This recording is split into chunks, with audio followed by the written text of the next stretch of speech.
means everything.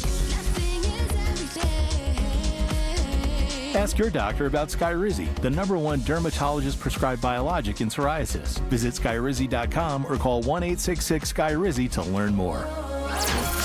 You're listening to 95.7 The Game, KGMZ-FM at HD1 San Francisco. In response to the Pulse nightclub shooting that affected the LGBTQ community, Barbara Poma, owner of Pulse, founded the One Pulse Foundation to honor Pulse victims and survivors. If you're an ally of this community, speak out. There are more of us together than apart. It is the power of love in its rawest form. Join the fight for LGBTQ acceptance. Learn how at lovehasnolabels.com. Brought to you by Love Has No Labels and the Ad Council.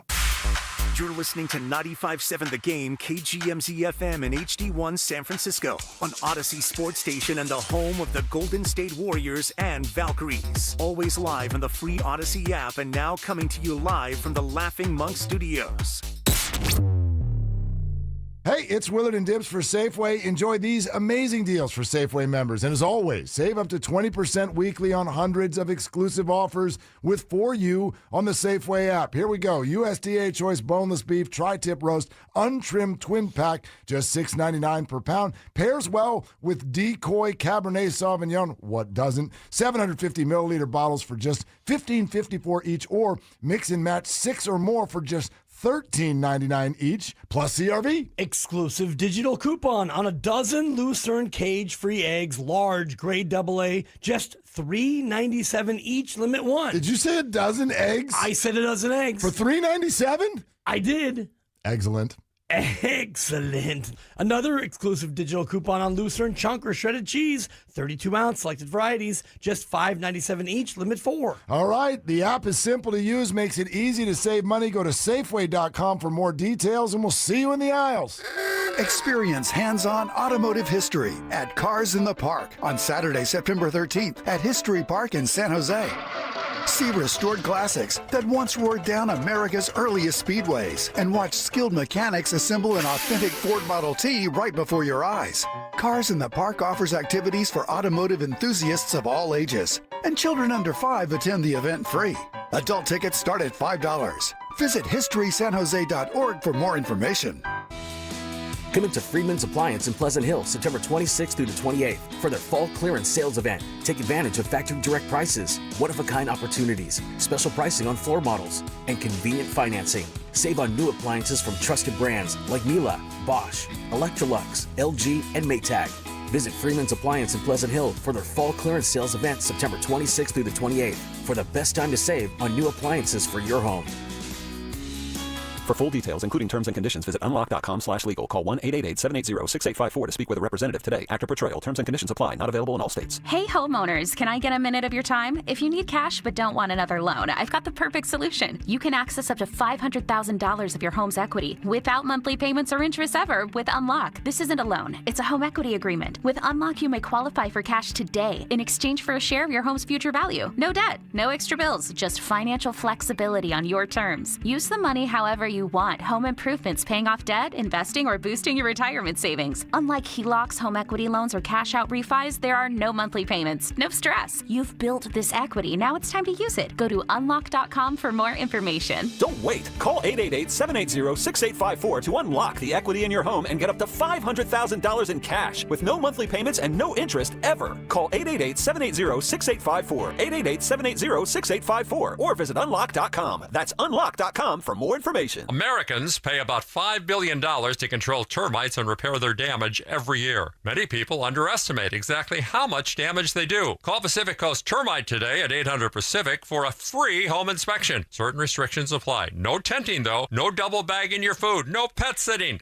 Mention KCBS and get 10% off termite treatments and a 2-year guarantee on their work. Call 800-PACIFIC. 800-PACIFIC or go to PacificCoastTermite.com. A strong heart, a steady stride, a life full of milestones. El Camino Health is here for you. From advanced heart and vascular care that keeps you on beat, to expert orthopedic treatments that keep you moving, and innovative cancer care that fights alongside you, with expert care for women, men, and new moms, supporting you through every chapter of your health, because every life we touch is built on trust and compassion. El Camino Health, our strength, your health. Hi, I'm Lacey, your friend and jeweler at Shane Company. And yes, I'm actually a jeweler. I bring dream engagement rings to life every day in our jeweler's workshop. When I hand set your diamond into your ring, I think about creating a piece you'll wear for a lifetime. I pay attention to the smallest details and treat every ring with the same care and craftsmanship, no matter the size or price. Come check us out at your nearby store. Our engagement rings are made with love from our hands to yours, because a friend knows your love deserves the highest quality. Shane Company, your friend and jeweler. This is the story of the one. As a maintenance supervisor at a manufacturing facility, he knows keeping the line up and running is a top priority. That's why he chooses Grainger. Because when a drive belt gets damaged, Grainger makes it easy to find the exact specs for the replacement product he needs. And next day delivery helps ensure he'll have everything in place and running like clockwork. Call 1-800-GRAINGER, click Grainger.com, or just stop by. Grainger, for the ones who get it done. Your cold is coming. Your cold is coming. When you feel a cold coming, shorten it with Zicam, the #1 cold shortening brand. Oh, no, not before my big trip. The big trip you've been planning is coming up, and so is your cold. But Zicam can shorten your cold and get you back to planning sooner. Thanks, Revere. We really should keep Zicam in the house. Shorten your cold with Zicam. Take it from America's most revered messenger. Shorten your cold at the first sign with cold shortening products from Zicam, the #1 cold shortening brand. Available in stores or see where to buy at Zicam.com. Cloudy skies for San Jose, high temperature 75. Weather brought to you by Staples. Have you heard? The Staples Easy button is back with even more easy. Press it for custom prints, shipping services, even passport photos. Staples. That was easy. It's time to wake on up. Wake up, wake up, wake up. With a nice cup of Joe. What's up, Joe, bro? Featuring Joe Spadoni. He's an Italian. And Joe, the Butcher Boy Shasky. I am slippery. Oh! The best part of waking up is morning roast in your cup. It is the Morning Roast, man, on 95.7 The Game. Welcome in, everybody. Obviously, we're going to be talking about sports today. It's Spadoni, it's Shasky, and it is a Thursday here, and there's a lot to get into, and I promise we'll get to that, but we do need to acknowledge everything that has taken place in our country the last 24 hours. And Joe, on today, the 24th anniversary of September 11th, which really just hit me as literally like 5 minutes we were about to go on. Like, we get up at, 4 o'clock, 3 o'clock in the morning. I'm just trying to get all like my Brock Purdy news, my Mac Jones, trying to find myself. And then all of a sudden I'm seeing it on, we have, we're right here, KCBS, I see CNN, Fox. Oh, remembering 9/11. I was like, oh my, September 11th. And I know on top of everything. And obviously that comes with its own memories people want to forget, and the imagery and all of it, and where we were at that time. And you remember where you were at that time. 24 years ago today, I was in 3rd grade, and my mom, I just remember waking up, she was just watching the TV and the coverage of everything in the planes. And my mom's from New Jersey, grew up North Jersey. You can see the New York skylines, the Twin Towers and all of that. And she's just scared that her cousins, her parents, or sisters, brothers, all you didn't know. And that's how everyone was kind of feeling that day. A friend, family member, and it's just an attack. And then obviously what took place yesterday out in Utah with Charlie Kirk getting shot and killed, with what took place out in Colorado at Evergreen High School, and 2 students getting shot, and we have a gun problem and we have a mental health problem in this country. And I am very sick and tired of having to say thoughts and prayers all the time. I'm very sick of having to do that. And I know I'm not belittling religion. I'm not belittling how people feel and where they go to find solace. And I think that's a place today where a lot of people are going to go. Sports talk, and I promise we will get to that. Yeah, we want to be a distraction. Absolutely, and we're going to be that. But for lack of a better term or phrase, I'm sick and tired of being sick and tired. Man, that's really well said, Joe. I just I think a lot now as I get older. I feel my mortality about, like what's the imprint that you leave, for your family and then for like all your friends and maybe your community if you're willing to put that impact in there. And I'm so exhausted by right and left. I'm just so exhausted by anger over the religion, anger over ethnicity or race or whatever it might be, and all the divisiveness that I've seen across the country. And I would just say this to everyone, that the last couple of years, it's really hammered home to me how precious life is. I've shared this a little bit on air, and my wife and I, we struggled to have children for like 15 years. We just celebrated our 15-year anniversary. And so congratulations. I appreciate that. We struggled for a long time. Life is really hard for us to consummate. It was very, very difficult for us to bring a child into this world. And what seems so easy for some is so difficult for others. And while we were welcoming my son into this world, I was also saying goodbye to my dad. I have 5 pictures of my dad and my kid. It's precious. Life is really, really, really precious. And so, I just think that we're too flippant in society, in life, just across the board about life. I'm seeing videos of what happened in Oakland over the weekend where it's just a shootout in the middle of the street. You obviously see what happens in Utah yesterday. We've seen what have happened with judges. On both sides of the political parties. I'm so sick of the two-party system. I'm so sick of the divisiveness of everything. And, Ryan Covey used to say when we would finish our show at night, just be good to each other. And the older I get, the more and more crap I see every day when I open up social media, the more I realize we're not good to each other. And it really ticks me off. And I think about the life my dad left for me, and I'm thinking about the life I want my son to have. One day I won't be here for him. And I'm saying to those that can hear me, I have a responsibility when I turn this microphone on to represent my community. And I know this is sports, and I know that I'm not trying to tell you how to live. Nothing is worse than hearing someone tell you how to live. I'm not trying to do that. I'm really not. I'm just imploring you. Demand better from yourself, from your family members, from your local politicians, from community leaders, from state government. The Niners are playing in New Orleans this weekend. Feels pretty inconsequential when you look at life, like real life stuff. And we all got real life stuff going on. I watched the Katrina doc, and I watched the president, the state, and the local officials fail hundreds of thousands of people and be put into a freaking sports stadium with no water, no running anything. The toilets weren't working. It was disgusting just to see what happened to those people. And I drive by every single day, 6th Street, and I see despair every day. Every day. I lost a family member to the streets of despair. You're talking about mental health. There's a drug crisis. My father suffered from this drug crisis, and he was able to find a way to uplift himself from it. And there's so many things going on. I was a violent offender at one point in my life, and I have worked really, really hard to try to get past it. I'm never going to be past it. It's something I have to be cognizant at every single point in my life. I was put behind bars for my own violence.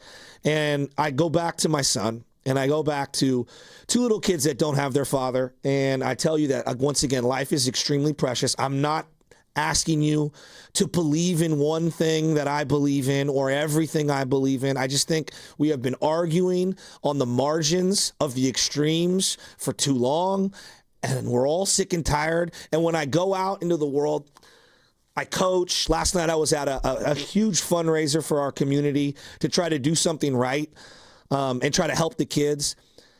I just ask everybody, just demand better from yourself and from everyone else, and stop arguing online. Stop arguing about BS. Go out and do something good.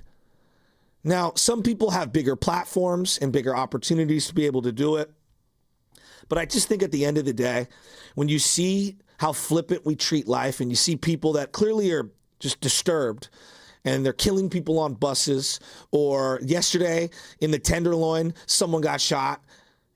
I saw the video just circulating across the. This is not just what's happening in other states. This is happening literally blocks away from where I'm talking right now. I drive by it every single day.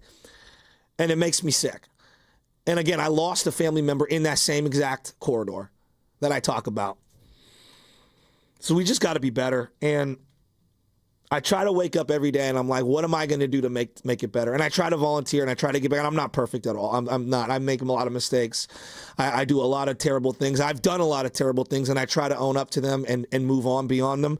But my God, if you can hear me and anyone out there, and I know you don't want to be preached to and I'm not trying to do it, stop arguing on the margins and worrying about it and think about the next generation. And every day I think about, what world am I leaving for Lil Benny and Nora? What world am I leaving for LJ? What world am I leaving for Carter's soon-to-be-born little daughter? And everybody that's out there. And that's just, I mean, it ticks me off. And I hope it ticks everybody else off. And it's super sad. And I'm tired of all the prayers and this and that. Dude, we've gone through so much trauma over all this stuff. And, you know, the reality is we're very blessed. We get to talk about sports every day.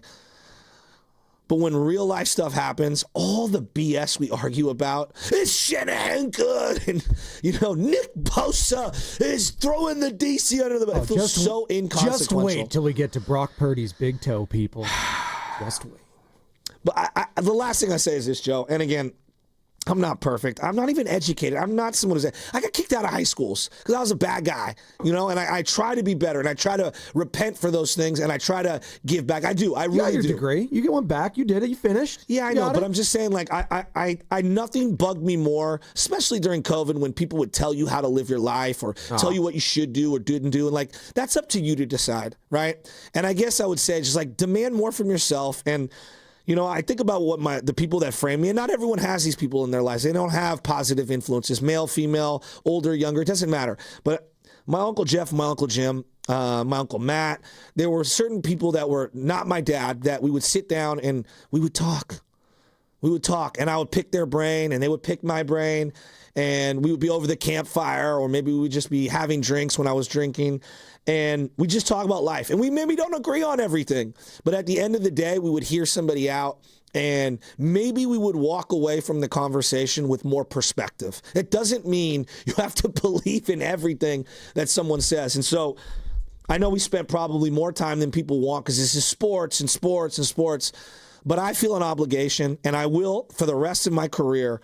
I want my community to be better. I want that block that I drive up every day to go to work to be safer. My grandma used to take me on the streetcar, and we would go to the Nordstroms and the Emporium and the roof rides here in downtown San Francisco. And I think about, would I want my mom currently to do that with my son? No, I wouldn't. I wouldn't at all.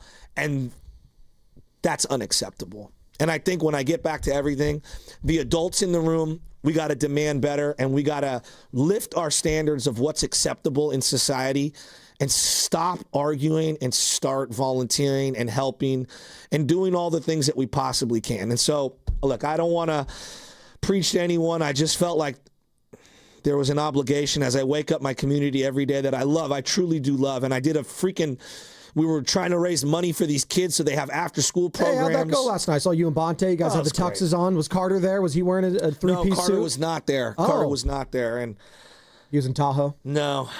So anyway, I'm sorry. I apologize, but I really do think that, I really do think that, we have an obligation to entertain and distract. Yes. That I understand. But I do believe there's also times where you need to stand up. Yeah, absolutely. I think that was well said. And, yeah, we need to say that. We did.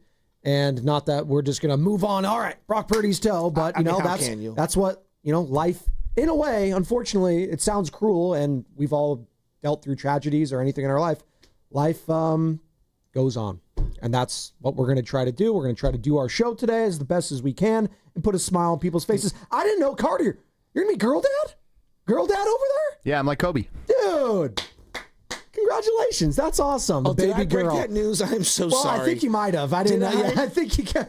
I guess Sierra has to tell her work now, huh? Oh. No. Just kidding, Shazky. No. I'm messing with you. Oh, no. I think on this show, he might have been the first time we've mentioned it. So, Carter, Carter's pregnant. All right, now we have to tell a joke. Thanks. Carter's like, I found out it was a girl and I cried. Oh, my I go, God. Carter, look at, as I said, as someone that waited 15 years for a child, let me just tell you, it's going to be the greatest thing that ever happened to you. It doesn't matter. It does not matter at all. It's going to be the greatest. It's going to change you in a way that you will never be at Monahan's on a Sunday watching a Niner game ever again. Your life has changed forever. And whatever you think Sierra is going to be cool with is not going down the way you think it is, doggy. I'll say this. When they have those gender reveal things and like they show the reaction of the parents and like, it's like, just be happy if you're having a baby. That's it. Just have just have some perspective, people. I'm very happy. Very happy. I'm teasing. I'm pulling. I did break down crying in the doctor's office because I wanted a boy very badly. So I am talking to you then. But quickly, I've thought about it. 10 minutes later, I was fine. You'll love it. And again, that's easy for me to say, I guess, because I have both already. So I got the boy and the girl. There you go. And if you want to join this conversation about babies, sure. 888-957-9570. That's the number to call or text the Boxer and Gerson Work Injury Attorneys text line. Christian McCaffrey recently became a father. You know that dad strength? I think he was showing out in week 1. Where is that dad strength? Because I don't have it. You don't have it. Well, where is it? Is it mentally? Well, I got more gray. That's all that I have taken from that, and the more bags under my eyes. Dad weakness. Exactly. It's like kryptonite, actually. 100% is like kryptonite. But I think I need a dad strength type of performance in week 2 potentially, Joe. Did you see the latest with Brock Purdy from Ian Rappaport? I think it might be breaking news, guys. I think it might be. Boy. You got Let's try to distract the people. You got to hit the breaking news, Carter. Yeah, we got to get into it. It's 5-7 the game. Breaking news. All right, this is per Ian Rappaport at Rap Sheet on Twitter. 49ers quarterback Brock Purdy is going to be out minimum 2 to 5 weeks with a turf toe variant, sources say. This is coming after yesterday where Kyle Shanahan alluded to that it's unlikely that Brock goes this week. He's going to be listed as doubtful, and it's looking like it's going to be Mac Jones in the Superdome just 4 years later from that infamous draft class where the 49ers selected Trey Lance in the first round, not Mac Jones. Somehow, some way, he still ends up being a starting quarterback for the San Francisco 49ers. This is a devastating blow for just the Niners. Yeah. You're losing your starting quarterback at minimum 2 weeks and maybe up to 5. It could be more. What this signals to me, and I'm not pretending to be Dr. Nirav Pandya, but I know he probably has a tweet out there somewhere. Mm-hmm. So if you want to read it, when I'm done here. Oh, do you have it? I got it. We'll go to continue before we get to it. When I hear 2 to 5 weeks, that means this probably needs surgery in the offseason. It might. If it's a grade 3, could potentially need surgery. So this is the the degrees. Oh my goodness! What is it? Not the 6 degrees of Our Kevin pets' Bacon. heads are falling off. Thank you, Lloyd Christmas. So this is our guy, our 95.7 Game Injury Insider, Dr. Nirav Pandya, UCSF Health. Guy knows his stuff. All right. He says, in general, there are 3 grades of this type of injury. The turf toe, as we're calling it, which is an injury to the main joint of the big toe. The MTP, as they like to call it. All right, grade 1 is kind of like a hyperextension of the structure, a stretching of the structure, if you will. So no ligament damage. But grade 2, partial tearing. Grade 3... There's no such thing as a partial tear. Well, grade 3 is their complete tearing, where it's just ripped off. Okay, so there's a partial where it's just a little bit, like if you're ripping a piece of paper. That's a tear. There's a tear, and then there's a complete tear. So right now, we might be looking at again, I'm speculating here. It sounds like if it's 2 to 5 weeks, it could be a grade 2 because Pandya then went on to say the grade 1 injuries, usually it's minimal time off. You can come back, you can play through it. Grade 2, usually missed around 2 to 3 weeks. And then a grade 3, where it's a complete tear, could be up to 6 to 12. Now, if you're just joining us, Ian Rappaport, NFL Network, reporting sources telling him minimum 2 to 5 weeks that Brock is going to be out. So that would be this week and next week with Mac Jones. And we'll see if Mac Jones survives this week, but it's looking like it's going to be... I know, I'm sorry, but I want to know how Niner fans are feeling right now. Like, after the joy and jubilation of winning that game in Seattle, division rivals, the way you want it, Jake Tonjes, the hero, Purdy floated it up there, but he let his playmaker make a play. He came down with it. It was a gutsy performance. The guy was pressured more than anyone else all in the first week amongst all quarterbacks, and he somehow found a way to win it. But then you come away from that game. George Kittle, hamstring, IR, out 4 games. And now the quarterback out at least these next 2 weeks, Joe. Yeah, I'm feeling like, is this season already cooked if I'm a Niner fan? And I want to know if that's how you're feeling, Niner fans. 888-957-9570. We'll pick it up on the other side. Shout out to those watching on YouTube, brought to you by First NorCal Credit Union for a low rate auto loan. Apply online or just ask for First NorCal financing at the dealer. And as always, we are coming live from the Laughing Monk Studios, which is righteously brewed in San Francisco. This segment was brought to you by Cordelia RV Center. Don't miss the grand reveal of the 2026 Northwood and Outdoors RVs at Cornelia RV in Fairfield. Meet the Northwood and Outdoors executive team. Get deep discounts on all 2025 models. Enjoy food, prices, and swag. September 13th and 14th from 11 to 5. RSVP now at CordeliaRV.com. For over 70 years, Golden State Lumber and Showroom has developed strong partnerships with top brands like Trex. Leading the way in performance-engineered decking and railing, Trex offers products that won't rot, splinter, or fade. Their sun-comfortable, heat-mitigating technology keeps decks cool underfoot, and Trex marine-grade decking withstands saltwater, sun, and sand. Explore their latest Transcend colors, Hatteras and Salt Flat, featuring a 50-year limited residential warranty. For a link to Trex, visit goldenstatelumber.com. Golden State, when you succeed, we succeed. No big deal, but you've been earning Kohl's Cash for 20 years. That's 2 decades of checkout wins. To celebrate, enter our month-long sweepstakes for a chance to win $200 in Kohl's Cash. Plus, save on fall faves during the Customer Appreciation event now. Yep, 2 decades of Kohl's Cash is a big deal. Shop Kohl's and brag accordingly. Coupon ends September 21st. Select styles. Some exclusions apply. Sweepstakes ends September 30th, 2025. No purchase necessary. 20 winners per day. Limit 1 prize per person for entire sweepstakes. See Kohls.com for official rules and details. Dan Daly, the administrator of Lawton Skilled Nursing and Rehabilitation Center, thanks his staff for earning Newsweek's top Bay Area facility recognition. Lawton, in San Francisco's Sunset District, provides top-tier therapies and partners with UCSF Medical Center. With a 5-star rating and Dr. Darby Clayson as medical director, it's also listed among the best by U.S. News. For skilled nursing, call Dan Daly at 415-566-1200. That's 415-566-1200.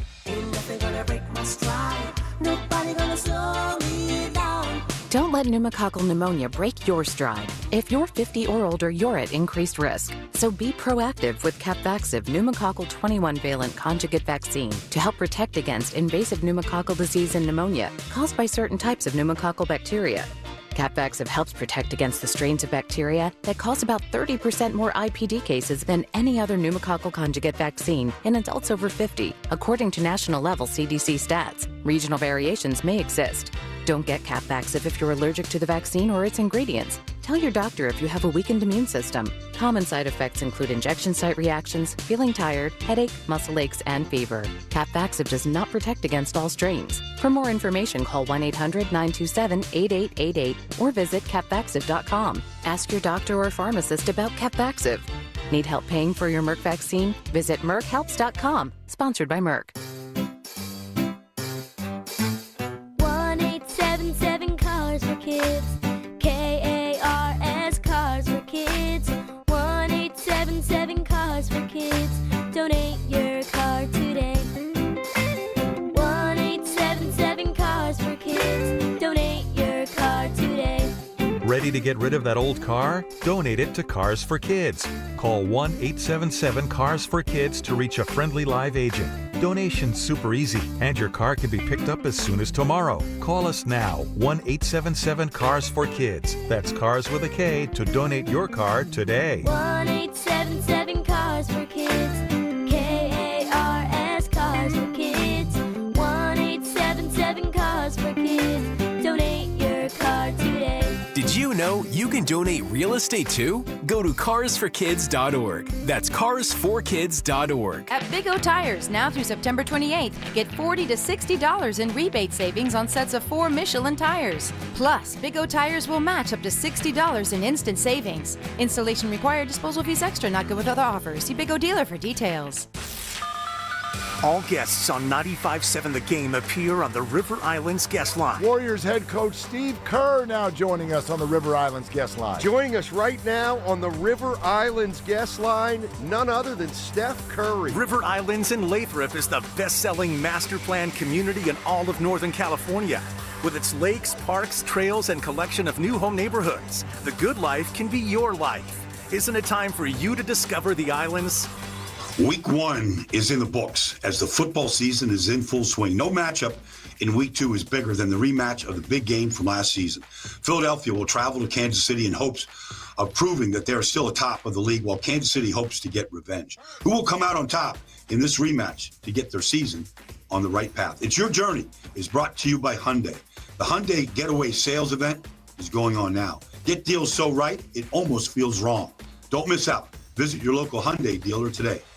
It's time. Time for the pro to get everything for the entire job, all from one partner. To get access to over 3 million products, including many products you won't find in our stores. It's time to get delivery on your schedule or next day on over 50,000 products. And time to get dedicated support on the job site or in our stores. From ordering to planning, we've got you. One partner, any job, all in. Ask about all we can now do at the Pro Desk. The Home Depot Pro, it's about time. Join Lorenzo Neal and Evan Giddings at Laughing Monk Brewing in Sunnyvale every 49ers home game this season for our special pregame live broadcast. Plus, we'll have games, prizes, great food, and shuttles to and from Levi Stadium. For more information, visit 957thegame.com.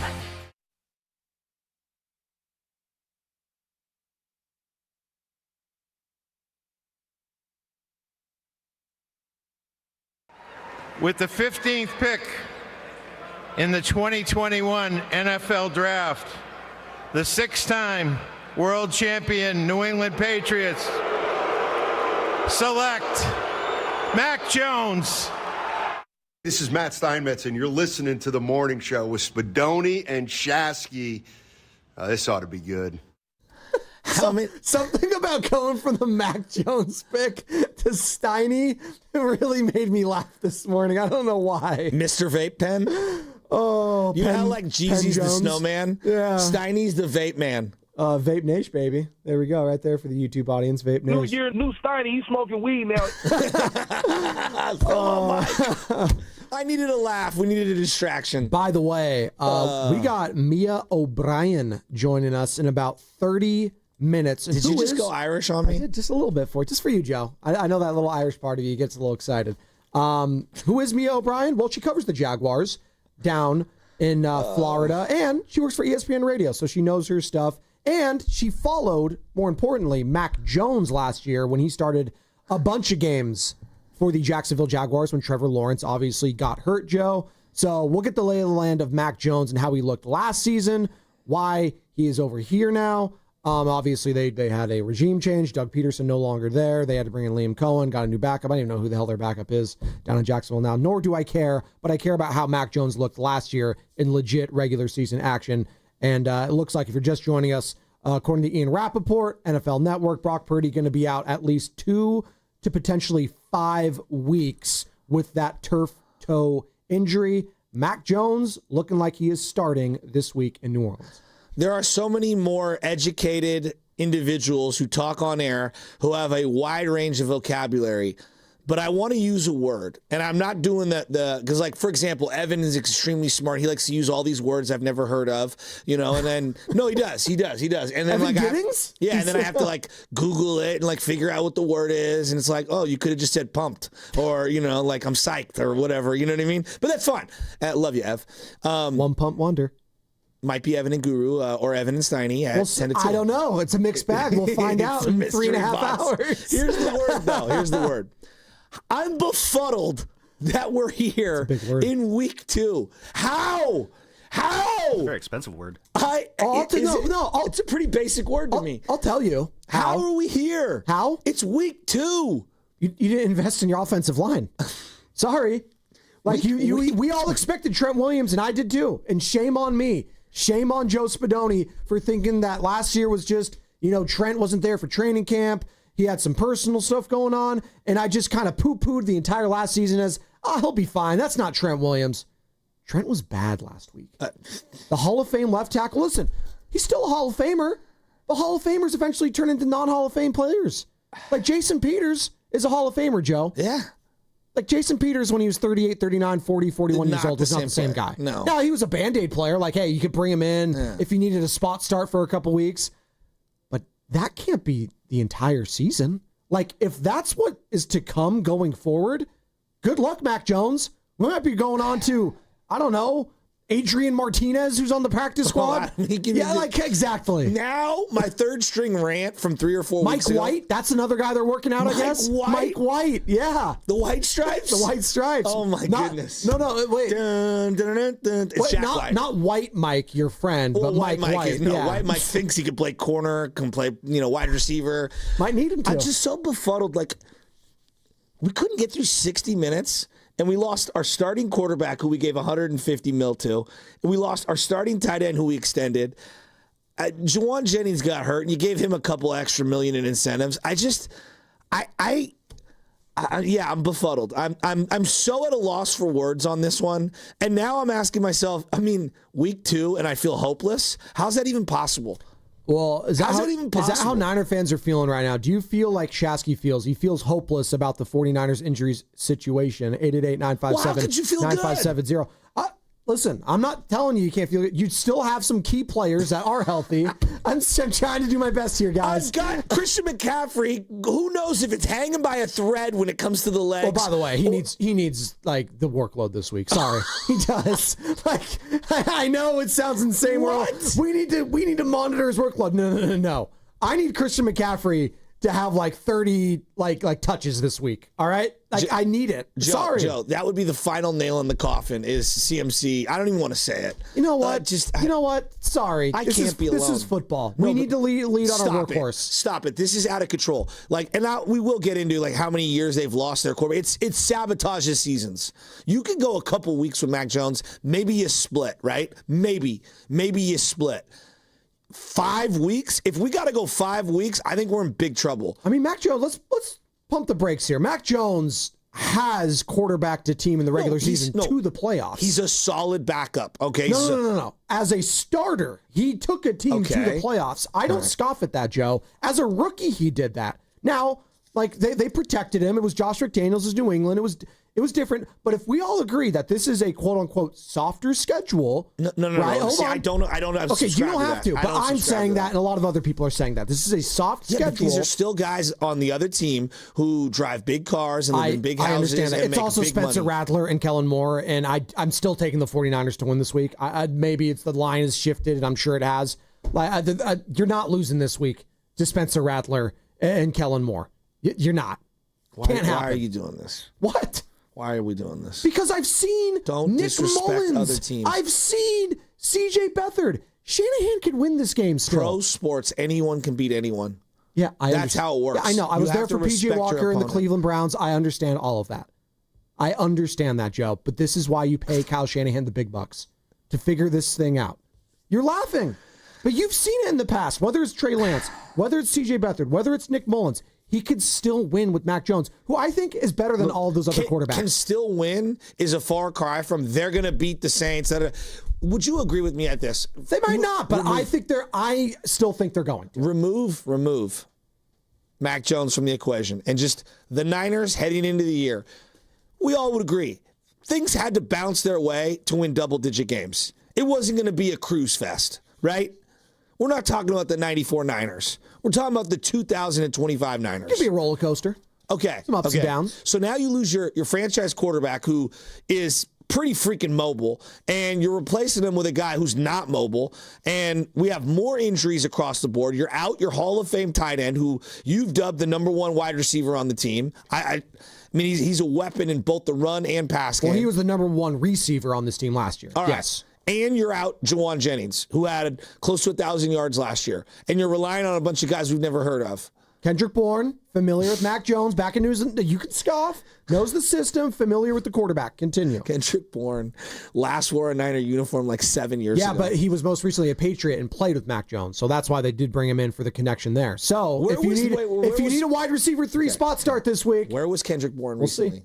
Huh? Where was Kendrick Bourne recently? Patriots. Okay. So he's not good enough for the Patriots roster. but he is for the Niners. Regime change is different. Listen, we do things. Eddie Pinheiro wasn't good enough for Dave Canales, but he's perfect over here. All right, I hope you're right. I hope you're right, but I'm trying to be a little pragmatic about it. This is just unbelievable. I can't be the only Niner fan that feels this way. This is just, we're snake bit. Benzo and Napa will get to you. By the way, this is ridiculous. I do have to mention, ridiculous. Coming up tonight, 5 o'clock, the Valkyries taking on the Minnesota Lynx, Joe, and you're going to be locked in there. By the way, you promised you're wearing your Valkyries jersey today. Yeah, I got distracted. How dare you? The little guy came into the bed and slept with us, and then I had to become a ninja and dress in the dark. And when you move stuff in the closet and it makes noise, and he's like, Dada. And I'm like, I gotta go. They got the sixes. I gotta go. See ya. You can hear Father of the Year right there. You can hear the game right here on 95.7 The Game and on the Valkyries channel. I gave him on a the kiss. Odyssey app. She's like, why are you kissing him? He's gonna wake up. I'm like, because I love heaven forbid you love your child, right? There you go. Just download the app and search Valkyries. You think Kyle's gonna kiss Mac Jones before the game? Oh God, that was the guy he wanted, apparently. Shout out Joe Namath and Susie Colbert. You can also watch the game on KPIX Plus. Pregame starts at 4:30. Benzo and Napa. What's up, Benzo? He wants to talk about all these Niners injuries, and how could you not? Yeah. Good morning. I'm with you. I don't know how the 49er faithful right now are keeping it together. I just don't. I mean, it's like you've got this lineup that you just can never see perform all together. It's such a team, and every time there's momentum to get them going, we're really going to see them work all together. It's just there's not even a second do we get to see it happen before it just. I mean, was Shanahan like a hitman in his past life or something? Did he break a bunch of people's bones? Did he not tip some voodoo master down in Nolan's? And he just every single time, I can't believe it. I mean, it's there's been a lot of people talking about you have to too. What is it? Is there something about the Niners practices? Is there something about their off season that wears them out? This is a turf toe. With Purdy, it's what I don't know what's coming next. It's absolutely amazing. I mean, we lost it's you have your whole defense mechanism. We just lost the whole Air Force. It's just gone like that. We don't have anything in the air. And I don't know what you do. I think positive. We've got you're saying, Mac Jones. He's decent, but we're so sick of looking at the bright side. It's every year. How many years is this? 4 now? We'll get into it. Well, hey, trust me, Benzo. We got the entire history of the 49er quarterback situation under Kyle Shanahan. We'll talk about it on the other side with Mia O'Brien, ESPN Radio, and covers the Jacksonville Jaguars down in Florida, and she knows her Jags very well. And she knows Mac Jones, who, by the way, what state? Florida. That's what they like to say down there, right, Sammy? Florida? That's what they say. He gives me the thumbs up. He's a hurricane back there. Big game for the U this weekend against USF. In the meantime, this segment was brought to you by Fremont Bank. Here for you. Here for good. The road to Santa Clara starts now. Let's go Niners! The red and gold are back. Purdy spins out of the pocket. Throwing back in the end zone. It's caught! And the toe tap by George Kittle! Your station for everything 49ers. The Bay Area's football station. 95.7 The Game. Boxer & Gerson, Northern California's premier workers' compensation law firm, helping injured workers get their lives back for over 40 years. Why is Macy's one-day sale the one sale you can't miss? For starters, you'll find our best prices of the month on fall's top trends, like $99.99 for trenches and barn jackets, diamond bracelets $249, and for cozy nights in, comfy sheets at $19.99 and under. Plus, it's Star Money Bonus Days, when Star Rewards members can earn Star Money faster. Not a member yet? Join for free online or in-store. Don't miss Macy's one-day sale tomorrow. Savings off already reduced prices. Exclusions apply. Welcome to Dugout Radio, the undisputed home of Boomtown Baseball. The Wi-Fi is booming with Xfinity, baby. Our next caller is Stacy. How do you stay locked in on every pitch and play? We stream it all live on Xfinity Internet with low lag, 99.99% network reliability, and speeds faster than a base runner beating the throw to home plate. I stream on my TV, tablets, even my smart fridge. Smart fridge? With all those games, we gotta refuel. Stream live baseball with Wi-Fi built for the biggest moments. Xfinity. Restrictions apply. Actual speeds vary, not guaranteed. Now it's it's time for the closer of the week. Presented by LiftMaster and RNS Doors. Turn your garage into the envy of the neighborhood. Visit rnsdoors.com. This week's closer comes from Anthony from San Leandro. Lupe and Daniel were the greatest. They tested my fire door. Everything is working great. I'll refer them to anybody. Thanks, RNS. Recently, my garage door opener was not working. I was in need of a closer. I was put in touch with RNS Doors, and they hooked me up with a brand new garage door opener from LiftMaster. With LiftMaster's MyQ connectivity, my garage door opener can be controlled right from my smartphone. You'll know when a door or gate has been left open and can close it with a tap, no matter where I am. Be one of the first 10 callers and receive 20% off a LiftMaster garage door opener. Call 1-800-FIX-A-DOOR. That's 800-FIX-A-DOOR. Or visit rsdoors.com. R&S Doors. Look for the red truck. There's a party at your house, but some are uninvited. Yeah, it's bugs. You've got ants, spiders, maybe a mouse or two. It's a full-blown shindig. But don't let these party crashers ruin your good time. Visit atgopestcontrol.com and let them show those pests the door permanently. Because when the only guests you want are your friends, leave the pests to them. Visit their website today, atcopestcontrol.com, before your house becomes a full-blown infestation. Call 888-900-9697 now for 10% off your initial service. Shopping for a new car is fun. Shopping for financing, not fun. Luckily, First NorCal Credit Union can help. With rates as low as 4.75% APR, you can save big by skipping the dealer financing and applying their rebates to your down payment. Visit firstnorcalcu.org to apply. Must qualify for membership. Rates subject to change without notice. Loan subject to credit approval. 4.75 annual percent rate based on 36-month term and 780 FICO score and 29.86 per $1,000 borrowed. Let's go! You still got it, but your immune system weakens as you age, making it harder to fight flu, pneumococcal pneumonia, RSV, and COVID-19. Ask your doctor or pharmacist which vaccines you need. Sponsored by Pfizer. Coming to Freeman's Appliance in Pleasant Hill, September 26th through the 28th for their fall clearance sales event. Take advantage of factory direct prices, one-of-a-kind opportunities, special pricing on floor models, and convenient financing. Save on new appliances from trusted brands like Miele, Bosch, Electrolux, LG, and Maytag. Visit Freeman's Appliance in Pleasant Hill for their fall clearance sales event September 26th through the 28th for the best time to save on new appliances for your home. Some people just know you can save money on car insurance by checking Allstate first. Like you know to check if they're going for it on 4th down, before going to the concession stand. Yeah, give me 3 hot dogs, 2 jumbo Touchdown, baby! What? Hey, buddy, you want cheese with those? Yeah, checking first is smart. No. So check Allstate first and see what you could save. You're in good hands with Allstate. Potential savings vary, including based on how you buy, subject to terms, conditions, and availability. Allstate North American Insurance Company and affiliates, Northbrook, Illinois. Hey, listen to this. All I needed was a new starter. Got a great deal on eBay. Did it myself. Yeah, that's cool. But how about the soft purr of an upgraded exhaust when it fits just right? For me, it's the little things, like these new windshield wipers from eBay I installed. From small fixes to big upgrades, eBay has all the parts you need at prices you'll love. Guaranteed to fit every time. eBay. Things people love. Eligible items only. Exclusions apply. This is the story of the one. As a custodial supervisor at a high school, he knows that during cold and flu season, germs spread fast. It's why he partners with Grainger to stay fully stocked on the products and supplies he needs, from tissues to disinfectants to floor scrubbers. All so that he can help students, staff, and teachers stay healthy and focused. Call 1-800-GRAINGER, click Grainger.com, or just stop by. Grainger, for the ones who get it done. Oh, could this vintage store be any cuter? Right? And the best part? They accept Discover. Accept Discover? In a little place like this? I don't think so, Jennifer. Oh, yeah, huh? Discover's accepted where I like to shop. Come on, baby, get with the times. Right, so we shouldn't get the parachute pants? These are making a comeback. I think. Discover is accepted at 99% of places that take credit cards nationwide. Based on the February 2025 Nielsen report.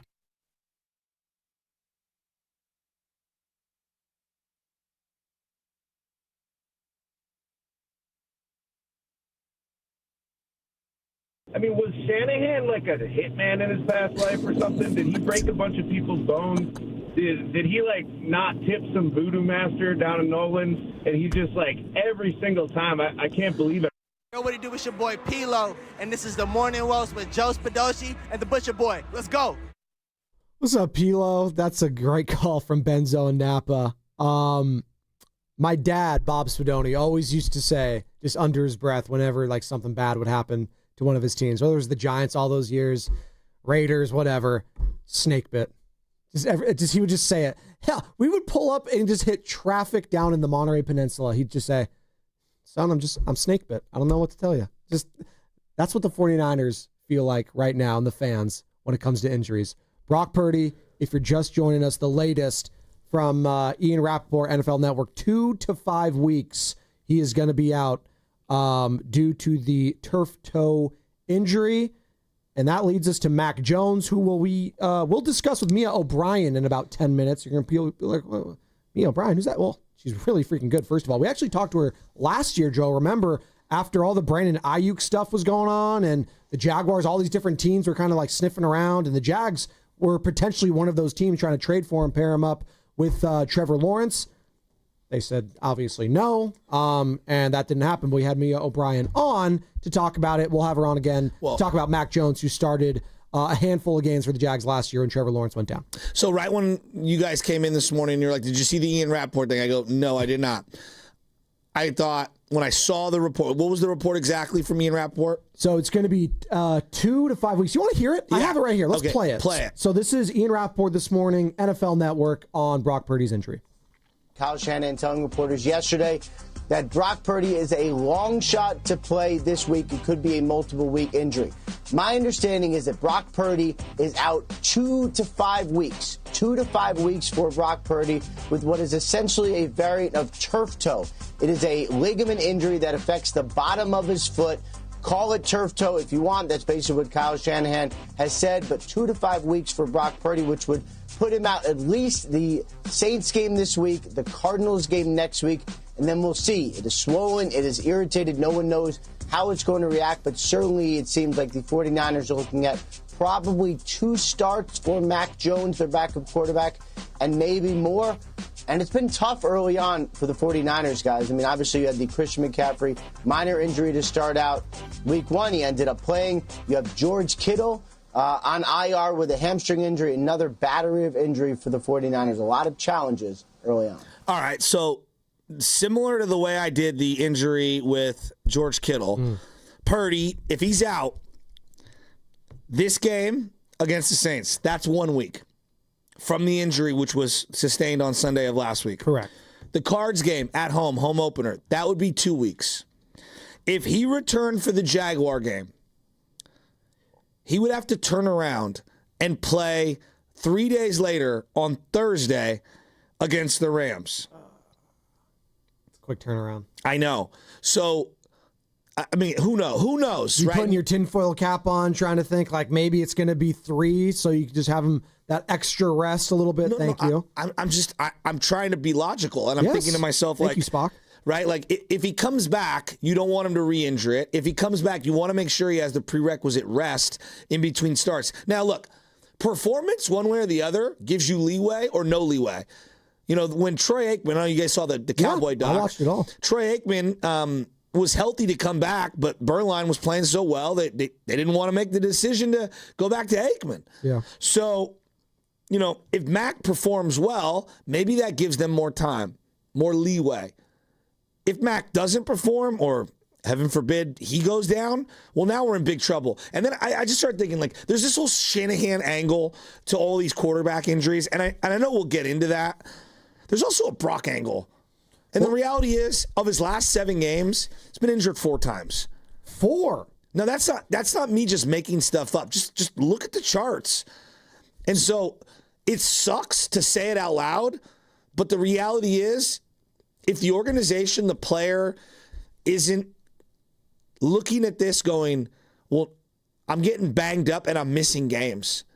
I'm getting banged up and I'm missing games. Like, health is a legitimate now conversation. It wasn't when you didn't miss any games for the UCL. It's kind of fluky. It's kind of one-off. Like, some could say it's not, but I'm going to say it is, all right?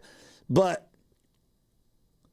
4 injuries in your last 7 games, and you're missing multiple weeks, that's not good. He's had both shoulders. He's had the elbow. Yep. And now he has the toe. He also had a back against the Patriots last year. That wasn't, I don't think, officially listed, but he talked about it after the game that his lower back was not feeling great. Again, that could be general soreness. That could be just, but I have to mention it because this is a guy that makes his bones and makes his plays being mobile, being able to be shifty in the pocket, not being, Lamar Jackson per se, but doing just enough to be able to get out of the reach of guys like Leonard Williams last week, or DeMarcus Lawrence, or in this case this week would have been a Cam Jordan. But, if that's going to hamper him at all the rest of the season, Joe, it does change how I view him because that's a lot of his game. Let's be honest. Like, that is a lot of Brock Purdy's game is being mobile.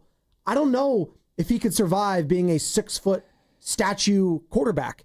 I'm not saying he's going to be a statue, but like, kind of how I'm feeling if I'm a Niner fan today is like, hey, even if he does come back, the big toe injury is not just going to go away. Like, what? I have to move around on my feet constantly. So I can put it in a boot as much as I want. But if it's a 2 to 5 week injury, which tells me it's not like a grade 1, it's probably like a grade 2. So there's some slight tearing, according to Dr. Ralph Pongia, UCSF Health. Then it's just not going to go away, is what I'm saying, Joe. And it's only going to get worse when you play on the artificial fields, which in your case, you're saying he would come back to at SoFi Stadium potentially. So that, again, I know I'm a weirdo with the field stuff, but it's important in this conversation it's relevant because he literally got hurt playing on this artificial surface last week. Yeah, so and I don't know. The thing, the planting, and I don't know, but he took punishment last week is what I'm getting at too, as he was rolling out and running out of bounds. Maybe going forward, is that going to be in the back of his mind? Is he going to second guess himself? Like, these are just sort of the things that I'm thinking about if I'm a fan viewing Brock Purdy going forward.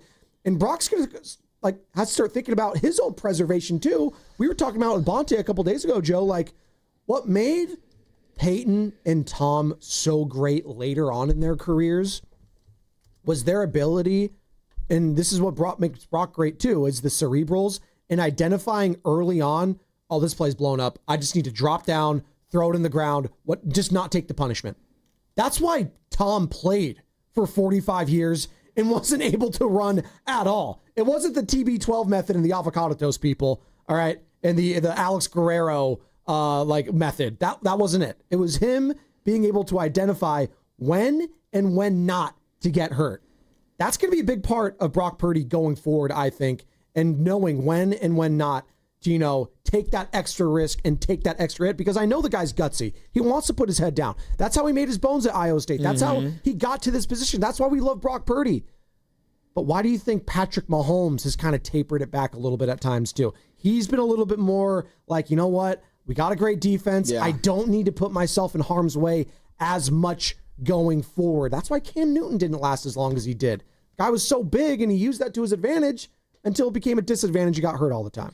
Sorry, that was very long-winded of me, but that's just kind of what I'm thinking about right now with Brock Purdy. And if the body can sustain this punishment year in and year out.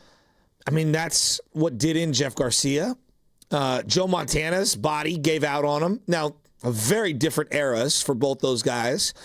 Jimmy Garoppolo was so recent, and it's hard to not have PTSD over Jimmy and look at Brock and go, all right, well, he's smaller height-wise, and he's thicker down in the lower area, but the similar trend of getting banged up is happening to him. Now, I remember when Jalen Hurts had the quad knee thing in 2023, and he never came out and said that he was hurt, and they didn't want to disclose it.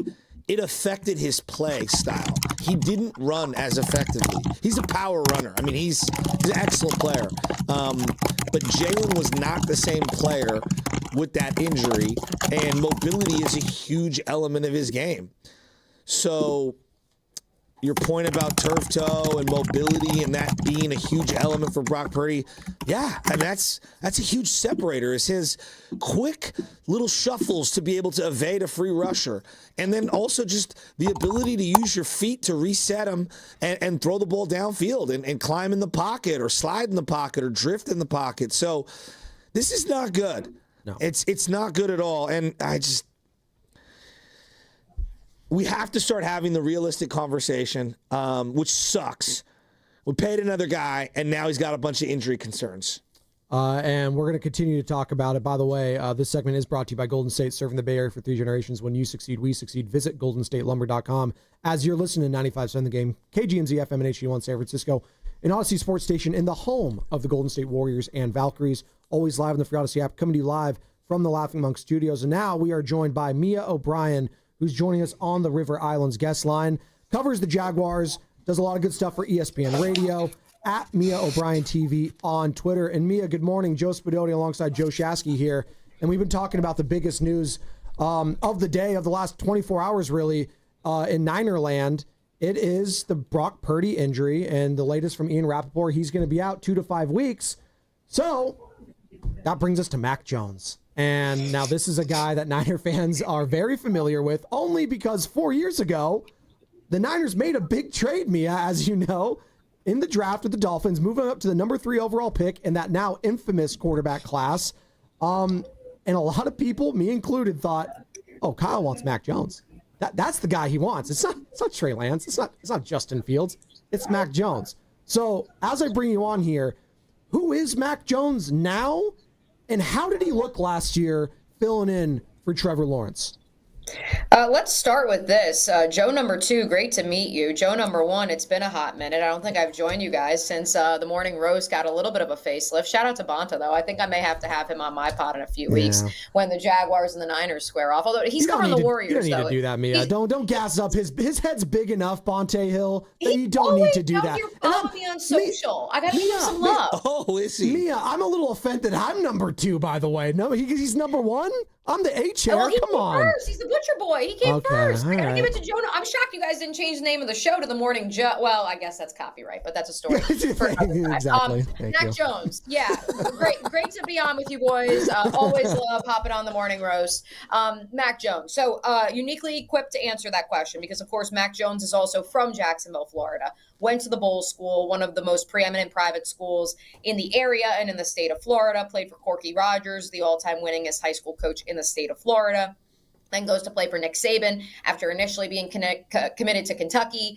A helicopter apparently landed on Bowles' field with Nick Saban in it, and that was like what swayed the tide. That's why he went to the Tide. Anyways, just to give you kind of the genesis of this, we've been covering Mac forever, and I've only been here since 2018, but I've gotten to know a lot of the people that made Mac during his time here in Jacksonville, for better or worse. His coaches and his teachers at the Bowles School. I've gotten to spend some time actually with his kindergarten teacher and his 5th grade teacher, who he still keeps in touch with, visits their class each and every year. I mean, they love the kid. There are a lot of folks in town who will tell you that, you know, he was a little bit of a punk because he grew up in a tennis playing family and had a lot of resources, we'll call it. I never got that air or that vibe from Mac. Now, granted, part of that is because the most extensive time that I spent with Mac Jones was during the 2024 season, in which the Jaguars won 4 games and Mac Jones had just been let go by the New England Patriots, who had selected him in the first round of the 2021 NFL draft. And so obviously he'd been knocked down a few pegs by the time that I was spending extensive time with him. And so I never got that air of, you know, privilege or uppity on the guy. I never sensed that from Mac Jones, and I never sensed that in talking to my contemporaries who covered him at the University of Alabama. He never carried himself with that air, at least once he assumed a starting role after Tua Tagovailoa, his injury, and then he had moved on. And so Mac is he's a funny guy. I'll tell you that much. We'll start with that, then we can kind of go into what we saw last year with the Jags and why I believe, yes, to your point, Joe, too, he is what Kyle Shanahan historically has had under center, which is a quarterback who will do exactly what he asks him to do. Mac is funny. He is got one of the loudest, snort, obnoxious laughs a la Kirk Ferentz that I've ever seen. But dudes in the locker room love him. They love his energy. They love his bubbliness in the huddle. They love that he can be goofy but serious at the same time. So I do think he instills confidence in his team, even if he doesn't have the flashy traits of another quarterback in the National Football League with more God-given ability, like Trevor Lawrence or, Patrick Mahomes, Lamar Jackson, any of those top 4 guys in the league. So I do think in terms of a backup role, he's exactly what you want. Although I have a question for you guys. How healthy is Mac? Because didn't he suffer an injury in the preseason? Yeah, he hurt his knee, and we don't really know. But he looked glorious in an all-red suit week 1 walking fresh. in. He did. We don't know. I mean, I saw him at practice prior to the injury. I thought he looked really good, but he's going against 2s. So let me ask you this. From last year, from what you saw with the Jaguars, how did he move behind the pocket with that offensive line? There's a lot of offensive line questions with the Niners right now, and part of what makes Brock very special is he can kind of offset some of their inefficiencies on the offensive line with his movement behind the line. Did Mac hold the ball long? Did he move the pocket well? Just break down what he did behind the O-line last year with the Jaguars, because I'm trying to conceive what it might look like this weekend. Yeah, the Jaguars' offensive line was much maligned last year. I don't think it was actually as poor as a lot of statistical indicators would like for you to believe, or fans here in Jacksonville. Ultimately, I thought he navigated the pocket for what it was fine.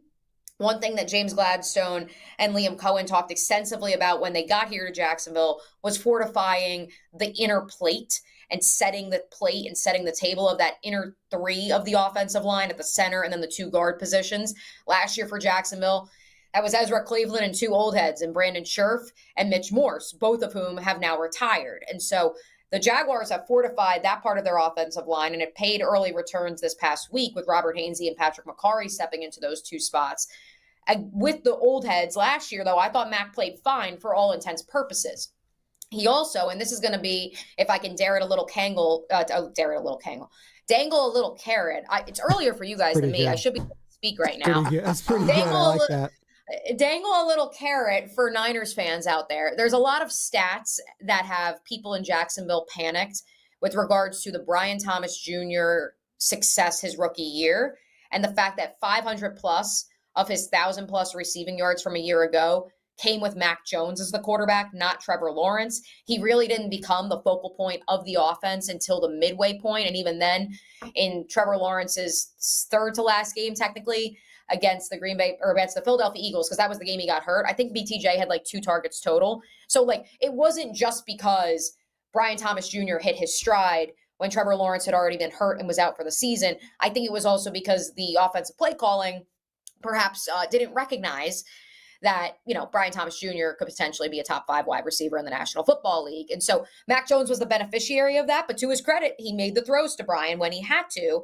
And of course, after this past week, there's a lot of panic here in Duval about, oh my goodness, do Trevor and Brian not have that chemistry? Because Mac certainly did. In terms of his mobility, I know you guys were just talking about it. Brock Purdy is sneaky athletic. I think Mac Jones is not as athletic, but has that same sneaky athleticism. He can escape the pocket if he has to. He's not going to be a statue back there.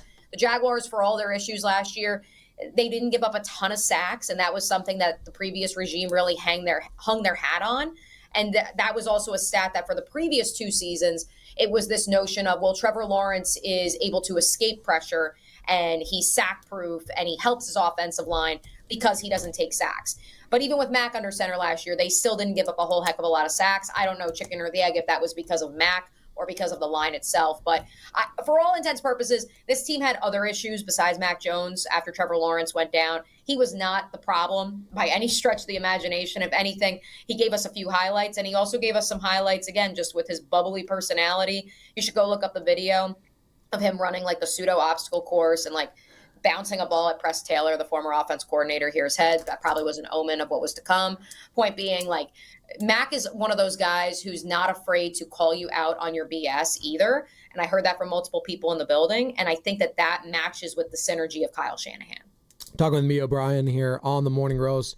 Talking Jaguars football. Why? Because, Mac Jones started a bunch of games for them last year, and it looks like he's going to be starting down in New Orleans in week 2 with Brock Purdy having the turf toe injury. Joe, I was thinking about, just real quick before I throw to you, I know a lot of Niner fans, and it's funny you say like the sneaky athleticism. The only reason Niner fans, I think, did not want to draft Mac Jones, Kyle Shanahan that is, a couple of years ago, was that pick that came out after Alabama won the championship with his shirt off. And he's got a little pudge. But you know what? So does Mahomes. That's okay. Bingo. I don't want my quarterbacks jacked, right, Mia? Come on. Mm-hmm. No, Mahomes has got a dad bod, so who cares? I mean, you know, like Josh Allen's probably going to showcase it here in a couple of years too. Yeah, like, look at that. You can have a life outside of football. Like, you need to be a maniac when you're in the building, which, by the way, I think Mac Jones is. I also think that the real reason that I have belief that this is going to work, even if it's just for a 4-game spell or however long Brock is out, whether it's 1 game, you know, goes on short-term IR, whatever it is, the reason I believe it'll work and the reason that I believe that Kyle Shanahan first did consider taking Mac Jones with that 3rd overall pick is because he is every other quarterback that has had success in this Shanahan system. He will do exactly what you ask him to do. If anything, and again, I don't have this from the horse's mouth, but from comments that were made, I think that Doug Peterson felt more comfortable with Mac Jones later in the season because Mac Jones did exactly what he asked him to do. And Trevor Lawrence wanted to have more of a conversation of like, maybe we should do this, maybe we should do that. And Doug and Press Taylor were like, no, we want to do this. Operate in the structure. Mia, you are on fire. You're one of my favorite guests, and you're bringing it. You're giving the opinions. That's what I love about it. They play the Jaguars in a couple weeks. Hypothetically, he plays in that game, Mac Jones, and let's say they go 1-1. They beat the Saints. They lose to the Cards. I'm talking about the Niners, and we got Jags, Niners. Are the Jags licking their chops to face Mac Jones, or is Mac Jones licking his chops to face the Jags? Both. Because this is a kid who, if you love the picture of him with the dad bod, you also need to go find the picture of Mac Jones in a Blake Bortles jersey. He grew up a Jags fan. Like, for him to even be the backup quarterback, and go look it up, Joe. You trust me, you'll see it. I'll text it to you guys. Like, it's real. Oh, I have it right here. Yeah, it's good. Great. See, I this told is good you you'd stuff. find it. Yeah, right, and you could pull that up because you guys are on video now. So, point being, for Mac, I think that he would be licking his chops, but also I think that Mac understands why the previous regime was blown up. And because he is a lifelong fan of not just the Jaguars, but of the city, I think he's happy to see many of his former teammates in a good position right now. And again, we'll see what happens the next 2 weeks here for the Jaguars as well. I mean, look, you know, it's great that you bulldoze the Carolina Panthers, but you got to go play with the big boys of Joe Burrow and the Houston Texans the next 2 weeks. Now, personally, I do think that the Jaguars, with the infrastructure that they've set up, will compete in both those games. I can't guarantee you dubs, although I'm feeling good about this weekend, but I'm actually feeling good about the Jaguars matchup with the Bengals for the same reason that as I see the bottom line coming across here on the Morning Roast, I'm fascinated by the offensive line health in San Francisco, much like I'm fascinated by the offensive line health in Cincinnati right now, coupled with what does the secondary in both those locales look like, because I would argue it could be the Achilles heel for both defenses. And in turn, that's an area that if you can get Trevor Lawrence and Brian Thomas Jr. operating on the same page, you could absolutely exploit in both weeks 2 and week 4 if you're the Jags. Hey, Mia, great stuff. We really appreciate your time this morning. We'll definitely do it again in a couple weeks when the Niners do play the Jags, and we'll follow up there, and we'll find out about the Mac Jones era in San Francisco. Good stuff, Mia. Absolutely. And no, but for real though, I'm going to text Sam because I will need one of you, at least one of you, if not all of you, to join. Maybe we'll get everybody in. We'll do a family edition of Club 904, which is the new Jaguars podcast I'm doing with Action Sports Jacks, our CBS affiliate. So because I don't know if you guys got the memo. So I'm actually now with ESPN Radio. So quick plug. Be on tonight with Q Myers. So you can follow me there. Also on Monday night, but then flying to Cincinnati tomorrow morning. I don't sleep anymore, but you know I always got time for you boys. Welcome to my world. We don't sleep either, Mia. Good stuff. We appreciate it. See ya. Always great hanging out with you. Oh, there she goes. She is awesome. She is so tapped in. I don't think we could find a better Mac Jones breakdown. I actually feel a hell of a lot better than I already did heading into this week in New Orleans about Mac Jones. I'll tell you on the other side. It's brought to you by Moderna. I have a six-pack. It's just under the dad bod. mNEXSpike COVID-19 vaccine mRNA by Moderna has arrived. To learn more and find it near you, visit mnexspike.com. That's mnexspike.com. We finally switched to T-Mobile because with them, we could be connected here and there. Let's watch a movie. And we have Netflix included to enjoy our favorite shows and movies. ¿Qué tal esta? Bacanísima, pero ya la vi. Now the hard part is getting them to agree on a movie.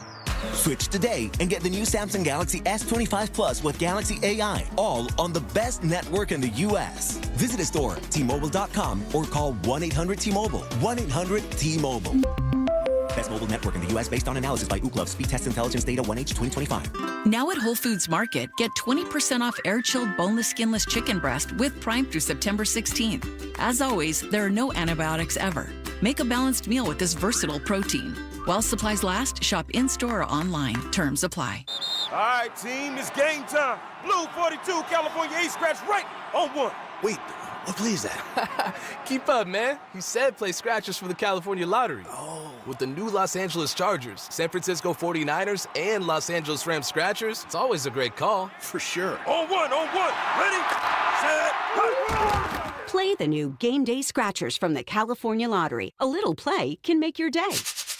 Please play responsibly. Must be 18 years or older to purchase, play, or claim.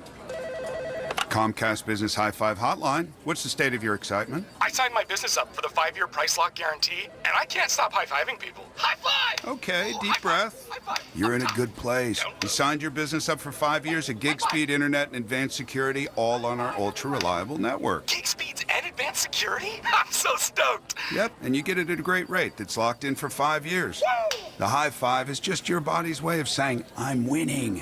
So this is natural. High-fiving everyone you see in a state of business savings enthusiasm, totally natural. Sweet! Thank you! High five, everybody! High five! The Comcast Business 5-year price lock guarantee is back, but only for a limited time, so sign your business up today. High five! Comcast Business, powering possibilities. Ends 9/21/25 for new customers with qualifying bundle. Current customers may be eligible depending on services and area. Guaranteed rate applies to monthly service charge, excluding taxes and fees. Other restrictions apply. Something special for your outdoor living is on sale now at Dolan's. It's fiber-on decking for easy, carefree living. Why choose this durable composite? There's an amazing choice of colors. The rich look of multi-chromatic exotic hardwood. It resists splintering, rotting, and cracking with really low maintenance.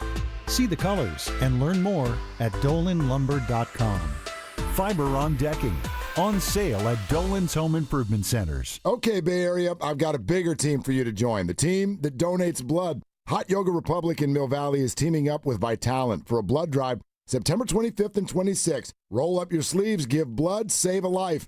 Every 2 seconds, somebody needs it. Accident victims, kids in chemo, real people who need you. Let's do this, Bay Area. Find your spot at hotyogarepublic.com. That's hotyogarepublic.com. And a big thanks to Habas Law for backing this. Habas Law, always fighting to make it right. At Shane Company, we've been engagement ring experts for almost 100 years. We have the largest selection of diamonds and gemstones in stock. You don't have to wait to compare them side by side. Find the one that speaks to you at shaneco.com or in store. Shane Company, your friend and jeweler.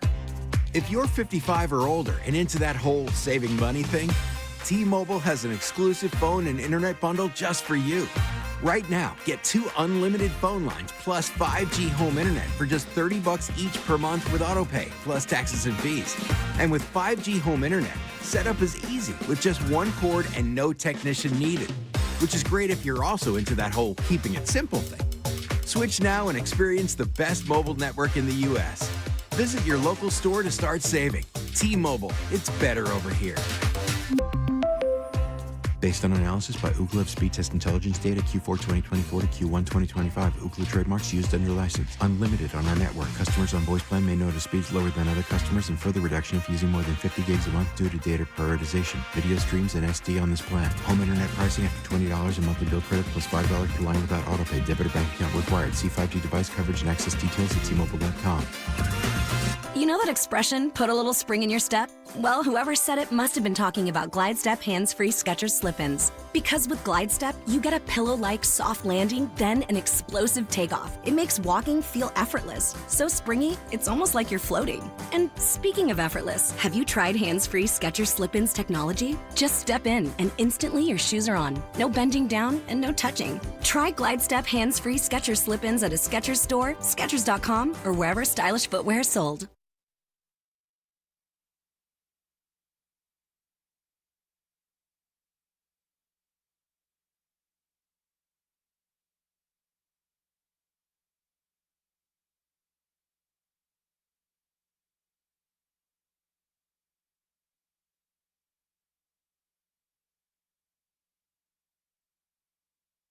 Hey, it's Willard from Willard and Dibs coming up at 2 o'clock. But now back to the Joes on the morning roast. Hey, Joe, I totally think you're winning the debates today.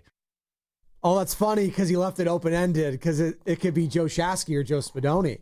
Get it? Well, he just texted me. It's me. Oh. Well, according to Mia O'Brien, ESPN Radio, who just joined us, you said you were Joe 1 and I was Joe 2.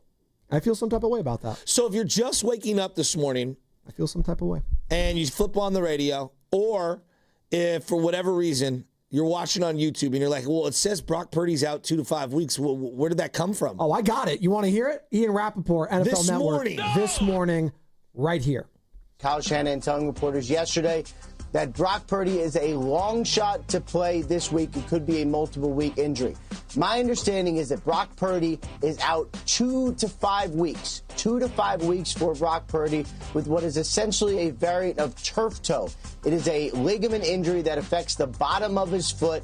Call it turf toe if you want. That's basically what Kyle Shanahan has said. But 2 to 5 weeks for Brock Purdy, which would put him out at least the Saints game this week, the Cardinals game next week, and then we'll see. It is swollen. It is irritated. No one knows how it's going to react, but certainly it seems like the 49ers are looking at probably 2 starts for Mac Jones, their backup quarterback, and maybe more.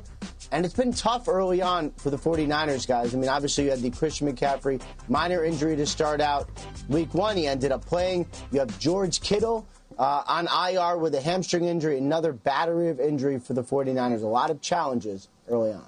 Now is Ian Rappaport, NFL Network this morning. So if you're just joining us, Brock Purdy, minimum 2 weeks, could be up to 5 that he is out with this injury. And how are we feeling, Niner fans? 888-957-9570. Are you feeling like this is a gut punch? Are you feeling like it could have been worse? Are you feeling, hey, you know what? This is why you bring in a Mac Jones. This is why, last year when Brock went down, I was like, yeah, Brandon Allen's not going to cut it, man. Josh Dobbs isn't going to cut it. You need a legit backup in today's NFL to still win games. In an era where we're going from 17 games and eventually it's going to be 18, Joe, you need a competent backup. And this is a guy that started out as a rookie, as a first-round draft pick for the New England Patriots, took his team to the playoffs. Now, you could say, oh, he didn't take his team. He was a passenger on the bus. I was like, he's the quarterback. Give him some damn credit, okay? For a rookie to be able to do that in that division, I don't scoff at something like that. I don't. So I know Mac has the capabilities of winning as a starter in this league. Now, can he do it behind this offensive line? That I'm not sure. And that's ultimately what I keep coming back to, Joe, as we're talking about Brock Purdy and whether or not Niner fans are now viewing him as an injury prone going forward. I think that's a little strong at this point, but I'm not going to begrudge them if they're starting to feel that way. Well, there's a red flag at minimum. There's a red flag, but it also comes back to why do these quarterbacks just keep getting hurt in San Francisco? That is an element. And I think you can point to why quarterbacks get hurt in general.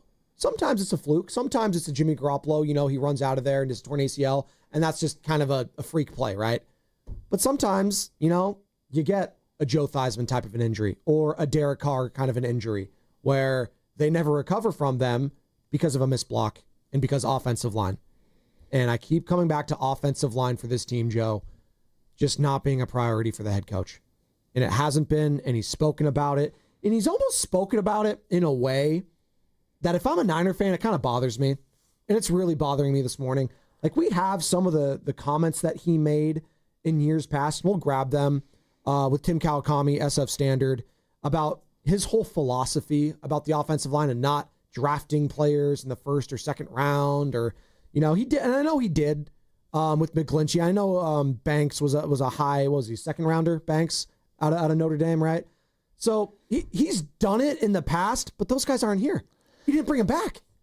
But is turf toe, can we diagnose turf toe as you didn't invest in the offensive line, or is that more random? Well, if it's just turf toe, maybe it's random, but it's not just turf toe. It was also his left shoulder. Okay. So I'm just having it's not one, but 2 injuries. So this year is starting to feel a lot like 2020. And I'm just talking about vibes, not the results. 2020, first game of the year in front of an empty stadium. Garoppolo threw high. Kittle got hit. He was out for weeks. Yeah. Remember, he had that crushed in the knee. He was lucky he didn't tear his knee. The medicine ball heard around the world. They lost that game. Garoppolo threw for 250 yards or whatever it was. And the next game, though, he came back and beat the Jets. But he got hurt. He hurt his ankle. He ended up missing the next 2 games. And I think because of Nick Mullins playing so poorly against the Eagles, we were like, you gotta get him back in there against the Dolphins, Jimmy G. So Jimmy G comes back against the Dolphins with the high ankle sprain. He just wasn't right. And it was probably one of the worst losses of the Shanahan era. He got destroyed. That was the game Ryan Fitzpatrick looked like Joe Montana. Fitzmagic. Yeah. He looked incredible. He got benched for C.J. Beathard in that game at halftime. C.J. Beathard. Beat hard, as I used to call him, because he got beaten up pretty hard. And in that Another Jags quarterback in the past, by the way, C.J. Beathard. After the game, Shanahan said, and I got the quote right here, he benched Garoppolo because he was concerned Garoppolo was not fully recovered and didn't want to have the injury be aggravated. So he came back the next game against the Rams. They won. They won again. But eventually he would end up getting a re-aggravation of the ankle and shut down for the year. And so that is the last thing this team wants done. And we know what happened after 2020. They were so mad at Garoppolo because of the whole ankle and everything and the way the whole thing went down that they went out and they traded 1 million picks to go get Trey Lance. They didn't even know who they were getting.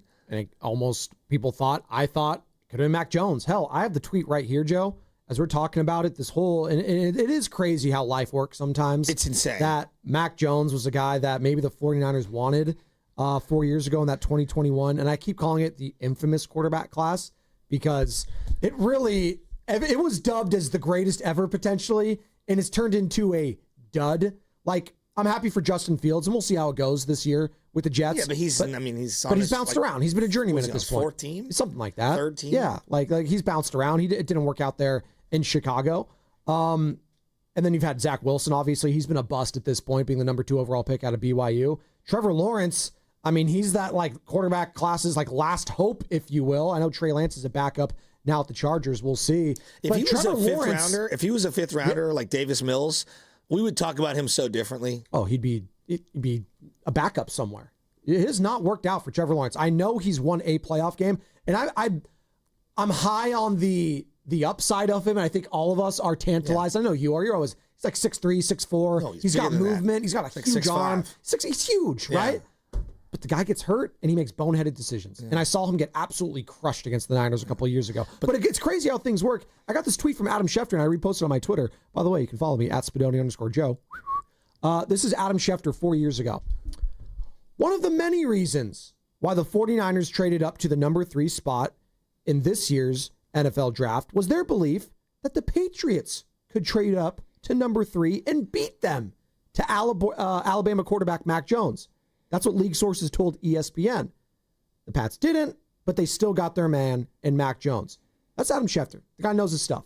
So he thought, and Kyle Shanahan thought, and John Lynch that, we got to get up here because the Patriots might be trying to get Mac Jones. Because remember, we already know number 1 and 2 was going to be Lawrence and Wilson. That was locked. It was solidified. They basically let everyone know. That was what was happening. So after that, it was Mac Jones, it was Justin Fields, and Trey Lance.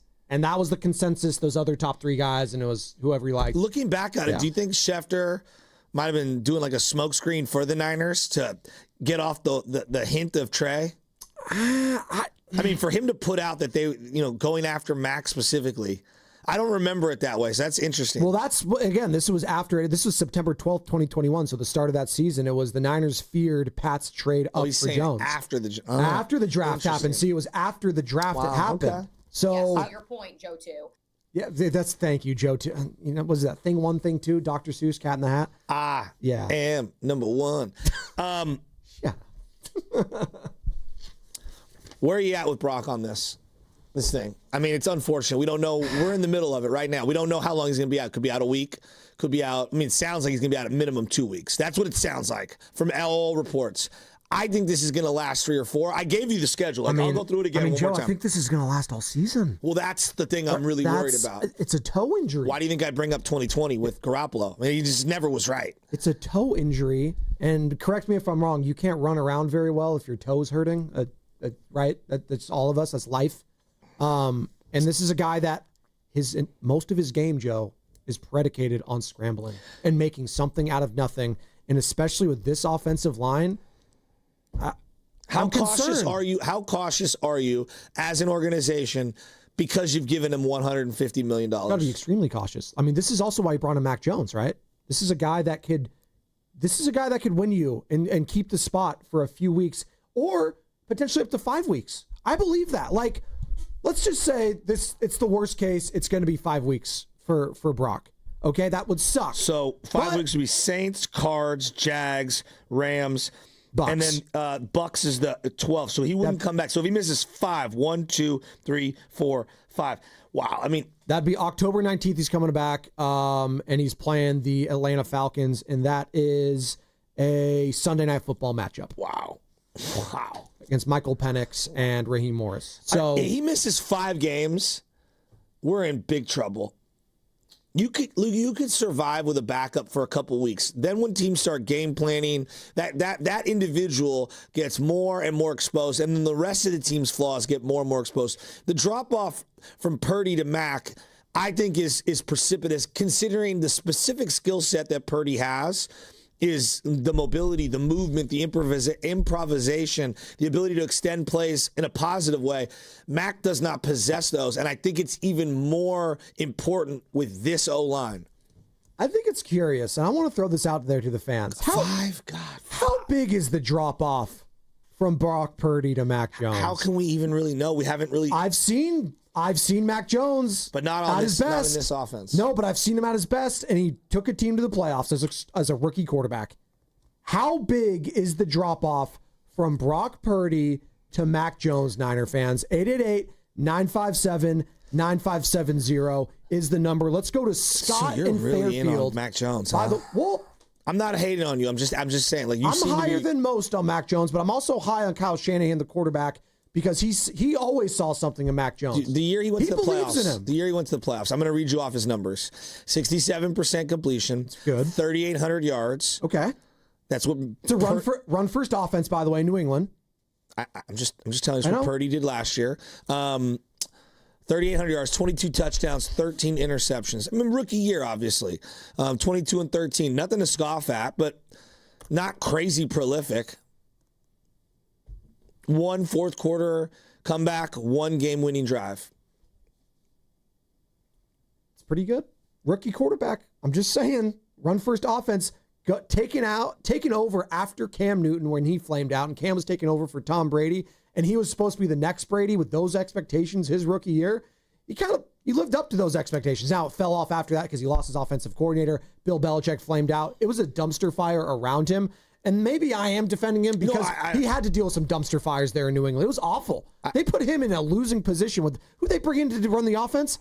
Matt Patricia and Joe Judge, for God's sakes. I don't think he was set up to succeed. But I also look at I just think Purdy's really good. I'm not saying that Mac Jones isn't good. I think Mac Jones for me is more TBD. I have to see it in this offense before I can make a sweeping proclamation one way or the other. But you'll agree with me on this. The drop off from a guy like Mac Jones to Brandon Allen. Oh, no, Mac is better than Brandon Allen. I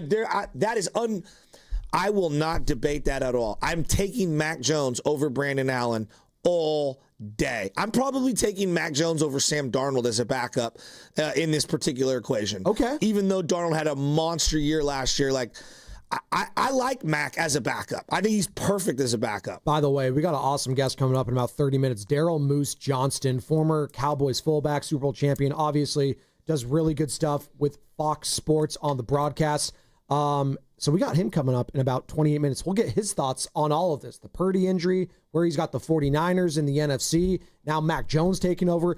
Daryl Moose Johnston, not Daryl the Guru Johnston, Daryl Moose Johnston joining us in 28 minutes, courtesy of River Islands. How big is the drop-off from Brock Purdy to Mac Jones, Niner fans. 888-957-9570 is the number to call or text. The Boxer and Gerson Work Injury Attorneys text line.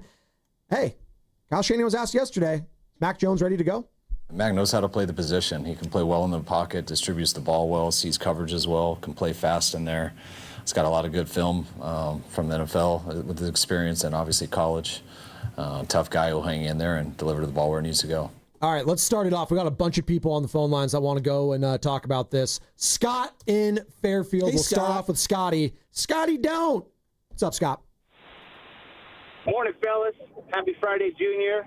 Get ready for this weekend. I was calling in right before you guys put the drop-off. I don't think it's a massive drop-off. Yes, Purdy is better than Mac Jones.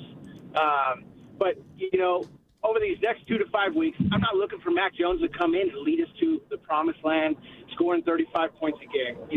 We brought Robert Saleh back for a reason, and that was to toughen up this defense.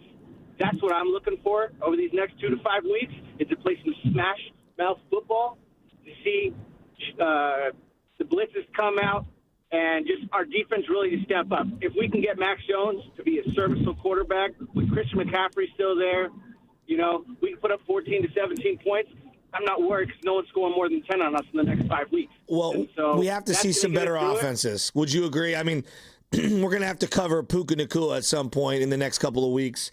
Thanks, Scott. The Cardinals present problems because of the mobile quarterback. It's 1 week against Seattle. We have to see what this defense is in 3 or 4 weeks, and we'll have a better feel. Saints, Cards, Jags, Rams, Bucks, Falcons. Those are your next 6 games. This Saints game, in terms of how important it is to get a victory at the very beginning, is huge. It's humongous. And just imagine if you do win this game, going 2-0, and in your second week, you're already without your highest paid player in the history of the franchise, your franchise guy, your franchise quarterback in Brock Purdy, to go 2-0 potentially, to come back home. And then Mac has a potential revenge game scenario against his team that he started for last year, his hometown team, the Jacksonville Jaguars. Be pretty incredible. That's a cool little story. Again, this is why the NFL is just so good, too. No one wants this. I don't want to be talking about Brock Purdy being out there, but this is the nature of the game. It's a violent game. It's a violent sport. People get hurt, and then people have chance for redemption. Joe, they just paid Brock Purdy. They did. $150 million. They did. We didn't talk about him all offseason. Nope. One game. Out. He's got multiple injuries, and the toe, it seems very serious. This is a big one. I know you're feeling down.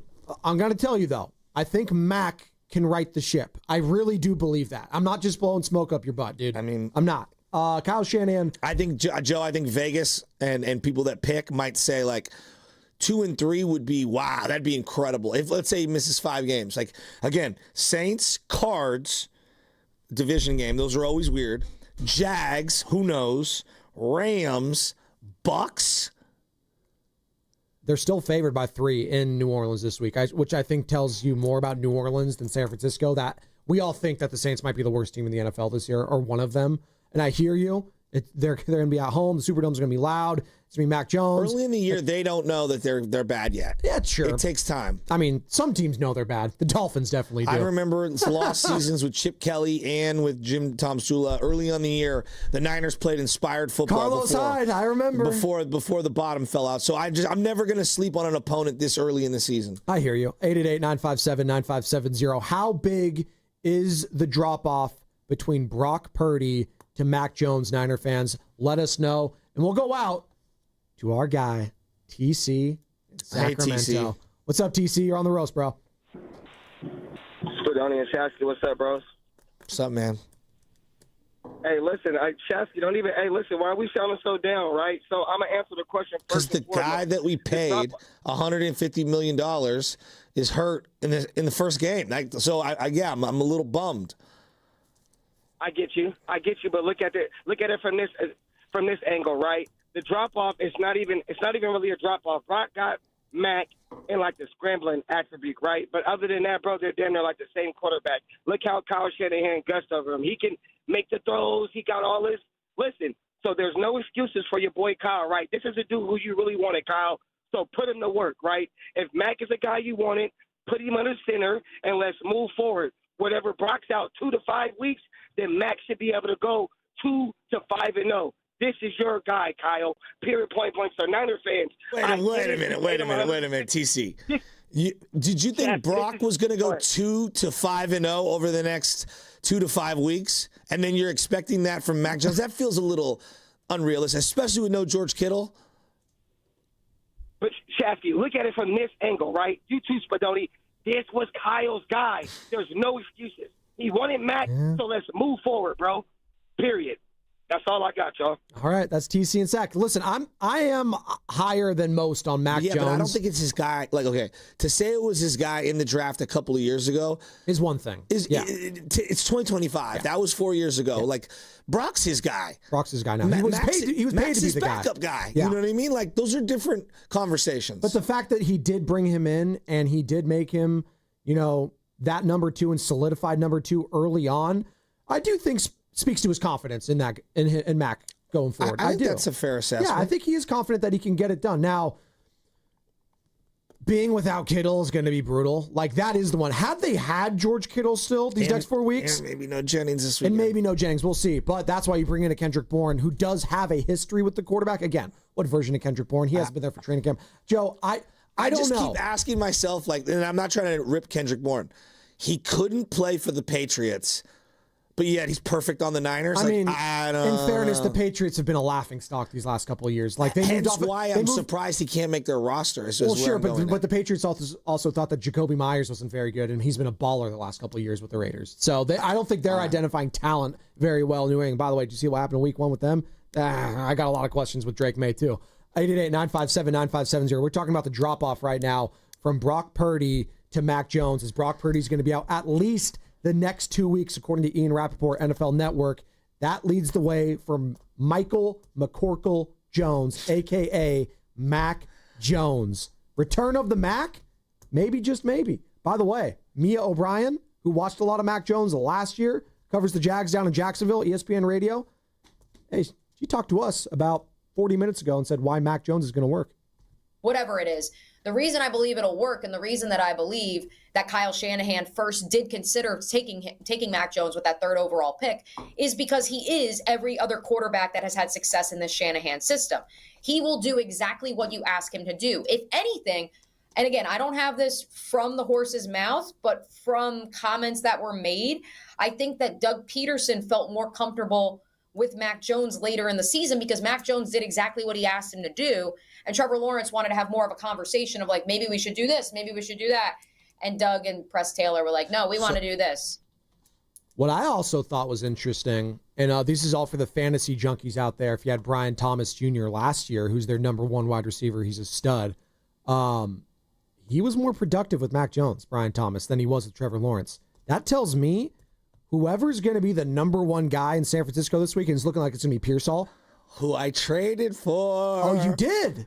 You did do a big in the trade. 95-7 league, but no one cares about my fantasy team. Well, but if you are a Ricky Pearsall owner, you should be very happy because Mac Jones is going to be probably targeting him the most. Hey, he's the hot guy. He's the guy. He's the number 1. Just force feed him going forward. Well, I can't believe Purdy's hurt already. That's really. Is it him getting hurt, or is it the money attached to him that's bothering you? We spent the last 2. It's both. We spent the last. Look, I was crazy about like how much to pay him, how many guarantees. Like he deserved a big pay raise. He did. He deserved a huge pay raise. But when you make a financial commitment to any player, Bosa, Kittle, Ayuk, the quarterback, but specifically quarterbacks and pass rushers, it's hundreds of millions of dollars. The dead cap hit that Denver had on the Russell Wilson basically dump is a huge number. You can overcome it. It's just really hard, right? And well, they took their lumps too. They did. That first year, they took their lumps. And like this team already, without the quarterback number attached to it, had a lot of dead cap problems. Eric Armstead, Debo. I mean, just go down the list. There were a lot of guys that they had to like say goodbye to and eat the number. And so, like, not only when you pay someone do you want that guy to be a very good player, they got to be healthy. You want return on that money. Well, Joe, this is the year it's not really even kicking in yet. That's the frustrating part. It's going to be next year when it really kicks in with those cap hits and those numbers. It's going to be that. It's going to be Bosa. It's going to be Warner. It's going to be Kittle. And I understand fans being a little like, damn, is this what I have to expect going forward, Brock? Let's have the money conversation. To pay Brock Purdy, and there were other guys, you can't afford everyone. Now, is Talanoa Hufanga not on the Niners because of Brock Purdy's contract? Probably not. I think that's probably deeper and more about injury concerns and other players they have on the roster. But it's a non-negotiable starting point because you just can't afford him. So the cap hit next year for Brock is going to be $24 million. Still not like huge. It's going to be 8%, but it's 3% this year, and then it jumps up to 9%, and then it really starts kicking in 2028 when it's at 15%. It's a $57 million cap hit. Aaron Banks. I didn't think Aaron Banks was worth the money that he got, but you aren't even entertaining that because you got to pay the quarterback big money. Yeah. And so you're prioritizing specific people. Charvarius Ward's not here for a variety of reasons. They knew last year they weren't paying him because you had to pay the quarterback money and you had to make hard decisions. So paying Brock is one element, him staying healthy is another element, and then all the other guys around him that you can't afford anymore, like Deebo Samuel. He's here for a variety of reasons, and one of them is the money. I mean, have we learned nothing as a society, as a general manager, as a head coach? Did we learn nothing from the Andrew Luck saga? What do you have to prioritize for these franchise quarterbacks? The offensive line. If you don't do that, then you're telling me as a fan that you don't oh yeah, sorry, the quarterbacks can get hurt, but that's just football. No. Protect your guy. Why did the Philadelphia Eagles, and why have they been one of the best teams in football the last few years, Joe? Why? Oh, it's the insane offensive line. Thank you. That they've continued to double down on. They had a Hall of Fame center and then drafted a kid to replace him. I'm pretty confident, and this might sound ridiculous. While he was still playing, by the way. I think if Brock Purdy was the quarterback of the Eagles last year, they won the Super Bowl. I do. I believe that. You believe that? I believe that. And that's, I think Jalen Hurts, as we're talking about the drop-off right now, and 888-957-9570. Jalen was freaking amazing. No, I love Jalen. Yeah, I love Jalen, too. I think they're very comparable with their skill sets. Yeah. And maybe the tush push doesn't work, and I hear you. But that offensive line, Mahomes would take that. Josh Allen would take that. Lamar Jackson would take that. But I mentioned all those guys, too. Like the Kansas City Chiefs realized in that Super Bowl, what was their problem? Oh, it was the O-line. It was the O-line. Yeah. And what did they do this offseason? They're trying to shore that up. Mm-hmm. Draft picks. Going out and paying a guy who's just a backup right now, Jalen Moore, more money, which everyone scoffs at. He's getting paid to be a backup because they know that injuries happen there. Yeah. So this is what I'm getting at. You need to prioritize. And if this isn't a slap in the face to Kyle Shanahan to wake up and start prioritizing that part of the team, I don't know what will. I mean, it's right in front of his face. Trey Lance, hurt. Jimmy Garoppolo, hurt. CJ Beathard, hurt. Everyone just keeps hurt. And now the guy that you dubbed the guy, Brock Purdy, is hurt again. Well, the Shanahan philosophy, I told you, is driven me nuts. I always go back to Harbaugh just because I remember the statements that he brings up. The offensive line is the tip of the spear. What happened to the Chargers this year in training camp? Rashawn Slater, their stud, it might be the best left tackle in football, got hurt and is out for the season. He is their Trent Williams, right? Well, 2 years ago when Harbaugh had an opportunity to draft whoever he wanted, 5th or 6th overall, they took Joe Alt, who was a left tackle at Notre Dame, and they moved him to the right side. And they were like, yeah, we know we have a great tackle. We want another one because that's the tip of the spear. And we want to make sure that investment that we have in Justin Herbert stays upright. What did they sacrifice? Who did they cut? They cut skill position players. They got rid of Joey Bosa. Him too, but I'm saying Keenan Allen, Mike Williams. Yes. Right? And then they drafted a cheaper receiver. They got cheaper on the outside, and they invested more on the inside. And they brought in a guy like J.K. Dobbins, a prove-it deal for some of these running backs. Yes, correct. So when they lose Rashawn Slater, which is a devastating blow, almost every team in the league would have been pretty screwed. Yeah. You know what the Chargers did? They're like, yeah, we're going to move Joe Alt over there, and we're going to be good to go. And we'll just beat the Chiefs in week 1 in Brazil. The one thing the Niners have failed to do. Yep. And again, this is philosophy. It's team building. I'm not going to agree with everyone's. And I'm not gonna like. There are a lot of things that I agree with, Kyle. Like spending first rounders on skill position players, I do love it. But at some point, if I'm paying the offensive coordinator, which is what he is, the head coach and offensive coordinator, $20 million a year, sometimes I need you to like hit on a third and fourth round wide receiver and shine that guy up. Puka, what was he, a fourth? Yeah, something like that. Fourth or fifth rounder. Yeah, he's got as much talent as anyone. Now they did it with George Kittle. That was like 2018, 2017. Right. You know, we've got to do that again. So prior to Puka Nacua, Cooper Kupp was a third-round pick. It wasn't some top prospect. No one heard of it. Did you hear of Cooper Kupp? No. Eastern Washington, by the way, teammates with Kendrick Bourne at Eastern Washington. But like I look at the Pearsall pick, and today it looks great. But the day you made it, we all knew they needed offensive line. And if you hadn't had to pay every single penny on the quarterback, maybe there's a world where Debo's back or maybe Ayuk's healthy. I don't know. That you can't foresee that. But like, you didn't really use him in year one, and you didn't really have plans to use him in year one. That's, and today it looks good because Ayuk's hurt and everything. But on that day, I wanted an offensive lineman if we weren't going to take a receiver or traded one of the receivers on draft day. So I just think their philosophy has been a little off from what I would like to do. 888-957-9570. We're talking about the news that shocked the world in the 49ers realm this morning. 2 to 5 weeks for Brock Purdy. Just brutal. With a turf toe injury. And again, whenever I think of just turf toe, I'm just like, what the? It's just like a big toe that's like swollen or something like that. Well, there's varying degrees of it. It could be a grade 1, grade 2, grade 3. Dr. Narpandia, UCSF Health, our 95% The Game injury insider. It was basically, he put a tweet out yesterday, and you can find it there, but he was basically saying, a grade 1 is basically it's like stretched or like a hyperextension. Probably going to play through that. A grade 2, though, you could be out 2 to 3 weeks, maybe longer. That's partial tearing in the big toe. And then a grade 3, which could be 6 to 12 weeks or need surgery after that, is a complete tear. And like your point about the offensive line overall, it really is stark when you look at how much resources and how many resources they've spent on the defensive line. Yeah. Since they got here, they have drafted how many guys in the first round on that D-line? Bosa, Solomon Thomas. Yeah. Before they inherited Eric Armstead and DeForest Buckner, they paid Armstead.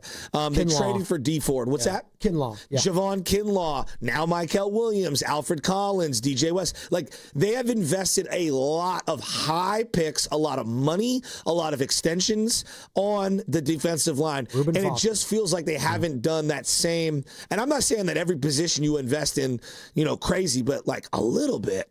No, you have just to, a little. It's a quarterback-driven league, Joe. You got to protect these guys. I know. It's literally like, I'm just going to go through here. The list of Super Bowl winners. You can almost always point to the teams that have really legit offensive lines. Almost always. It's rare where you have an offensive line that stinks. So like that doesn't happen. You don't get to the Super Bowl with a bad offensive line. It has to be at least average, above average to elite. And unfortunately, what's caused the 49ers, and you could point to it in the Super Bowl, both those times against the Chiefs, Joe, the offensive line, whether it was a blown assignment or Chris Jones taking over, you could point to that, and then forcing the quarterbacks to make a mistake or throw it away. That happened almost every single time, or in the last case, it was a well-timed blitz from Trent McDuffie, Steve Spagnuolo. I want to hear more from the head coach, though, yesterday, because he talked about injuries. I think he's down and out. Listen to the tone in his voice. Yeah, this is Kyle Shanahan talking yesterday, and there was a lot to talk about, not just because of the kicker, by the way, and he did touch on that. Injuries for practice, Kyle Shanahan. All right, injuries for today. Yetur will not practice, knee. McCaffrey will not practice, calf/vet day. Trent Williams won't practice, knee/vet day. Nick Bosa won't practice, vet day. Brock Purdy won't practice, left shoulder, toe. Juwan Jennings won't practice, shoulder. Jordan James, limited finger. Jordan Watkins, limited ankle. Ben Barch, limited knee and elbow. Is anyone practicing? I mean, wow. Mac Jones is. That's who's practicing. How healthy is his knee? Well, let's hear it. Mac Jones, is he good to go? Mac knows how to play the position. He can play well in the pocket, distributes the ball well, sees coverage as well, can play fast in there. He's got a lot of good film from the NFL with his experience and obviously college. Tough guy who'll hang in there and deliver the ball where it needs to go. So there you go. Looks like he's a tough guy. He'll hang in there. He'll deliver the ball where it needs to go. Niner fans rallying around Mac Jones. You have no week 2. choice. No, I know, but isn't it funny when a lot of people did not want any part of Mac Jones for so long? I was telling all my Niner buddies, and they all said I was high as a kite. I was like, dude, did any of us not like? I get it. Alabama's always loaded. Mac Jones was incredible that season with that team. They were incredible. Okay, he was playing with the Avengers. I get it. It was the COVID year. Oh. No one, hear me out. No one was allowed to practice in facilities around the country. Alabama was open every day for business. Okay, no, you saw his arm. You saw the talent there with those wide receivers. He looked incredible. He was good. No one denies that.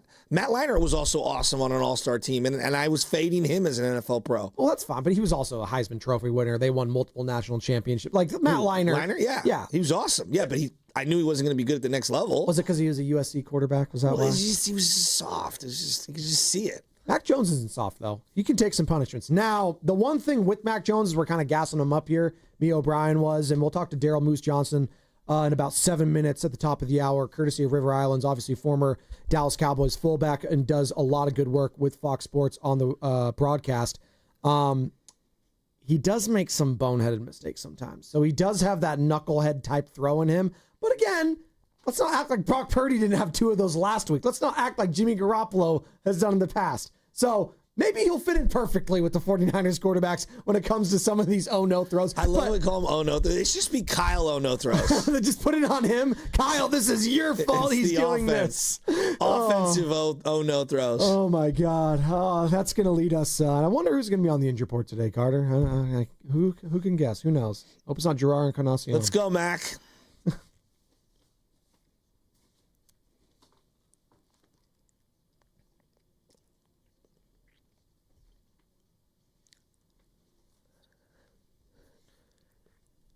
Hey, did you hear the news about Brock Purdy?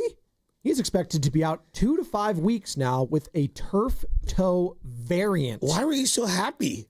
Oh, that's how it's literally. Hey, did you hear the news? That's what it says on the script. It says, "Did you hear the news about Brock Purdy?" This is the script I'm reading. All right, there you go. It is unclear the severity of the injury, which makes a return timetable harder to figure out.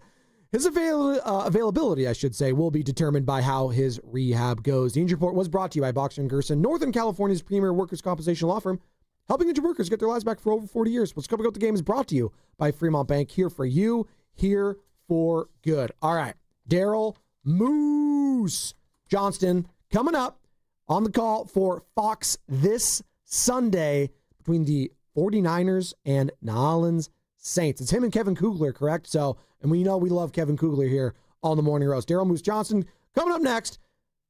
Brock Purdy's going to be out. Mac Jones is stepping up. How big is that drop-off? 888-957-9570. Brought to you by Fremont Bank. Here for you, here for good. Now it's time for the closer of the week. Presented by LiftMaster and R&S Doors. Turn your garage into the envy of the neighborhood. Visit rnsdoors.com. This week's closer comes from Vinay from San Jose. One of the best professional services I have seen. Victor identified the problem and replaced the nylon gear in the opener within minutes. He also fixed the squeaking noise of our garage door. Highly recommend for any garage repair. Recently, my garage door opener was not working. I was in need of a closer. I was put in touch with R&S Doors, and they hooked me up with a brand new garage door opener from LiftMaster. With LiftMaster's MyQ connectivity, my garage door opener can be controlled right from my smartphone. You'll know when a door or gate has been left open and can close it with a tap, no matter where I am. Be one of the first 10 callers and receive 20% off a LiftMaster garage door opener. Call 1-800-FIX-A-DOOR. That's 800-FIX-A-DOOR. Or visit rsdoors.com. R&S Doors. Look for the red truck. Here we go. Count on Sundays with the NFL on CBS and Paramount Plus. This is incredible. Watch your local NFL game live all season long. And he's in for a touchdown. Visit ParamountPlus.com/NFL to get started today. When your reputation's on the line, you don't leave anything to chance, especially your primer. Painters trust Kills primers for a smooth start, strong adhesion, and serious stain-blocking power. And now, the full Kills lineup is available exclusively at the Home Depot. Need it fast? Get same-day or next-day delivery, or order online and pick up in-store. Kills primers. Pro results, faster. The Home Depot. If you're a pro, you know. Tired of hearing scary radio ads about the IRS? Tax Relief Advocates is different. TRA is here to tell you that if you owe money to the IRS, whether it's $5,000 or $500,000, we have a solution. TRA can eliminate or reduce what you owe to the IRS with zero risk to you. We have over 1,000 5-star reviews on Google and an A+ with a BBB. End your tax nightmare today by visiting TRA.com or call 800-275-2027. That's 800-275-2027. Why is Macy's one-day sale the one sale you can't miss? For starters, you'll find our best prices of the month on fall's top trends, like $99.99 for trenches and barn jackets, diamond bracelets $249, and for cozy nights in, comfy sheets at $19.99 and under. Plus, it's Star Money bonus days, when Star Rewards members can earn Star Money faster. Not a member yet? Join for free online or in-store. Don't miss Macy's one-day sale tomorrow. Savings off already reduced prices. Exclusions apply. Coming to Freeman's Appliance in Pleasant Hill, September 26th through the 28th for their fall clearance sales event. Take advantage of one-of-a-kind opportunities at the Freeman's Appliance Fall Clearance Sales Event for the best time to save on new appliances for your home. 1-877 Cards for Kids. KARS Cards for Kids.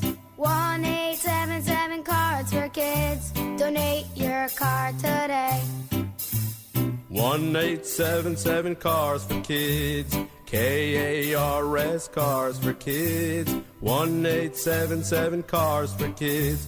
Donate your car today. Ready to get rid of that old car? Donate it to Cars for Kids. Call 1-877-CARS-FOR-KIDS to reach a friendly live agent. Donation's super easy, and your car can be picked up as soon as tomorrow. Call us now, 1-877-CARS-FOR-KIDS. That's Cars with a K to donate your car today. 1-877 Cars for Kids.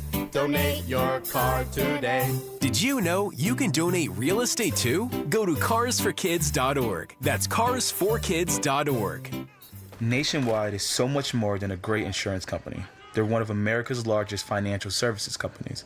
Like how I'm more than Saquon Barkley, the NFL's reigning leading rusher. I'm also the NFL's leading husher. Shh, hush up back there. Wow, I might have just set the hushing record. Well, almost. For your insurance and financial needs, Nationwide is on your side. Nationwide Investment Services Corporation, member FINRA, Columbus, Ohio. Spreadsheets, clunky software, 100 different logins just to run your business? Ah. There's a better way. Odoo. One simple, connected platform that handles sales, inventory, accounting, and more, so you can focus on growing, not juggling. Make the switch today at odoo.com. That's ODOO.com. Week 1 is in the books as the football season is in full swing. No matchup in Week 2 is bigger than the rematch of the big game from last season. Philadelphia will travel to Kansas City in hopes of proving that they're still atop of the league, while Kansas City hopes to get revenge. Who will come out on top in this rematch to get their season on the right path? It's Your Journey is brought to you by Hyundai. The Hyundai Getaway Sales Event is going on now. Get deals so right, it almost feels wrong. Don't miss out. Visit your local Hyundai dealer today. At Straight Talk, we get it. You say no a lot. Mom, can I get a tarantula? No. Coffee? No. So we're giving you more reasons to say yes, like a free 5G phone with real unlimited data with select plan activation. Can I use the free phone? Yes. See? Doesn't it feel good to say yes to more? Absolutely. Face tattoo? Absolutely not. Available at straighttalk.com and Walmart. Taxes and fees apply. In-store activation of Gold Unlimited plan or higher required. For network management practices, visit straighttalk.com. You're listening to 95.7 The Game, KGMZ-FM in HD1 San Francisco, on Odyssey Sports Station and the home of the Golden State Warriors and Valkyries. Always live on the free Odyssey app and now coming to you live from the Laughing Monk Studios. Rise. Wake up! It's time to wake on up. Wake up, wake up, wake up. With a nice cup of Joe. What's up, Joe, bro? Featuring Joe Spadoni. He's an Italian. And Joe, the Butcher Boy Shasky. I am slippery. Oh! The best part of waking up is morning roast in your cup. It is the Morning Roast, man, on 95.7 The Game. If I can dare it a little Kangle. No, this is America. Oh, man. Shout out. You know what? We're halfway home here on a Thursday, which some say is the best day of the week because you get that, who the caller said, a Friday Junior. That's what Thursday is. It's kind of, I'm feeling it. We got the payday coming later for some of us. We get it a little bit early Thursday, so it kind of is a payday Thursday for you, boy. I'm feeling great. And you know what? I know Niner fans are waking up this morning and hearing the news from Ian Rappaport, NFL Network. Brock Purdy going to be out 2 to 5 weeks with a turf toe variant. And they're shook. They're sad. They're angry. They're feeling all the different waves of emotions right now. Shasky is this morning too. I hear you. It's not the end of the world. It's not. I do think the 49ers could weather this September storm is what we're going to be calling it. Yes, to your point, Joe, too. Thank you, Mia O'Brien. And that leads us now to the River Islands guest line, where we got a guy that knows a thing or two about winning a lot of big games. That's Daryl Moose Johnston joining us now, again, on the River Islands guest line. Going to be on the call for Fox Sports this Sunday when the Niners take on the New Orleans Saints. And Daryl, let's just jump right into it. When you hear the news, when you saw the news of the turf toe for Brock, and it's looking like he's doubtful to go this week, Ian Rappaport, NFL Network, saying at least 2 weeks. What were your immediate thoughts when you heard that? Yeah, a little bit of disappointment. Always enjoy the opportunity to visit with Brock Purdy. I think it's been a great story. We had, years ago, his first start of his NFL career and kind of was able to have a couple of games down the stretch that season. So I just think he's one of the good guys that's in the NFL, and always enjoy our opportunity to visit with him. So just from a personal standpoint, that'll be disappointing. But Mac is great too. We got an opportunity to visit with him a couple of times, and I really think that they're very similar in their style of play and what they bring to the table at the quarterback position. So it shouldn't impact Kyle's offense too much. So I'm actually very excited to see what Kyle does for the adjustments. So he's very creative and one of the better coaches in the NFL from an offensive side of the football. So it's going to be fun to watch what he has in store for the Saints defense. Take us through the locker room. I was a young kid, and I hated you guys, the Cowboys. I mean, you in particular. You and Jay Novacek used to break my soul. I grew up right near Candlestick. So that 91 team you guys had, which was documented in the new doc, I don't even know if you ended up watching. I know you were contributing to it. But, the Steve Berline situation where Troy goes down and then Berline goes in, and you guys end up sticking with him. The coaching staff and everyone sticks with him. Walk me through what the players are going through right now in that locker room. Are they trying to rally around Mac Jones?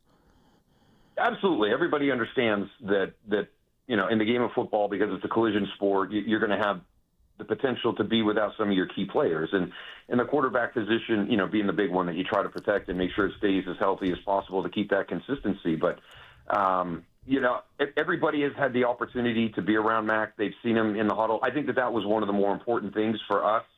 If you go back and look at our teams through that run, we always had a good number two. We had Rodney Pete, we had Bernie Kosar, we had Wade Wilson.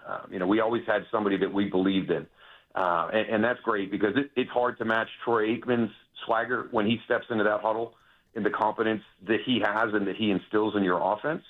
But the guys that we were able to work with, were pretty darn close.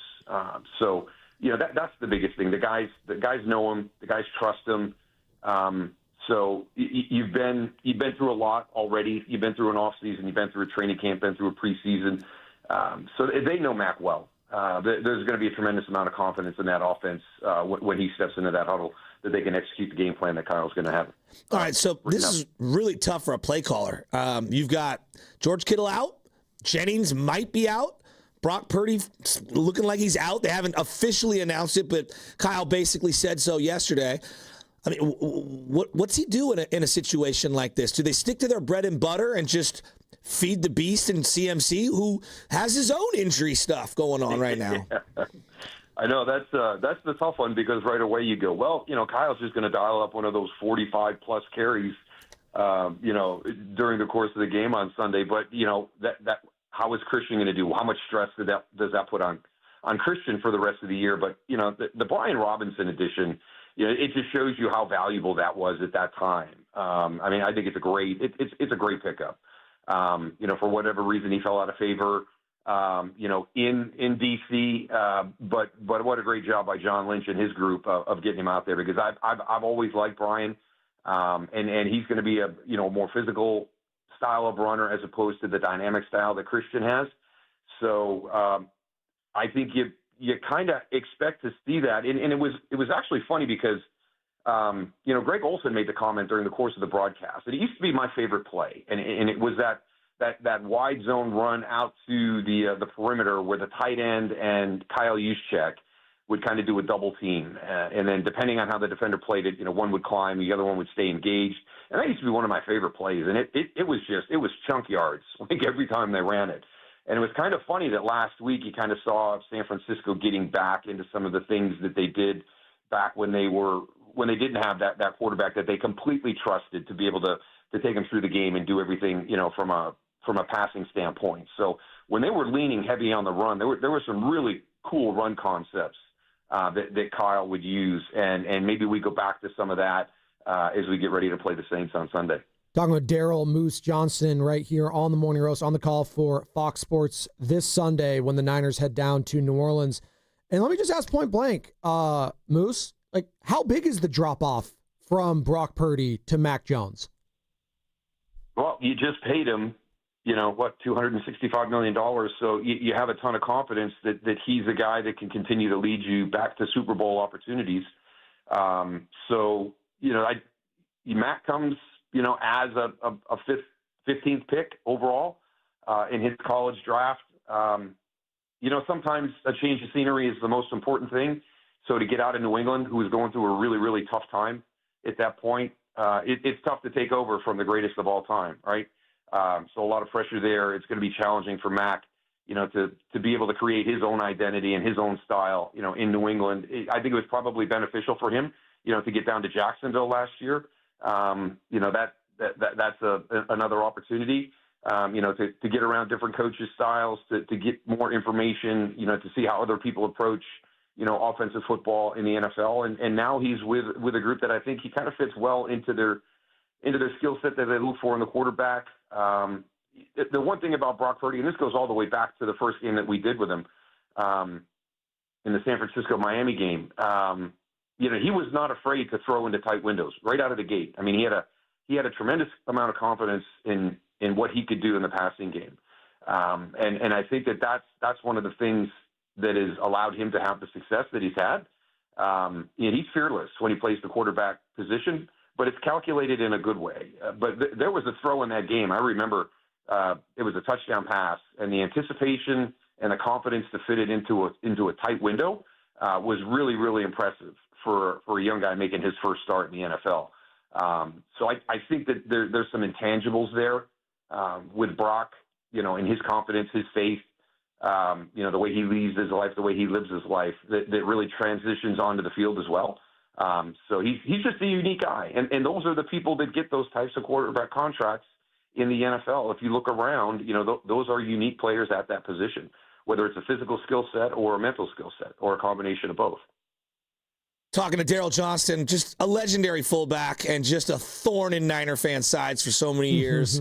Great broadcaster. I've really enjoyed you over the years on Fox because we watch all the NFC games here in this market, and you've just done a great job. And I'm watching that doc. I go back to the doc. You guys were talking about North Turner. You guys as an offense, and it was incredible because Niner fans had North Turner for 1 year, and we were like, this dude gets it. Frank Gore's best year, Alex Smith was ascending, and then he left us, went to the Chargers, and wasn't really a head coach.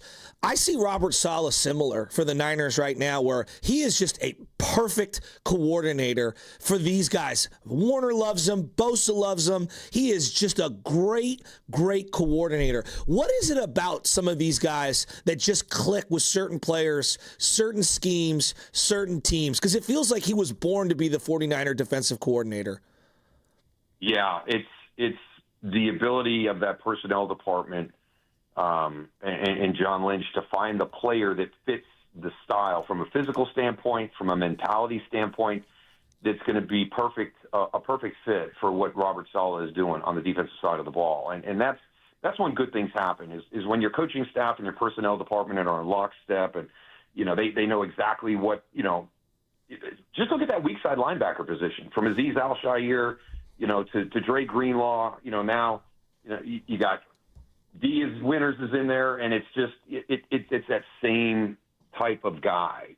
And it's amazing when you just see that connection with the front office and the coaching staff and everything, where they know exactly what you're looking for every position. So, and to have a guy like Fred, who's there, who's going to be able to lead everything, to have somebody as dynamic as Nick on the outside, and those are huge pluses. But Robert Saleh it's a perfect time for him to come back. Right? This is going to be a challenging year. The Niners have the easiest record to go against in the NFL, but I don't put a lot into that because there's so much change from year to year in the NFL. What looked like it was easy based on 2024 may not be easy in 2025. So we'll just have to wait and see there. But I look at Robert Saleh and kind of see, a Steve Spagnuolo, a guy that went up and became a head coach and didn't have the success that he had as a defensive coordinator, and then became very, very comfortable in that position, being able to work alongside, Andy Reid in Kansas City. And what Steve has done, in the beginning when Kansas City got on that roll, it was all the offensive side of the football, and the Tyreek Hill days and Patrick Mahomes, and everybody's having fun, and they're slinging it all over the field. Well, the last 2-3 seasons, it's that defense. It's Steve Spagnuolo.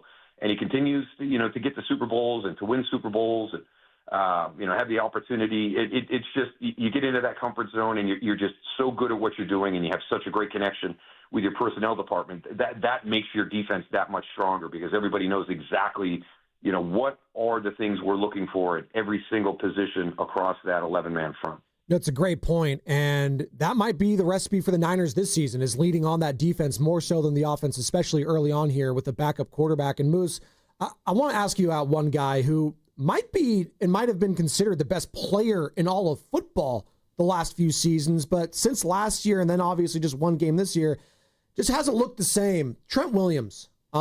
This is a guy that's getting older. Obviously, if his career ended now and he walked away, he'd be a first ballot Hall of Famer, one of the best left tackles of his generation, but struggled last week. Greg Olsen was just calling it out point blank on the broadcast, saying, he struggled today.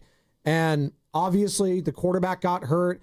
A bunch of no names nationally on the offensive line. I know they extended Colt McKivitz, the right tackle. You got Ben Barch there. Just what have you seen with Trent Williams, and how concerned are you about his potential play going forward, given his age?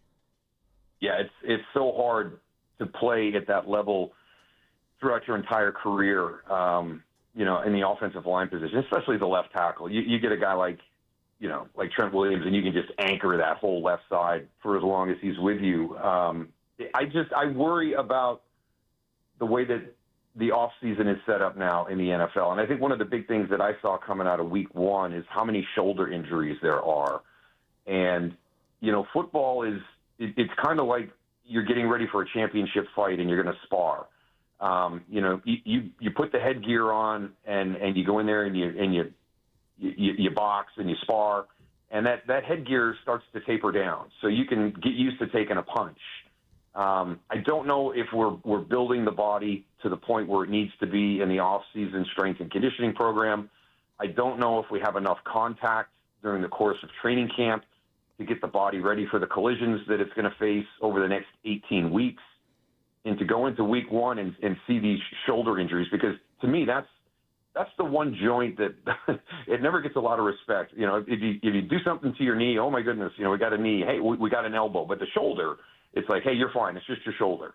But that is the part of the body. If we're taking the head out of the game, we're adding the shoulder back into the game a lot more frequently. And I just worry about that. So in Trent's situation, it's time on task for years playing at a high level, and you're carrying a ton of small injuries, and they start to add up eventually. And, getting ready for this game, it's kind of funny because it's the same thing is going on, on the New Orleans side.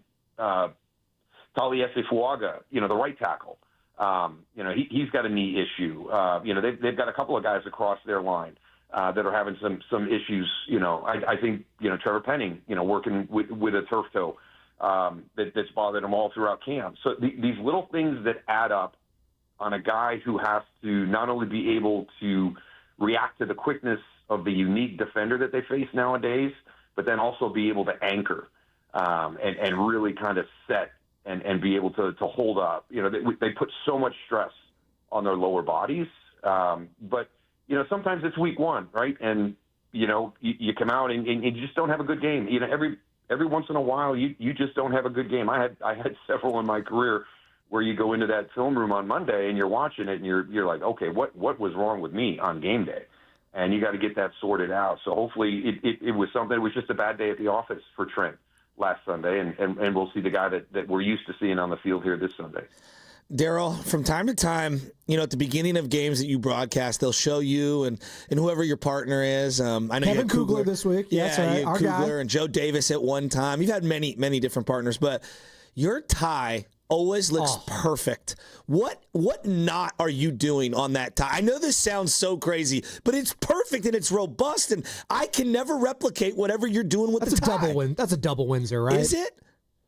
Yeah, it's a double, not a triple. The length of the tie, sometimes if it's super long, we can get 3. But the hard part is now the knot with the collar. And there's been a few times where you get the good knot, but it's short. And you're like, you know what? I like the knot enough where I'm comfortable wearing the shorter tie today. And with the sport coat, hopefully we cover that up. But yeah, it's been fun.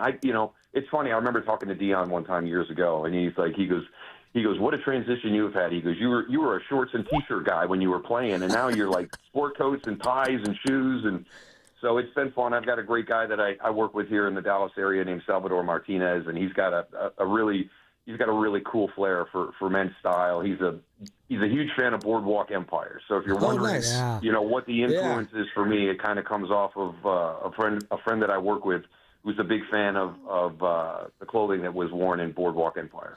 You played with so many characters, and I keep bringing up the Doc because for me I grew up in the 80s and the 90s, right? And so Cowboys, Niners, I mean, that forged my love of football and my hatred of the Cowboys and everything. You had Jimmy, Jerry Jones, Dion at one point after he was with the Niners, Michael Irvin. I mean, Troy's a great orator.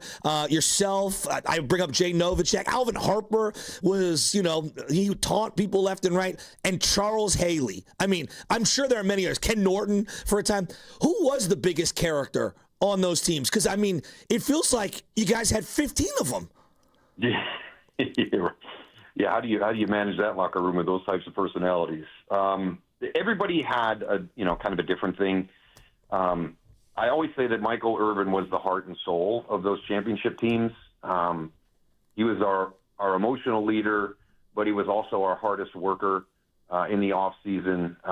He was absolutely amazing, and we were just not the same with Michael not in the lineup. And that was finally one of the things that got us to talk to him. You know, when he got in trouble and he got suspended, we were like, Michael, I mean, we are not the same team without you in the huddle. I mean, you're not playing this weekend, not because you're hurt, not because of something that happened playing the game, but because of a poor decision that you made. I mean, you can't do that anymore. I mean, there's too much at stake. We got a small window here. Eric Williams, he was our tough guy. I got yelled at so many times by my running back coach because he would ask me what I was thinking on the last play, and I couldn't tell him because my eyes were watching Eric Williams versus Reggie White or Eric Williams versus whoever he was playing, you know, that weekend. It's just it was unbelievable, you know, the physical battle that was going on at right tackle. And then I know you guys are familiar with Charles Haley and the challenge that Charles brings into a locker room. We were able to, you know, work with his unique personality and some of the challenges that he was facing early on that he has openly talked about, today. Charles is still to this day a good friend of mine. And, you know, when I was coaching my son's, you know, football team, you know, I would coach during the course of the week, but on the weekend I had to go do the broadcast, so I didn't get to coach on game day. And Charles was one of the guys that I would ask to come by for one of the big games and keep an eye on my coach who was doing the coaching because I didn't trust him. Oh my goodness! And the guys loved him. I mean, they just loved him. And the last game that he helped me, we were a winless team playing an undefeated team, and we had him beat. And my assistant coach, I mean, it's it's just snap the ball, take a knee, and the game's over, and we win.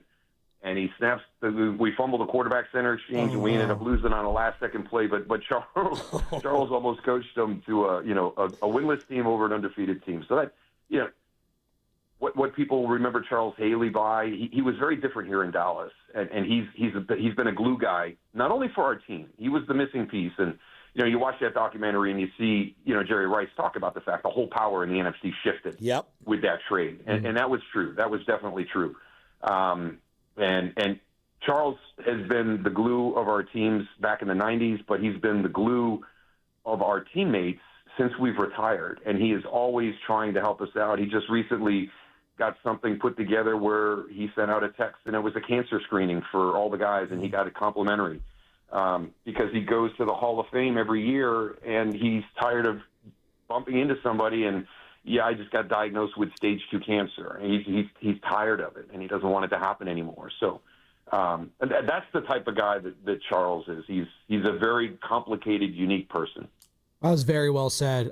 Moose, we really appreciate your time this morning. Was your assistant coach's name Mario Cristobal, perhaps? Because that's something that he would do as well. Hey, I'm a big fan, Moose. Always have been. I respected the hell out of you.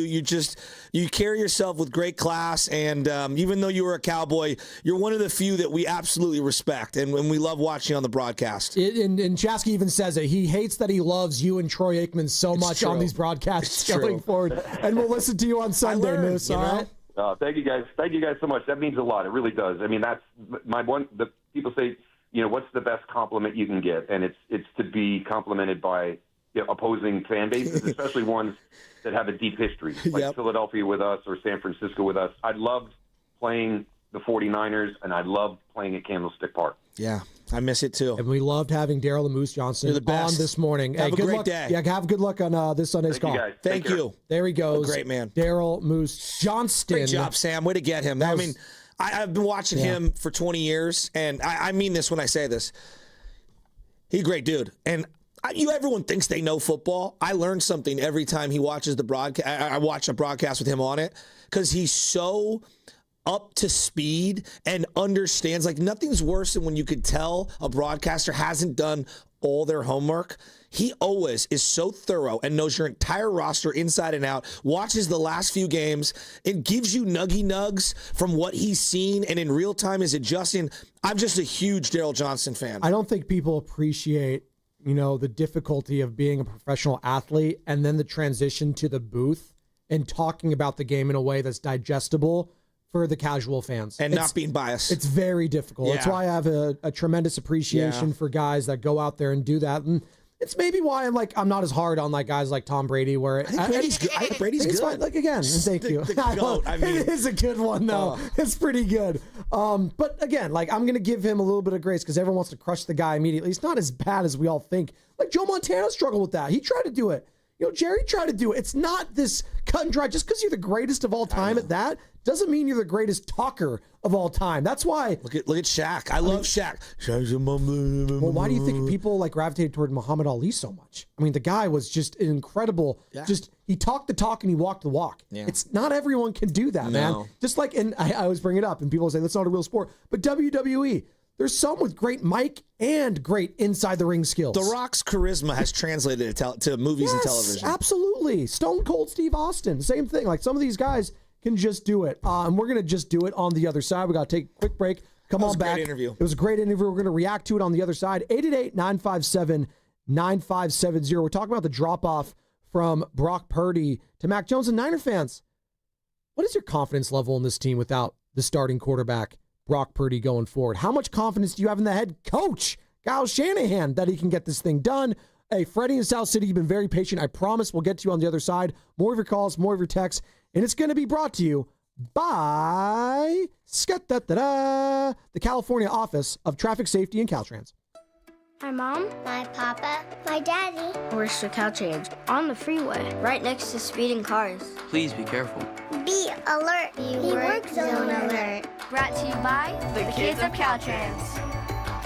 Do you often worry you left the garage door open? With a LiftMaster garage door opener powered by MyQ, you'll never worry again. You can control, secure, and monitor your garage from your smartphone anytime, from anywhere through the MyQ app. As an authorized LiftMaster dealer, Ace's Garage Door Repair and Installation has smart openers designed for your needs, including belt drive motors for ultra-quiet operation, integrated camera for live video, streaming, and battery backup to let you in when the power is out. Trust Ace's Garage Door Repair and Installation for top-notch service and unbeatable reliability. Whether you need a quick fix, a complete replacement, or a brand new installation for your garage door or garage door opener, our skilled technicians are here to get the job done right. With competitive prices, a commitment to quality, and diamond certification, Aces has you covered. Call today at 855-588-2237 or visit acegd.com. That's acegd.com. Aces Garage Door Repair and Installation, where your garage door is our priority.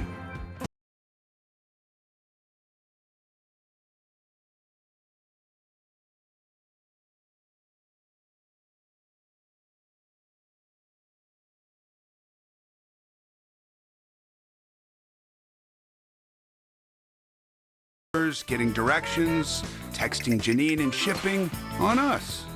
The broken coffee maker?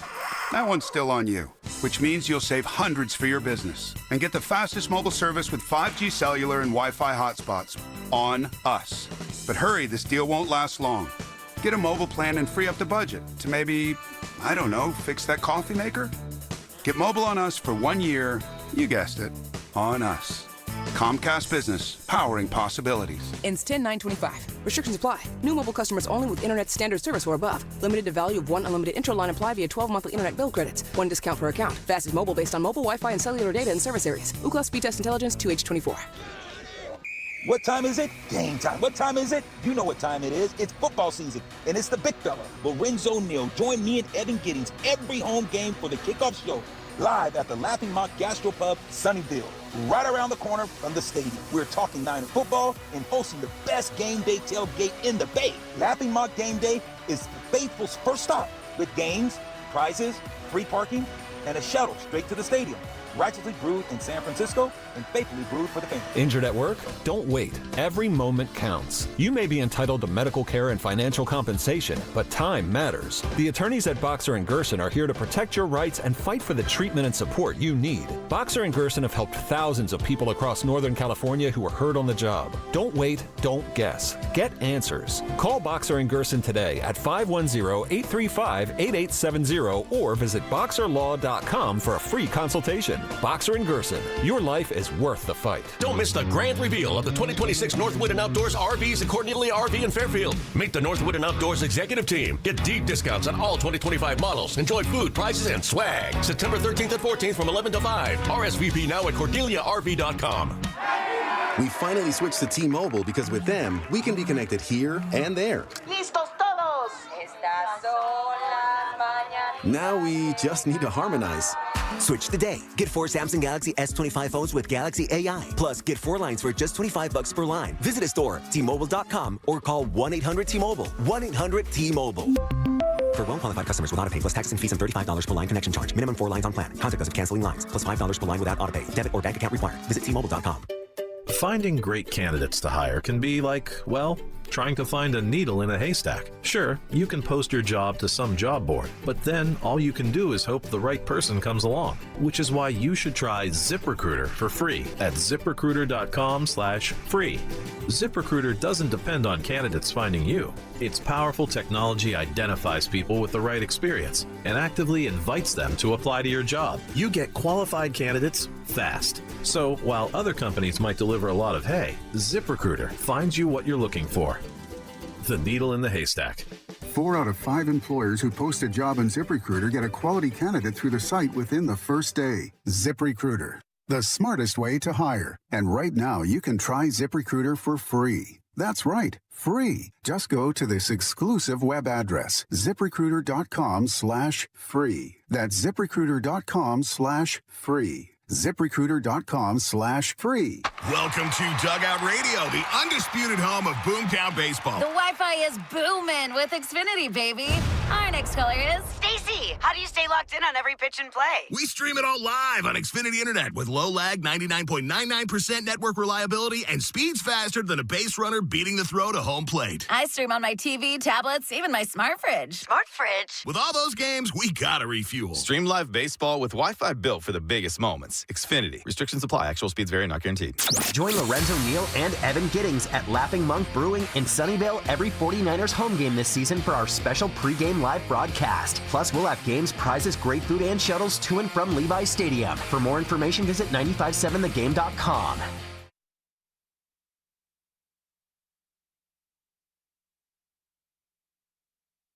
No, this is America. This is Big Pun from South City, and you know I'm tuned in to the Morning Roast with my guy, Joe Spadoni, and Butcher Boy Shasky on 95.7 The Game. Oh, who cares? Big Pun! If you're just joining us, we got an update on franchise quarterback Brock Purdy. Oh, boy. It's not great. Ian Rappaport today said this earlier about the Brock Purdy injury. Kyle Shanahan telling reporters yesterday that Brock Purdy is a long shot to play this week. It could be a multiple-week injury. My understanding is that Brock Purdy is out 2 to 5 weeks. 2 to 5 weeks for Brock Purdy with what is essentially a variant of turf toe. It is a ligament injury that affects the bottom of his foot. Call it turf toe if you want. That's basically what Kyle Shanahan has said. But 2 to 5 weeks for Brock Purdy, which would put him out at least the Saints game this week, the Cardinals game next week, and then we'll see. It is swollen. It is irritated. No one knows how it's going to react, but certainly it seems like the 49ers are looking at probably 2 starts for Mac Jones, their backup quarterback, and maybe more. And it's been tough early on for the 49ers, guys. I mean, obviously you had the Christian McCaffrey minor injury to start out. Week 1, he ended up playing. You have George Kittle on IR with a hamstring injury, another battery of injury for the 49ers. A lot of challenges early on. I don't know where the Hawk Tua came from, but that's okay. I didn't expect this many challenges early on in the season. I'm going to be honest. I'm going to be frank. We were at the Red and Gold Summit the other week, Joe, and said... And none of you had the guts that I had. But what were the guts? To say that this could be a 7 or 8, 9 win team. Yeah, but you didn't think Brock Purdy was going to be out week 2. Come on. No one thought that. No, but I thought this team was...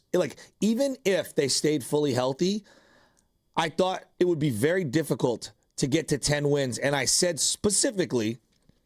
a lot of things would have to go right for them. And right now, they won a game where a lot of things went wrong, and that's a great feeling. But then you wake up, and Tuesday, they announce all of these absences, and then Wednesday, we get updates, and you feel like crummy. Yes, you won. That should be celebrated, no doubt. But you also have to be, logical about what this means moving forward.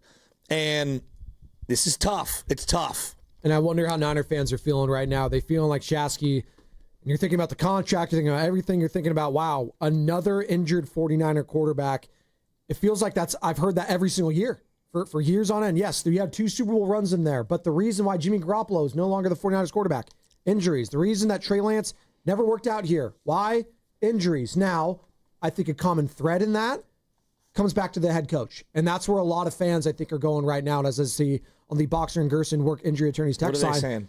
It's Kyle Shanahan's fault for not investing in the offensive line. But again, this is what we do as fans. We want to find the blame. But we could all agree this is a violent sport and people are going to get hurt. And he's a small quarterback. He's a smaller guy. There is an element of when you play the small guys, like, for example, Kyler Murray. Kyler hasn't had a lot of devastating injuries, but if you look at, he had the one ACL injury. He had an ACL tear. But no, but I'm talking about like punishment injuries, right? But if you watch at the end of the year, he is a shell of what he was at the beginning of the year. That style of play, that size, that's holding on to the ball way too long. Russell Wilson in year 8 was not the same player as he was in year 5. Year 4. Jimmy Garoppolo in year 9 was not the same player physically as he was in year 6, year 5. So Brock's got to rebound. He's got to get healthy. He's got to get back on the field, and then we will see. But it's not good. It's definitely a red flag that he's gotten injured 4 separate times in his last 7 games that he's played. Are we labeling him injury-prone, Niner fans, right now? Is it too early to label Brock Purdy as injury-prone? 888-957-9570.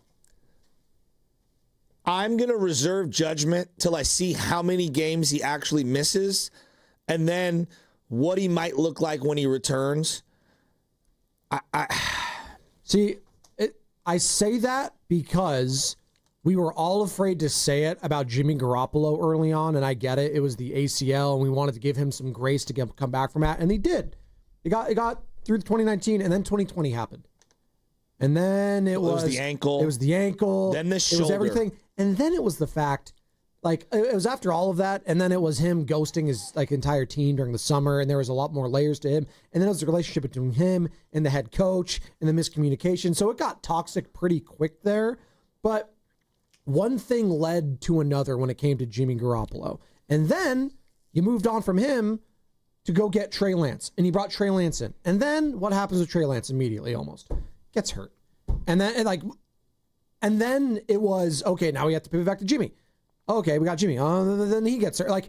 It was just this back and forth with the quarterbacks that you just seemed like, if I'm a Niner fan, we couldn't get away from the injury bug. It was constantly following us like a fly, like a mosquito, and we couldn't get away from it. We had all the raid, whatever those little clip-on things you have, the bugs get away from me. We had the light outside. It didn't matter. The injury bug kept creeping up on the 49ers until not only Trey Lance goes down, then Jimmy, and then you got your third-string quarterback, Mr. Irrelevant, Brock Purdy.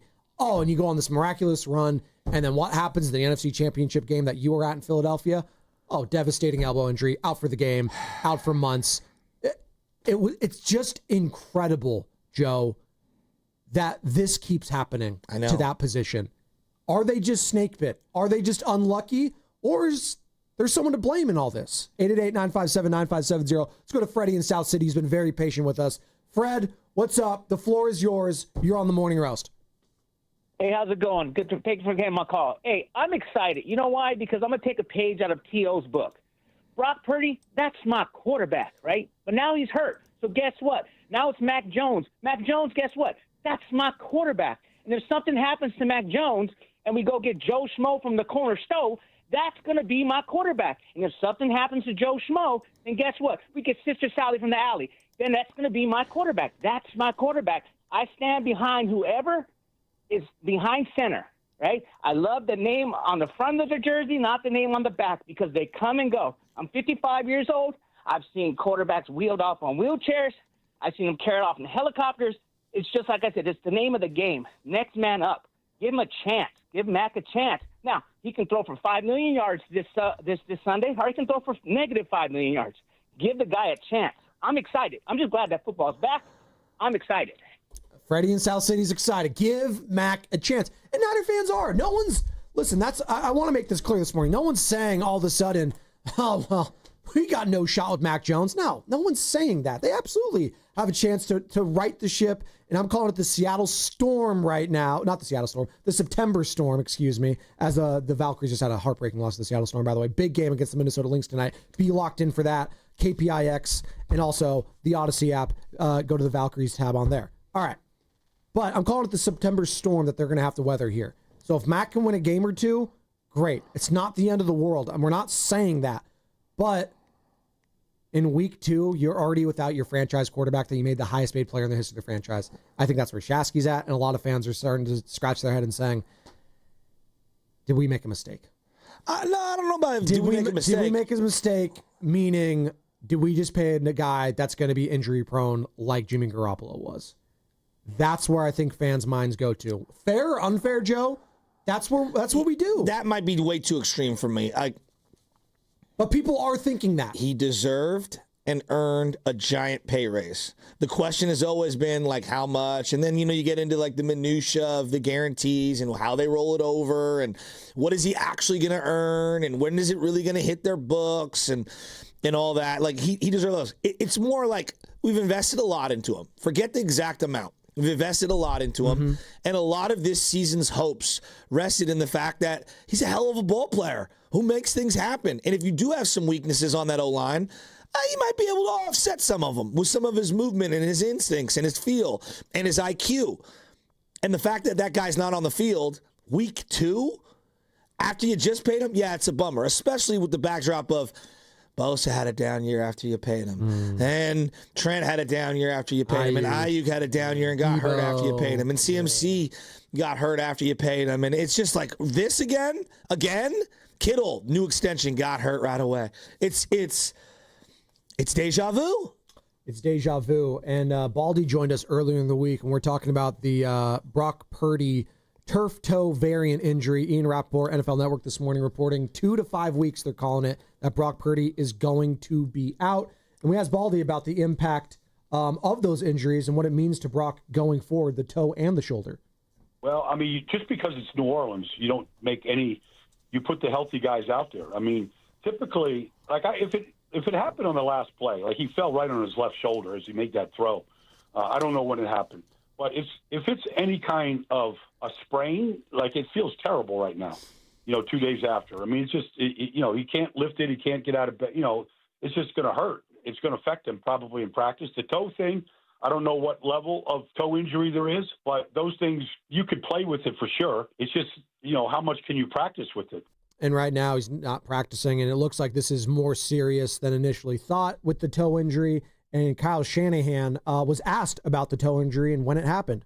Brock, did someone step on his foot in the pocket? Do you know how the toe injury happened? Yeah, I think it happened scrambling. I think when Love tackled him by the sideline. I believe it happened. Were you aware he was playing through that in the game, or is it just something you found out later? No, I was aware.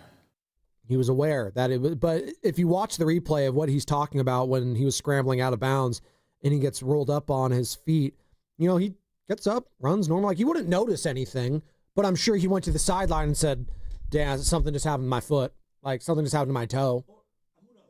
Mike? Who knows? It could have been adrenaline. Sometimes you feel like a tweak and it doesn't, like, quote unquote hurt or get super painful because things are stretched out. Your blood's flowing. Like, you never know. Or sometimes, like, you hurt it bad, but you're already in the middle of it and you just power through. And then it really hurts the next day. We got Larry and Hayward that wants to join the conversation. 888-957-9570. Niner fans, how are we feeling about Brock Purdy being out potentially 2 to 5 weeks? Larry, you're on the roast.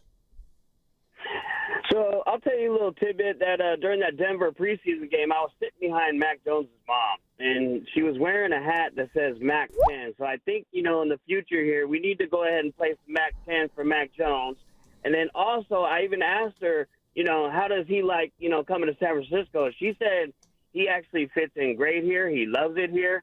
And if you look at that game, that first drive, and when he was in that game, he moved this offense. It wasn't until after they took him out and put in these other slouches at QB to where we started getting rolled on because we couldn't even move the ball. So I feel very comfortable in Mac Jones. I think he's going to do well here.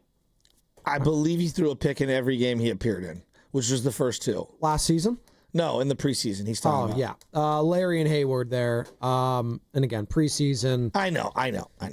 They did move the ball well on one drive. I'm going off what I saw from Mac Jones last season as an actual starter in the NFL in the regular season games. And he wasn't the reason they lost all the games that they lost over in Jacksonville. He wasn't the reason they really won a lot. The only games that he won last year was against the team with the number 1 overall pick. It was the Tennessee Titans. So take that for what it's worth. Again, I do think it's a significant upgrade over what they had last year. And that is important in all of this because I think a lot of Niner fans are saying, oh, God, last year we had Brandon Allen. Oh, the Pastronaut, Josh Dobbs. That was not good enough. You more hopeful for Mac Jones or more bummed about Purdy? I'm bummed for Purdy. I am, because I think there was a lot of Niner fans that said, okay, Brock, like, we just made you the highest paid quarterback. Let's see it, right? And for that to kind of get snatched away already in week 2 after an incredible win, like let's call it what it was. It was a gutsy win.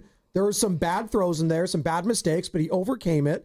And Jake Tonjes made the play of his life. And like the vibes, I felt like were still good overall. Like it was a wow, I can't believe we won that game. But sigh of relief. It was a sigh of relief. Wow, we won in Seattle. And then you can take a step back and say, wow, we won in Seattle. a former House of Horrors. Brock, all he does is win up there. That's a huge win to set the tone for this season. Now, it might be a rocky season, but you know what? That's our quarterback, and that's why we paid him, right?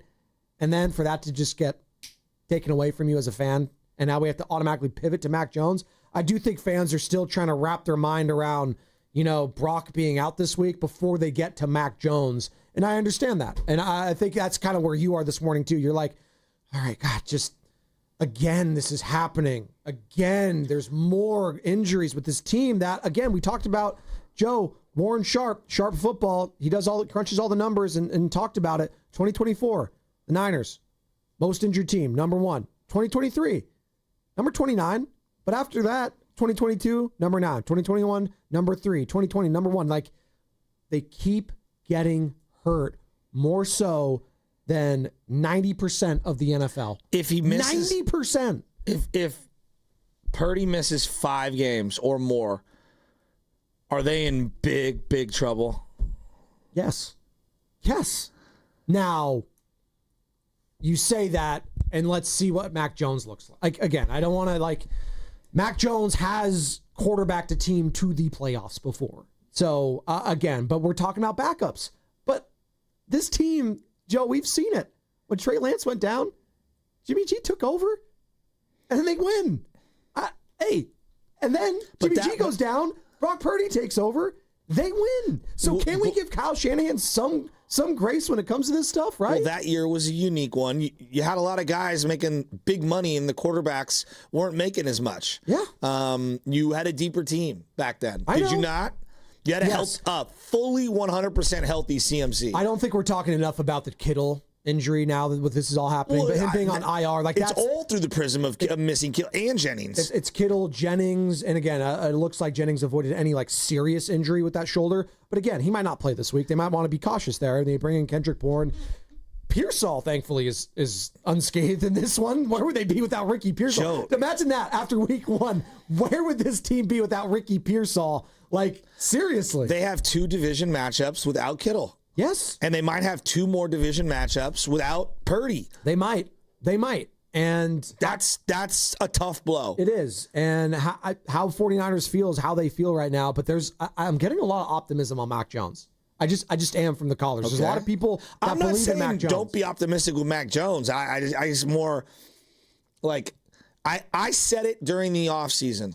I asked out loud, is Purdy $50 million a year better than Mac Jones? And I was like, I'm not sure he is. Now, when I watch Josh Allen, I absolutely think Josh Allen is $50 million better. I don't know if he is, but I also don't know how good Mac Jones is right now. 925 on the Boxer and Gerson work injury attorneys text line. 49ers need to sign your P1 95.7 The Game phone caller who is always talking about aura, crystals, and spiritual energy. Team is cursed. It's from Justin. She's talking about Tony in Oakland. Did Tony see this coming from a mile away when it comes to it? I thought Brock was the bright light on the team, though. So why did they take him away? I don't know. Maybe Mac Jones is the bright light now. Who knows?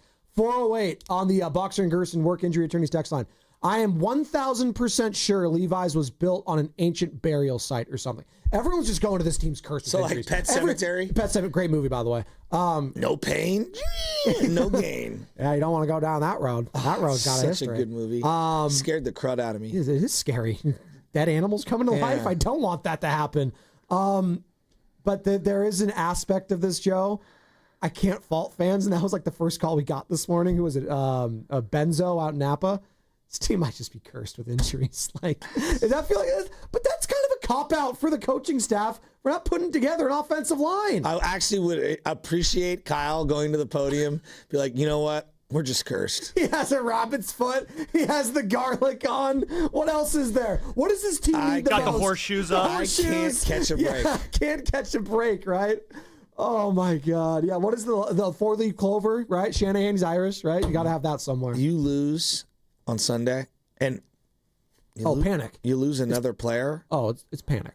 Oh, no, stop there. If you lose Sunday, there is panic setting in, and within 2 weeks. Setting in now. So it's a must-win week 2? Well, is this? I'm already panicking. Are Niner fans panicking right now? The season is teetering here. Whoa. What do you mean?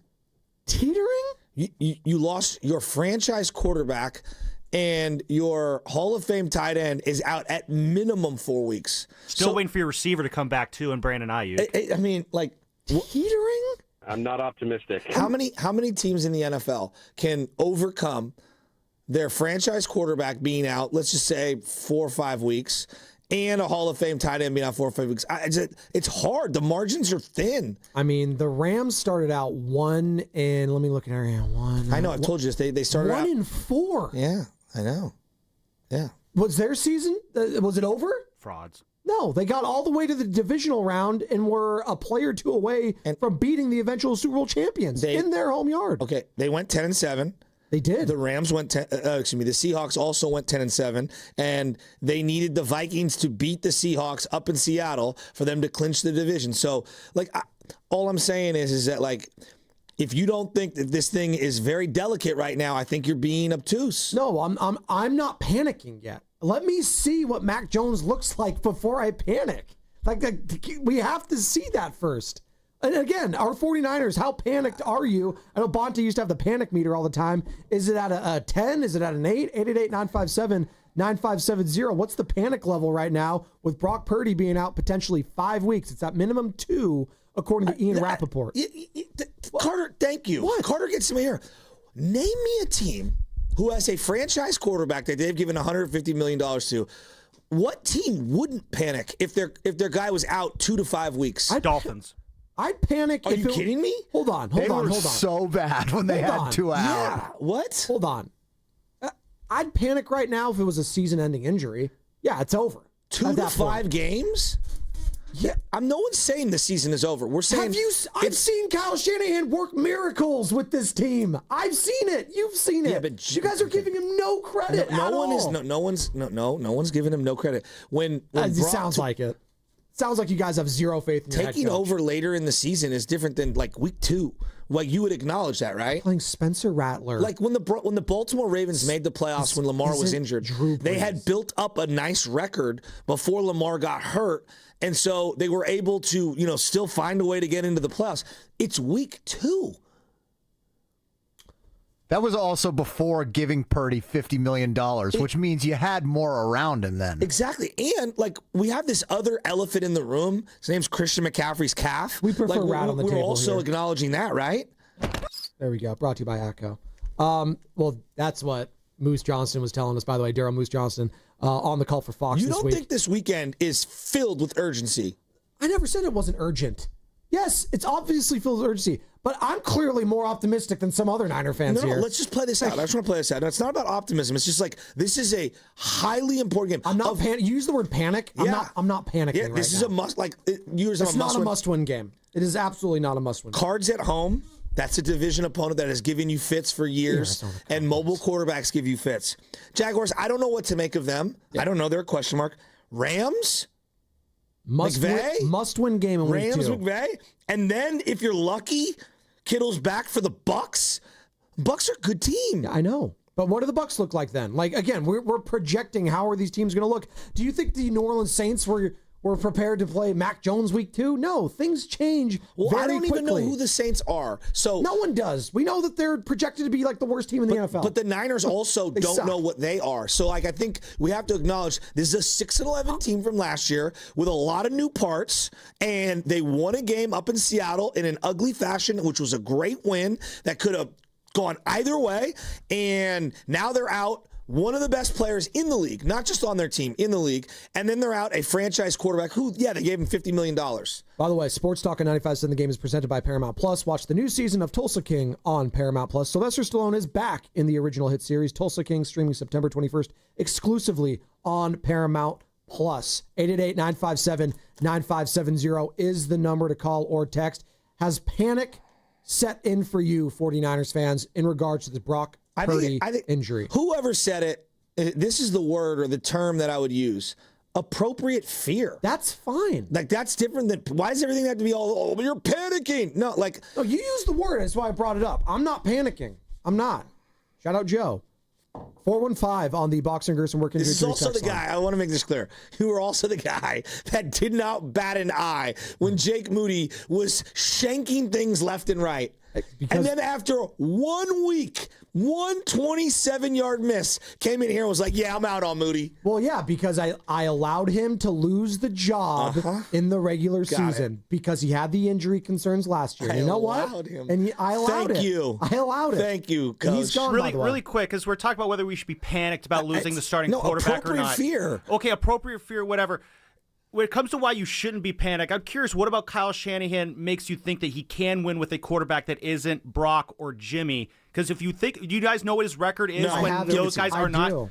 It is 11-31 when a quarterback named Nick Mullins, C.J. Beathard, Brian Hoyer, or Trey Lance is starting for him. Everybody not named Brock and Jimmy, basically. 11-31. And how much better is Mac Jones than all those guys? I'd say significantly better than all of them. I would. You guys might think different, but Mac Jones has actually done something in the NFL, unlike all those other quarterbacks. He's actually taken a team to the playoffs. Sorry. No. Don't scoff. He legitimately, his rookie season, he did that. Which is more than any of those other quarterbacks will ever do ever in the history of their existence. Okay. Can we take a couple of steps before we go sprinting to the other side of the room? Being better than C.J. Beathard and Mullins? No, I said significantly. Okay. What does that mean? What does that mean? What does that even mean? It means this guy could be a starter potentially in the NFL. Okay. I believe that. It's not that much of a hot take that Mac Jones could probably be starting on some Daniel teams. Jones is starting right now for the Colts. He looked great. No, he did. And he won a playoff game. All right, he won a playoff game. How many people have a lot of faith in Daniel Jones league-wide? Well, apparently coaching matters. Did not we all learn this past week? I'm just saying, coaching matters in Daniel Jones's case because he was with a dumpster fire of an organization in the New York Giants. We can like Mac more than those other alternatives, but also acknowledge that on the spectrum of starters in the league, he would be right now considered a low end starter. So it's not a very high bar to clear. Again, it is a bar, so people are using this as like something again. I hear what you're saying. I hear what Sam and everyone else is saying when you go to I like Mac the regular as a season. Excuse me, the regular season, and this is Kyle Shanahan's quarterback record with the Niners. Brock Purdy, 23-13 in the regular season. Jimmy Garoppolo, 38-17. Those are great records. All the other quarterbacks combined, 9-26 in the regular season. So that's insane. It is, but it also goes. The quarterback's important, no doubt. We all know that, and I'm just telling you. What's their record without Kittle? Ooh, we'll get on that one. Before we go to that, let's go to our guy that we saw at the Red and Gold Summit, Joe. Oh, who's that? Grandpa Daddy on 580. Grandpa Daddy? We finally met face to face, and Grandpa Daddy and I think have daughters the same age, around 2 going on 3 years old for mine. Grandpa Daddy, what's up, man? Bang, bang, night again. What's up, Joe? It's Badone. Man, you're making my day, man. 580 sucks right now. Like, God. Freaking hate 580, dude. I feel you.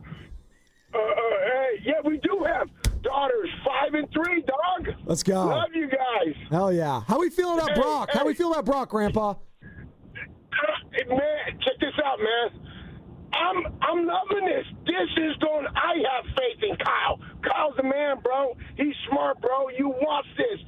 Bang, bang, Donegan. He's going to scheme up something. Matt Jones is going to rise the occasion. This is a good time to see what you made of, baby. This is not a must-win. It's not a division rival. Good time to test the waters, baby. Have faith, Joe. I know you do. Love you guys. Let's go. I'll work myself up into a frenzy by Sunday morning. You will. You promise that. LJ's going to have a Mac Jones jersey by Monday. Okay, so they are 11-31 without Jimmy, without Brock. They're 7-12 without Kittle. So if you combine those things, it would tell you, like, if you're just looking for like the mean or the middle ground, they're significantly under 500 without, a good quarterback and a Hall of Fame tight end. It's a great point from the 707 on the Boxer and Gerson work injury attorneys text line. Mac would start for the team we're playing this weekend. I actually believe that. I think Mac Jones is a better quarterback than Spencer Rattler. You know what? That is a good point. That's like he is. Okay. So we have the better head coach. We have the better quarterback this week. You should win the game. There you go. Sometimes as simple as that, Joe. By the way, you're listening to 95.7 The Game, KGMZ FM and HD1 San Francisco, an Odyssey sports station in the home of the Golden State Warriors and Valkyries, always live on the Free Odyssey app, coming to you live from the Laughing Monk Studios. The better quarter, okay, we do that thing, and I do it, I'm guilty. Oh, the better quarterback. teams win and lose. No, absolutely. Patrick Mahomes is a better quarterback than Justin Herbert. Doesn't mean that the Chiefs were supposed to, they didn't win last week. That happens. Justin Herbert is not as good as Patrick Mahomes, but you know what? On that day, he was, and the team won. So, yes, maybe Spencer Rattler will be better than Mac Jones this week, and the Saints win. And then we can have the conversation. And then I might use the P word, panic. But I'm not there yet. Okay. What? Am I putting words in your mouth? I apologize. Well, just I don't mean to do the whole, you lose Brock Purdy, nothing to see here. You lose George Kittle, nothing to see here. Bring on the Saints. This isn't, in your words, this isn't like Bama versus Turkey Tech U. All right? I love Turkey This Tech. is the NFL. I'm not you're having appropriate fear. I know. God, look at you. You're The Niners struggling once right now. lost to Johnny Manziel, for Christ's sake, and you expect me to sleep on the New Orleans Saints? We lost to Johnny Manziel. I hear you. But you know what? Do you hear me? I do. Johnny Manziel. Colt McCoy. They lost to Colt. Colt McCoy didn't just look good. He looked like Joe Montana. Benjamin. Just, who was it? Drake Kirkpatrick. This thing that we just I love how when we just look at the schedule and victory. This team sucks. That team sucks. Every team has some good players. I mean, come on. They're not just going to roll over. Kyle Shanahan, you're mentioning George Kittle, and that is a big loss. I'd like that. That's the one that we're not because that is, when you think of a backup quarterback coming in, what's the ultimate, old cliche, the ultimate safety blanket for a quarterback is what? It's the tight end. Yeah. Like that for any quarterback, but especially a backup. Christian McCaffrey, who's also now in week 2 after what he went through last week. So let's see what he looks like this week. And all eyes on McCaffrey for this week for sure. Again, going to the Superdome, going to that artificial surface, what's the workload going to look like? Are we going to see more from Brian Robinson? We just had Moose Johnston on, and he was saying, yeah, maybe that's why you bring in, Brian Robinson. Why? That's why he's here. That's why you have a Mac Jones back. The backups are going to be tested early on, way earlier than I think a lot of fans were going to recognize and wanted to recognize. And listen, I don't want Brock Purdy to be hurt, but we all kind of agreed, Joe, in this offseason, there was going to be a moment that Mac Jones was going to start. We all kind of thought that was a possibility. I was kind of hoping it would be farther down the line on the season. Week 13, 14, exactly. Where I had a better feel for the team. Right. Not week 2, and I understand that's why a lot of people have some trepidation. We still just don't know what this team is. No, we don't. We don't. Because it's funny, because this time last year, after 2 weeks, the New Orleans Saints had blown out 2 teams. The New Orleans Saints, who we all think stink this season or going to stink this season, they looked incredible in the first 2 weeks last year. And then what happened? Yeah, the bottom fell out. They pooped the bed. I mean, if I'm a Saints Derek fan... Carr retired and Dennis Allen's a defensive coordinator somewhere else. If I'm a Saints fan, you know what I'm thinking? They're going to play Mac Jones and they don't have Kittle. I'm just saying what a Saints fan would be saying. They feel like they have hope to win this week. Exactly. Sure. Yes. Exactly. Absolutely they're going to feel that way. But also, if you're a Saints fan, you have no room to talk if you have Spencer Rattler as your starting quarterback.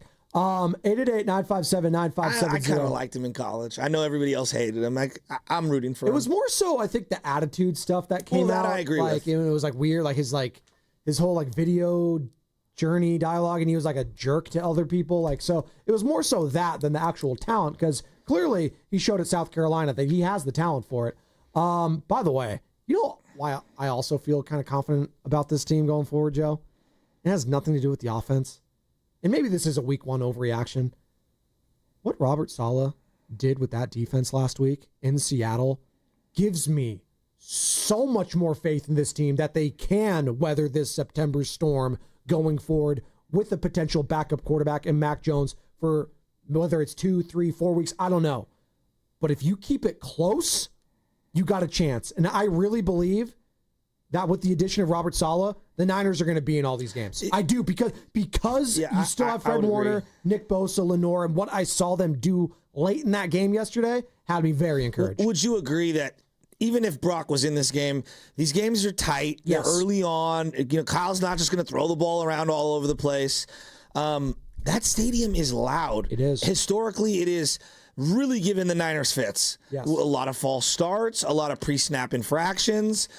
That stadium, And look, we're going to remember right in the first quarter because it's going to get super loud and one of our guys is going to false start or line up incorrectly or we're going to get an illegal shift and we're going to go, oh, the crowd noise here. I'm on the sideline and, this is what the decibels are. Like, the Superdome's been around forever, and it's a very loud venue, so it might elevate whatever weaknesses that they have for even just a quarter or two and help them out. Did I do the legal, Sam? Thumbs up. I did. Great. So I can go to Morgan and Morgan Hill that wants to join the conversation. Hi, Morgan. Morgan, you're on the Morning Roast or the Morgan Roast. Yeah, thanks for taking my call. I got to agree with Shasky in terms of the sense of urgency for this game because in the NFL, you just cannot waste losses on bad teams. And I think this is just not a game that we should lose, considering that we might be without Brock for 5 weeks. We need this buffer.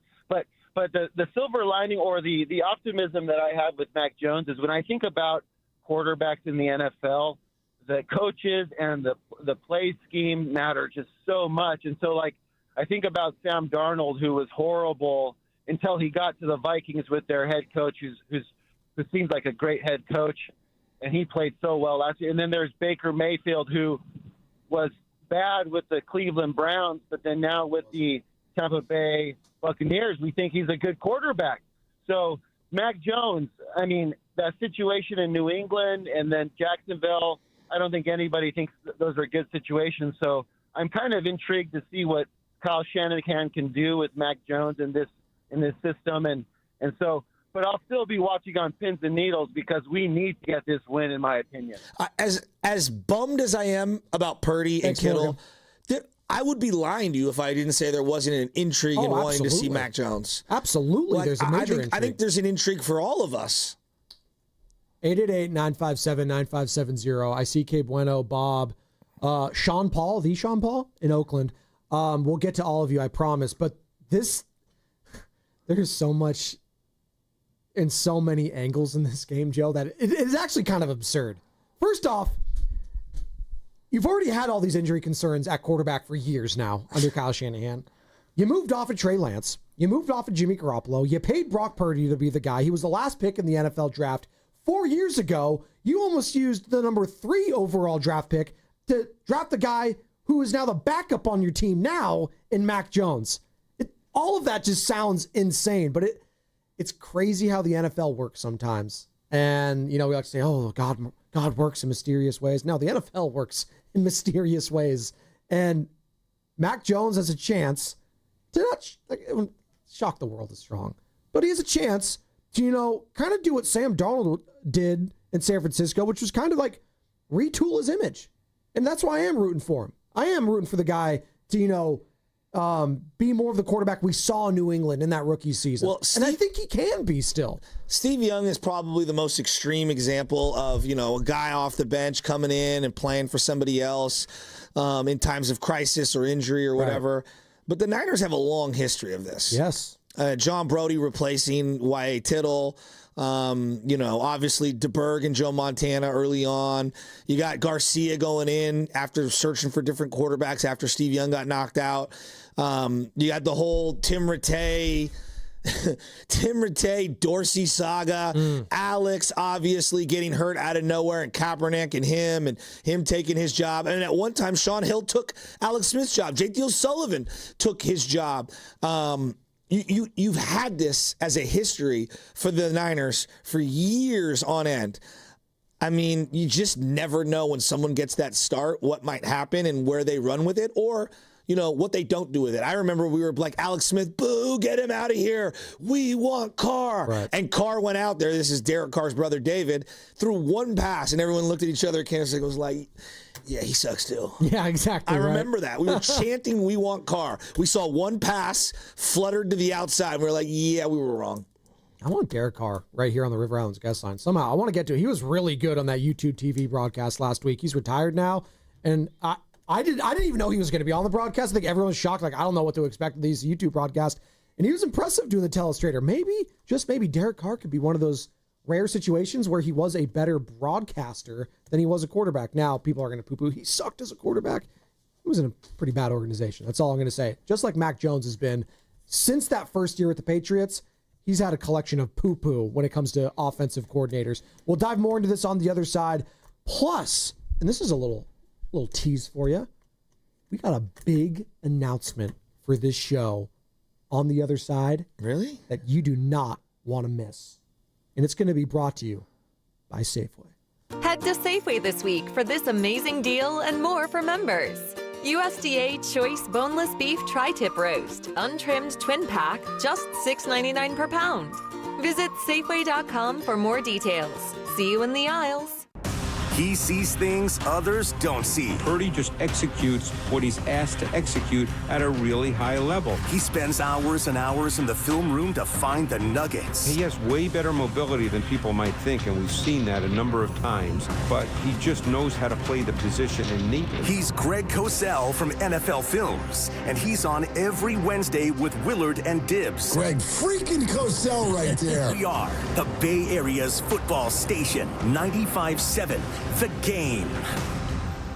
Football is back, and so is your shot at big wins. With DraftKings Pick 6, the official daily fantasy partner of the NFL, your game day instincts can score you real money fast. Here's the play. Just pick more or less on 2 or more player stats, from breakout rookies to elite QBs, and unlock the upside every snap brings. The better your calls, the bigger your payout. New DraftKings customers get $50 in bonus picks with just a $5 entry. This season, play your player instincts. Download the DraftKings Pick 6 app now and use code THEGAME. That's code THEGAME. Play just $5, get $50 in Pick 6 bonus picks. Make the call. Ride the upside. In partnership with DraftKings Pick 6. The crown is yours. Gambling problem? Call 1-800-GAMBLER. Must be 18 and over. Age and eligibility restrictions vary by jurisdiction. Void where prohibited. 1 per new customer. Bonus awarded as non-withdrawable Pick 6 bonus picks that expire in 14 days. Limited time offer. See terms at pick6.draftkings.com/promos.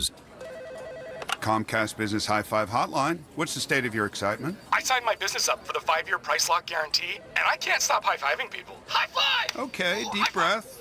You're in a good place. You signed your business up for 5 years of gig speed internet and advanced security, all on our ultra-reliable network. Gig speeds and advanced security? I'm so stoked! Yep, and you get it at a great rate that's locked in for 5 years. Woo! The high five is just your body's way of saying, I'm winning. So this is natural. High-fiving everyone you see in a state of business savings enthusiasm? Totally natural. Sweet! Thank you! Thank you! High five, everybody! High five! The Comcast Business 5-year price lock guarantee is back, but only for a limited time, so sign your business up today. High five! Comcast Business, powering possibilities. Ends 9/21/25 for new customers with qualifying bundle. Current customers may be eligible depending on services and area. Guaranteed rate applies to monthly service charge, excluding taxes and fees. Other restrictions apply. Okay, Bay Area, I've got a bigger team for you to join. The team that donates blood. Hot Yoga Republic in Mill Valley is teaming up with Vitalent for a blood drive September 25th and 26th. Roll up your sleeves, give blood, save a life. Every 2 seconds, somebody needs it. Accident victims, kids in chemo, real people who need you. Let's do this, Bay Area. Find your spot at hotyogarepublic.com. That's hotyogarepublic.com. And a big thanks to Habas Law for backing this. Habas Law, always fighting to make it right. Losing weight shouldn't be a struggle, and with Jumpstart MD, it doesn't have to be. Your first month is just $99 when you join Jumpstart MD's medically supervised weight loss program today. Licensed clinicians create personalized plans, including GLP-1 medications. No insurance? No problem. Jumpstart MD has options to meet your individual needs. With 13 Bay Area locations and online visits, expert support is always within reach. Call 855-JUMPSTART or visit jumpstartmd.com to start transforming your health today. At Shane Company, we've been engagement ring experts for almost 100 years. We have the largest selection of diamonds and gemstones in stock. You don't have to wait to compare them side by side. Find the one that speaks to you at shaneco.com or in store. Shane Company, your friend and jeweler. Oh, could this vintage store be any cuter? Right? And the best part? They accept Discover. Accept Discover? In a little place like this? I don't think so, Jennifer. Oh, yeah, huh? Discover's accepted where I like to shop. Come on, baby, get with the times. Right, so we shouldn't get the parachute pants? These are making a comeback. I think. Discover is accepted at 99% of places that take credit cards nationwide. Based on the February 2025 Nielsen report. eBay has reinvented vehicle buying. From click to curb, everything's covered. Ever try to buy a car online and end up in a parking lot with a stranger and some blind trust? That era is over. Now with Secure Purchase, eBay isn't just where you find your car. It's where you buy it, start to finish. Title, financing, registration, delivery, it's all built in. This is the modern way to buy your next ride on eBay. eBay. Things people love. Secure Purchase is powered by Caramel Dealer Services, LLC, an eBay subsidiary. Hi, I'm Maria, salon owner. You know the jingle. Now discover the facts about Ozempic, a GLP-1. There's only one FDA-approved Ozempic made by Novo Nordisk. Learn about the real thing. Talk to your healthcare professional today. Call 1-833-OZEMPIC or visit Ozempic.com to view the medication guide and to learn more about Ozempic. Semaglutide injection 0.5, 1, and 2 milligrams.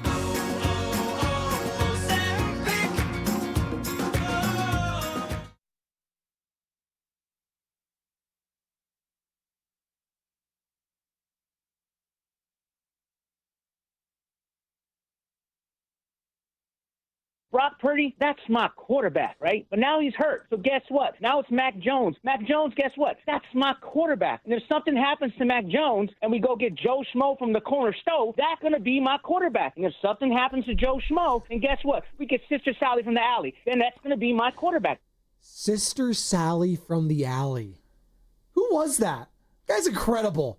It was a great rejoin, Carter. Way to flip that sound. Can we all acknowledge Steve Stenstrom is not as good as Joe Montana? Sure.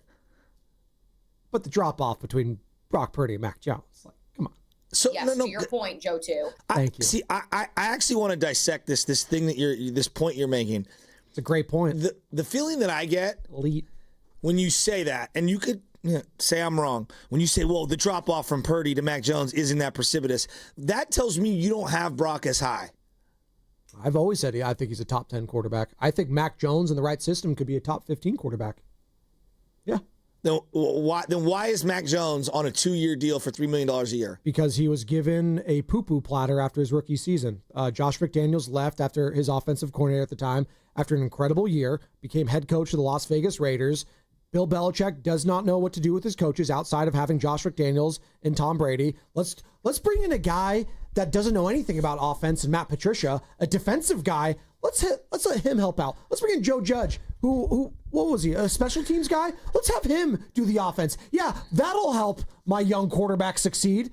Like, they failed him so badly in New England. He had to go to Jacksonville to be a backup, whichever. You know how bad you have to be to fail in New England and then go be Trevor Lawrence's backup there in Jacksonville, try to revamp your mind and everything there. He gets an opportunity last year, shows something, some flashes, wins a couple games as a backup on a bad team where they fired their coach. So, yeah, I am defending Mac a little bit here. I don't think it's his fault that he has failed after his rookie season. I don't. So I want to make sure that I have this very clear. And I'm not trying to do a gotcha.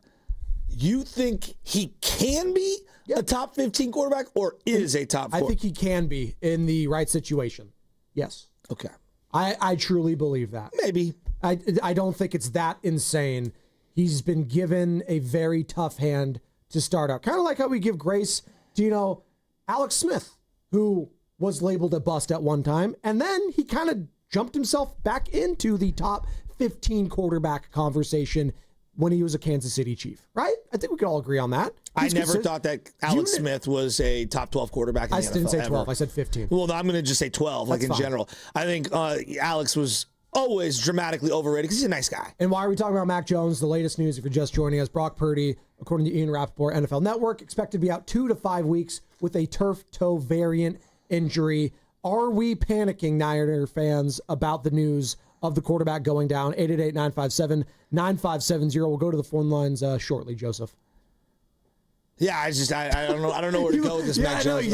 Well, no, we don't have to. You are what you are. So right now, he's on the outside looking in of the starting quarterbacks in the NFL, and you're only as good as your recent tape. Was there a time where Jimmy Garoppolo was inside the top 15? Yeah.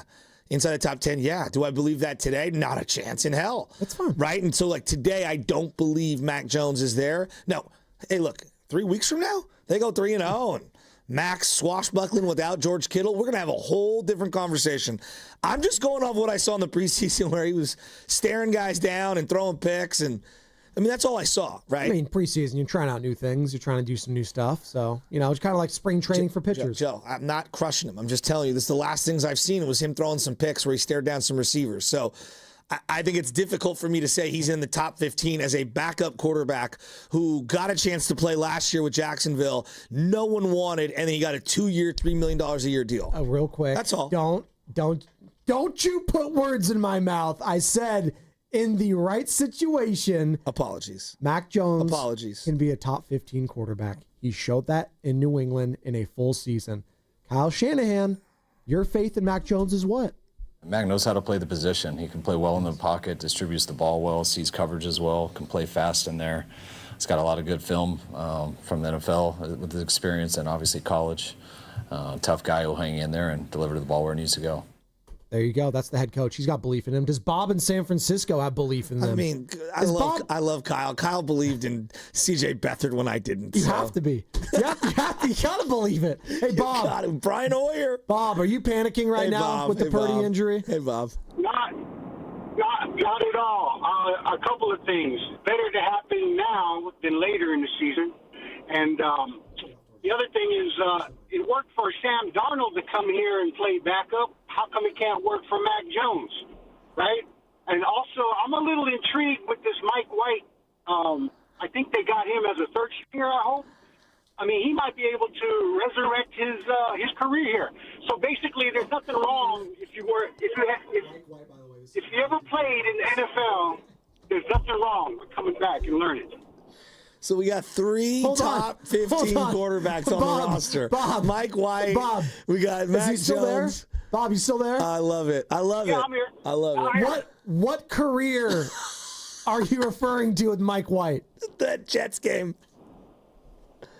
Well, all I'm saying is that he can relearn how to play the position, and that's what you come to San Francisco for. Got it. I'm not saying that he's a starter. I'm not saying I'm relying on him. I'm just saying it's a good move on his part to come here and learn something. There you go. I think the same thing with Mac Jones. Gotcha. All right, it wasn't a gotcha, but it was just he said he needs to revitalize his career. I was like, well, Mike White hasn't had a career. He really hasn't done anything in the NFL. He had that one game as the Jets quarterback, as you mentioned, Joe, where he looked incredible. He did. He looked like the greatest quarterback ever for a moment. No, he didn't. He looked good. He did in that game. No, he did not look like the greatest quarterback ever. He just looked good. This is the problem that I have. Spadoni, stop it. He did not look like the greatest quarterback ever. What are you guys talking about? I had him in daily fantasy that day. He had a great day. He looked like the greatest quarterback ever. What are you guys talking said that about Nick Mullins after that Raiders Josh game. Allen play for 5+ years at unreal levels. I'm not a Josh Allen guy. You know that. What? And I'm supposed to take you serious on Mac Jones. I just said I'm not a Josh Allen guy. That's okay. I'm not a Josh. I'm a Lamar Jackson guy. It's like it's Who says you can't like both? Who was it? Why does it have to be either or? Jacob or Edward from Twilight. It's the same thing. No, it isn't. Yes, it is. It's Lamar Jackson or Josh Allen. Like, Team Lamar. I'm a Bonds guy. I can't ever like Tony Gwynn. Like what? Well, you either a McGuire guy or a Bonds guy. What are you talking? McGuire was great. I mean, he wasn't as great as Bonds, yeah, but see, there you go. But he was great. No, he wasn't. Like that's like statistically and historically. I know that. I'm a Bonds guy. See, you don't have to tell me. But you got to tell the McGuire guys that. You okay over there? It's You're struggling.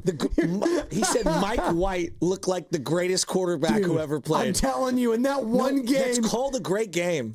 Hold on, I need to pull it up. In the meantime, Antoine Jameson looked like the greatest NBA player ever when he scored 50, and Kobe also scored 50. Hey, Daryl Moose Johnston, who's going to be on the call this Sunday. These takes are just... He's going to be on the call for Fox Sports with Kevin Kugler. This was his reaction with us on the Brock Purdy injury front about an hour and a half ago. If you missed any of that interview, find it on YouTube or the Odyssey app.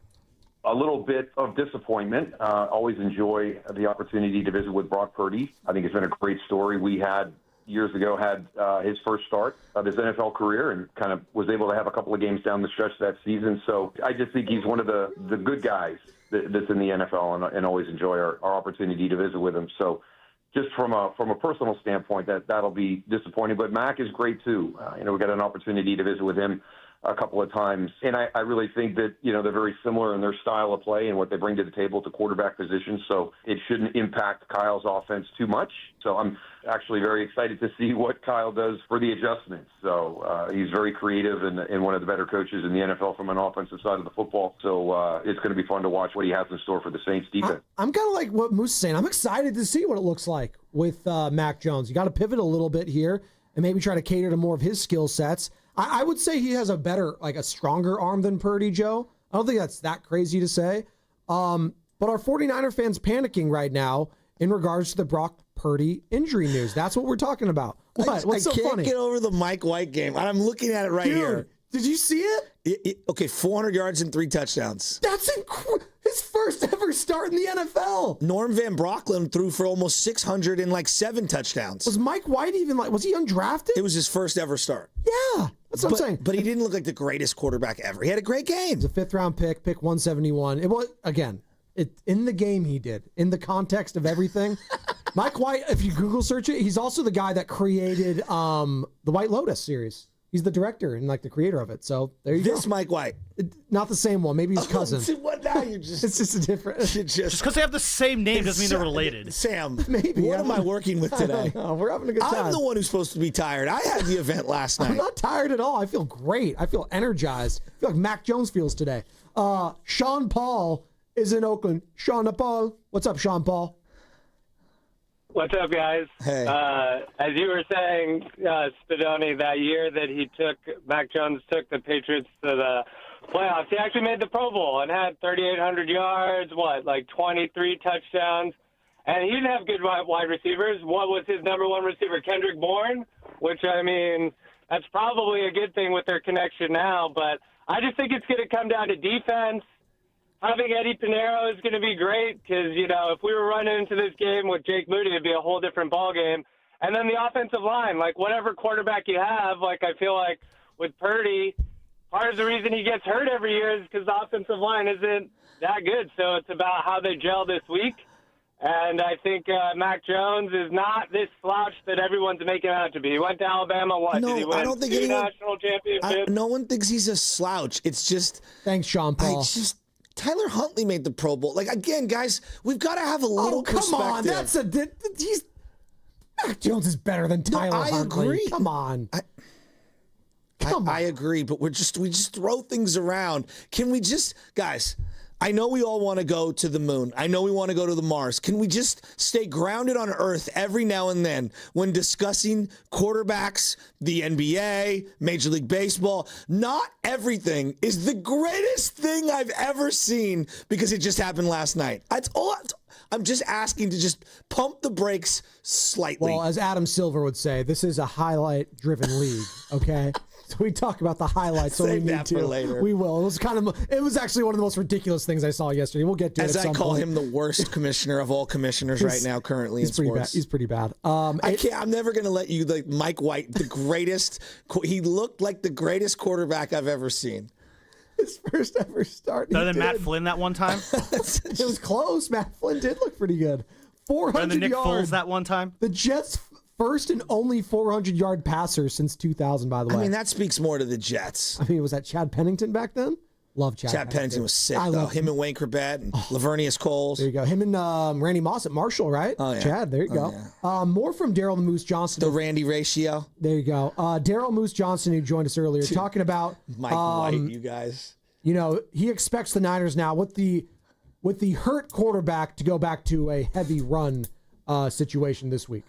Greg Olsen made the comment during the course of the broadcast that it used to be my favorite play, and it was that wide zone run out to the perimeter where the tight end and Kyle Juszczyk would kind of do a double team, and then depending on how the defender played it, one would climb, the other one would stay engaged.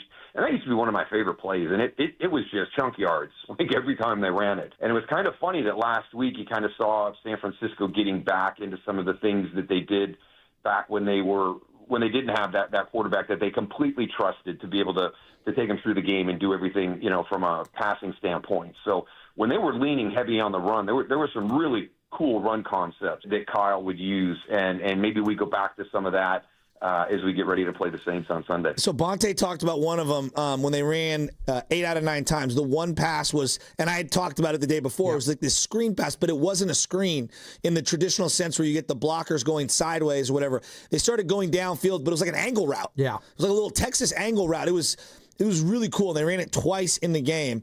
That is a brand new route or whatever, or play. I don't even know how you would describe it. I had never seen that from Shanahan.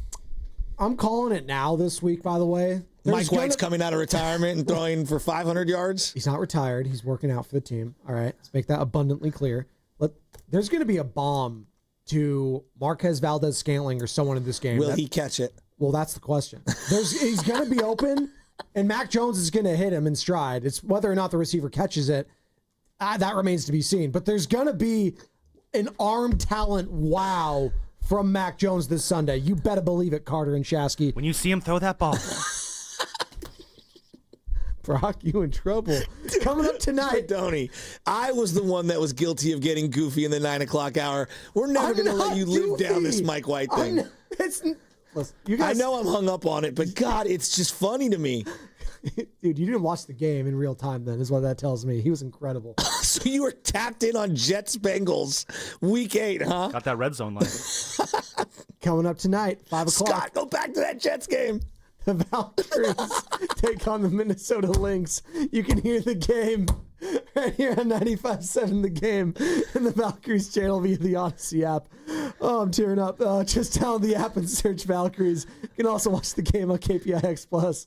Pregame starts at 4:30. So now I'm like imagining like 20 years from now, Spadoni's like, he's telling whatever the version is of the young Spadoni across from him, right, who's super young. You didn't see Phillip Rivers and Mike White play. They were the greatest of their generation. Phillip Rivers and Mike White. And then Mac Jones, he just didn't get a chance.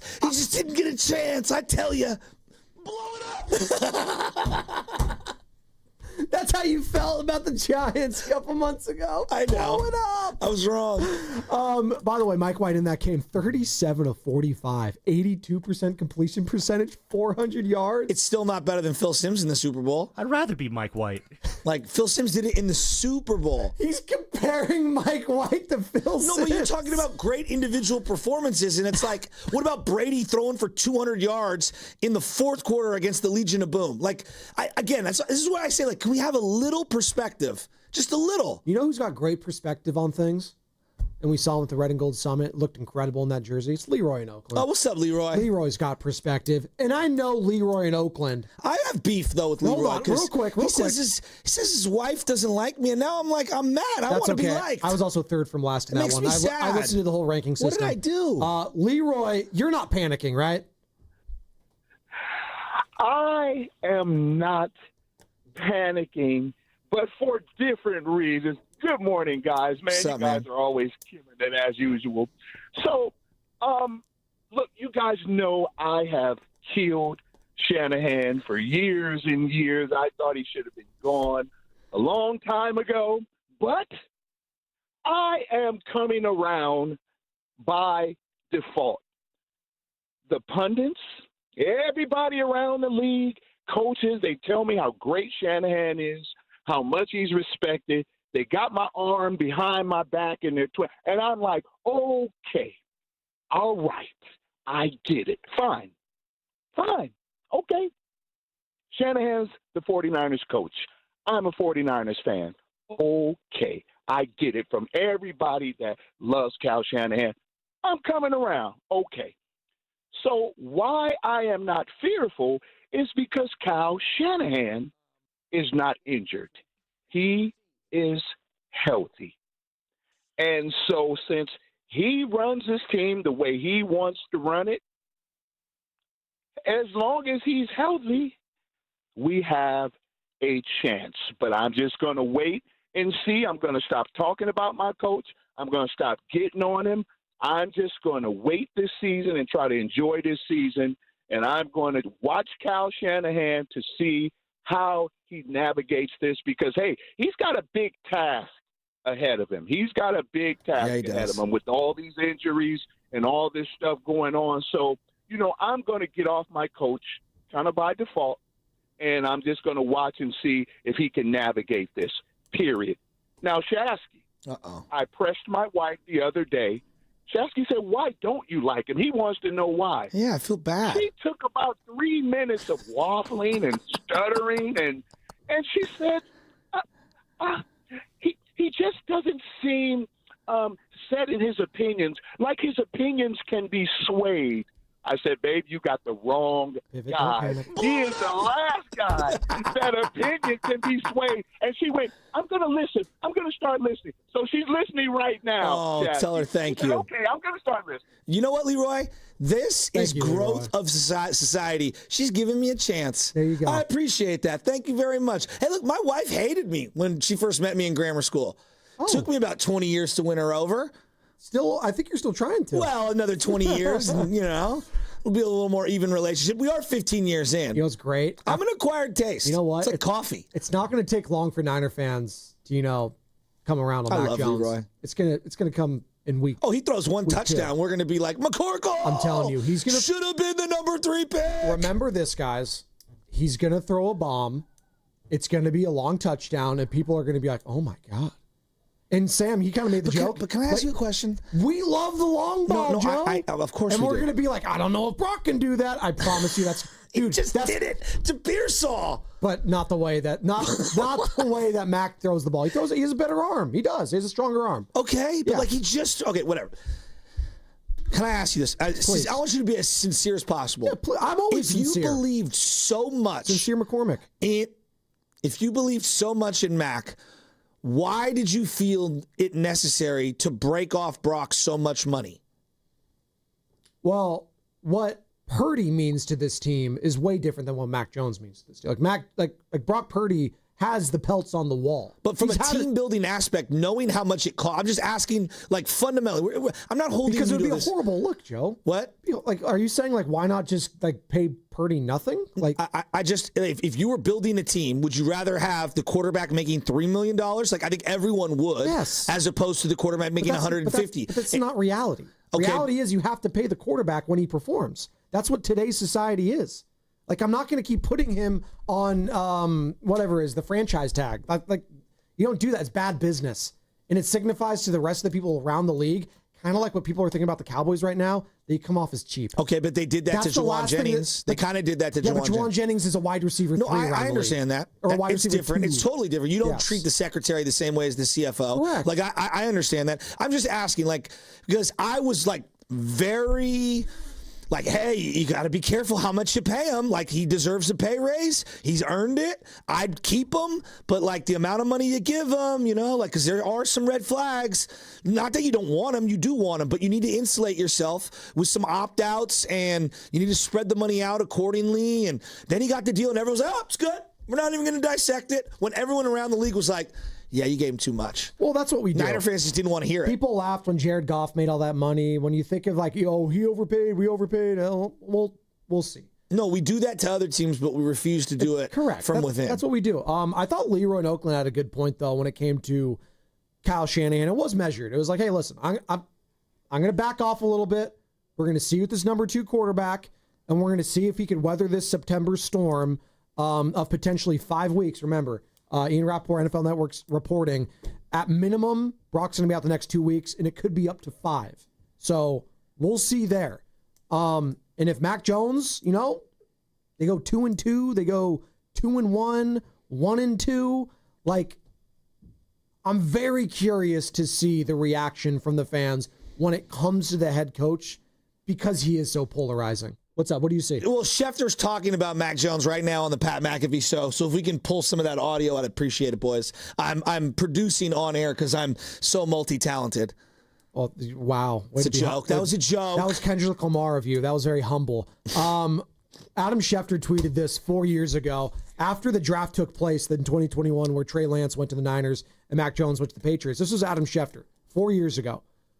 Quote, one of the many reasons why the 49ers traded up to the number 3 spot in this year's NFL draft was their belief that the Patriots could trade up to number 3 and beat them to Alabama quarterback Mac Jones. League sources told ESPN The Pats didn't, but still got their man. You know what would be hilarious? And let's laugh a little. We need to laugh because society's been sad, and in real life there's been a lot of sadness. Sure.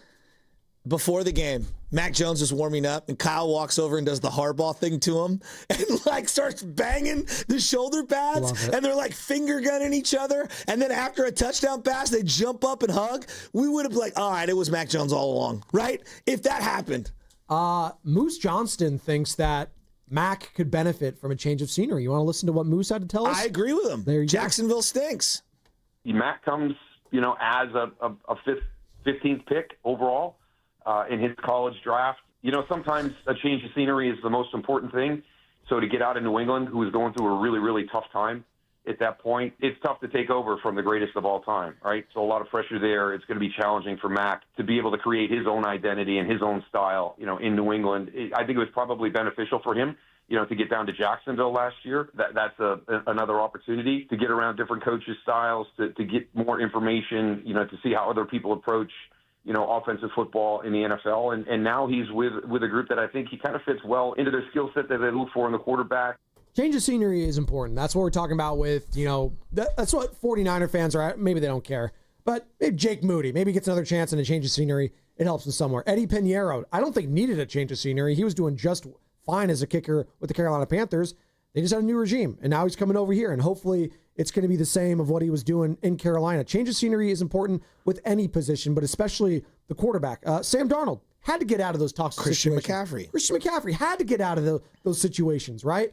So we'll give that to Mac, but I will say this. I'm very proud of the 49ers fan base today because most of our calls have actually been pretty optimistic about this team. We have no other choice. No, you could say the season's over.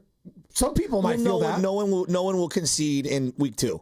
Well, no, because I think they have belief in their head coach is what I'm getting at. Well, you should.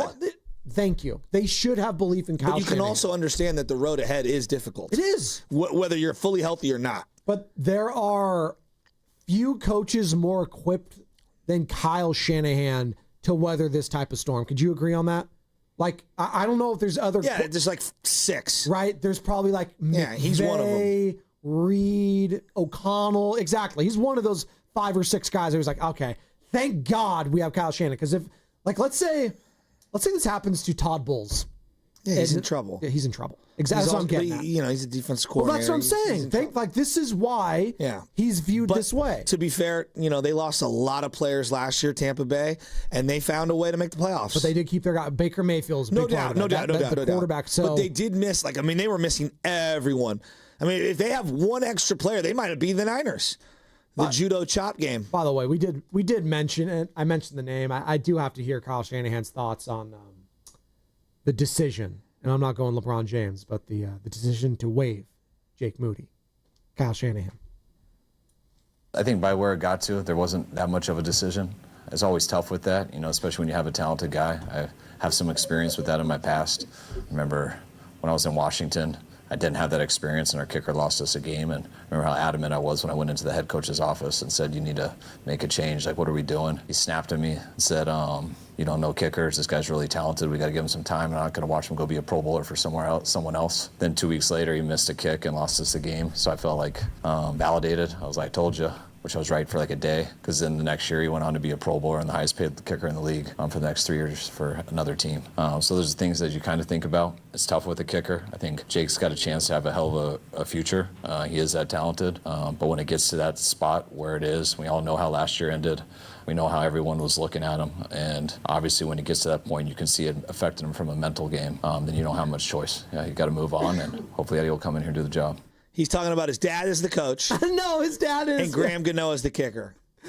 Hey, his dad told him to shut up, basically. Go drink a juice box, Kyle. Get out of this. Get out of here. But that same situation, he doesn't want that to happen. That's why he kept Jake. Because it happened, because he got rid of Graham Gano and he became a Pro Bowler.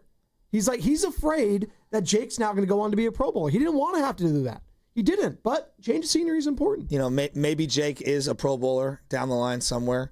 Not here. It's just not. It's just not going to be here. I know. Come on. Hey, Kyle, was it hard to have that conversation with the guy?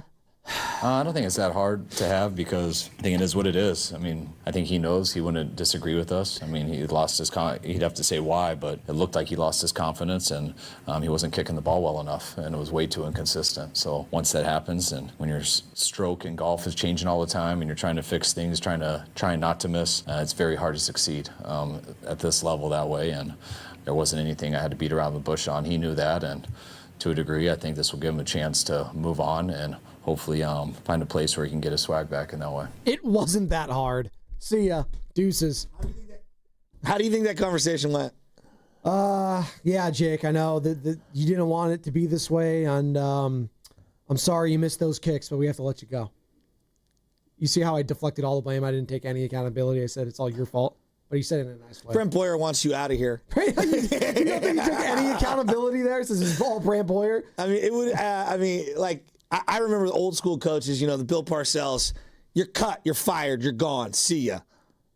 Vince McMahon. You're fired. Oh, I was thinking more Trump. Oh yeah. You're fired. You're fired. Yeah, there's a lot of them. Fired. He is. He's gone. See you later. Actually, he was waived, so someone else can pick him up via waivers if you want. Wave. See you later. It's almost more disrespectful to get waived than cut, in a way. By the way, we do have a major announcement that we have to get to because we teased it. Starting tomorrow, Joe. Because you know how we had to shift Bonte from Fridays to Tuesdays. So Bonte's every single Tuesday, starting at 8 o'clock. So we got the double dose on Tuesdays of Baldy at 7:30, and then Bonte for 2 hours in studio, courtesy of River Islands, starting at 8. So that left Fridays wide open. And starting tomorrow, around this time, we got our own crossover starting.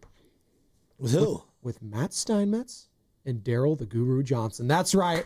A double crossover between the morning roast and Steiny and Guru. I'm really looking forward to that. Every Friday, 9:45. I love that. Lock in. Love that. Can't wait for that. Their YouTube chat is just destroying Guru. You guys got to back off him. All right? Yeah, leave my guy alone. But I will read one of the funniest comments I think I've ever seen. You guys need to back off. I'm going to read one of the comments. Goo thinks PTO, the T stands for Thursday. Paid Thursdays off. That's funny. I mean, that's fun. And I love you, Goo, but that's fun. You can laugh. Hey, Goo, let it be known, I didn't laugh at that. I also don't laugh at Fast Five. Got Carter that was a layup. I mean, smoked it. He had both hands in his face because of my joke. Jesus. Blow it up.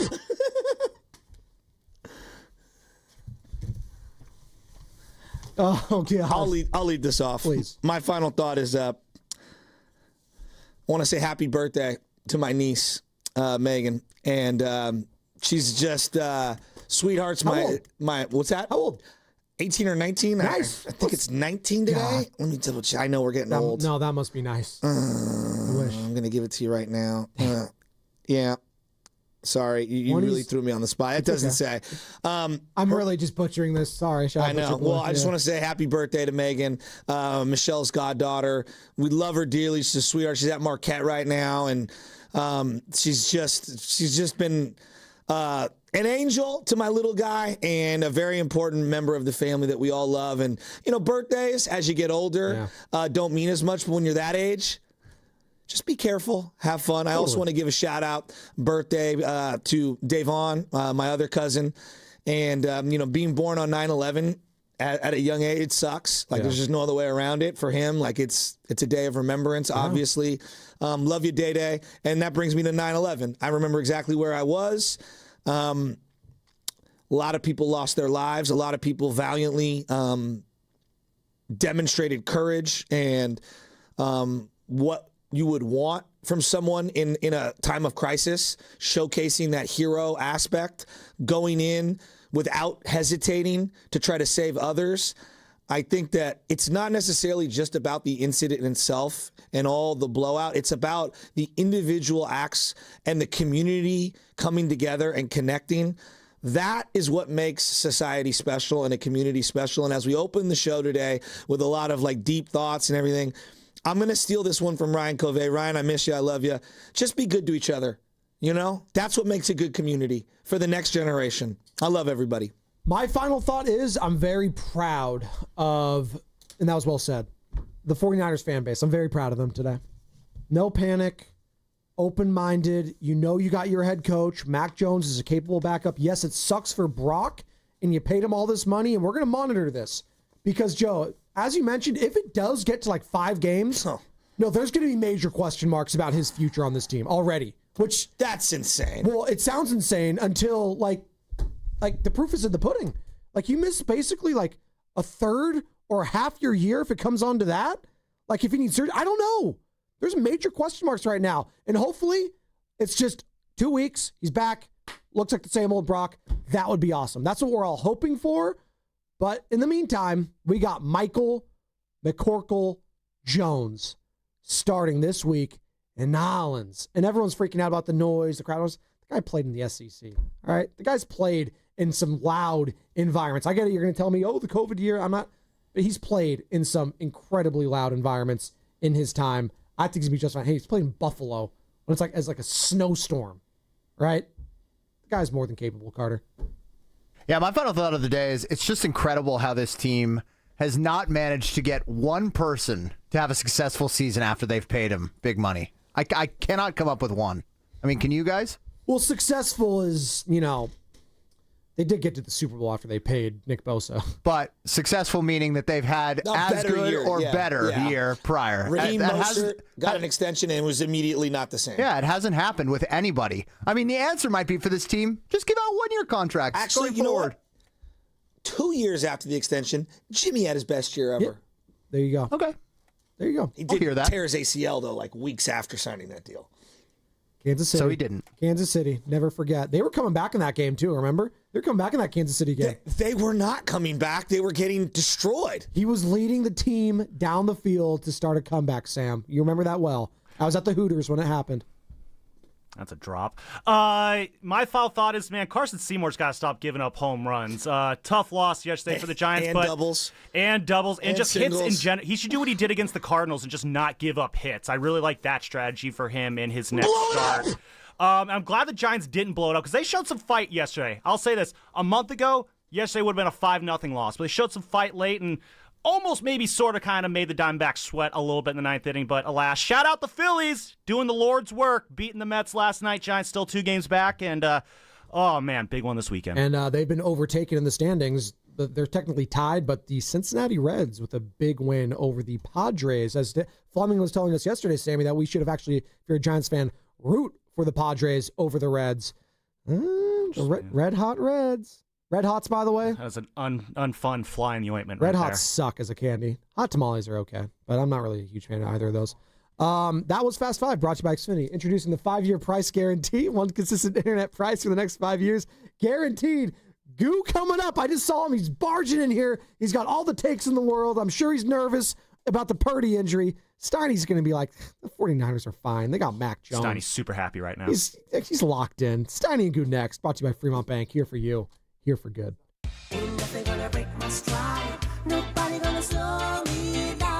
Don't let pneumococcal pneumonia break your stride. If you're 50 or older, you're at increased risk. So be proactive with Capvaxive pneumococcal 21-valent conjugate vaccine to help protect against invasive pneumococcal disease and pneumonia caused by certain types of pneumococcal bacteria. Capvaxive helps protect against the strains of bacteria that cause about 30% more IPD cases than any other pneumococcal conjugate vaccine in adults over 50, according to national-level CDC stats. Regional variations may exist.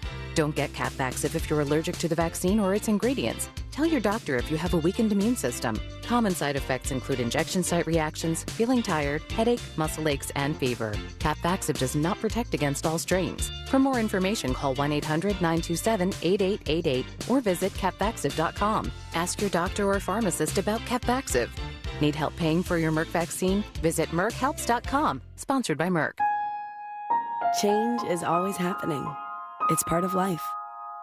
And when it comes to music, change is all around us. Songs are rewritten, classics are remixed, bands and artists come and go. Even our taste in music changes. Here at Xfinity, we know there's still good in keeping some things the same. That's why we want to do our part with a 5-year price guarantee on our internet. It means no matter what changes, you get 5 years of the most reliable Wi-Fi with our best equipment included for a price that stays exactly the same. Surprised? Life is full of them. One internet price, 5 years, guaranteed. Learn more at Xfinity.com/deals. Restrictions apply. New residential customers only. Taxes and fees extra and subject to change. Most reliable Wi-Fi based on OpenSignal Awards USA. Fixed Broadband Experience Report, August 2024. Shop organics at Whole Foods Market. Get organic black, red, and green seedless grapes for $2.99 per pound with Prime through September 16th. Snack on these crisp and juicy bites for a sweet pick-me-up. While supplies last, shop in-store or online. Terms apply. When growth stalls from turnover, hiring gaps, or operational drag, My Outdesk steps in with elite global talent. Fast. Trusted by over 8,500 businesses, they help mid-market and enterprise leaders scale smarter, cut costs, and lead with confidence. With a selection rate under 1%, My Outdesk delivers only top-tier professionals to power your team. They're ranked #1 by TechRadar and U.S. News & World Report, and they're just getting started. See how much you could save and how far you could go at myoutdesk.com. That's myoutdesk.com, where momentum meets results. When your name's on the paint job, your primer better hold up. Painters trust Kills primers for serious adhesion, stain blocking, and a finish that lasts. Now, the full Kills lineup is available exclusively at the Home Depot. Need it fast? Get same-day or next-day delivery, or order online and pick it up in-store. Kills primers. Pro results. Faster. The Home Depot. If you're a pro, you know. Cars for Kids. No more stressing over your old vehicle. Donate it today and get it picked up tomorrow. It's the easiest service out there. Donate online at carsforkids.org. That's cars with a K. If you're 55 or older and into that whole saving money thing, T-Mobile has an exclusive phone and internet bundle just for you.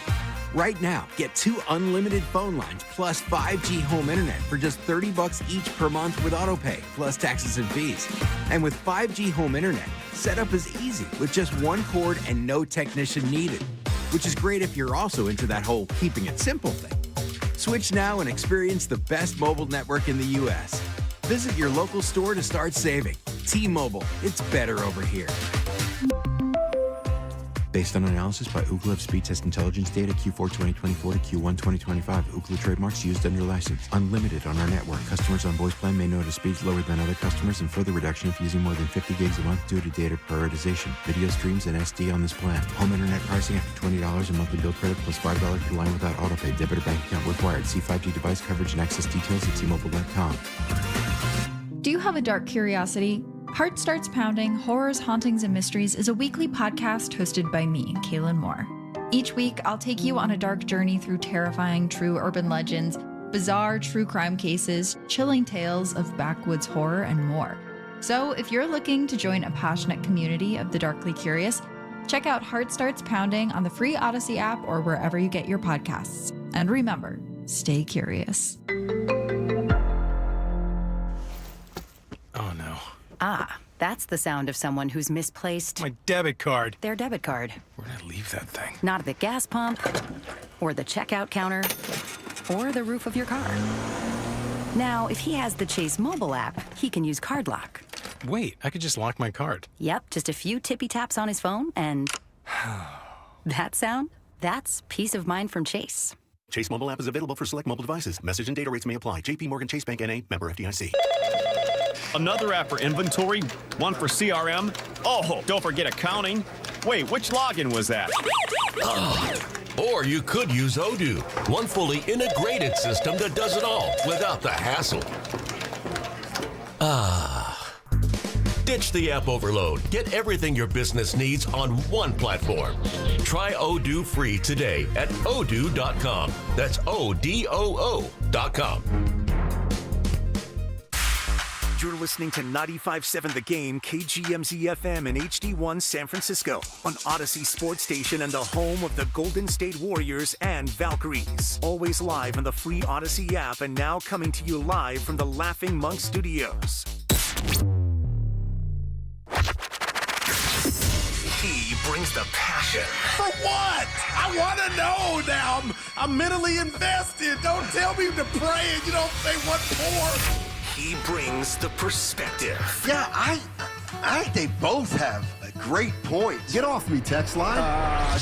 He's truly one of a kind. That is whack. Oh, my God. And doing a great job. I need you to man up and say what you really want to say. Simon, you're doing a great job. Sports, man. And together, they are Steiny and Guru. Yeah. On 95.7 The Game. All right, Guru back in the house. Woo. More than we can say about Brock Purdy. Dude, when will it stop? Well, when we get young, healthy players on the roster. How you doing, buddy? Speaking of health. Seriously, Sonny? Yeah. Shout out to Evan for holding it down. You guys were great. I didn't listen, but you guys were great. And also to Dibs for checking on me. The only dude at the station that checked on me. And listen, man, it's a lot of stuff going around. It wasn't COVID. And Twitter, people come at me like I'm going to Daytona Beach or I'm at Great America. Your boy was down. I was whooped. It was coming out of both ends. And I'm back and I'm ready to go. And boy, do we got news, man. When will it stop? Speaking of bugs, the Niners just have an injury bug, Steiny, that won't go away. 1 week in, your starting quarterback's out 2 to 5.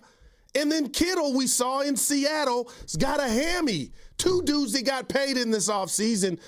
But talk to me. Throw some water on me. Tell Niner fans of the Bobby McFarland.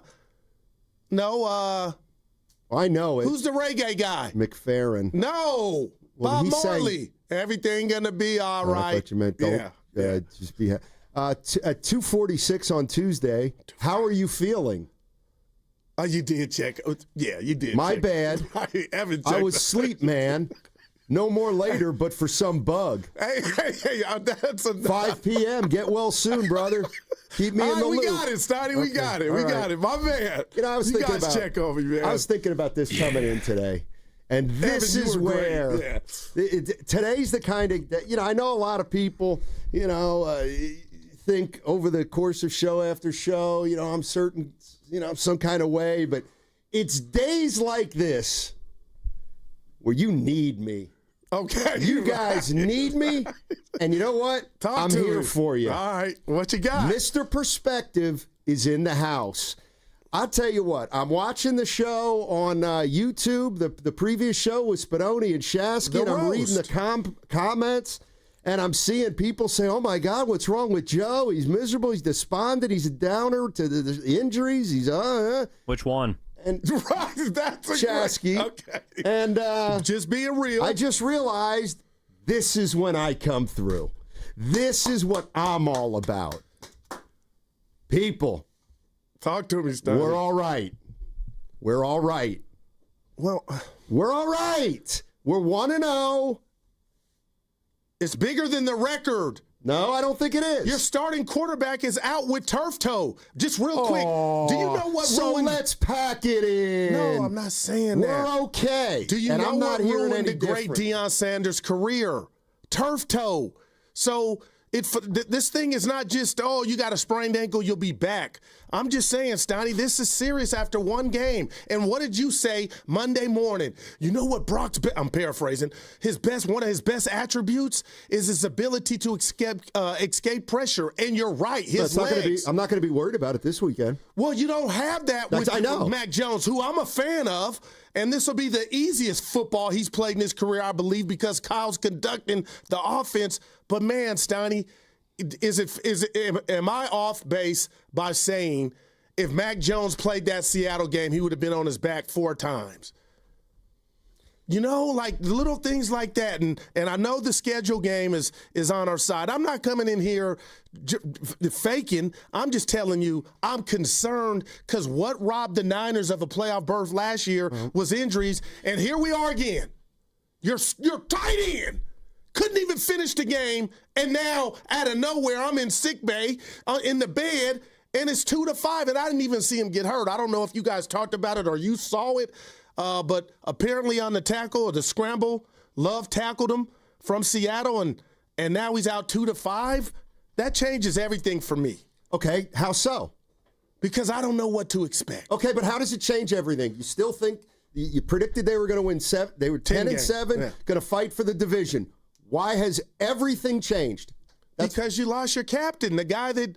The orchestra, the guy that was under center, Brock Purdy. Okay, so you're going to probably miss Brock Purdy for 2 or 3 games. All right. If you can't survive that, then you don't deserve it. Like, this to me is it good? Of course it's not good. But every single time we talk about a backup quarterback, we all say the same thing. You know what? Yeah, if you got to use your backup half the season, you're in trouble. But what about if you need your backup to win 2 or 3 games here and there? I got you. Versus but you gotta Saints understand. versus Cardinals, home against the Jaguars. The Rams are going to be tough on the road, and then the Buccaneers are no picnic. But you still can win 2 out of the next. You can still win games. That's all I'm saying. Is it going to be harder? Of course it's going to be harder. Right. But, like, if you lose, let's say, the next 3 games, you lose to the Saints, Cardinals, and Jaguars, well, then I don't even know what to say. And at this point, Steiny and Evan won't get this reference, either of the young people out there, but there was a great show, One Day at a Time, back in the day on CBS. It's one game at a time for the Niners, and it's Operation New Orleans. And I had this thought last night. I'm going to give Kyle credit. Can you ask me why? Because we saw he had the Geico, which was Brock Purdy, after the Trey Lance debacle, which would have cost some coaches their job. But, man, what was behind door number 2 was better than actually what you got. So they got lucky, and they paid Brock Purdy. But there was a lot of scuttlebutt, and I was a part of it, not knowing or going off of Adam Schefter and Peter Kings of the world, thinking that Kyle was going to draft, if he had the opportunity, Mac Jones. He didn't. But for him to bring and point out and say, you know what, you can be my backup, to hell with the circus or what people are right about my infatuation with you, true or not, before the draft, for him to say, I don't care about all that. And now Mac Jones, 52 starts in his career, Steiny, I believe this is the best option at backup quarterback that one could have. Okay, well then stop writing the season off. I didn't say that. No, you said everything's changed. Because of the unknown. I disagree. Like, well, what if you get the bad version of? Well, then you're in trouble. But I'm not saying you shouldn't be worried. I'm saying is I appreciate. I just want. Okay, I'm asking 49er fans. What do we know? He's going to miss 2 to 5 weeks. You know what? I'll say it right now. I'm not expecting 5 weeks. I don't think he's missing 5 games. But let's say he misses 2 or 3. 2 or 3 games. So I guess that would be my question. If Brock Purdy's going to miss the next 2 or 3 games, and Kittle's not going to be around for the next 4 games, has everything changed completely? So have the expectations of this season, have they now changed? Because Purdy's not playing in game 2 and maybe not playing in game 3. Strong. Okay. That's all I'm saying, because I'm just looking at the 49ers right now, and if you want to go game by game, then you can't give up, because you got to go down to New Orleans and beat the Saints with a backup quarterback. Can you do that? I think that's within the realm of possibility. So to my way of thinking, it's a stroke of bad fortune, absolutely. He's going to miss a few games. But the big picture, if I were a 49er fan and had predicted 10 wins, and my goal is to find a way to make the playoffs, or better than that, even win the division, my mindset has not changed one bit. Not one bit. If we get news today, you know what, it's more serious than that, he's going to miss 8 weeks, then we got a different ball game. But 2 to 5, I can't imagine there are a lot of 49er fans that are saying, this is it, now we're done. It's got to be more than that. Right. And you would be a fool if you thought that. My point is, I don't know who to blame. And at this point, Steiny, what will that do for you on why this team in the red and gold continue to just endure these injuries to key cogs? So we already know you came into the season without Ayuk. D-Rob suspended. McCaffrey, 31, 32 touches, was phenomenal. But now you got a backup quarterback, and mobility's a point. I'll tell you what, my key to the game, you didn't even ask, is the offensive line. They cannot have the game they had last week. In Seattle, I know is a good defense, but my goodness, the one thing that Mac Jones, who I think has a stronger arm than Brock Purdy, maybe can throw the ball outside the hashes more than Brock. I know that's a fact, but I do know this. He is not as mobile as Brock Purdy, and hopefully it doesn't come back down to that. But that's when you're like, oh boy, we miss Brock right away. From the 650 on the Boxer and Gerson Work Injury Attorneys text line. Expectation of the next 4 weeks has definitely changed, Steiny. Come on. Like, just because how so? Do you like? Are you giving up on? Like, I don't understand what that means. Nobody's giving up. It's just stylistically, you got to understand, Steiny. This is his first start. Okay, so he says, of course, the expectations have changed for the next 4 weeks. Okay, you got the Saints, Cardinals, Jaguars, Rams. Yeah, I'm just saying, why have they changed? Because you lost your stellar starting quarterback. That has to mean something in the grand scheme of things. Like, what did we think before the 4 games we were going to do? That Brock Purdy was going to remain upright and be your quarterback, and you would have continuity. But how many of those were we going to win with Purdy, do we think? Because I think we can still win the same amount without Brock Purdy. You could be proven right, but... And again, you ain't throwing rocks at me or anybody thinking things have changed. It's the fear of the unknown for me. That's fine. I'm talking specifically about the expectations of this team. All right, 888-957-9570 is the number. What's coming up on the game is brought to you by Fremont Bank. We got Mike Yam of the NFL Network. He's going to join us at 1 o'clock today. And again, that segment brought to you by Fremont Bank, here for you, here for good. That segment also brought to you by the California Office of Traffic Safety and Caltrans. My mom, my papa, my daddy. Where's the Caltrans? On the freeway, right next to speeding cars. Please be careful. Be alert. Be work zone alert. Brought to you by the kids of Caltrans. Come into Freeman's Appliance in Pleasant Hill September 26th through the 28th for their fall clearance sales event. Take advantage of factory direct prices, one-of-a-kind opportunities, special pricing on floor models, and convenient financing. Save on new appliances from trusted brands like Miele, Bosch, Electrolux, LG, and Maytag. Visit Freeman's Appliance in Pleasant Hill for their fall clearance sales event September 26th through the 28th for the best time to save on new appliances for your home. Want to interact with the hosts but can't call? Text the Boxer and Gerson Work Injury Attorneys text line at 888-957-9570. Boxer and Gerson, Northern California's premier workers' compensation law firm, helping injured workers get their lives back for over 40 years. Welcome to Dugout Radio, the undisputed home of Boomtown Baseball. The Wi-Fi is booming with Xfinity, baby. Our next caller is Stacy. How do you stay locked in on every pitch and play? We stream it all live on Xfinity Internet with low lag, 99.99% network reliability, and speeds faster than a base runner beating the throw to home plate. I stream on my TV, tablets, even my smart fridge. Smart fridge? With all those games, we gotta refuel. Stream live baseball with Wi-Fi built for the biggest moments. Xfinity. Restrictions apply. Actual speeds vary, not guaranteed. Coach, the energy out there felt different. What changed for the team today? It was the new game day scratchers from the California Lottery. Players, everything. Those games sent the team's energy through the roof. Are you saying it was the off-field play that made the difference on the field? Hey, a little play makes your day, and today, it made the game. That's all for now. Coach, one more question. Play the new Los Angeles Chargers, San Francisco 49ers, and Los Angeles Rams Scratchers from the California Lottery. A little play can make your day.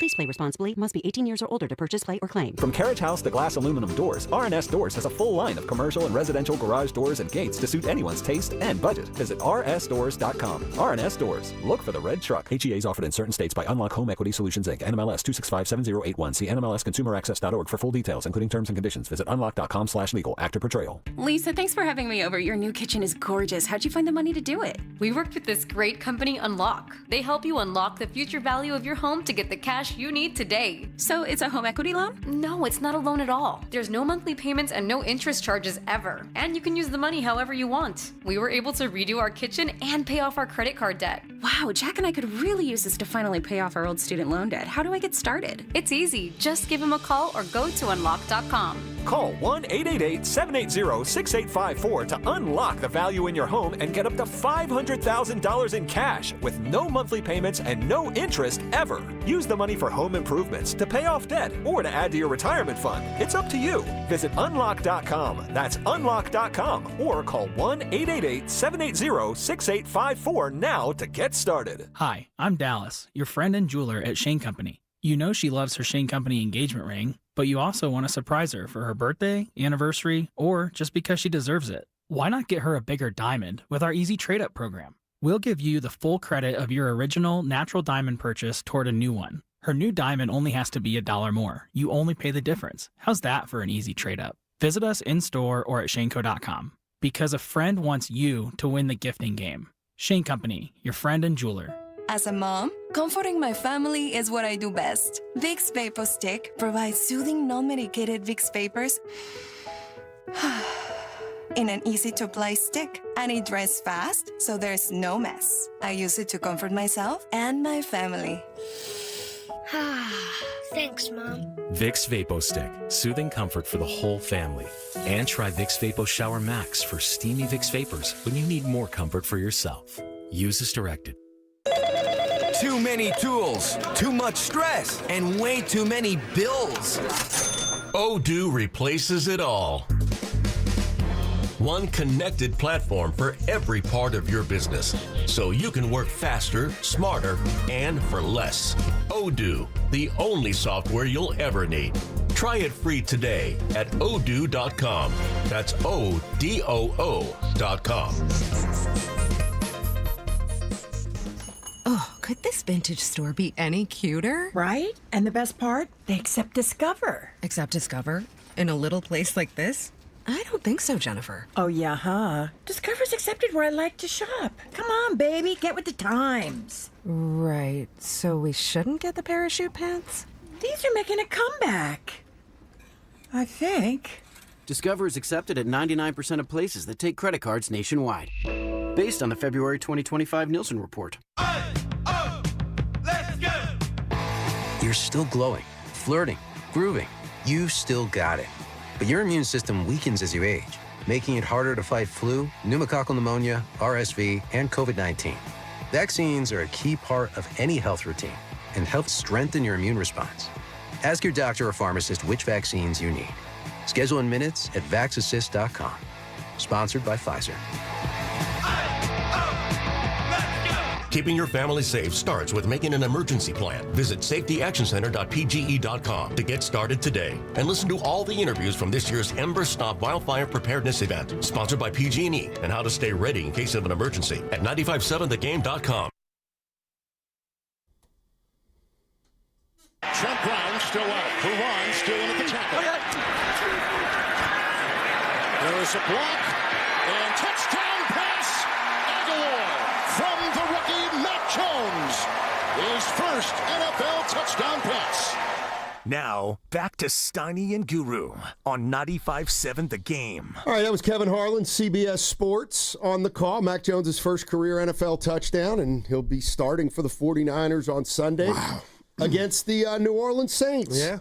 And obviously not great news involving Brock Purdy. Ian Rappaport, NFL Network, reporting this morning after Shanahan talked about it being a long shot Sunday and then the possibility he could miss multiple weeks. Rappaport's putting 2 to 5 weeks out there for Brock Purdy. So 49ers are going to have to play the next few games, next few without Brock Purdy, and Mac Jones is on the clock. Yeah, and who better to have when you talk about the slim pickings in regard to backup quarterbacks than Mac Jones, who on his resume, Steiny, a lot of people tend to forget, took a team, the New England Patriots, in his rookie year to the playoffs. He did that, and then it got bad and ugly after that. But, you know, I look at the Kittle injury, and you see the TV screen with him with his hat on. So you know, okay, something's happened. He's not coming back, and you process it different. But Brock Purdy made his best play after he sustained what looks to be a toe injury and battling a shoulder injury on his non-throwing arm. So that's why, Steiny, as I was in the bed trying to get right when this news came down, I'm just thinking to myself, like, where the hell did that come from? You know, he finished the game. And it just hits different, I guess, for me, when you see a player finish a game not looking like something's bothering them, and then you just get that cryptic news. You know, I think sometimes we tend to overblow Kyle Shanahan's critics. There's some, I don't believe half the fan base doesn't like Kyle Shanahan or, you know, wants him fired or thinks he's not good enough. I think it's more like 10%, right. maybe 20%. And here's why I think that. Because when I heard the sound this morning from Rappaport saying 2 to 5 weeks, and then you start thinking about it, I'm sorry. One of the first things you think about when you're thinking about, well, what good could happen? What could come from this? Yeah. The reality of the situation is one of the first things that crosses my mind is Kyle Shanahan. I just, for whatever reason, after watching him coach for 8 years, we're not going to have Purdy on Sunday. They're going to have to play with Mac Jones. And one of my first thoughts is, Kyle knows how to do that. Well, he did it with Jimmy. He can do that. Yeah, he's did it with Brock. And so that's the other thing. In like this crazy kind of way, I get it. You might want a better backup quarterback or a different backup quarterback. I'm not sure I'd want too many other coaches coaching my backup quarterback to try to win a few games than Kyle Shanahan. That's the way I look at it. I'm not mad at you, and I'll just say, we've seen what he's done to Jimmy Garoppolo and the heights that he helped Jimmy get to and the team, and that was obviously the Super Bowl. Same with Mr. Irrelevant, who's now not that, so I won't even bring that up. He is the Niners' current franchise quarterback, and Brock Purdy. You've seen the success that they've had there, and I mean, how many times have we just not thrown it around that maybe in a crazy way, Steiny, Kyle likes not the underdog at quarterback, but he doesn't need the Dan Marino. And he's had success. So I'm excited for Mac Jones, who Steiny, I mean this. I don't think he's a bum by any stretch. I believe he'll be in the bet. This will be football heaven for him in regard to having Kyle work with him, call plays. But it's just that pressure that I think about if the Saints can generate some. Brock, his best attribute to me, Steiny, is evading the rush. And we'll see if Matt can have this same success. And maybe, hopefully, if the line does their job and has a better game than they did last Sunday in Seattle, we won't even need to see his wheels. All right, 888-957-9570 is the number. You heard the news on Brock Purdy. Looks like he's going to be out 2 to 5 weeks. As of right now, the way it goes through my mind, I'm thinking, all right, he's going to be out 2 or 3 games. If it's more than that, we'll figure it out after the second or third game. But does it change your overall expectation of this season for the Niners, knowing that Purdy may miss 2, 3, 4 games? Is that the difference? Do the 49ers have so little margin for error that could be a little too much for them to overcome? And maybe along with George Kittle, that's the way you feel.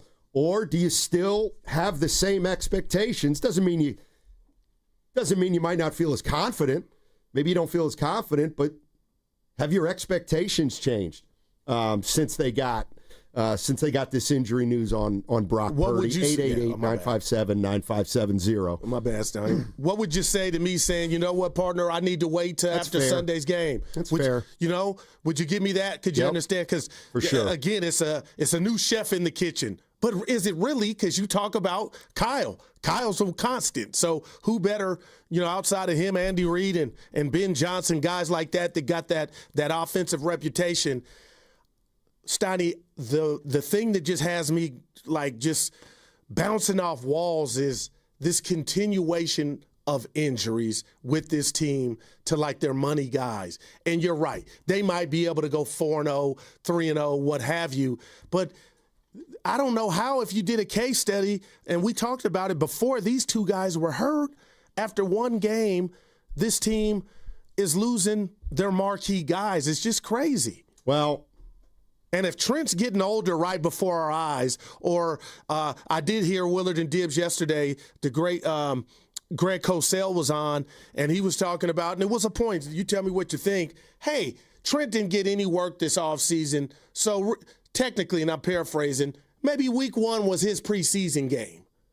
But let's hope that's it. But if he's getting a little longer in the tooth and he's not that dominant, guy that we take for granted at left tackle, and the pocket's going to be collapsing more than not, I don't know if Mac Jones is the guy you want back there for 2 to 3 weeks or even 1 week.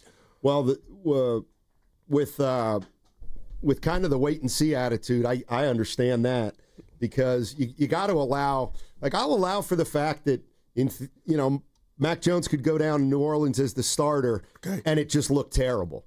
It's of course it's possible. Anything's possible. So if the 49ers go down there to the Saints and get beat, and Jones is getting sacked, and their offense looks like it can't execute, then that's one thing. But if they can go down there and the eye test, it passes the eye test, and you're seeing a 49er team that still has McCaffrey and still has Jawan Jennings if he plays, and all you got to do is try to get a win this weekend against the Saints, and then you'll worry about the Cardinals after that. Yeah, and the home opener. Tell me if if my math is wrong. It looks like Brock won't be playing in the home opener, right, against Arizona. Probably not. And I know it's Operation New Orleans, but man, I don't want to say in a crazy way, but I am excited to see how Kyle's going to try to put this together. And again, you got McCaffrey. Now I do wonder if Kyle, and he didn't say it at all this week, Steiny, if he second guesses how he used McCaffrey. But McCaffrey I watched the game again, he was going off the field. He was getting that breather. But now it's like a constant or a mandate that you use him with first-time starter Mac Jones, man. This is Greg Cosell from yesterday with Willard and Dibs talking about Mac Jones stylistically versus Purdy and how Kyle Shanahan may utilize his backup. I think in many ways he's stylistically similar to Purdy, other than the fact that he's not as good an athlete as Purdy. I think when you put him in the context of this offense, and that's all we can do because that's what he's going to be doing, he is a timing rhythm player. He can execute the kinds of throws that are asked to be made in this offense. Now, he obviously played last year and had some ups and some downs, which was to be expected. He was in a pretty dysfunctional situation. I'm not going to sit here and tell you he's going to come out and be unbelievable and wow, it's special. But the way in which he plays, and I think everybody was probably well aware when he came out in the draft that it seemed that Kyle liked him because it's that style of quarterback. He's a timing rhythm player who gets the ball out, and that fits what Kyle wants. That was Greg Cosell talking about Mac Jones, and there you go. I mean, if he likes him, and he knows how to utilize him then. And more important than that, also, too, Steiny, is Kyle liked him. And Kyle didn't give a damn about what was going to be said and written about, him and Mac Jones finally getting together. And I'm thinking, man, and only asses assume, but I assume, you know what? We'll probably see Mac Jones maybe one game at worst. And here we are, bam, after 1 week, he's up. So we'll see what it looks like. All right, I got to read this text. Okay. And I got something for you too. From the YouTube chat. This is an all-timer. I gotta give this guy unbelievable credit on the one hand. Yeah. From 805 Dodgers. He says, come on, man. Is Brock Purdy a bust?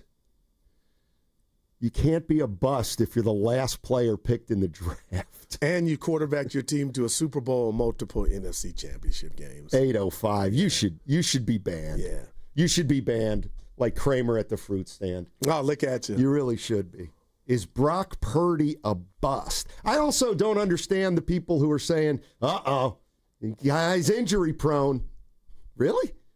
Missed 2 games last year. Missed 2 games last year. Missed, I think, 1 the year before. I asked Evan in the green room.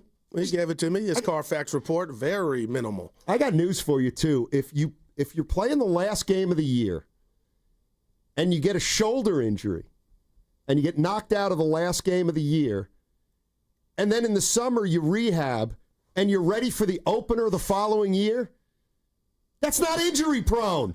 It doesn't matter if you can't play during the off season. That doesn't matter. He didn't miss any games. Now, if you're worried about his size and the mobility, that's different. He's a smaller quarterback. It's fair to worry about that. But the evidence we've seen so far, please. Yeah. That didn't even, you ruined it saying it was awesome. But the bus, come on, Steiny. Dude's been to a Super Bowl, got a contract, been to multiple NFC championships. Come on now. Here's the other thing I was thinking about. Yeah, I was thinking about Kyle Shanahan and Mac Jones. And everybody's got an opinion of every quarterback. My opinion of Mac Jones is that he is pretty ordinary. I think he's a pretty ordinary quarterback. I'm gonna give you a comp when you're done. I think he's average. I think he's good but not great. I think he's good, not terrible. I think he's like your quintessential average quarterback. So from that standpoint, when we talk about Brock Purdy, we always say he's some people think he's better than he is, some people think he's worse than he is. I'm looking forward to seeing what I consider a completely mediocre quarterback leading the Niners to see what it looks like. Because if it looks great, then you got to tip your hat to Kyle Shanahan. If it looks terrible, well, then maybe we'll start appreciating Brock Purdy a little bit more. And that's the fun of Sunday. Not only are you trying to go 2-0, but also, Steiny, the beautiful thing about sports is we can watch the game. We can watch the throws, the command, hopefully the patience that one Mac Jones has. But I'll say this, we'll be able to find out. Like, I think Mac Jones, to me, is a poor man's Jeff Garcia. Like, I've seen some things. I think he can play. I don't think he's a scrub. And I'll say this, how do you go from leading in your rookie season a team to the playoffs, and then you're on the curb looking for work, and then you look what New England hasn't done since they've gotten rid of Mac Jones. This is probably a blessing in disguise that he is now a San Francisco 49er.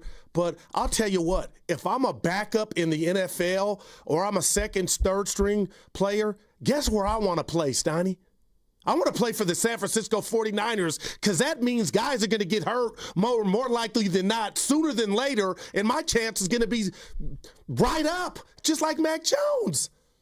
Like, you can't tell me it's crazy, Steiny. What is? That they're out without Brock after week 1. Kittle I get. I mean, but come on, man. Seriously. It's not crazy. It's just not. And just curiously, yeah. Why in your mind are you like, Kittle I get, Purdy I don't? Well, I don't. Why? No, the Kittle one from the premise of I saw him get hurt or something was going on. He pulled up on a route. He didn't even touch anybody. Yeah, no, but that would worry the hell out of me. You can reach for peanut butter in the refrigerator or the jelly and do something to your hammy. That's soft tissue. That was that. And then he had the hat on, and they showed the replay. The twin you play, you're an athlete. What used to be. Twinges, soft tissue. My point is, Kittle didn't get hit. Yeah. Neither of them got touched. Well, Purdy went to the ground and got touched by Love on that tackle. But turf toe, I'm just saying, again, proceed with caution. Come on, it's turf toe. It ruined Deion Sanders' career. He was an athlete. I could see that. Now, hold on. I got you. Purdy's not in his class. Steiny, you got to wave the white flag on this. Well, you talked about, you even told Willard Dibs Monday on the crossover. There's no doubt it could affect him. The way how elusive Brock is he is elusive. So he uses his wheels, his lower extremities, his foot, his toes. Nobody's career was ever ruined from turf toe. Are you serious? Deion Sanders, it ruined him. What I'm saying is, I hear you. If he's out 2 to 4 games because of turf toe, and all of a sudden it's like, this may be career ending. I didn't say that. You got to be kidding me. I'm just saying it can linger. And especially if you use your wheels like Burrow. I think he's your prototypical Joe Burrow, Steiny, pocket quarterback. Maybe he can get by with 3-step, 5-step, and release the ball. Brock uses his toes, his legs, his feet. Here's Mac Jones, Greg Cosell on Mac Jones' mobility or lack of it. I'm always leery of making those kinds of judgments after one game because how many snaps did they play together in the preseason? Together, 5 guys, probably none. So again, I'm not going to sit here and say they'll be great. They could have some issues again. All I'm saying is I'm never comfortable after week 1 making a definitive judgment about a player, a team, a unit. You would expect them to be better. Don't forget they've got a new left guard. You would expect them to be better. You know, it's a pretty good Saints defense in terms of personnel, so that could cause them some issues. But, you know, I would definitely expect them, you know, I didn't think this was Trent Williams' best game either. No, I mean, it wasn't. He didn't play all preseason. You know, no matter, look, the guys that we all know he's a first ballot Hall of Famer, but you still have to shake the rust off. I mean, this is the first time he played, and then you're not asking him to play 15 snaps to just get a feel. You're asking him to play. I mean, they ran, 72, 73 plays. They ran a lot of plays. That was Greg Cosell talking about Mac Jones and the offensive line and Trent Williams issues. Hey, I got something to that. You tell me what you think. And shout out to Niner fans, Steiny. They are in the chat, and they came. Patrick Willis, turf toe, had a lot to do with him and his career, him hanging him up. So, again, hopefully it's not severe. But, Steiny, when I hear 2 to 5 weeks, like that's concerning. And now it's operation, can we get by? But just about Trent Williams. So you're telling me this is an OG, Trent Williams, headed to the Hall of Fame, but he gets the clearance to not do diddly squat in the preseason, offseason, what have you.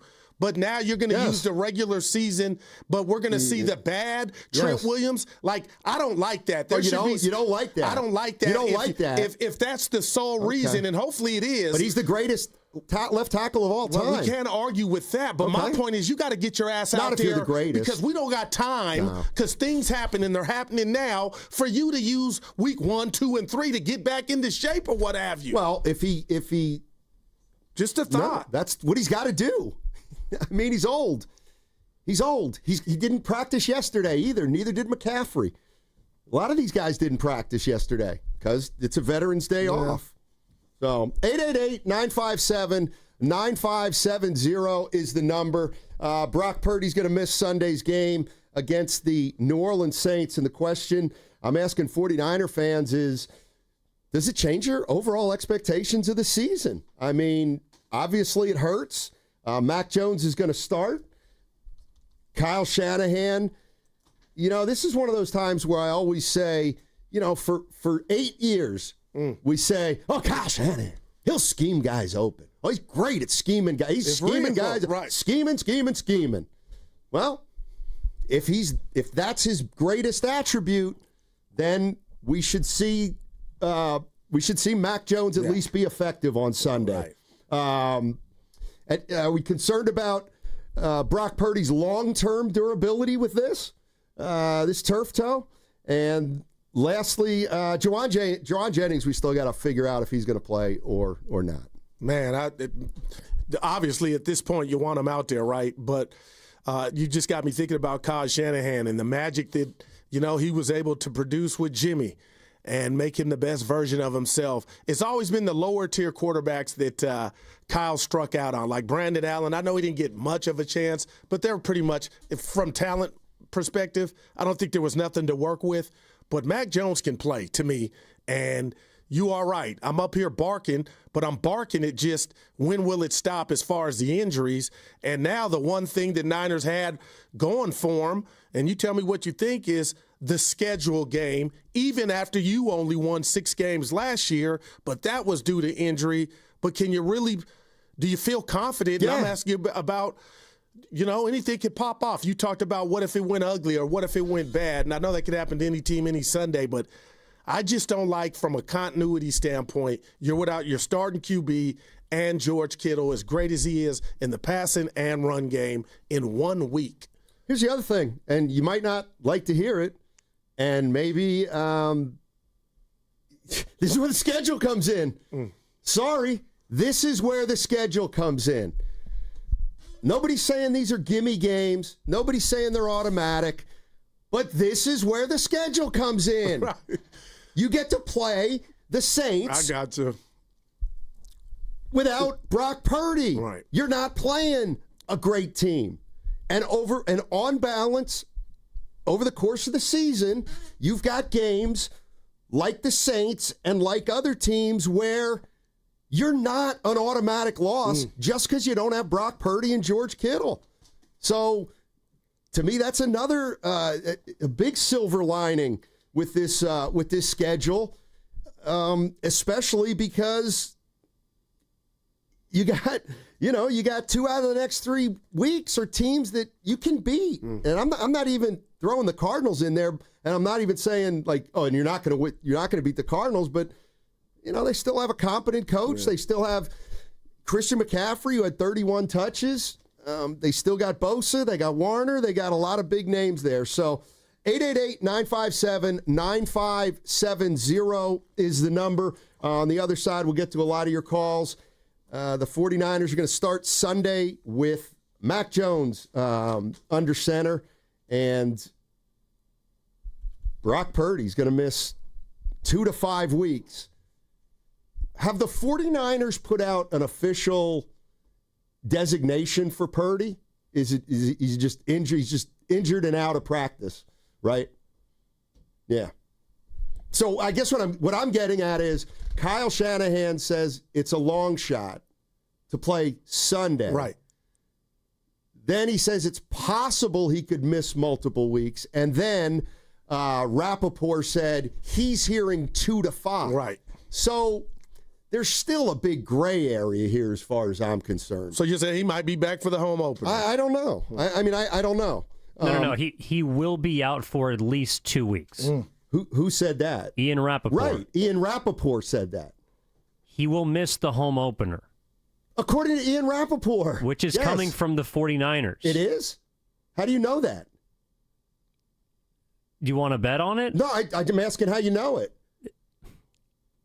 Generally, these. All right. I'm just.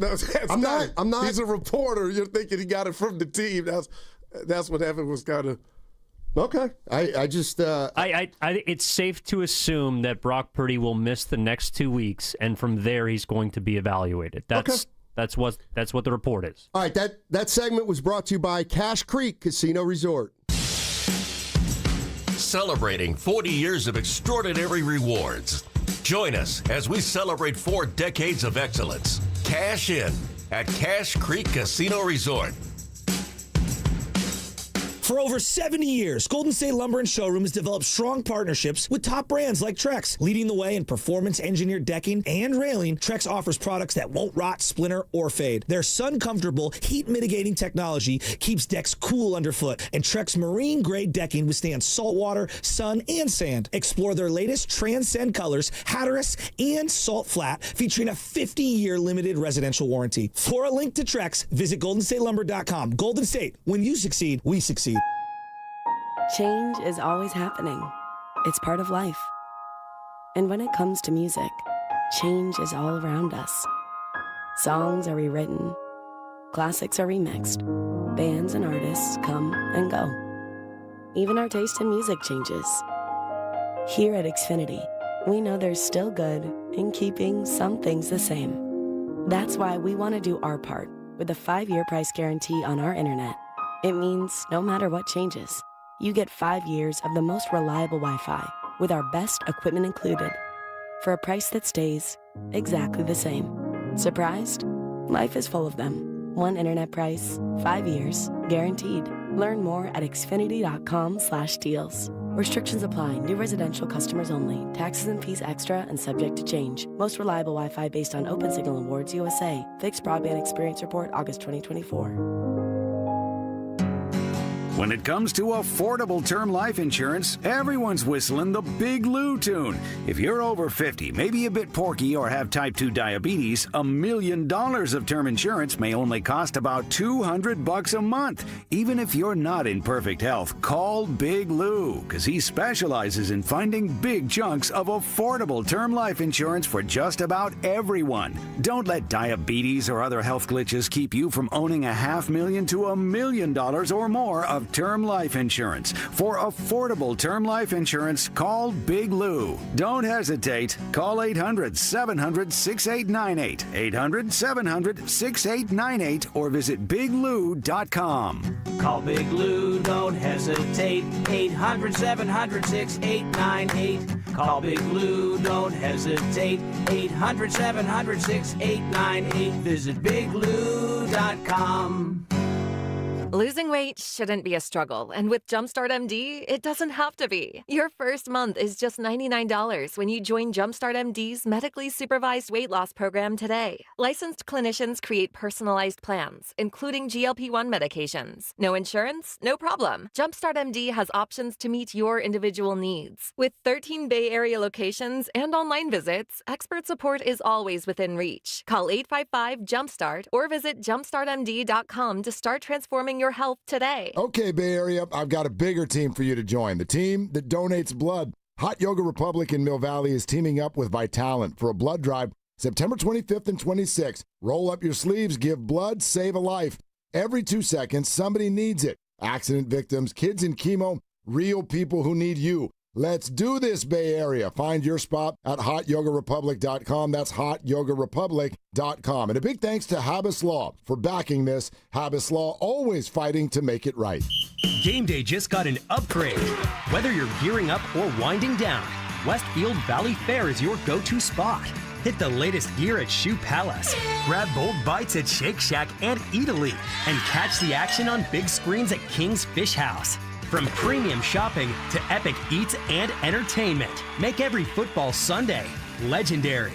Westfield Valley Fair, where football fans fuel up in style. Hey friends, I'm Sharon McMahon, host of Here's Where It Gets Interesting. Each week, I speak with authors, experts, and thought leaders on everything from American history and democracy to how to be a better person on the internet. And don't miss my extremely popular docu-series, which educate you on things you never learned in history class. Follow and listen to Here's Where It Gets Interesting on the free Odyssey app or wherever you get your podcasts.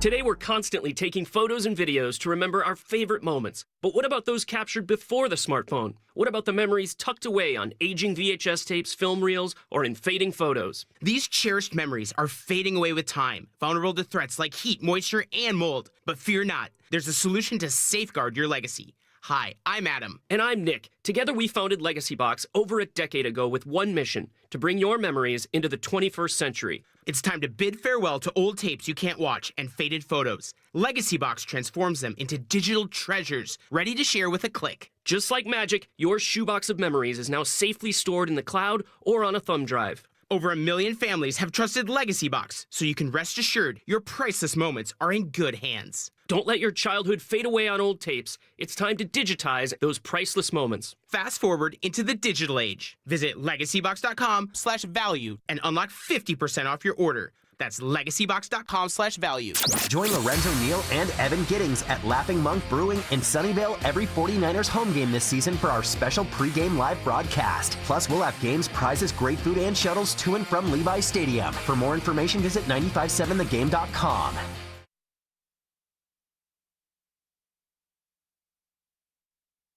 First, you got to be able to protect and give Jones a chance to throw the football. Jones on 3rd and 4 over the middle. It's caught.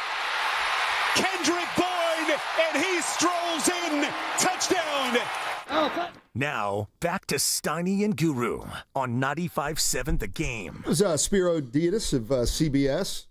Mac Jones. Mac! Set to start at quarterback for the 49ers on Sunday in New Orleans. We'll see after that. John Lynch has indicated it's kind of a week-to-week thing is how they're looking at it. So he won't be quarterbacking Sunday, but we'll see after that. Yeah. So you got a problem with me saying it's the Mac attack. I want to shout out Grandy. He checked on me too, Steiny. So, I was down, miss you and Evan. But I'm going to say this to the people that are working their jobs, just living their life. I have more fun at work than I do in my regular life. So I'm blessed. So when I'm not here, I miss that. Just the camaraderie and everything. The crossovers. How's that been? Yeah, but fine. Is Willard Dibs back with the Giants? Because they had a funeral. Yeah, 2 out. It's a muted response from them on the Giants. I got you. Anyway, the 49ers are going to play with a backup quarterback on Sunday. George Kittle's also going to miss the game. The Saints are the opponent.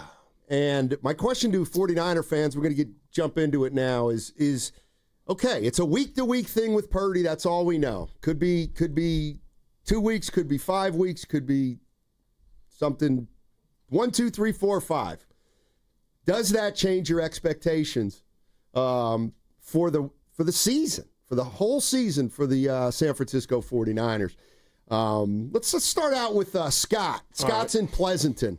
Wants to jump in here and get us rolling. What's up, Scott?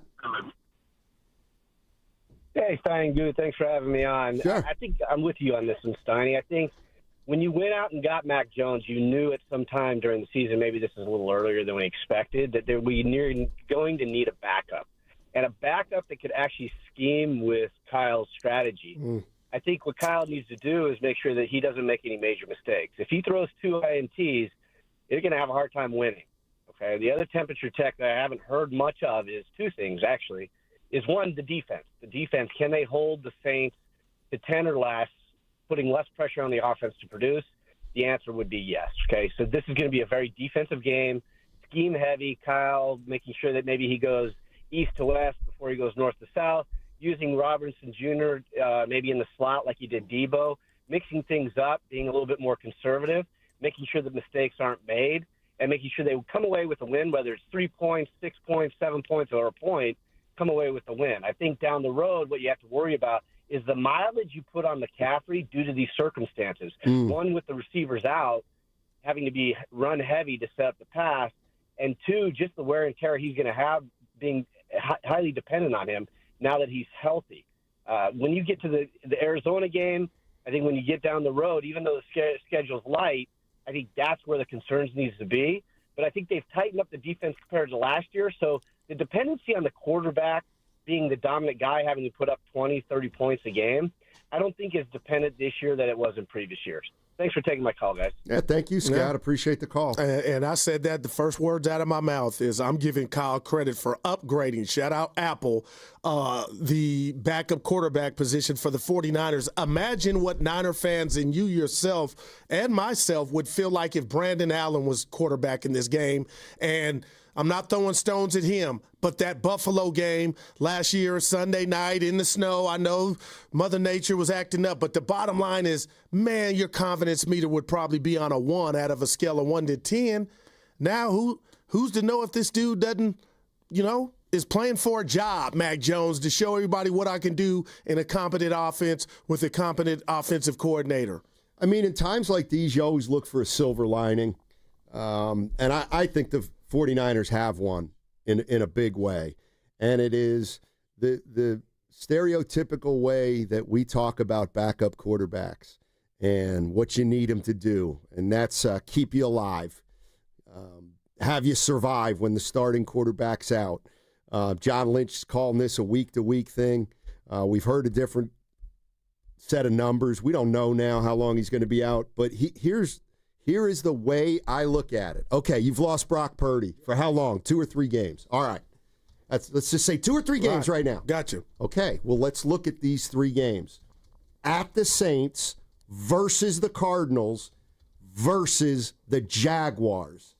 So when I think about what I want my backup quarterback to do, and when I look at the games that he's going to quarterback in the next 3, and my goal for a backup quarterback is can he keep us in it?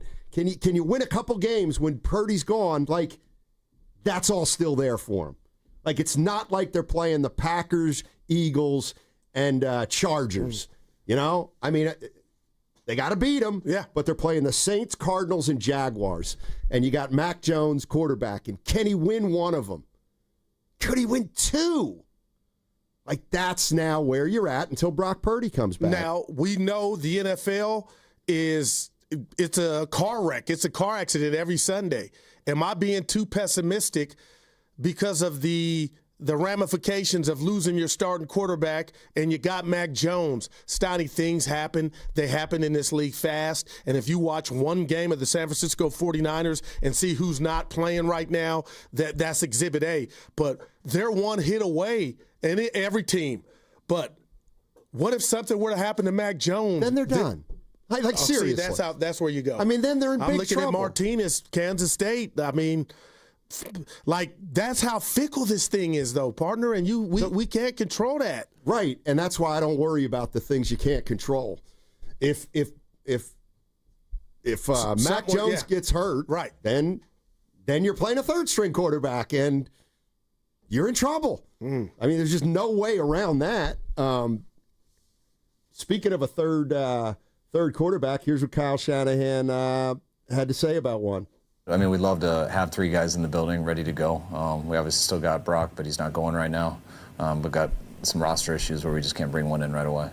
All right, so there's Shanahan. They got to figure some stuff out. Let's go to Mark in San Francisco.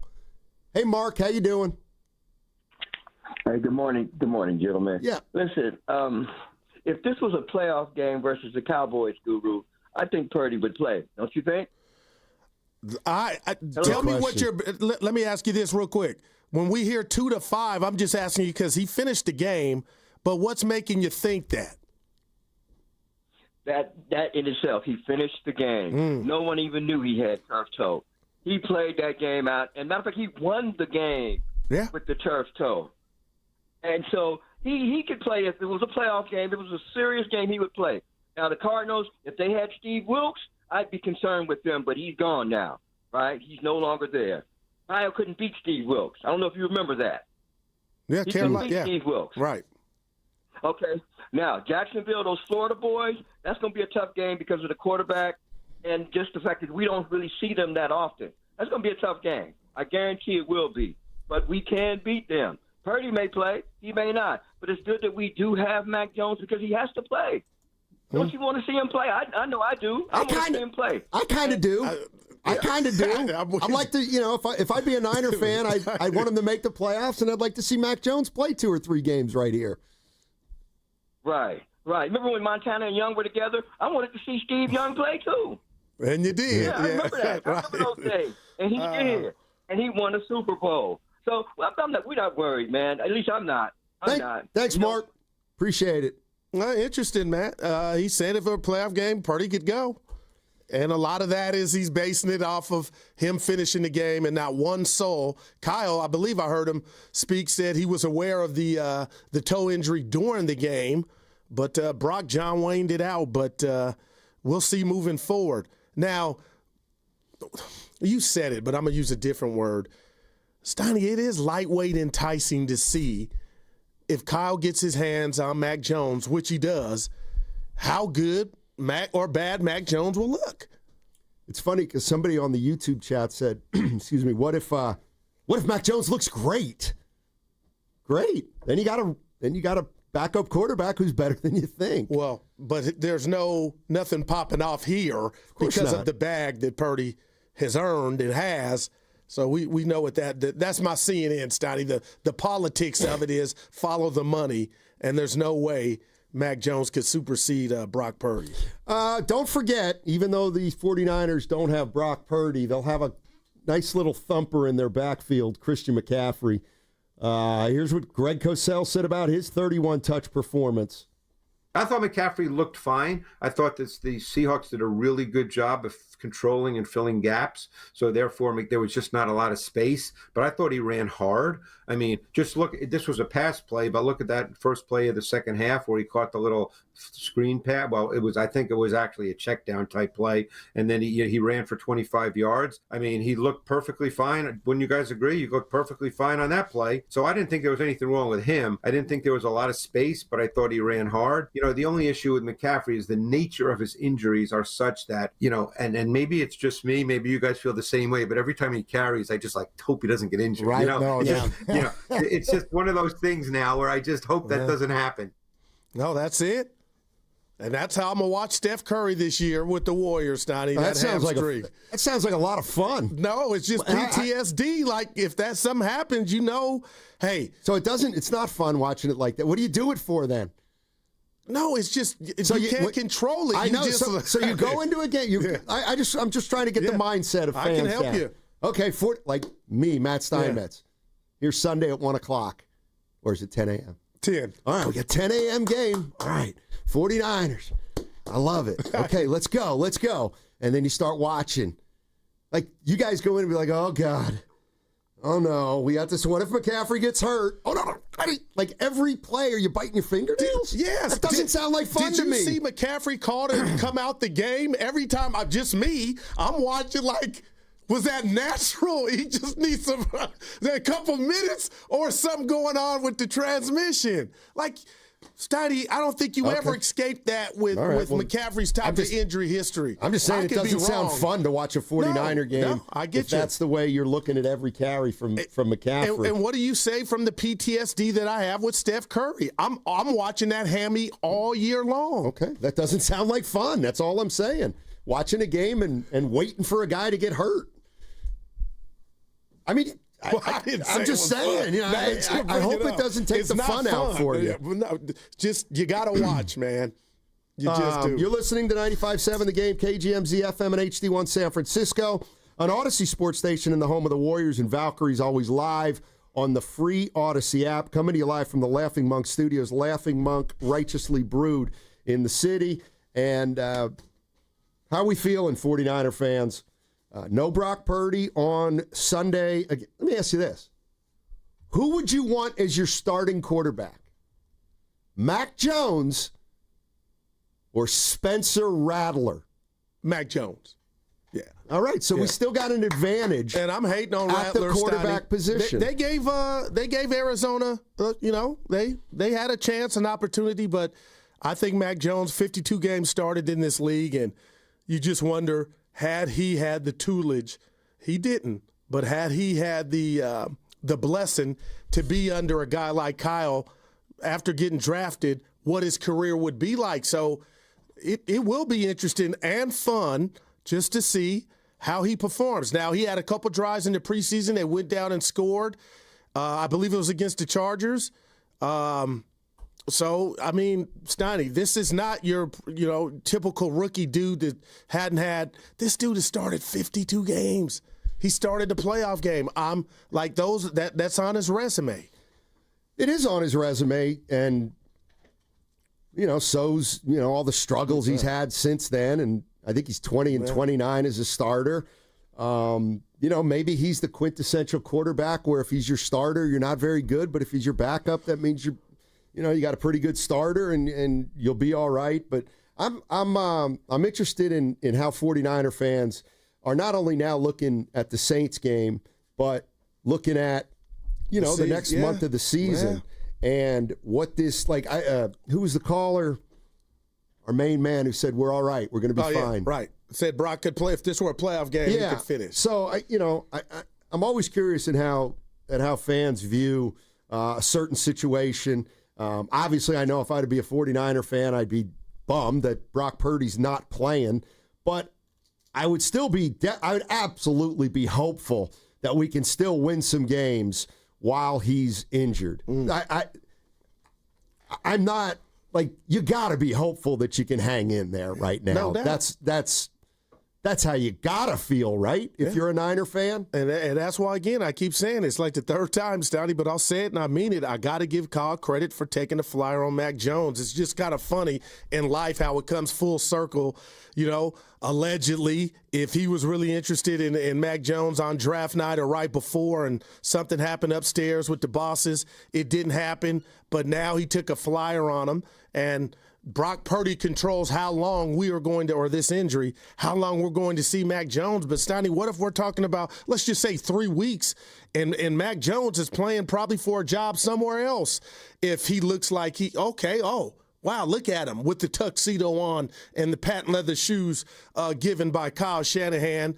I mean, Mac Jones is playing for a lot, too, not just the win, but other teams looking at him. Yeah, I don't know if you meant it like this, but you said, I'm giving credit to Kyle for taking a flyer on Mac Jones. Yeah, as far as the backup quarterback. Yeah, I'm not. Not yet.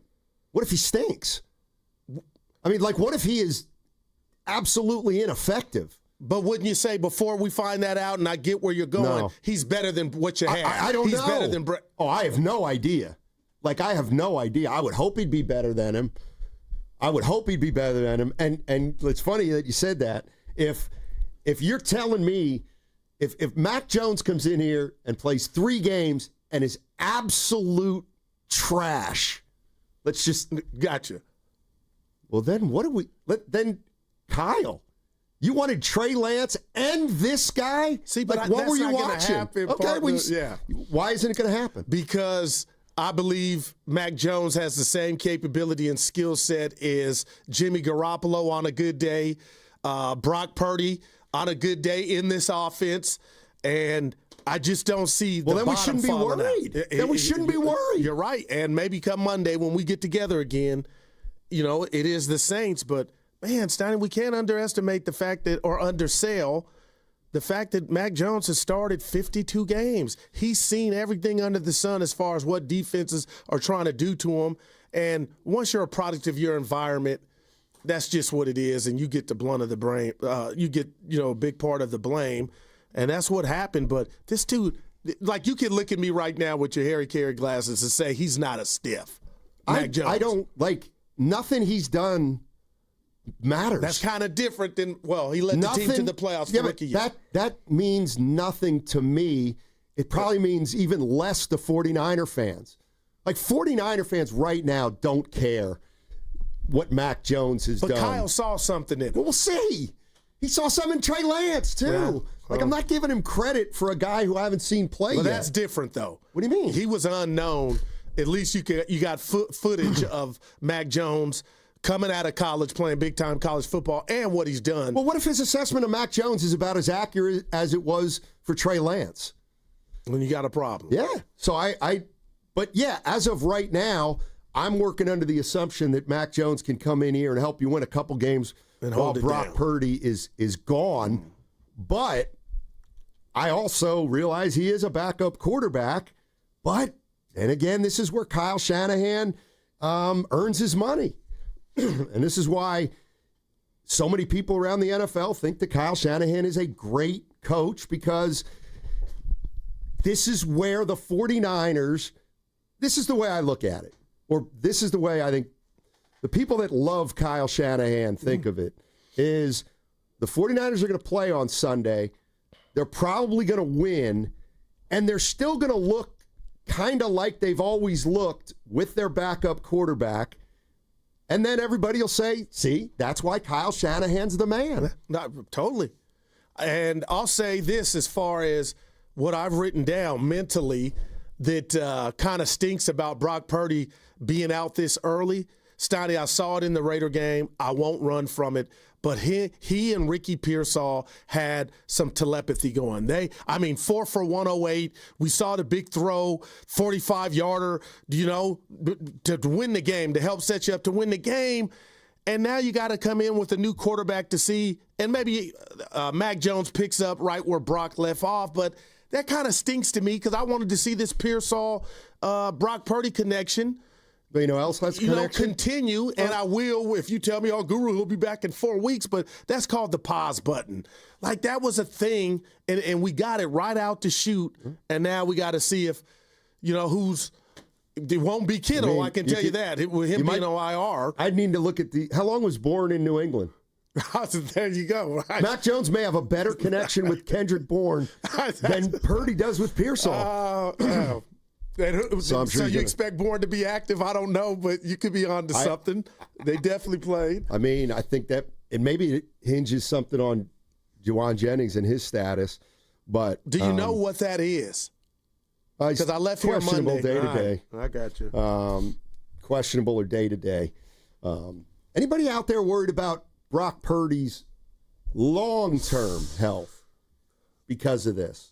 Well, last year he missed a game, right? It was for a shoulder, but wasn't that the throwing shoulder? So I know this is the non-throwing shoulder, and if I'm correct, then nothing to see here. But I mean, it's football, Steiny, right? The dude's not the biggest guy, in the quarterback classroom. But I'm mad. To people out there, it's a 17-game season, and I know, Purdy's played 15 and 16 games the last 2 years. You got to give him a That's a full season. Nothing it's like a full season. Nothing to see here.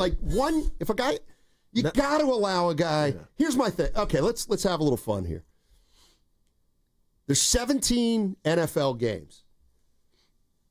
What's the game range that you determine in your mind is pretty much a full season as opposed to a guy being hurt? 14. Yeah, I'm around there too. 14. Like 14, that's a full season. 13, not idea, but right? Yeah. 13 you still probably take.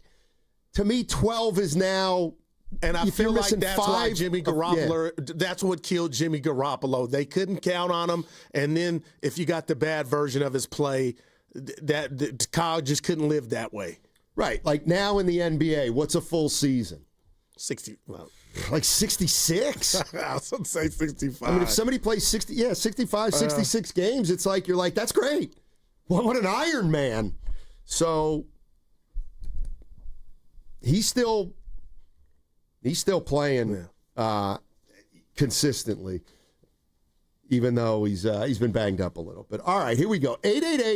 888-957-9570 is the number. Mac Jones going to start down in New Orleans on Sunday.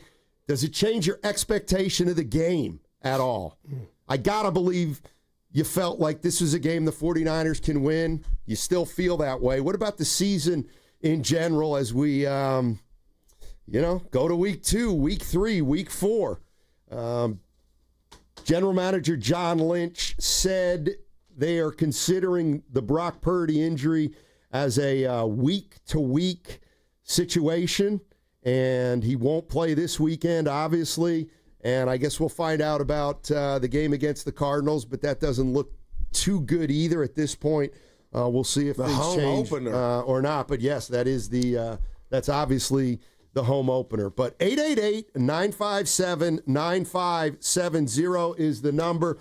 Is Mac Jones your biggest concern now going into the New Orleans Saints game, or do you still have other worries? Has Mac Jones now become pretty much your biggest concern?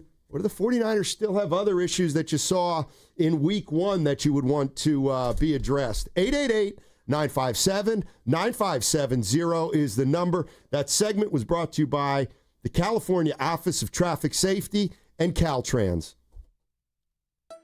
My mom, my papa, my daddy. Where's the Caltrans? On the freeway, right next to speeding cars. Please be careful. Be alert. Be work zone alert. Brought to you by the kids of Caltrans. Come into Freeman's Appliance in Pleasant Hill September 26th through the 28th for their fall clearance sales event. Take advantage of factory direct prices, one-of-a-kind opportunities, special pricing on floor models, and convenient financing. Save on new appliances from trusted brands like Miele, Bosch, Electrolux, LG, and Maytag. Visit Freeman's Appliance in Pleasant Hill for their fall clearance sales event September 26th through the 28th for the best time to save on new appliances for your home. Hey, it's your boy Guru. Every time we put a rat on the table during our show, it's brought to you by Atco Pest Control. Atco Pest Control is a family-owned local business proud to provide pest control in the Bay Area for over 35 years. Atco uses natural methods to give you a peace of mind and keep your family out of harm's way. Quality pest control doesn't have to empty your savings either. Don't wait. Go to atcopestcontrol.com for all your pest control needs. They got you covered. When selecting a financial institution, how do you know you're making the right choice?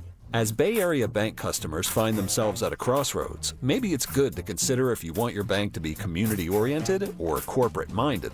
Fremont Bank has grown by providing stable, consistent service to the region, its families, and its businesses for 60 years, all without a single merger. And we intend for more of the same for the next 60. Fremont Bank, here for you, here for good. Hi, I'm Dustin, your friend and jeweler at Shane Company. I know finding a dream engagement ring can be overwhelming, but don't worry, we got you. As director of diamond sourcing, it's my job to make sure every single diamond at Shane Company is truly the best of the best. Our team travels the world to see diamonds up close, in person.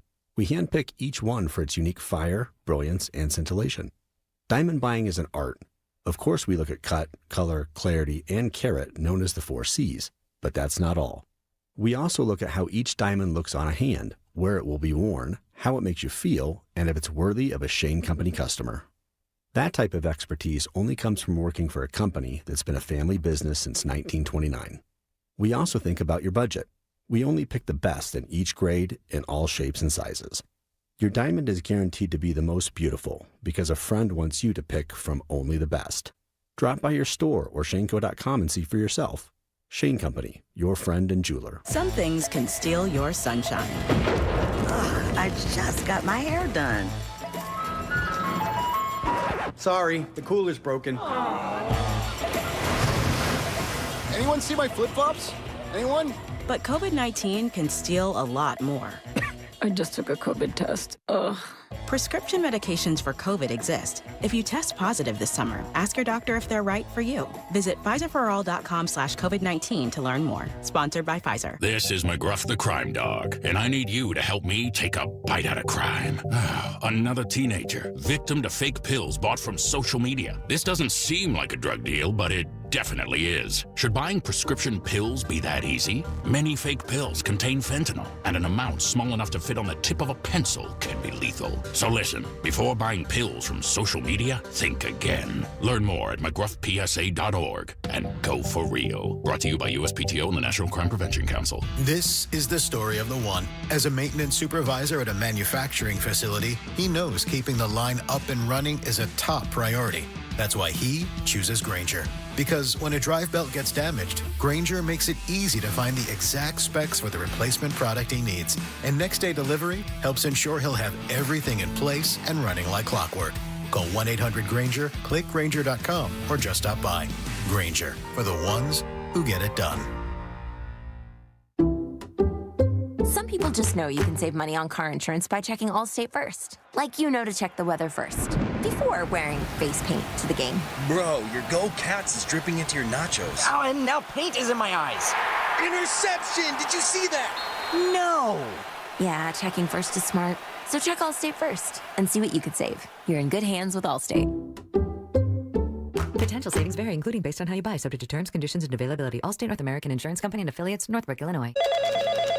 Spreadsheets, clunky software, 100 different logins just to run your business? Ah. There's a better way. Odoo. One simple, connected platform that handles sales, inventory, accounting, and more. So you can focus on growing, not juggling. Make the switch today at odoo.com. That's ODOO.com.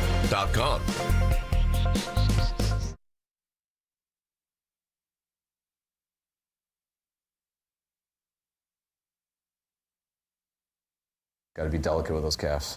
We need Thundercats. Now, back to Steiny and Guru on 95.7 The Game. All right, Daryl the Guru Johnston back in the house today. So you just like a flu bug. Yeah, I thought it was COVID coming out of both ends. And, you know, when that happens, you're already thinking, oh, boy. I was almost at work when I told you guys. Remember, it was like, yeah, let's do this, that. And then I had to go to the gas station bathroom, which I never do. I haven't used the gas station bathroom in my entire life. So you haven't. No, I'm just kidding. Oh, I was about to say, good for you, but. So when you left Sacramento, you were feeling fine? No, I was coming from Norms. Oh, gotcha. Yeah, I was coming from Norms. Right. So took the COVID test. God, I won't even say what you got to do to get one of those tests these days, but bottom line is I didn't have it. Had a fever, and that's when I said, okay, something's going on.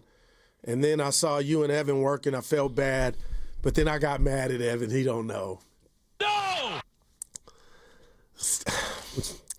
Okay. Look, the Giants are amazing right now, but it's not because of Drew Gilbert. And the choking thing, is it because of my age? I don't know if I don't like it. Steiny, you can't do that and just go back to baseball. Evan, what am I missing on the – hey, I love energy. You know that's what I am, but there's something about the choking thing that I don't like it, E. It is extremely over the top, but I don't know, like you've been the guy all year, and I've been reluctant to admit that I think that the Giants have been completely lifeless, but they were. Yeah, you're right. Okay. And he's kind of defibrillated them. Oh, my goodness. By the way, they lost yesterday. Who didn't play? Oh, boy, here we go, Steiny. And then when he did the thing with his head like the Exorcist, I'm like, little Daryl and I are watching the game like, I didn't know how to explain it to him, Steiny. Do we got a Drew Gilbert here at the station? You know what I mean? Like, I would love to be Drew Gilbert, well, but you might be close. I bring hot takes. I mean, you bring like if we just boil it down to enthusiasm, and we don't make a judgment, positive or negative. I would say that, like, for example, you have more in common with Drew Gilbert than I do. No, the choking, when I saw Chapman. So you didn't hear what I said? No. Oh, Major League Baseball is going to step in. So you don't like it either? No, of course not. You cannot celebrate a home run by choking a guy. I want to like it. Like, I'm what rooting about, for him. Didn't they get rid of that in the NBA when they you're right. slit the throat You're right. thing? Yeah. I mean, it's just something, man. I'm like, I'm about fun, man. I wouldn't be surprised if you start watching the Giants and that just goes away. And then I would encourage a beat writer to say, "How come you don't do that anymore?" And they'll say, "Oh, league sent us a memo." So Evan knows you're not a fan of it. I'm not. Okay, Not of the choke thing. I just saw the thing from the station account, and I go, I can't hate on the kid, but Steiny, they're 2 back. Yeah, it's a shame you weren't here the previous 2 days. They were in better shape than they were today. In fact, I came in. Well, they've never been as close as 2, so they're still 2. But they were closer yesterday. Right. They were closer yesterday because now they have fewer games. Yesterday, I give you that. They were in a better spot than they'd been probably in months and months. And I saw Willard and Christy and Evan at the game. I believe that was the night I got not together. Which they apparently stayed on separate sides of the stadium. Well, when you one guy was in the bleachers. Why are you doing that? Messy one guy was one guy was you just said you were in the bleachers, and I know Willard was in the front row. Yeah, he invited me to come sit with him, but I was with a group. That's who Willard is. I knew that. You are just messy. He didn't. They just never connected. Yeah, like and you and I, who did pre and post, and you would disappear on me. They never connected, but you were really in the same building. Remember, you used to hide from me at the Oracle. Evan, we do pre and post. Soon as pre was over, I'm like, hey, you want to sit together? No. This dude would be hiding from me. Like, that was Not the game within you hid from me. Hide from you. I don't like watching the game with people when I'm there. I'm just like you watching on TV when I'm watching in person. Wait a minute. So you like watching football with people, but you don't like watching basketball with people? In person. Yeah. In person. Now, I know we're going to get back to the Niners. I do have to say something. Saturday, I'm back excited. Of course. The sport of boxing has a blockbuster. Canelo and who? Bud Crawford. Like, this isn't Bud Crawford. I've never heard of him. Terrence Bud Crawford.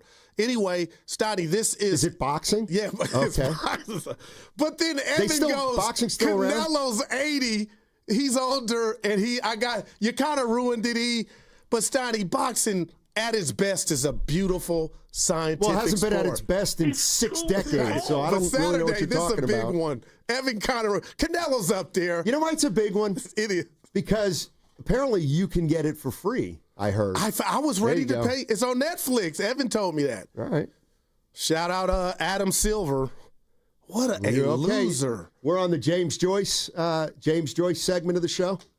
I don't know who that is. One of the most famous writers in Not in history. the Bay? No, he's dead. Oh. He's from Ireland originally. Okay. You know what he was famous for? No. Stream of consciousness. Now that's a 4. All right, so let's go to Adam Silver. We're at Drew Gilbert. Now let's go to Adam Silver. How could you tell hardworking people basically deal with it? Our sport's a highlight sport.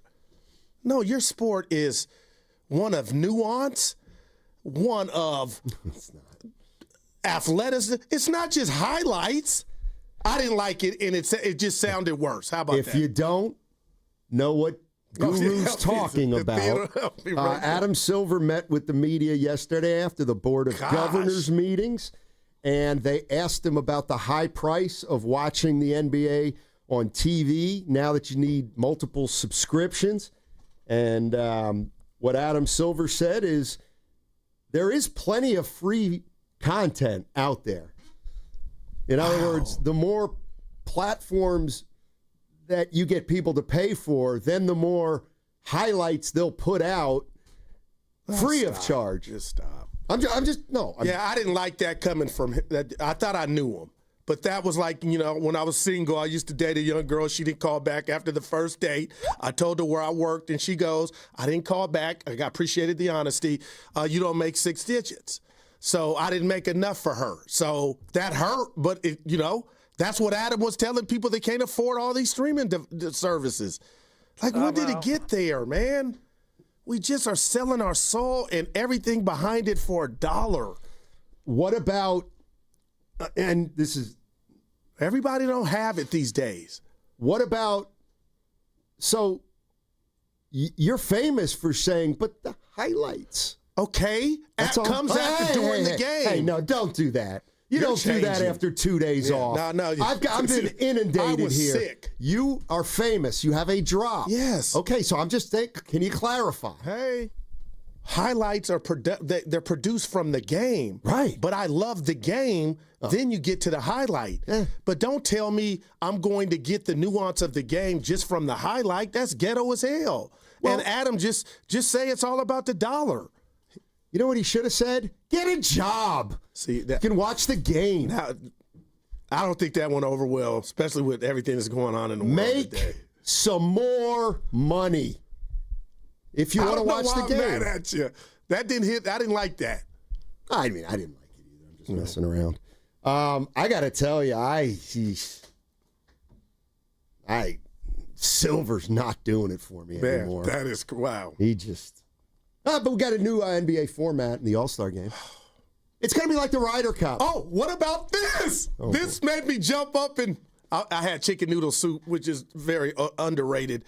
Listen, so we talked about the guys in the NBA that don't like messing up their field goal percentage with the into the quarter or half heaves. Adam Silver fixed that.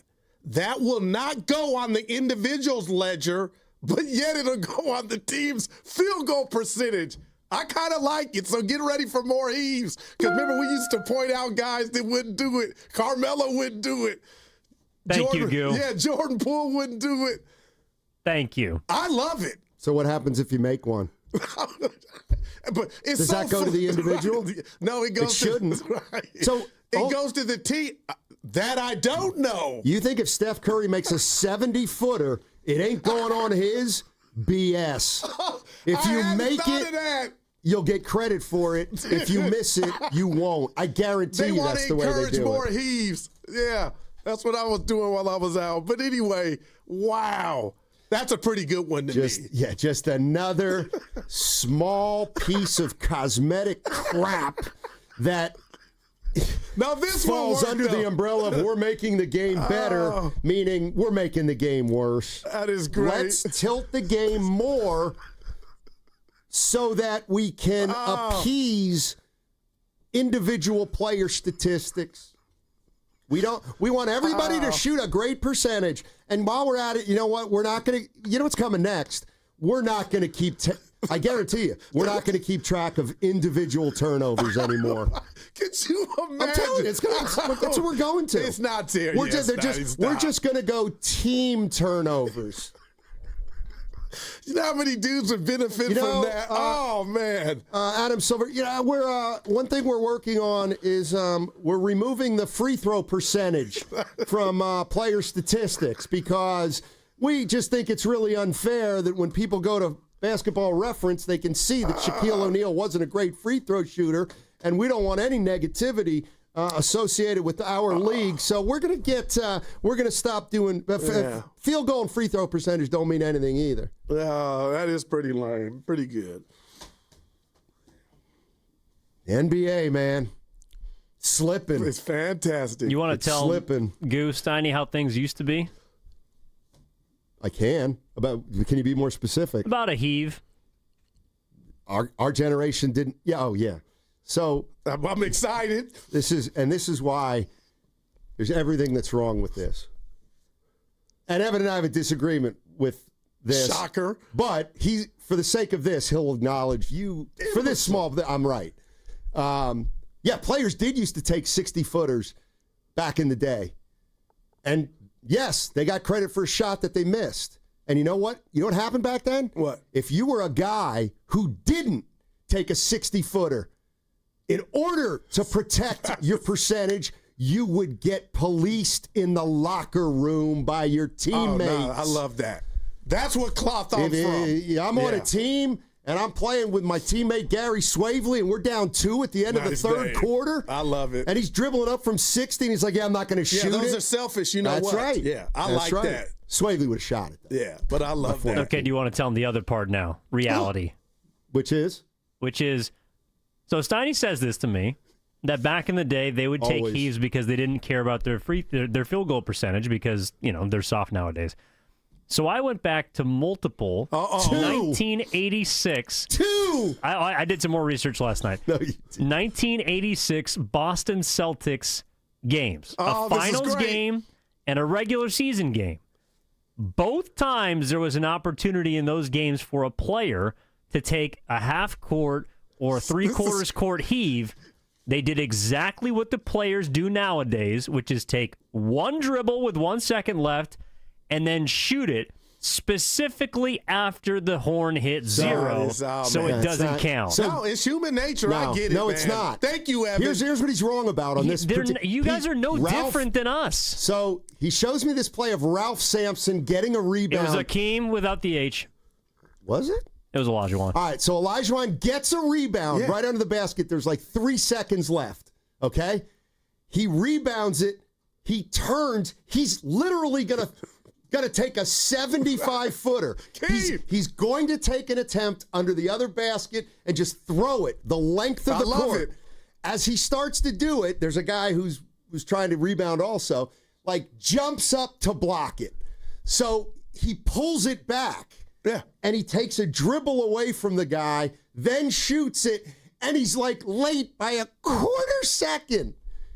He just happened not to get it off in time, and he was fully prepared to take a baseball throw of a 75-footer. Or maybe he was looking to pass it to someone down court. Now give him Trapuka. Kelly. What about him? He took a dribble with a second left at the midcourt line. He strikes me as that type looking at his percentage. He actually and then strikes me as hoisted the it type that after would the take buzzer. any shot he could get. Kelly, he would let him. Evan, I appreciate the research. So Well, Steiny, they did care. That's only 2. They did care, though. Like They cared that, more. I'm not mad at it. You guys cared about your stats. It's okay. Like I played with guys that knew during the game how many points they had. I could never keep track. You know what? I kept track of my assists. Yeah, I bet. That's what I do. As long as we're on it, because you brought this up, and we got fine. You wanted to hear this, Steph Curry. Yeah. I was always told by a wise man when I was getting into the league, like you want to leave the league in a better place than when you found it. And I think just the way that you see the skill level right now, the way that the range is kind of taking over, you guys shooting threes all over the court. But just from 1 through 5 and all the way down the roster, I think this is the most skilled, era of basketball history. And so whether that was, young kids in the game now seeing, my generation, the way that I play and getting inspired by that, like that for me is important and something I don't take for granted.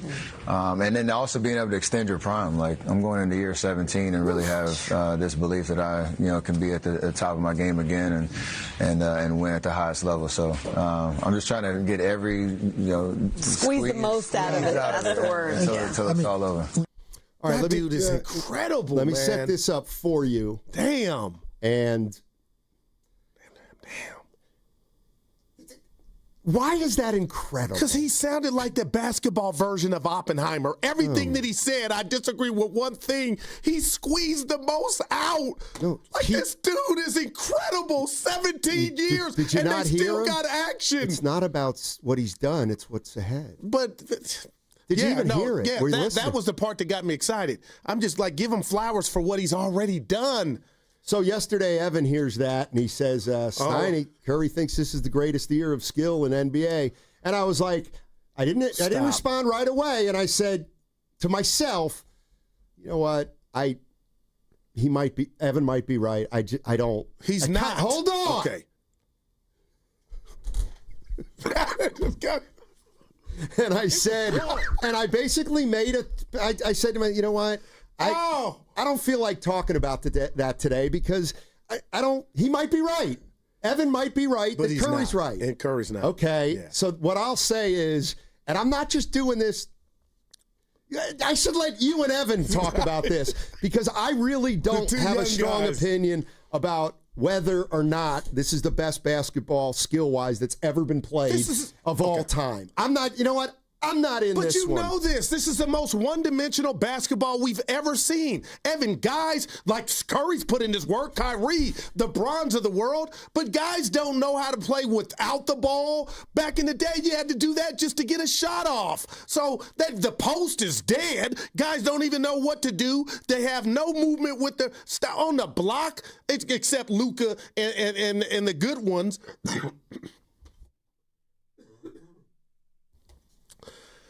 That just ruined it. But the shout out Dave Fleming. But listen, Steiny, I'm telling you, it's obvious. They're one-trick ponies right now in the league. Oh, is the range better? Oh, my gosh, it is. But outside of that, do you know who you're talking to? Mark Aguirre, the Kelly Trapukas, Alex English, Evan, all the guys, Dennis John. We said it. You said it, Evan. It's too many threes.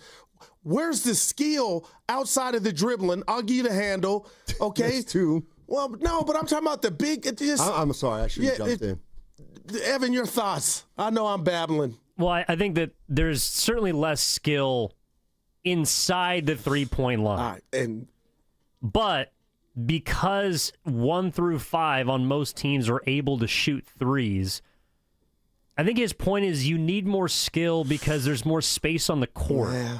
Like, you have to do more things. Now, while the post game is dead and there's players taking less mid-range shots, it's kind of because those shots just aren't valuable anymore. It's not that they can't do it, but like if you're going to play in the post, you have to be like Jokic, who is shooting, but that's an efficient shot for him. Like, if you give the ball in the post to Jonathan Kuminga 18 times a game, you might not get the most efficient amount of out of your offense. Yeah. You giving in that easy? No, I'm not. You don't give in that easy to me. Because Evan's my guy. That's my brother. But if we get the chance to sit with Steph this year, and hopefully we do, I'll bring this up. You task me with that to be like, come on. Just like you did with, you asked him about what LeBron said. But Steiny, he can't believe that. I know, and maybe I'm doing a horrible job explaining, but and Evan just said it so eloquently in regard to outside or below the 3-point line, but miss me. I know we got it. Yeah. I know we got to come on, man. Be more okay. But hold on. I'll play mediator here. Clear, we need to be more specific. Have you ever seen highlights of George Mikan? Vaguely, certainly we can't sit here and say the skill level and athleticism back then was as good as it. Okay. So J.J. Redick was right up until that point when he called those guys plumbers. So when are we saying that the skill level? Late 80s, 90s, the early 2000s. Oh, my gosh. Well, I would say, what about 1975? Yeah, give me a name. David Thompson and Julius Irving. But that's when George it started McGinnis. to take off. That's when the really start to take off. But I'm talking about Mahmoud Abdul-Rauf, Tim Hardaway, Chris Mullen, Chris Webber, bigs that could hit the Hakeem, Patrick Ewing. All those dudes were fundamentally sound. But still, Steiny, he would hit that 15, 20 feet in your face all day long. Reggie Miller, the Flying Dutchman. I could keep going. Who's the Flying Dutchman? Smits from Indiana. The Dunking Dutchman. He was a center. He barely could jump. They wouldn't have called him the Flying Dutchman. I guess in my world, he was the Flying. He was the Dunking Dutchman. Steiny, that was not what we called him in the youth. He was the Flying Dutchman, the Dunking. Anyway, those are my Penny Hardaway. That's my era, man. I saw skill night in, night out, Steiny, that I don't see now. Well, I don't think that the skill level among the great players is in question. It's the skill level among the guys on the back half of the roster. For example, in the 90s, how many guys in Lonnie Walker's position would be able to step in the fourth quarter and eviscerate another team? Give me a year. Just throw a year out. Let's do 86. Like the 1986 Celtics. Who was the 7th or 8th man on that team, and could he do what Lonnie Walker did in the second round of a playoff game? I don't know. I mean, Walker, who is, by the way, never been heard from again. Right. Yeah. He scored 14 points in the fourth quarter to help them win a series. Okay, so the Celtics in 86. Give it. And he might have a point because nobody came to mind. All right. Well, they had Bill Walton as a sixth man, so that's a little bit of an outlier. Yeah. Now, the guy that's interesting to me is Lonnie Walker and a guy named Scott Wedman. Okay. All right. Scott Wedman was like a 7th or 8th man. Great shooter. Lonnie Walker, definitely a better athlete. No doubt about it. And Wedman had a great game in Game 1 of an NBA Finals. But I would take Walker over those two dudes. Is Wedman getting his own shot? And Evan, I don't. Like his game is more dependent on the other players on the floor. I think that's what Steph is saying is like guys have to do so many more things just to get in the game. I think Wedman's a bad one because he was a really, really good player. Like 15, 16, 18, 18, 19, 19. He averaged over 17 a game for like 7 straight years when he was in Kansas City. Anyway, but yeah, Lonnie Walker, and then they had a guy named Jerry Seasting. But Jerry Seasting was. I like him, Steiny, but he wasn't that guy. I don't think he could. But he was as fundamentally skilled as anybody. Run the offense, but he wasn't going to get you buckets. No, he wasn't. He's not Lonnie Walker, and he's not athletic. But his skill level was like he handled the ball terrific. He was athletic enough to function as a 6'2" white guard in the league. Yeah. You know, he could shoot it. Was smart. I don't know. All right. We'll get back to football on the other side on 95.7. Points taken, though. I hear you guys. All right. 888-957-9570 is the number. Brock Purdy, he is not going to be playing Sunday against the Saints. And the question I have for 49er fans is, does that change your outlook? Not only for the time that Purdy's out, but for the regular season. There's no doubt it's a blow. But is it a quote-unquote death knell? I don't see it that way. Let's talk about it on the other side. If you want to jump in early, 888-957-9570. What's coming up on the game is brought to you by Fremont Bank. Here for you, here for good. That segment was also brought to you by Moderna. Mnexspike, COVID-19 vaccine mRNA by Moderna, is now available and easy to find near you. To learn more, visit mnexspike.com. That's MNEXSPIKE.com. Football is back.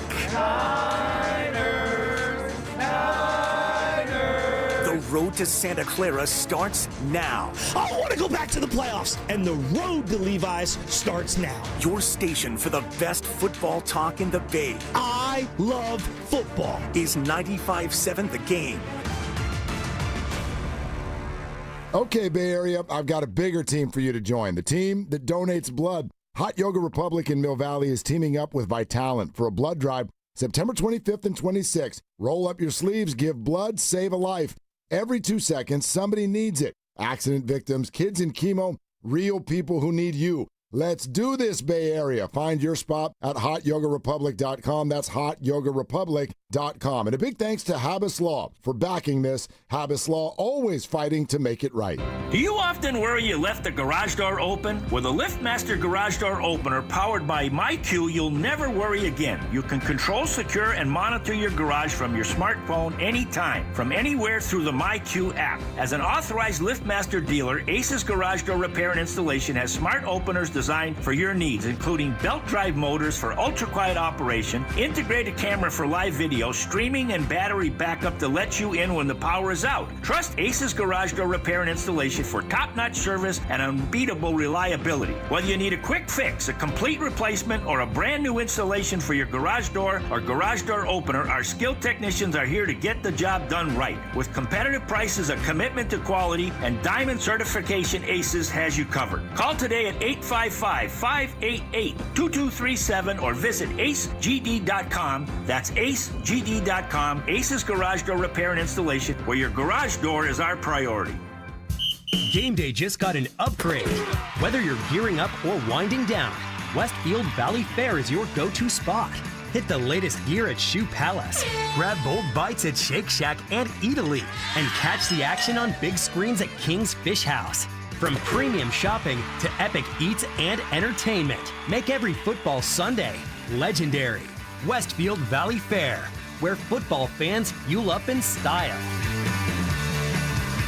A strong heart, a steady stride, a life full of milestones. El Camino Health is here for you. From advanced heart and vascular care that keeps you on beat, to expert orthopedic treatments that keep you moving, and innovative cancer care that fights alongside you, with expert care for women, men, and new moms, supporting you through every chapter of your health, because every life we touch is built on trust and compassion.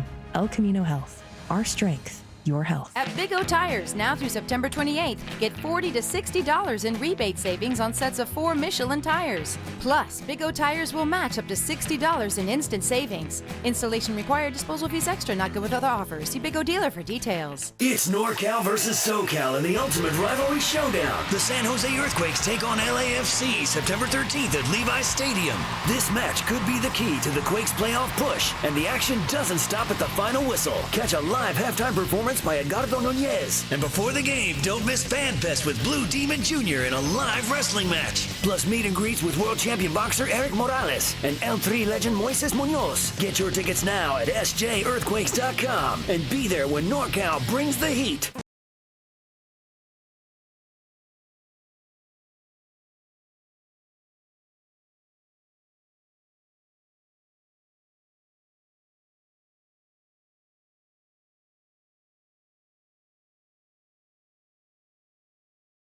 Directions, texting Janine and shipping, on us.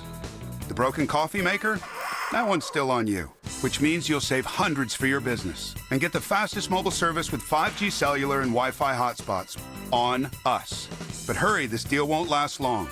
Get a mobile plan and free up the budget to maybe, I don't know, fix that coffee maker? Get mobile on us for 1 year, you guessed it, on us. Comcast Business, powering possibilities. Ends 10/9/25. Restrictions apply. New mobile customers only with internet standard service or above. Limited to value of 1 unlimited intro line apply via 12 monthly internet bill credits. 1 discount per account. Fastest mobile based on mobile Wi-Fi and cellular data in service areas. Ookla Speed Test Intelligence 2H24. If you're 55 or older and into that whole saving money thing, T-Mobile has an exclusive phone and internet bundle just for you. Right now, get 2 unlimited phone lines plus 5G home internet for just $30 each per month with autopay, plus taxes and fees.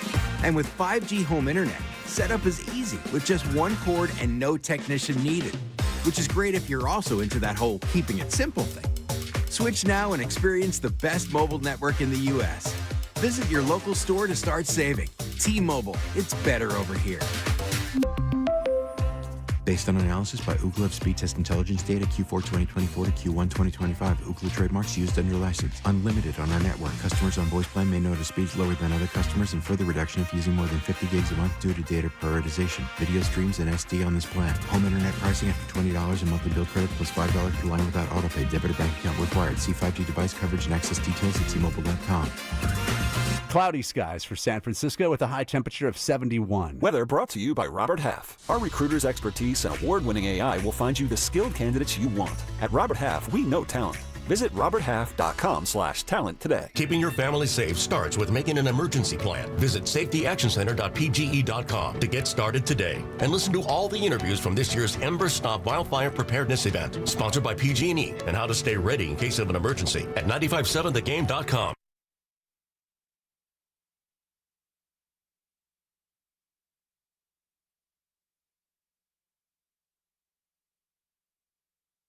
'49ers in a shambles. It's the Guru, Steiny Guru, Steiny Guru, Steiny Show. Let's go. All righty. Brock Purdy, we will get back to momentarily.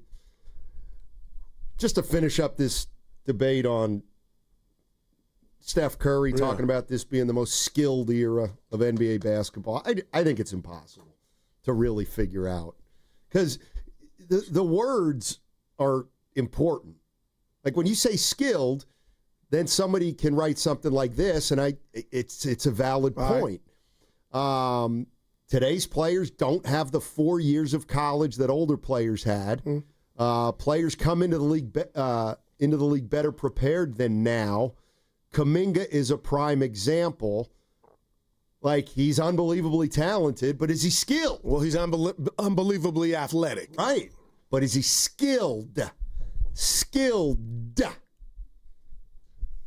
That's where the conversation changes. Yeah. All right. You want to add anything there? No. I'll put it up for now. But what's funny is I got 2 things. My boy Squirt texted us about that fight that's on Netflix. Bud Crawford's 37 years old, so he's actually older than Canelo at 35. And maybe, Evan, that's why it's on Netflix and there's no pay-per-view. But I want to read this to you about the Niners. This is from Aniston Howard, tweeted me. y'all never criticize the 49ers coaching and training staff.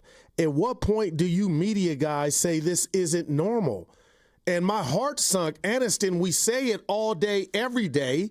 Steiny, I've talked about it 2 years ago. We've had fun. Do you just swap out training staffs? Does Celebrini need to go down and see what's going on with the Niners? I don't know. But where would you start? And I told you I would do a case study at the summit on why it seems like the Niners, who last year had as much or more injuries than anybody, where do you start with that when you hear that? Because something has to be going on, and we just don't know where to start, but we've called it out. Everybody has, I believe, Aniston. Well, other than calling it out, this is such a nebulous topic. It's but it's time we dive into it or try. But you bring up their training staff, and then what happens? Oh, they changed that out 2 years ago. Or they changed it out in the middle of the... Which they did. Okay, so then they have a new one. I don't mind talking about it. I just don't... How do you get to the bottom of it? I don't think you can. You can. Okay. So when I look at it, it's like, okay, they've had injuries. Do you fire somebody? Who do you fire? They already swapped out stuff. So so there you go. It's a brutal sport, man. Other than lamenting about it and acknowledging it, I don't know what else you do. Okay, then put together a team where you rely more on your backup players. I don't know how to combat that if it is an issue. Yeah. And you don't even know why it is an issue. Exactly. And that, to me, bears no criticism. You can't criticize anybody, Steiny. In a violent sport, you just can't criticize anybody. That's fine. Were the Warriors negligent in Steph Curry's hammy in year 16 going out in a playoff game? Nobody saw that come. I think this is a bunch of buzzard luck. Now let's not complain about the injuries. But who did you talk to? If it's just buzzard's luck, then it'll even out at some point. But when they went to a new staff, that to me, and it kept happening, was like, okay. I mean, look, that's like telling a boxer, hey, don't get a scar on your face. But I got to be honest with you, I don't know who their strength and conditioning coach is. I don't know how long he's been there. I don't know if the head guy was fired 3 years ago. I don't know if they cleared out the whole staff twice in the last 7 years. I just don't know enough about that. So, yes, and Evan had the numbers while you were gone, and I don't know if he's got them still. Were they at the top or? They've had a lot of injuries under Kyle Shanahan. There's no doubt about it. And, in fact, our friend Matt Barrows, Matty, he wrote a couple weeks ago that what he believes is that, he said it's no secret that the 49ers practice harder and faster than most teams in the NFL. So, wow. I didn't hear that. That they treat their training camp as a way to build up a callus so that once they get through training camp, they're ready to compete and this, that, and the other thing. That I did not hear, Steiny. I don't know. Would it be fair to say, now Aniston hearing that, and they may have already heard that, but that would be something, if I were a coach or a GM, would you revisit that? At some point, going that hard in the offseason, because now I hadn't heard that. I don't think it's buzzard luck when I hear maybe you're going too hard at the wrong times. All right, well, then somebody should ask Kyle Shanahan if he should. Well, the NFL's already intervened and said you can't go hard and practice like they used to do back in the 70s and 80s. But so what are you saying? Do you want him to? I don't like hearing that from Matt Barrows about the Niners being the team to do that, if that's their philosophy. But then this is the end result you get. You got more injuries than anybody. Maybe that's why Kittle, his hammy, something's up, because all we kept hearing off season, I'm just speculating. All we kept hearing was how great in physical shape he was in. Good, pro athlete, you should be, but maybe they were going too hard. So when you didn't have to. Well, maybe if they didn't go as hard, they wouldn't have made the Super Bowl in a couple of years. And I'm looking at it from the vantage point of maybe he wouldn't be hurt. So if you're Kyle Shanahan, and you've done things for 8 years, you've gotten to 2 Super Bowls, you've gone deep into the playoffs 4 of the 8 years, you've had injuries over the course of that time. This is where I think we're naive. Like, he's not going to change his philosophy. Yeah. Like, he's not, okay, we're not going to hit, we're not going to go hard. And, I think there's a bunch of reasons for it, why this is happening. I do think it might have something to do with the offense he runs. Remember you said that. I forgot who you said it to about the violent. They run hard. But Steiny, it's football. Everybody's trying to do that. But I don't have enough information. How about this? To even criticize Kyle Shanahan and John Lynch. This is just, but it's happening. And I feel like after 1 week, partner, this is part 2 to last year in regard to the injuries. Now, we don't have the finality of, it's going to cost you this and that. But don't sit up here and tell me after week 1 watching Kittle with the hat, then a day later we find out Purdy's out for 2 to 5 weeks. I'm not blaming anybody, but that messes up business. That messes up the course of this season, or it could, until we find out how they navigate. See, I get so frustrated talking about injuries. Tell me why. Because you can't do anything about them. You can't. But you understand what they mean, though. If Burrow goes down in Cincy, of course, and Mahomes in Kansas City, of course. I'm trying to be proactive here in the Bay, but that could be what's on the menu for the Niners without Brock Purdy. That's how severe that is. Then you're done.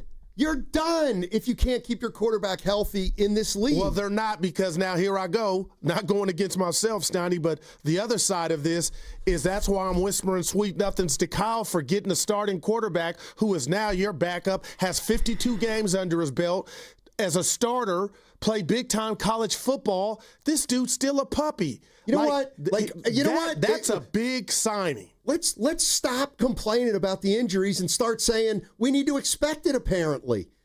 This is, you know what? Spinoni loves the phrase baked in. Guess what? These are baked in. I'm sick of, if you don't like it, if Jed York doesn't like it, then fire him. But this is become an MO. How come? I don't know why guys get hurt. You know what? Draft tougher players. What about that? That seems naive to say. Yeah, but so you can't figure it out. I don't.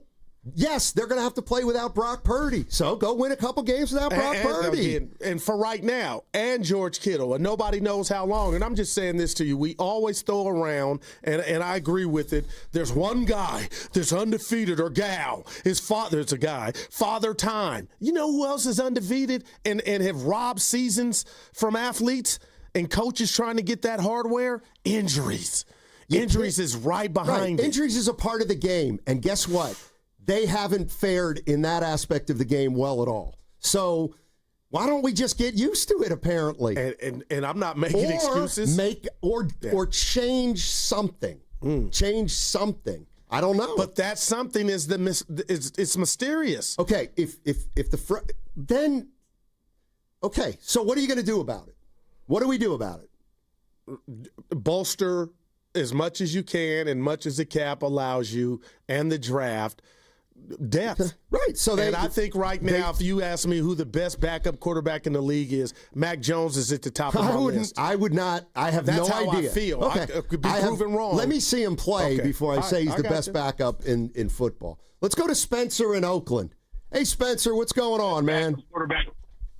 Hey, I think this is kind of, the Niners are a microcosm of the macro problem that the NFL is facing, and it's kind of mirroring society at this point with the wealth gap disparity with the folks that are getting paid the most, i.e. the quarterbacks now. I mean, they're even talking about having a separate cap now for quarterbacks because they're getting paid so much money. But this is going to be a big problem around the league, where you've got, 1 or 2 guys on your team making a disproportionate amount compared to everybody else, and you can't carry the talent that you need to protect those guys or to have the depth that you need to deal with the injuries that are inevitable. Yes, that they are baked in.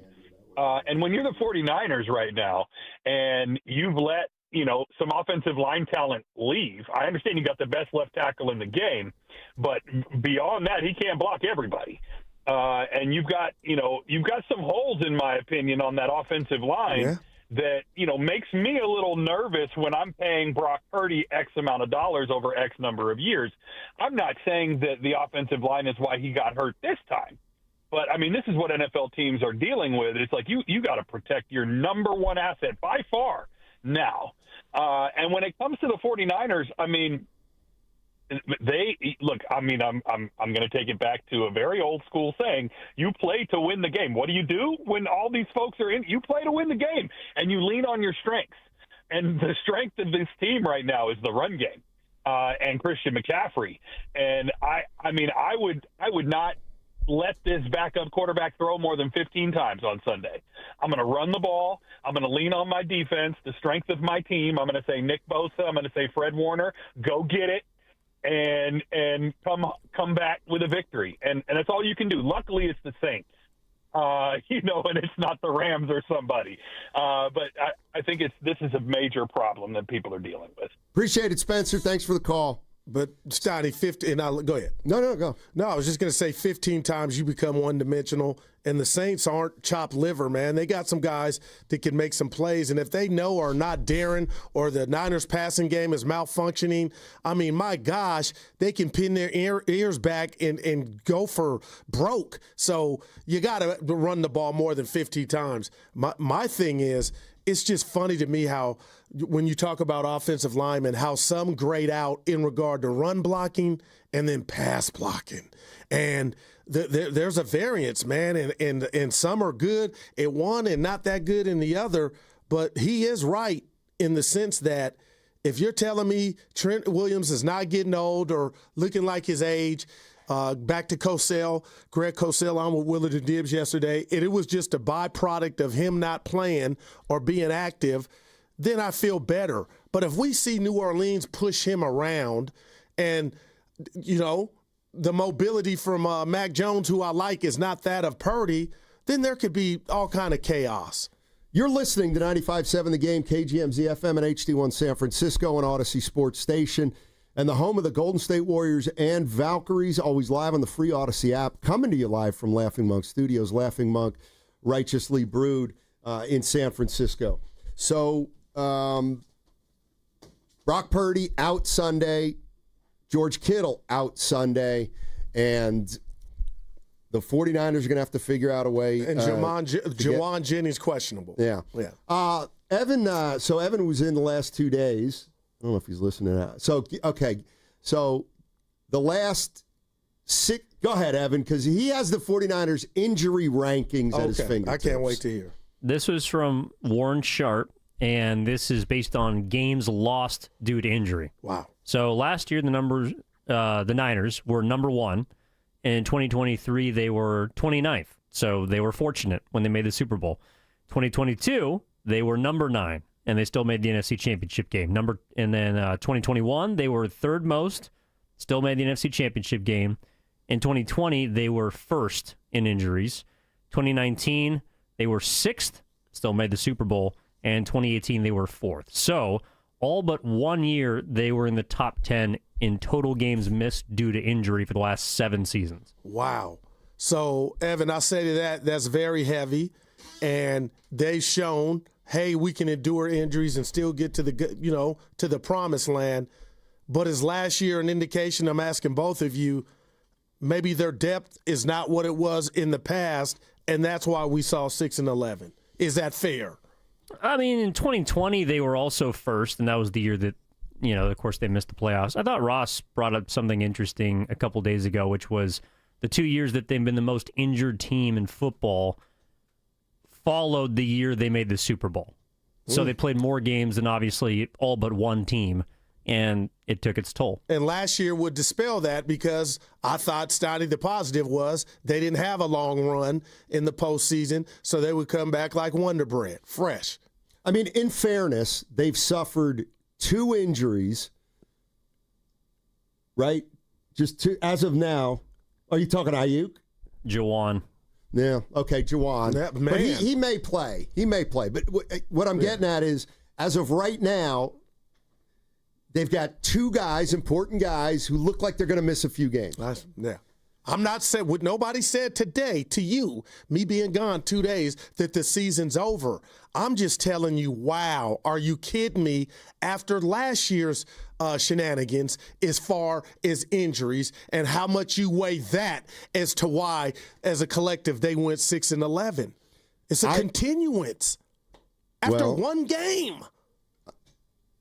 You just paid the quarterback, and he might be out 2 to 5.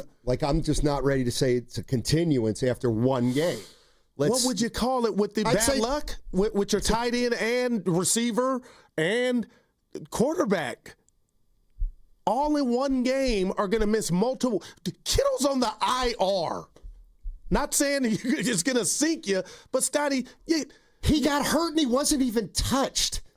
Which is it's a soft tissue injury. Whose fault is that? No, it's not about fault. It's okay. My thing to you is, I think you're saying it without saying it.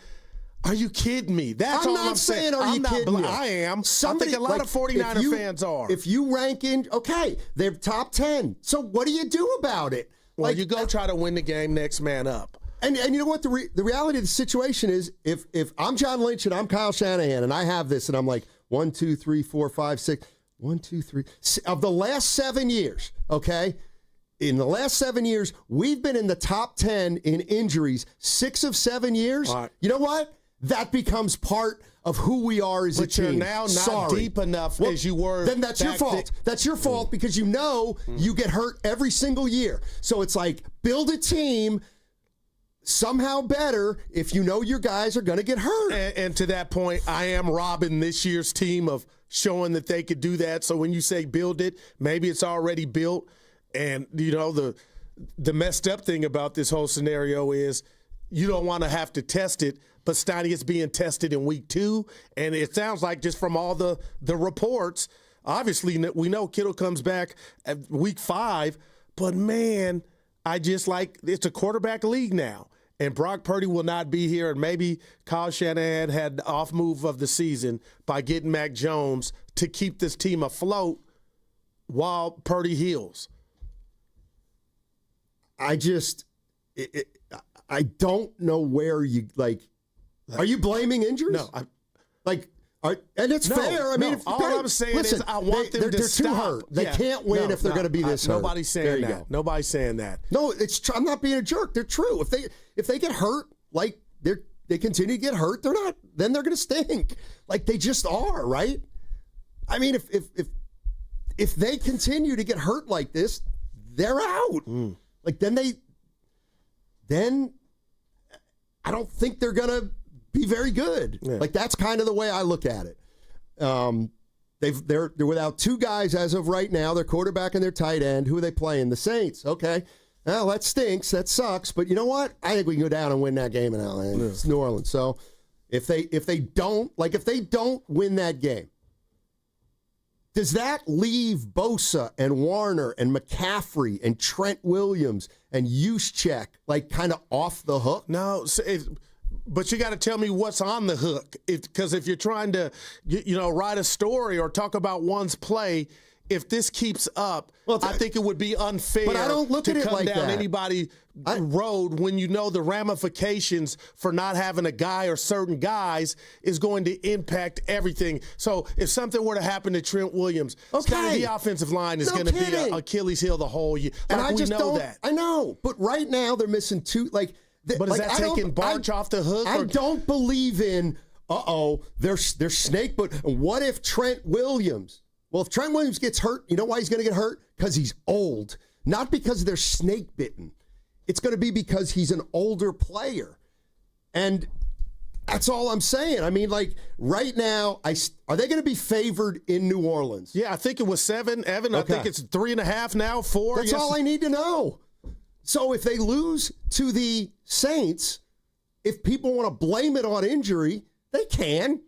And the 49ers will be 1-1.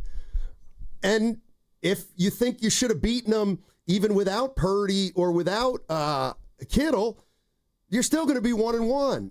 All right, I got something for you and Ian, the listeners, and I kind of been holding on to it. We've talked ad nauseum about the price of a dynasty. We've talked, we've alluded to the fact that this team has been as physical as anybody over the last 5 years. And I look at George Kittle. I look at Trent Williams. Do you think it's fair to just say, Steiny, maybe they're aging right before our eyes? Of course it is. Why would it not be fair to point out that Trent's 37 and Kittle's been through a lot in his career? Because maybe, and again, you tell me if this is unfair, maybe it's the Steph Curry thing. They're at a point to where, okay, I'm putting everything into, and I'm watching my body. And again, the injuries happen. You can't control them. But what Steph said, all that luck that LeBron's had, that longevity. That's not luck in my mind. The guy's a vending machine. Like, I think that had a lot and he took care of his body like nobody else. Like, but I don't want to shortchange Trent Williams. He's 37 years old. He's still playing in the NFL. Yeah, but look at a guy like Mustafa. If he gets hurt, he's supposed to be a hot shot. He got hurt last year. Yeah, no, my point is, but he's a young pup, and it happened to him. So it's not just what I'm saying, it's the price of a dynasty. He's brand new, but he's even dealing with something. And I know it's football, game of attrition, but I can't come in here, Steiny, and I'm excited about the rest of the season, I swear, but I'm going Drew Gilbert head spinning around about how this team we cover in the Bay, how these injuries are coming, and how after 1 week, they got the two first injuries. week after 3 with Juwan, after 1 week. He got hurt because he didn't practice for 5 weeks. As far as I'm concerned. Dude, however you see it, but we can't ignore it, man. You know, the other thing is draft tougher players. And you kind of think I'm kidding, but I'm not. It's like if this is who you're going to be, then you better take it into account. Yeah. But it's like... And you know what? If that guy's right earlier today... that if this were a playoff game, Purdy would play. See, I don't necessarily. Well, then maybe there are actually quarterbacks out there who would have the same injury as Purdy, but would play. And I don't know that. That was his opinion. I appreciate him being a part of the show, but I don't. Purdy strikes me as the type, if he could go, he would go. When you talk about possibly 2 to 5, something's going on with the toes, Steiny. Yeah, that's me. I think if it were a playoff game, he would play. I agree with that guy. I really do. 888-957-9570 is the number. What's coming up on the game is brought to you by Freeman Bank. Here for you, here for good. Here they come. The Golden State Valkyries. 3 in the air. It's good. Bay Area's WNBA team having a breakout rookie season that's making sports history. The Golden State Valkyries face the Minnesota Lynx. Coverage starts today at 4:30 live on KPIX. In trivia, it's not just what you know, but where it goes. Is the ghost hotter than the Tabasco? Is the polar bear tail shorter than the giraffe? I definitely know this one. Put your answers in the right order. I'm going to put that after. Before. Between. I am so torn. And you could win more than $15,000. We must win. Think fast. Play smart. Make the perfect line. A new game show with Deborah Norville. Tonight at 10 on KPIX+. Change is always happening. It's part of life. And when it comes to music, change is all around us. Songs are rewritten, classics are remixed, bands and artists come and go. Even our taste in music changes. Here at Xfinity, we know there's still good in keeping some things the same. That's why we want to do our part with a 5-year price guarantee on our internet. It means no matter what changes, you get 5 years of the most reliable Wi-Fi with our best equipment included for a price that stays exactly the same. Surprised? Life is full of them. One internet price, 5 years, guaranteed. Learn more at xfinity.com/deals. Restrictions apply. New residential customers only. Taxes and fees extra and subject to change. Most reliable Wi-Fi based on Open Signal Awards USA. Fixed Broadband Experience Report, August 2024. When your name's on the paint job, your primer better hold up. Painters trust Kills primers for serious adhesion, stain blocking, and a finish that lasts. Now, the full Kills lineup is available exclusively at the Home Depot. Need it fast? Get same-day or next-day delivery, or order online and pick it up in-store. Kills primers, pro results, faster. The Home Depot. If you're a pro, you know. Is your house more trouble than it's worth? Dealing with endless repairs or difficult tenants? Inherited a house and unsure what to do next? At John Buys Bay Area Houses, we make selling your house simple. Sell as is without any fees, commissions, or hassles. Start fresh. Don't let your house hold you back.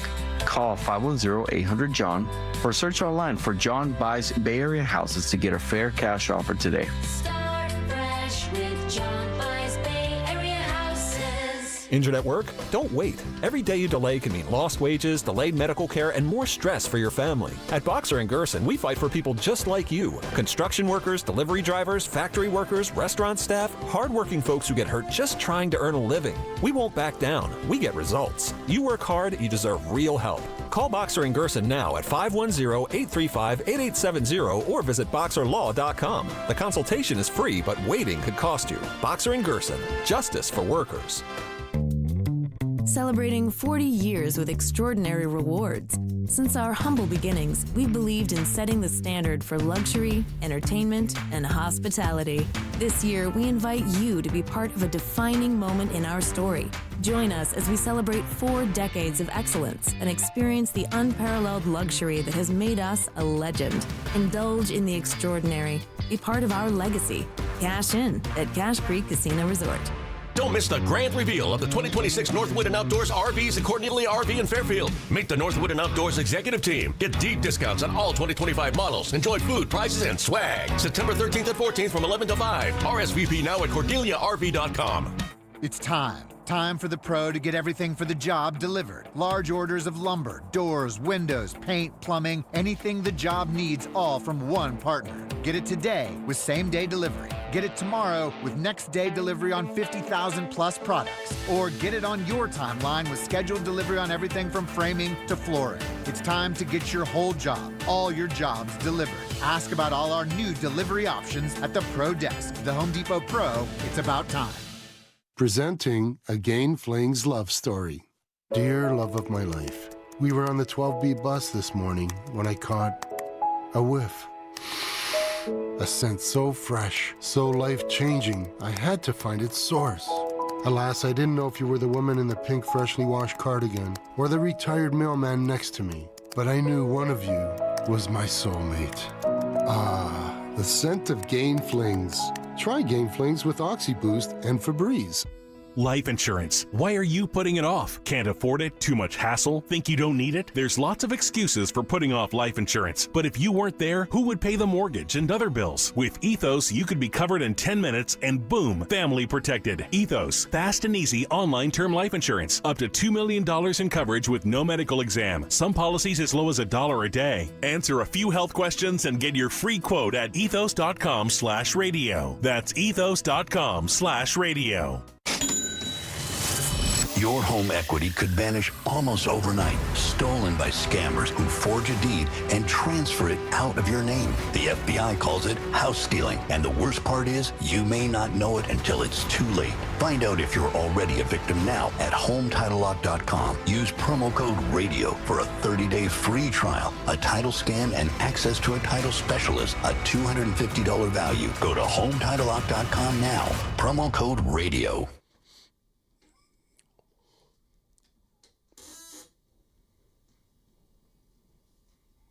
I want them to send a message. Everything. Now, back to Steiny and Guru on 95.7 The Game. All righty. How's everybody doing out there? Good. Good. Good to hear. How you feeling? Would you say you're 100%? No, Steiny, honestly, 77. That's what I would say about, that's about right. I was going to say about 75. I'll get somebody else to ask these questions. Oh, you guys are like, I truly miss you, man, both of you. All right, one of my favorite subjects, talking injuries. 49ers suffering a few again. This sucker.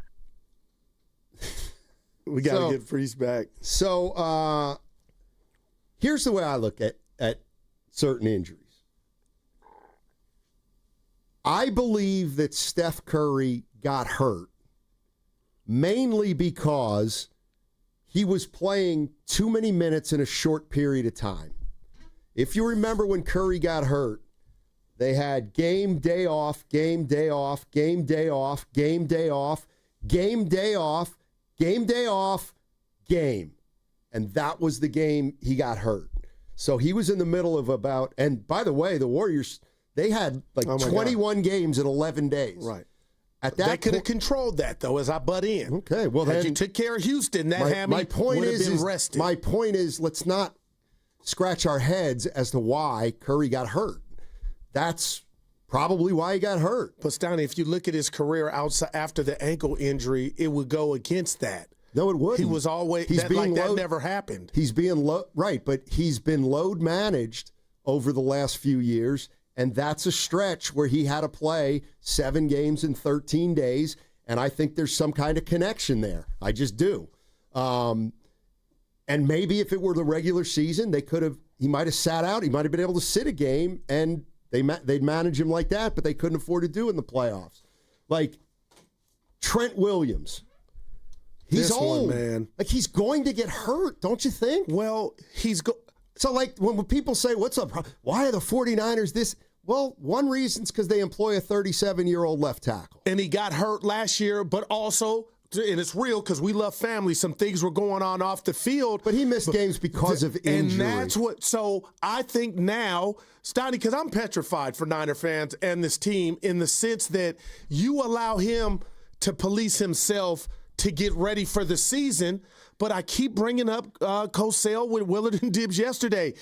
Well, it seems like he wasn't doing enough if now you're allowing him to use the first 4 or 3 games, maybe 2, hopefully, if he's doing this to get in shape and then risk the possibility of getting hurt while he's doing that. Because he came off the field week 1. I don't like to hear that. Well, what do you expect? He's 37. Like, this is the part. You got to put something into getting ready for. I get the hard practices, and I'm hearing reports that when they had the joint practice with Denver, he was mucking it up with some of the O-linemen from Denver, but he wasn't out there. I think he's 37. Like, that's the bottom line. So you say he's getting hurt regardless of what he's doing. How many or not Veterans doing? Day offs do they give him? They give him like one a week. Right. Like, but again, I'm asking, do you think that is that the best route? Like, he's 37. I don't know what the best route is. You're telling me whatever route it is not going to erase 37. That's what it sounds like you're saying. If anybody thinks, like, if you're counting on him to play 17 games, you're an idiot. You're just stupid. And I'm sorry. You are. I don't think Kyle Shanahan or John Lynch expects him to play 17 games. How can you? Like, you must go into the season with your eyes open. Here's another one. Well, could you add really bad luck with Pearsall. No, it's not. He's got an injury history from college. Herm Edwards said he's been hurt, and you got to really monitor him. So he's a guy. Give me Brock Purdy. He's small. People talk about his size. But we talked about his durability thus far in his career. I'm just saying, and I'm not saying he's injury prone, but a smaller quarterback may tend to get hurt more than a bigger quarterback. I'm not arguing Christian that. McCaffrey, are you kidding? Our mouths are going to be agape that he got hurt after 2 straight years of 300-plus touches? Of course, that's a possibility. Like, so when I look at all of the 49ers injuries, I'm not saying they're not snake bitten, but I'm like, kind of get Kittle. We've been talking about Kittle getting up there, and he is. But what? Come on, give me this. And I love this version of you. Like, bring it's just infuriating. No, but if I had $1, and this is all, like, there's no blame on what I'm about to say on anyone. You can't look me in the face and say, every reporter from The Athletic, any outlet that could write, or was it Niner Practice, talked about how the Thor that was, and as a superhero with the hammer, how great Kittle looked. That doesn't mean anything. Well, now it doesn't, but it did to me when we were reading these reports and we watched him on the first drive. If a guy's in good shape coming into the season, then he can't get hurt? No, I'm not. Obviously, I'm not saying football. that. But that's a head scratcher. What is? He looked great this whole offseason. You got him. Come on, Steiny. Everybody that watched him, that reported, that was on the station. Shorts. Nah, but you know what I mean. Oh, he was please. ready to go. Is that our Wilkes? Who is that? I'm ready. Debo. Well, you know what, I'm Goo? ready to You know go. what, Goo? That's No, he all. wasn't, That's why this apparently. is disheartening. I get that what you just said, okay. But that's what, are you like, of all the guys, I'm like, that's on, huh? He was playing great. It was a drive, quarter. but he still, played great for a quarter. And he's a boss when he's out there. But there's no blame. I think you think I'm trying to play the blame game. I'm trying to play the stunned game, and I'm stunned. Well, then you know what? Kittle You're naive. And now I'm Purdy. sorry, and I know you're going to get mad No, at me. I'm not. Why would I get mad at you? Because you do when we get into Because that these was a things. valid point I brought up. Okay, so He George looked great all off season. Is that an insurance that you it's won't get hurt? No, but it's Like, an indication that you think all cylinders are ready to go. They were, and he's about to have a monster year. No, that you got to meet me. You got to. Yes, absolutely. No. I'll do it for myself. A guy's like the odds of a guy getting hurt are. They're high in football. Now that I'm totally in agreement, but it's Chris. just like, damn. Chris is in San Carlos. What's up, Chris? How you doing? Hey, how you guys doing? Thanks for taking the call. I've injuries. I love you guys. Everybody's getting fired up over injuries. It's such a great topic to get fired up over. I think there's 3 things that they can do. Number one, with all the specialty coaching and staff positions, can we not hire somebody to look at the list and say which teams trend to be the least injured, and how can we tweak and adjust what we do and see if it works? Number 2, can Kyle Shanahan just address it at the podium and humble himself a little bit and say, you know what, this is crazy. Injuries happen, but we got to tweak and adjust something. Whether he means it or not, I think it would go a long way for him to just say something like that and humble himself a little bit. And thirdly, to Steiny's point of draft tougher players, I think that's totally right. Maybe if you know you have old players, smaller players, guys who have been hurt, maybe avoid taking kickers and punters in the 3rd and 4th round that you're going to cut anyways and try to build some depth. I mean, other than that, injuries happen. But I think they can do those 3 things. Well, I appreciate it, Chris. Speaking of which, Steiny, I was out. You guys, victory lap for you. I believe Evan, too. Jake Moody got cut. But as far as that's not going to help your team right now if he says, boy, we're really getting the buzzard luck version of injuries. And Steiny, I know you think I'm just using this word. I'm not, man. It is lightweight fascinating that the players that got hurt are your starting tight end, who's incredible when he's out there, and the guy you just paid in Brock Purdy that won you that game, and nobody saw anything that would lead them to believe he wasn't going to be healthy. That's all. The timing, who it's happened to, and how it happened. It's just and you got a game. So it's week 1, but it's lightweight demoralizing. That's all. Tell me the difference between when Gordon Hayward goes to the Celtics and he has a great summer and he's ready and he's a Boston Celtic and he has had a great training camp and he gets hurt game 1 and is out for the entire year. He looked great in training camp. He was ready to go. That does not mean anything once the hitting and the tackling happens. So I think you're right. I think Kittle being in the best shape of his life paves the way for him to have a great year. Yeah. But no guarantee. Yeah, well, I know that. But, what? I'm actually interested in how do 49er fans feel about these injuries and how do they weigh them into the entire context of Shanahan, the team, incredible. And their success or non-success. How do you do it? It sounds like you're not calling any dogs off. Like, Guru, you better come at player A through Z about how they're playing. I don't want to hear. It sounds like you're saying this. I don't want to hear about who's hurt. Just go out there and do it. No, I don't want to hear about Kyle. When have the injuries gotten to a point where, you look at Kyle Shanahan and say, he's got to go. We can't keep anybody healthy. No. Okay. Well, then, to me, that means you're willing to say some of these injuries are worth the success we're having long-term, whatever else he's doing. So maybe you got to live with it.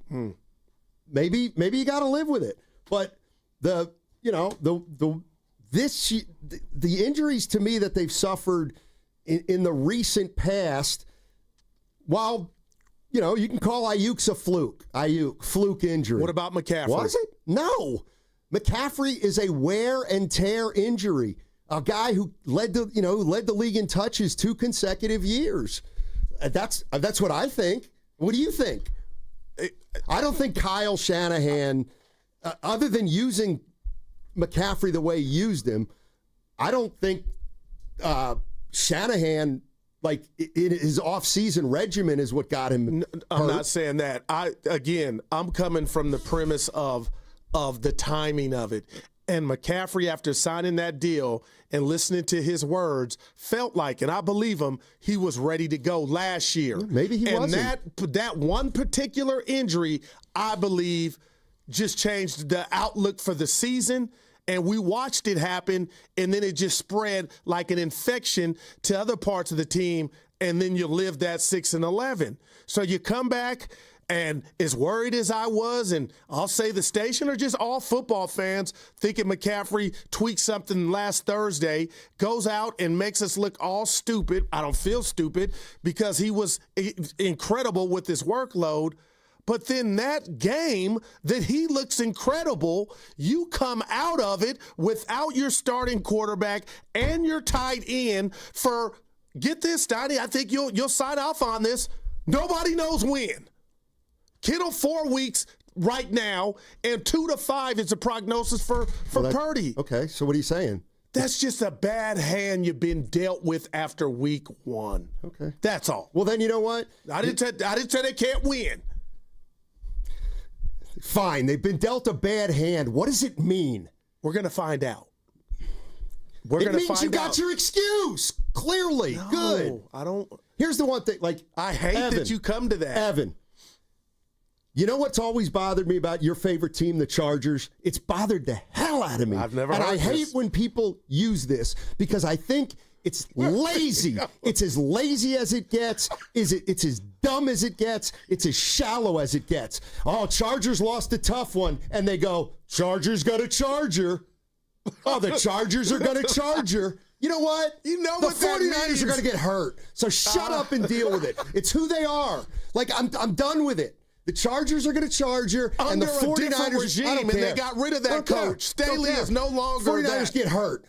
They get hurt. All right. So and they shut overcome up it to it. and let's move on. And they overcome them. They have in the past. Shut up about injuries because we got to expect them now.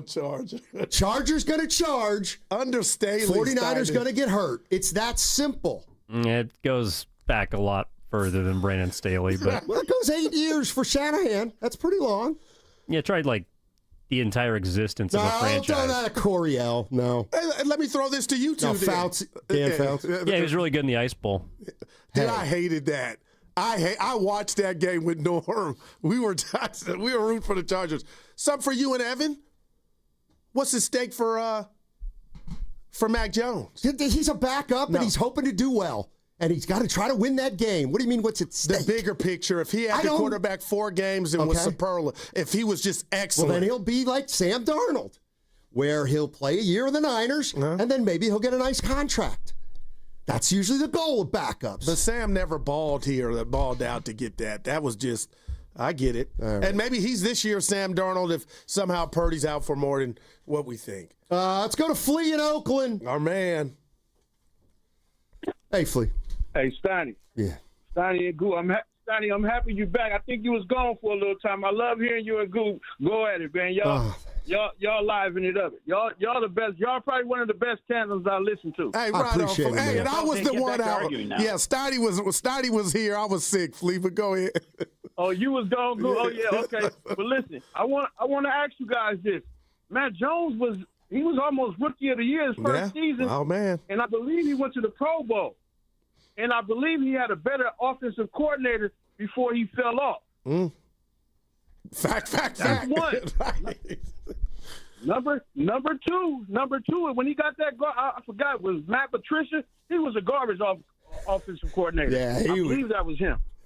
He was a terrible head coach. So all I'm saying to you guys, I know everybody jumping the gun, but with Shanahan, if he whispers something in his ear and get him on track, and we go 4-1 to 5-0, I wonder what you guys going to say about Purdy, because I know Matt Jones is bigger than Purdy, and I don't want to go against my boy Purdy. I don't want to sound like that. Any of the fans listening, I don't want to go against Purdy.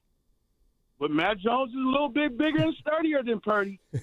We done paid him, and if he go 4-1, Goo, I can hear you right now. No, but listen, Flea, I love you. Don't hang up. I just told Steiny this an hour ago. The fact they just gave Purdy the bag, that means so much.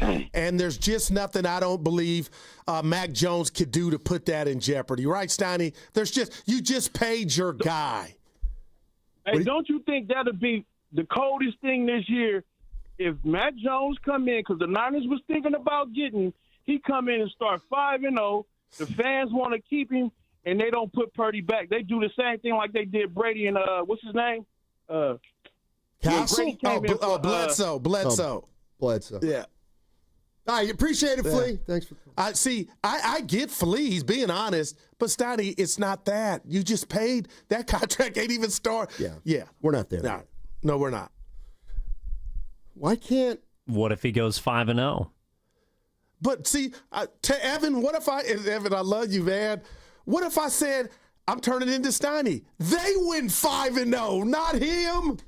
They win 5-0. I mean, he's 5-0 as a starter. By the way, I still think they would turn the keys back to Brock Purdy. But you want no part of it. You're uncomfortable. Talking sports? No, I'm uncomfortable. About him going 5-0. I'm done discussing There's nothing sports. to me But that why would. But again, here we go. They just paid Let's him. see what happens against the Saints. I'm not thinking about 5-0. First of all, I don't even think he's going to play 5 games. Well, hopefully you're right. Here's what I don't understand. Like, it's not like, okay, Kyle Shanahan. Let's talk about the injuries. Right, the injuries. Because the injuries. Gosh. Do you believe that certain coaches have strengths and weaknesses? All day and every day. Okay. Yeah. So when you think about the injuries, why wouldn't you just say, okay, like you're talking about a coach. What does Kyle do well? He schemes it up. He's really good. Special teams are a problem. Why wouldn't we just acknowledge, but you know who he's kind of like? You know who Kyle Shanahan's kind of like? He's kind of like Tom Thibodeau. He plays his big boys a lot. And guess what? Maybe this is some of the residual that we get from it. So it's built in to the equation that Shanahan leans on his big boys, just like he did McCaffrey. And when you do that, you run a higher risk for getting guys hurt. And if you believe that a guy like Thibodeau runs guys into the ground, then that's why you'll eventually get rid of Thibodeau. And if you feel that way about Kyle, and it gets to the point where it's unsustainable, then get rid of him. But now you're saying that's the answer to why they're getting hurt is he's running them in the ground. I'm and I don't think that's it. Okay, well then, fine, dismiss it. Did you also dismiss Barrows, saying they practice harder and faster? That's alarming. Okay. That is like, when I hear that, I think of Kittle. I mean, you're not going to find one thing. They're old. Kyle leans on him too hard. Maybe they practice too hard. Maybe they do draft a certain kind of player that doesn't play hurt as well as other guys, contemporaries who might. But I remember the first Super Bowl run, there was no McCaffrey. Just when I say no McCaffrey, there was no stud in the backfield. He did it by committee. Those guys got him. No, he didn't. Steiny, he had Mostert, Breida. Right, but each year he had a featured back because he had 5 different 1,000-yard rushers. And he needed all of them because they kept getting hurt. Like Elijah Mitchell, Steiny, what he's done. Like I'd say that, wasn't it a concussion? Well, in lower extremity injuries, too, that kept him out. He just couldn't stay healthy after he looked like, I got this. So we could go on and on with the guys that Kyle's gone through. Do we say it's all Kyle's fault? Like, I think that's unfair. You always get bogged down in, like, is it somebody's 100% fault? No, I never believe that. I always think it's probably a lot of things and some we don't take into account. If you want to disagree and say that you don't like the comparison of Shanahan with Thibodeau, a guy that plays his starters and kind of runs them into the ground, that's the reputation he has. I think of Derrick Rose's career. Then fine. Like, you can say that's not it, Steiny. I can live with that. I'm just trying to posit reasons why this is happening. And I mean, McCaffrey carried 31 times. He did on Sunday. He did. He's a 30-year-old running back. You can't tell can we at least acknowledge, like, the more you carry the ball as a running back, the more likely you might be to get hurt? And does that constitute enough to question the wisdom of a coach that puts that much on somebody's plate at that age if something were to go wrong? And that's what I'm saying. If you don't like it, tell me you want to fire him. Well, I don't. Because it's who he is. It's his MO. Like, he is going to run Christian McCaffrey if he's healthy. Tom Thibodeau is going to play Brunson 45 minutes. It's like, that's who he is as a coach. And you know what? It's why I think a lot of the veterans who are stars love him. Like, they love him because he goes to post for him every single time. Yeah, Chicago Jason on the YouTube chat. Guru CMC will not survive the season, averaging 31 touches a game. I see where you're at, and I ask you, Steiny, do you think that's something we'll see more of, especially this Sunday? I would just agree that if he carries 30 times a game, he's going to get hurt, probably. Now, might he not? Yeah, he might set the all-time record for touches and not get hurt at 30 years old. I just look at it more practically, and I mean, it's the weird thing to me is always we're in the off season and we're talking about McCaffrey, and he got hurt last year, and we say, man, he's getting up there for a running back. He's getting up there. Running backs that's up there for a running back, and then we're worried about his health, but we acknowledge that when a running back gets up there, you're getting into dicey times. 888-957-9570 is the number. That segment was brought to you by LifeSource Water Systems. Do you really know what's in your tap water? LifeSource believes your water should support your health, not work against it. Upgrade your home with a LifeSource whole house system. Clean water from every tap. No salt, no hassle. Call 1-800-WATER-99 or visit lifesourcewater.com. What time is it? Game time. What time is it? You know what time it is. It's football season, and it's the big fella, Lorenzo Neal. Join me and Evan Giddings every home game for the kickoff show, live at the Laughing Mount Gastropub, Sunnyvale, right around the corner from the stadium. We're talking Niner football and hosting the best game day tailgate in the Bay. Laughing Mount Game Day is the faithful's first stop with games, prizes, free parking, and a shuttle straight to the stadium.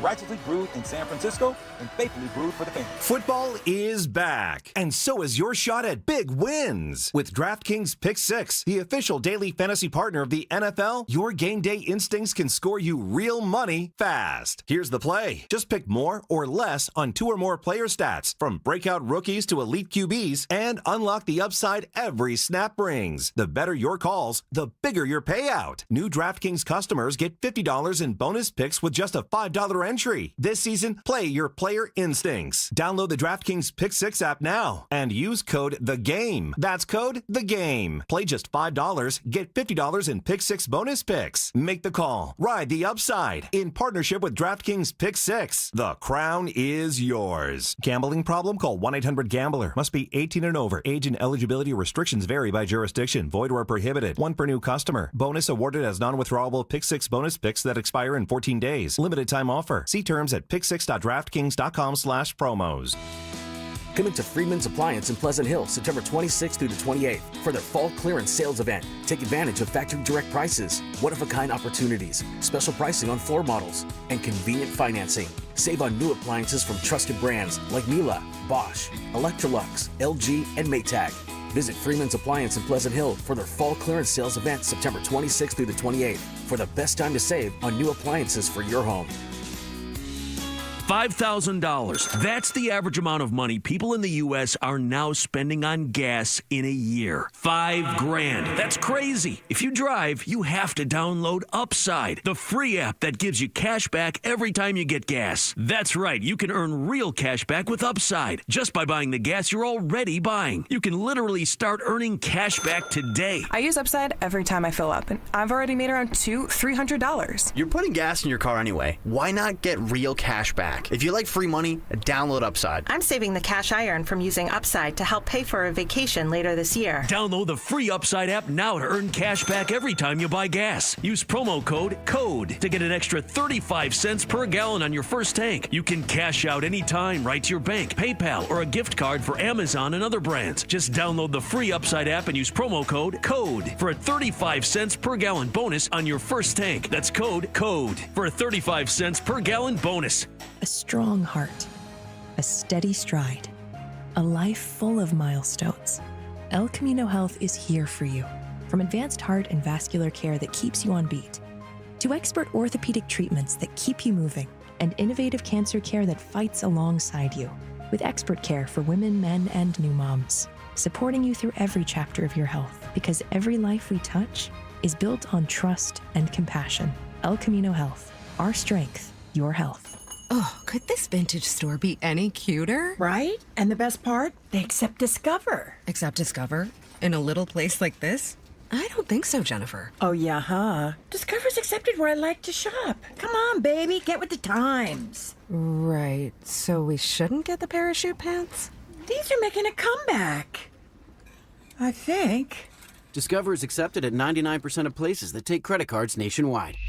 Based on the February 2025 Nielsen report. Today we're constantly taking photos and videos to remember our favorite moments. But what about those captured before the smartphone? What about the memories tucked away on aging VHS tapes, film reels, or in fading photos? These cherished memories are fading away with time, vulnerable to threats like heat, moisture, and mold. But fear not, there's a solution to safeguard your legacy. Hi, I'm Adam. And I'm Nick. Together we founded Legacy Box over a decade ago with one mission, to bring your memories into the 21st century. It's time to bid farewell to old tapes you can't watch and faded photos. Legacy Box transforms them into digital treasures, ready to share with a click. Just like magic, your shoebox of memories is now safely stored in the cloud or on a thumb drive. Over 1 million families have trusted Legacy Box, so you can rest assured your priceless moments are in good hands. Don't let your childhood fade away on old tapes. It's time to digitize those priceless moments. Fast forward into the digital age. Visit legacybox.com/value and unlock 50% off your order. That's legacybox.com/value.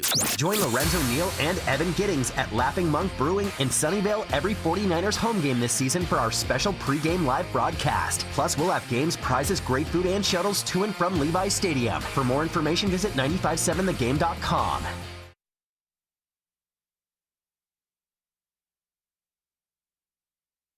I think he was out of breath. That's like me after a couple pumps. Oh my God. Couple what? Simmer. That was TMI. Now, back to Steiny and Guru on 95.7 The Game. And that's what life's about. Relax. Injuries are part of the game. This is crazy. Part of the game. Who said? I'm with you on that. Stop. Hey, real quick. Go ahead. Yeah, I got one thing to say. Yeah, because here's what I believe. And this is why I can't stand you talking about injuries like this. Because I got a source. Like how? I'll tell you right now, I got a source. What if I told you this? Would you think any differently about the injury, Brock Purdy's injury, if I told you this? He didn't get hurt on the second to last play. No, he didn't. You know when he got hurt? My sources say. Tell me. When he tried that stupid jump pass for no reason. So now he got hurt because he was dumb. Does that make any difference? We did 4 hours of radio, and I forgot to bring that up. I have never seen a guy go Mario Kart. Steiny, he bounced up the... Hey, Pablo Steiny, Torres. What was Pablo that? Torre. Find out. Have you ever seen a quarterback do the jump to throw it? If that's not the real too short, I don't know what is. Steiny. My sources say jumped up to throw the turf rock. Toe happened when he came down hard after the ill-advised jump pass. Quit blaming Shanny or anybody else. I forgot that play. I said, did I just see my man go Mario Kart? Oh, man. Hey, I got to say this to you and Evan, and I need some help. I know tomorrow is what's bugging you. I got 1 million text messages. I'm getting the fight come through. Evan tells me it's on Netflix, and during the break, you're not getting the fight. Everybody's getting a fight because it's on Netflix. Evan, fair or foul? Yeah. You're not getting the fight. We're all getting it. Yeah, it's not one of those pay-per-views. You don't have to huddle around the fire and chip in $20. Dude, we're all getting it, Steiny. Even if you don't watch it, you got it, baby. Anyway, the jump pass. Oh, I kept rewinding it. Everybody knows that the risk of a jump pass. Sometimes you throw that jump pass, you get turf toe. Oh. Every quarterback knows that. You got whang again. Whang. Oh. Jeez. I almost sound like somebody else. Let's go to Ulysses. Ulysses in Marin. Let's talk about our quarterback of the future, Mac Jones. What's up, Ulysses? How you doing? What's up, gentlemen? How you doing? Mm-hmm. Hey. Thanks for taking my call. So, all right, look, Mac Jones, like the other caller was saying, he's a little bit bigger. He's got something to prove. I don't know. I just feel this is his chance. He might get some money next year. He's got a little 4 or 5 games. He's got a little 4 or 5 games to maybe add a couple million to his contract next year. I think he can do it. I think he can do it. On top of that, he's been throwing the Tonjes during the offseason. He's been throwing to some of these guys, I feel like, right? He's a second stringer. He's been throwing to some of these guys. So no doubt. There might be a little bit of chemistry there. So I like that. But this whole, I don't know, 5-0, I mean, I know maybe these guys are playing, but dude, come on now. This guy goes 5-0. I'm gonna, I don't know, I'm jumping out of a plane with no parachute. Come on, we got to keep this. Like, come on, man. This guy. But yeah, I'm excited. I really like this Pinero thing. I'd love to see this guy just hit a 40, 45-yarder just out of the gate. I feel like they'll put a little juice in the team too, man. So let's get this win, man. Appreciate it, Ulysses. Oh, man. Yeah, nothing here for this is about next year for him to use 5 games like Darnold used a whole year to get paid, right? Well, as Evan pointed out, he's got a 2-year deal. Mac Jones. But, I mean, I don't think there's well, there goes that theory. Well, no, I mean, if he quarterbacks 6 games and looks really, really good, wouldn't you think of trading him? He's a great backup that somebody wants to pay. You know, somebody will give something up. Yeah. I don't know, just food for thought. How old is Eddie Pinero, Steiny? I don't. Let me guess. 33. So is the circus still in town when he goes out to kick? We're all going to be watching. Like, it's Jake Moody's gone, but he's not gone yet until Pinero shows us we trust you. But Evan is still going to be a circus when they line up. God forbid he misses his first kick. Listen, would you settle? Let me tell you something about life again. For goodness sakes. And I've said this before. You know, okay, Sarah and Vinny. Okay, we got Sarah and Vinny. I mean, the legends, right? Yeah, legends. Let's just concentrate on Sarah. Legend, right? I said hello to her this morning. Yeah, sure, we all do. So Sarah, she's not going to work forever, right? Yeah. Okay. Wow. Who's going to replace Sarah at some point? I got you. That's going to be really hard. Don't you get it? But somebody's going to attempt to do it. Right, and they'll probably fail. But anyway, what I'm saying is replacing a legend is hard. Replacing Jake Moody is a gift. All right. Don't you get it? He hits a 32-yarder to start, They're going to start selling Pinero jerseys. Vontae, he's for standing free in this town. ovation. Yeah. Oh, that's for an good. Extra point. That's what he's going to get. Let me tell you something. This guy is a ball player. You guys talked about my victory lap for the Giants that I missed, but you guys had victory laps. The Moody, I did not see him getting cut. I thought he had New Orleans for sure, but they got rid of him, man. Wah. Yeah, that sounds like Willard. Don't say that. No, give it to me one more time, E. Wah. Little bit. Does it? Yeah. Joe's in San Jose. He's listening. You love when Willard listens. Yeah. Hey, Joe. Hey, how are you doing today? Hey. Doing well, thank you. Brock. I think Brock's going to keep getting hurt, guys. Honestly, I hate to say it, but if Shanahan doesn't change his outlook on the O-line and buff up the other side,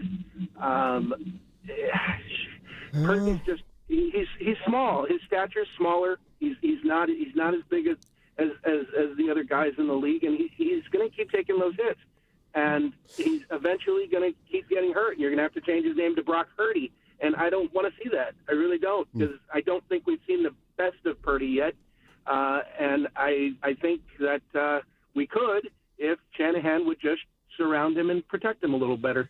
But Shanahan doesn't seem to change his viewpoints on things very easy. I mean, you saw how long it took him to see the writing on the wall with Jake Moody and get rid of him. I mean, I don't know. That's just my thoughts. Hey, Joe, thanks. I think it's a fair thought. You drafted Pooney. Now you need a bunch of you got to invest if you're going to have Brock back there moving forward. I mean, the way I look at it, just got paid. Yeah, I mean, the way I look at it is, I don't think Purdy in and of himself is injury prone. I'm with you. But yeah, I mean, the more you make him skedaddle and the more pressure he's under, then that increases the likelihood of it. And yeah, the offensive line is a factor when it comes to that. All right, let's see if we can. Let's see. Can I get who else is talking injury? Hey, one of your favorite fullbacks, Moose Johnston, was on. I missed. I'll run it back on the way home. I think he was on with the morning show. Yeah, the Joes. Who will doing the crossover with tomorrow, baby? First one of the football season. Yep. This is Moose Johnston on Brock Purdy being out. A little bit of disappointment. Always enjoy the opportunity to visit with Brock Purdy. I think it's been a great story. We had years ago his first start of his NFL career and kind of was able to have a couple of games down the stretch that season. So I just think he's one of the good guys that's in the NFL, and always enjoy our opportunity to visit with him. So just from a personal standpoint, that'll be disappointing. But Mac is great too. We got an opportunity to visit with him a couple of times, and I really think that they're very similar in their style of play and what they bring to the table to quarterback position. So it shouldn't impact Kyle's offense too much. So I'm actually very excited to see what Kyle does for the adjustments. So he's very creative and one of the better coaches in the NFL from an offensive side of the football. So it's going to be fun to watch what he has in store for the Saints defense.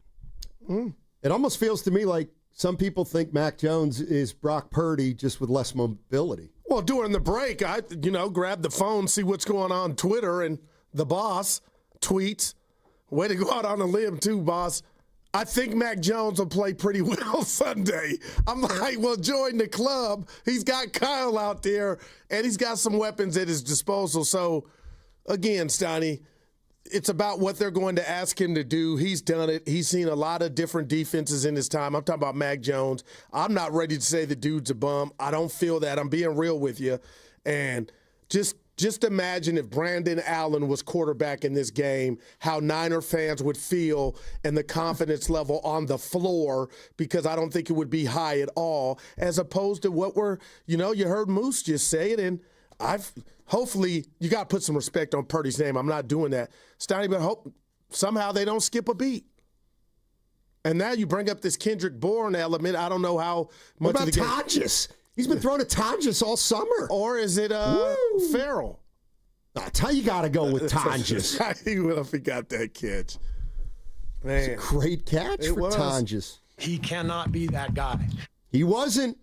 And if you're Woolen from Seattle, Steiny, if I was a DB, we'd be fighting. He made 2 blunders that game. He misjudged the ball twice. The 45-yarder on the double move for Pearsall. That was a great throw. And then the Fred Flintstone, that ball was hanging up in the air. You could have jumped 2 or 3 times to try to get it. But, hey, Tom just went and got it, man. See, that's one of those where I think it was a great play. Oh, it was more than Woolen. But also the guts of Brock to put himself in a situation to where if that gets picked, what are you doing? That's your third. Yeah. Now, that was a Garoppolo game. Well, that's what you would have done, probably. No, what are you saying? Dude. 650, did you see Adam Silver told the fans that who can't afford streaming that the NBA is a highlight sport? We did that at 10-12. Who backed him up? Yeah. I did stop. We all think that was we're all down on Adam Silver. Yeah, we are. Put it that way. How would you rank the commissioners of the 3 sports? Baseball, basketball, football, real quick. Pretty much hate them all. But that's who you are. Even if they were all swapped out. I like David Stern. Well, I did too. I had a nice buffet lunch with him one time. So I liked Tagliabue, Paul. Terrific, yeah. You're listening to 95.7 The Game, KGMZ FM and HD1 San Francisco, and Odyssey Sports Station in the home of the Warriors and Valkyries. Always live on the free Odyssey app. Coming to you live from Laughing Monk Studios. Laughing Monk, righteously brewed in the city. I would say Peter Uberoth was probably my favorite. Roselle was mine. Okay. Bowie Coon. You can go. You want to keep Kennesaw Mountain Landis? Who is that? That guy stunk. And when was he around? Help him. I had to be 5. Pre-segregation. Dude, say it again. Kennesaw Mountain Landis. Just sounds like a Confederate. You learn something new every day. Boy. Let's go to JJ in San Jose. What's up, JJ? How you doing, buddy? Hey, what's up, guys? Thanks for taking my call. Sure. Happy Thursday. Guru is good to hear you from you, man. Glad to have you back. Thanks, man. And even though he won't admit it, Steiny gets a little bit of a pep in his step when he got you back in the studio, but that's okay. I could hear it. Yeah. But with that, it's funny because with life, a lot of times you notice parallels from different and people that are in different paths, and I think this Brock Purdy injury is kind of like one of those things where you hate to see it, but people are starting to make a point where it's like, if we know what we know about the offensive line, you might want to put him down for a game or two because it's just the way it is. Now, I'm not sure if that's how Shanahan intends it to be, but it's just the way it is. It's kind of like, but I think they're going to be all right, because Mac Jones is all right. It's like, when Guru misses a day or two, Evan's going to step in and everything's going to be all right. Evan is Mac Jones, per se. So I think, I got faith in Evan because he's going to hold it down.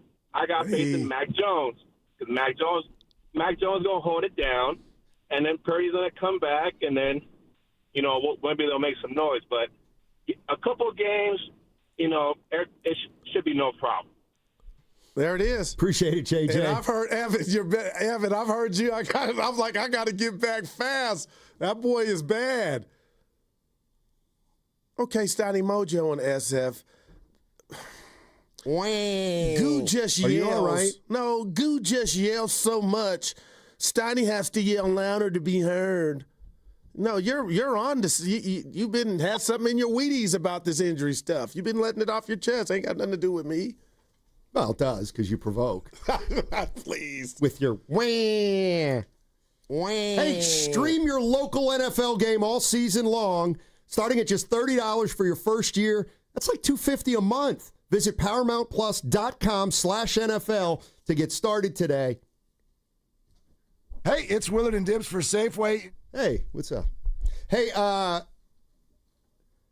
You know, you got to stop doing something if you don't mind. I'm not mad at all. Did you talk to Ibanez? No. Okay, this is just naturally, organically something you said. Yeah. Okay.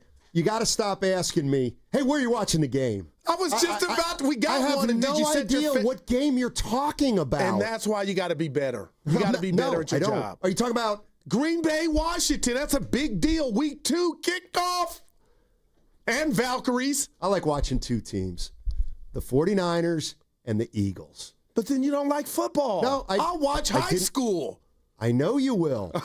You can't bet on it. I would much rather watch De La Salle on a Friday night than the Packers against the, who they play? Commanders. Jaden Daniels. I'm not saying I'm not going to watch it. I'm not saying checked your that. lineup to see who you got playing? I suspect you have not. And that's why You'd be wrong. And that's... I scored the second most points. What happened to the love of the... We know. It wasn't first place. What happened to the love of the game? I like watching football. I like watching the Niners. No, I get and the that. Eagles. And you've been doing it since you moved here. We have. Well, there's a lot of documentaries out there right now. But you haven't watched the Cowboy the Gambler. So if I watched the Cowboys documentary, is that better or worse than watching the game tonight? That's worse than watching the game tonight. Tonight's not tonight. What about a regular old documentary on, like, the Eiffel Tower? That's super worse. Okay. I've been there. So... No, Evan, my honeymoon, that wasn't a lie. I meant Steiny bringing up a documentary about the Eiffel Tower. And are we going to get in real quick to Ryan Clark Schrager? Sure. You want me to play it first? Yeah, who the hell is Ryan? He needs a knuckle sandwich, man. Can I get in trouble for that? No. Next question. The rules are different for you. Remember we talked about that. I may have taken that off the board for now, but I can play that on the other side. All right. Just who? Anyway. You know, I can understand why non-athletes don't like when athletes call them non-athletes. I understand that. So I didn't go to the school of why theater. A non-athlete if I go to a movie that. and say Denzel stunk in a movie, I don't have the credentials to say, hey, you stunk. I know what it looks like. You don't have the credentials like Robert De Niro to say it. Okay, that wasn't the question. What? Okay, why don't you start over? I can't have a conversation with I can't tell Lo Neal I think Dak stinks because he played the game and I didn't. But it'll just be like a dimwit conversation. I hear Evan, you play college baseball. And Lo, that's not, you're missing the boat if Ryan Clark thinks that's what life is about. You weren't even that good, Ryan Clark. 13-year NFL. Stop. It's got a ring. Stop. I'll just say that. Because then we could say, oh, you weren't Dion, so your opinion is less. You got to stop it. People know how to, just because you didn't do it. You're so scared that the jig might be up with non-athletes. Well, players can have bad takes. Like, what if De Niro thinks that, I don't know, Moonlight is a bad movie? Like, that's a bad take. Oh, my God. When does it end? But a bad take has more credibility from a guy like De Niro than me or Goo. One of the best dudes going is Mike Greenberg, Greeny. He didn't play, and I don't agree with him all the time. He's incredible. Stephen A. didn't play. You gotta be careful. Ask Jason Whitlock. He didn't play, but anyway. Come on, Steiny, stop. Adam Schefter didn't play. They got him firing off takes. You want to do it? All right. Here you go. You want to hear it? Yep. He's had a better day than CeeDee Lamb. But you know what you wake up saying, though? A.J. Brown's team is 1-0. Of course. Right, like that's what I get it. But the thing is this, though, and we shouldn't do this on TV. And so I apologize if people think this is rude. That's the non-player. Oh, stop. That's CeeDee Lamb is. Let me tell you why. I'm not saying. I'm not looking at fantasy football, Ryan. I'm not. Don't belittle me like that. I could come in and say, as 3 ex-players are saying one thing, and give an alternative perspective that maybe CeeDee Lamb did play well. And Peter, what I need for you to do, is not get mad and let me finish. Don't play victim, Ryan. It wasn't about you. It was going to be about me. Oh my gosh, I want to throw. And Peter handled that so well, man. What, Evan? Who does Ryan Clark think he is? 13-year NFL vet with a Super Bowl ring, talking to a guy who's never laced him up. I'm done with our world, man. It's too much wrong happening. It just is, man. Oh, that was wrong of Ryan Clark. You didn't play. You weren't that good. It's like you was all right. It's like when Jeff Garcia said, "Would you play?" And I was like, "I'm Division III," and he was flummoxed.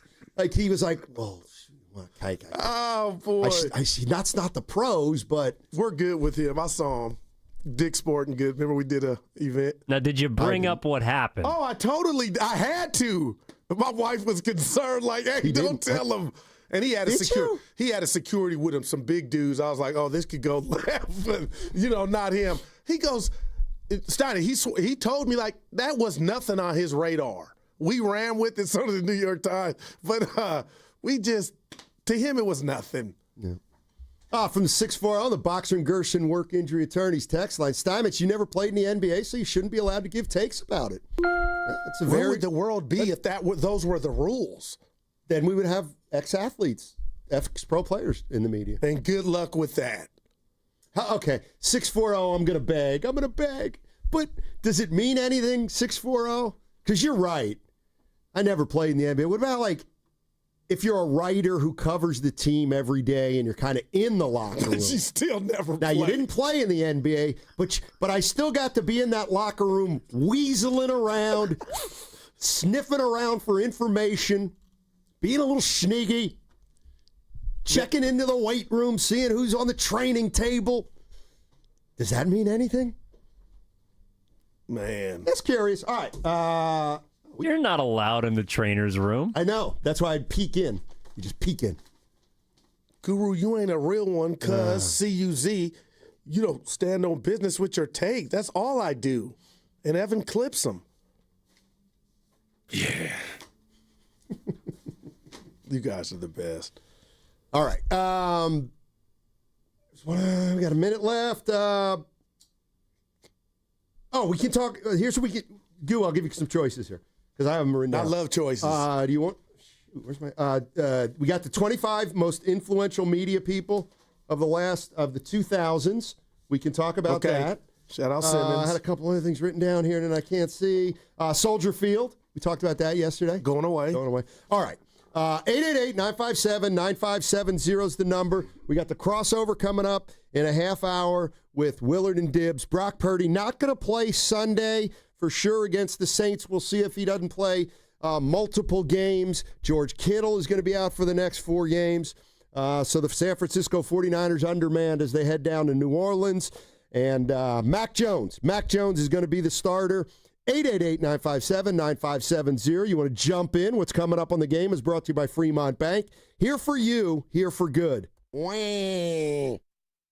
Hey, it's Willard and Dibs for Safeway. Enjoy these amazing deals for Safeway members. And as always, save up to 20% weekly on hundreds of exclusive offers with For You on the Safeway app. Here we go. USDA Choice Boneless Beef Tri-Tip Roast Untrimmed Twin Pack, just $6.99 per pound. Pairs well with Decoy Cabernet Sauvignon. What doesn't? 750 milliliter bottles for just $15.54 each, or mix and match 6 or more for just $13.99 each, plus CRV. Exclusive digital coupon on a dozen Lucerne cage-free eggs, large grade AA, just $3.97 each, limit 1. Did you say a dozen eggs? I said a dozen eggs. For $3.97? I did. Excellent. Excellent. Another exclusive digital coupon on Lucerne chunk or shredded cheese, 32-ounce selected varieties, just $5.97 each, limit 4. All right. The app is simple to use, makes it easy to save money. Go to Safeway.com for more details, and we'll see you in the aisles. Here they come. The Golden State Valkyries. 3 in the air. It's good. Bay Area's WNBA team having a breakout rookie season that's making sports history. The Golden State Valkyries face the Minnesota Lynx. Coverage starts today at 4:30 live on KPIX. In trivia, it's not just what you know, but where it goes. Is the ghost hotter than the Tabasco? Is the polar bear tail shorter than the giraffe? I definitely know this one. Put your answers in the right order. I'm going to put that after. Before. Between. I am so torn. And you could win more than $15,000. We must win. Think fast. Play smart. Make the perfect line. A new game show with Deborah Norville, tonight at 10 on KPIX+. Why is Macy's one-day sale the one sale you can't miss? For starters, you'll find our best prices of the month on fall's top trends, like $99.99 for trenches and barn jackets, diamond bracelets $249, and for cozy nights in, comfy sheets at $19.99 and under. Plus, it's Star Money bonus days, when Star Rewards members can earn Star Money faster. Not a member yet? Join for free online or in-store. Don't miss Macy's one-day sale tomorrow. Savings off already reduced prices. Exclusions apply. Jack here. My bonus Jack combo starting at $4.49 comes with fries, a drink, and a burger with 1, 2, or 3 patties. It's a meal that'll actually make you happy. Starting at $4.49. Get so much more. Welcome to Jack in the Box. Plus tax. Limited time only. Price and participation may vary. Score big by saving lives with Stanford Blood Center. Donate blood between September 1st through the 30th and be automatically entered for a chance to win 2 club-level seats to the ultimate Sunday night showdown, San Francisco versus Atlanta at Levi Stadium. It's your chance to make a difference and experience the game like never before from premium seats with an unbeatable view. Every donation helps patients in need and brings you one step closer to the end zone. Learn more at StanfordBloodCenter.org/touchdown. We finally switched to T-Mobile because with them, we can be connected here and there. Let's watch a movie. And we have Netflix included to enjoy our favorite shows and movies. ¿Qué tal esta? Bacanísima, pero ya la vi. Now the hard part is getting them to agree on a movie. Switch today and get the new Samsung Galaxy S25 Plus with Galaxy AI, all on the best network in the U.S. Visit a store, T-Mobile.com, or call 1-800-T-Mobile. 1-800-T-Mobile. Best mobile network in the U.S. based on analysis by Ookla Speed Test Intelligence Data 1H 2025. Hey, it's Mark Willard from 95.7 The Game. Look, when life hits you hard, and it happens, could be an accident, an injury, you need to hit back harder. You need a fierce team that knows the insurance game and refuses to back down. That's why I trust Omar Habas and the entire Habas Law team. For over 40 years, Habas Law has gone head-to-head with insurance companies, winning medical care, financial support, and real justice, and Habas doesn't get paid unless you do. Visit HabasLaw.com. Habas Law, they'll fight to make it right. This is McGruff the Crime Dog, and I need you to help me take a bite out of crime. Another teenager, victim to fake pills bought from social media. This doesn't seem like a drug deal, but it definitely is. Should buying prescription pills be that easy? Many fake pills contain fentanyl, and an amount small enough to fit on the tip of a pencil can be lethal. So listen, before buying pills from social media, think again. Learn more at McGruffPSA.org and go for real. Brought to you by USPTO and the National Crime Prevention Council. If you're 55 or older and into that whole saving money thing, T-Mobile has an exclusive phone and internet bundle just for you. Right now, get 2 unlimited phone lines plus 5G home internet for just $30 each per month with autopay, plus taxes and fees. And with 5G home internet, setup is easy with just 1 cord and no technician needed, which is great if you're also into that whole keeping it simple thing. Switch now and experience the best mobile network in the U.S. Visit your local store to start saving. T-Mobile, it's better over here. Based on analysis by Ookla Speed Test Intelligence Data Q4 2024 to Q1 2025. Ookla trademarks used under license. Unlimited on our network. Customers on voice plan may notice speeds lower than other customers and further reduction if using more than 50 gigs a month due to data prioritization. Video streams and SD on this plan. Home internet pricing after $20 a monthly bill credit plus $5 per line without autopay. Debit or bank account required. See 5G device coverage and access details at T-Mobile.com. Keeping your family safe starts with making an emergency plan. Visit safetyactioncenter.pge.com to get started today. And listen to all the interviews from this year's Ember Stop Wildfire Preparedness event, sponsored by PG&E, and how to stay ready in case of an emergency at 957thegame.com.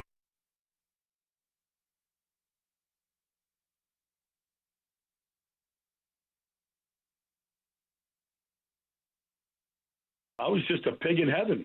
Let me tell you something. This guy is a ball player. Now, back to Steiny and Guru on 95.7 The Game. Okay. The Niners. This is how the day started. Ian Rappaport, the NFL Network. Yesterday, we'd heard Kyle Shanahan talk about the Purdy injury. He said it was a long shot to play Sunday. and that it was possible he'd miss multiple weeks. This is Ian Rappaport of the NFL Network from earlier today, and it's what we're talking about. Kyle Shanahan telling reporters yesterday that Brock Purdy is a long shot to play this week. It could be a multiple-week injury. My understanding is that Brock Purdy is out 2 to 5 weeks. 2 to 5 weeks for Brock Purdy with what is essentially a variant of turf toe. It is a ligament injury that affects the bottom of his foot. Call it turf toe if you want. That's basically what Kyle Shanahan has said. But 2 to 5 weeks for Brock Purdy, which would put him out at least the Saints game this week, the Cardinals game next week, and then we'll see. It is swollen. It is irritated. No one knows how it's going to react, but certainly it seems like the 49ers are looking at probably 2 starts for Mac Jones, their backup quarterback, and maybe more. And it's been tough early on for the 49ers, guys. I mean, obviously you had the Christian McCaffrey minor injury to start out. Week 1, he ended up playing. You have George Kittle on IR with a hamstring injury, another battery of injury for the 49ers. A lot of challenges early on. All right, that was Ian Rappaport this morning saying between 2 and 5 games for Purdy, Goo. And their next 5 games are at New Orleans. Then they come home for their opener division game against the Cardinals. They stay home against the Jaguars. Then they're at L.A., the Rams. And then they're at Tampa Bay. So I'm doing one game at a time. Okay, let's talk about the Saints then. Okay, again, who I know it's the NFL, but they played tough at home against the Arizona Cardinals, and I do wonder, is it a good or bad thing? And I'm going to assume bad that this, Mac Jones era in San Francisco will start on the road, because if things were to get a little wonky, you don't have that home field advantage. But the bottom line is, I just hate we're watching, the backup quarterback in week 2. And you still got McCaffrey, you still got Trent Williams, you still got Warner Bosa, that young secondary with Lenore, and now Upton Stout and Renardo Green, all those dudes. Steiny, Michael Williams. I know I said to you Monday when I was here, he didn't pop enough for me. That was just me, but Baldy said, he did some things, but we'll see. And the rat on the table, our first one today, brought to you by ATCO Pest Control, is, Steiny, there's 2 scoreboards. This game for me is who else is going to get hurt for the Niners. And there I said it. Everybody has to be. That's what we're watching. McCaffrey, and I did that in Seattle without even saying that aloud. But that's how you're watching this team now. It can't keep continuing, right? Yes, it can. That sounds like Norm. It can't. Son, you think it could get worse? It can. Well, it better not. We have no control over whether it will or whether it won't. It could, Goo. It could. But I still like their chances in New Orleans, and then we'll see what happens after that. This is Kyle Shanahan ostensibly talking about when Purdy's toe injury happened.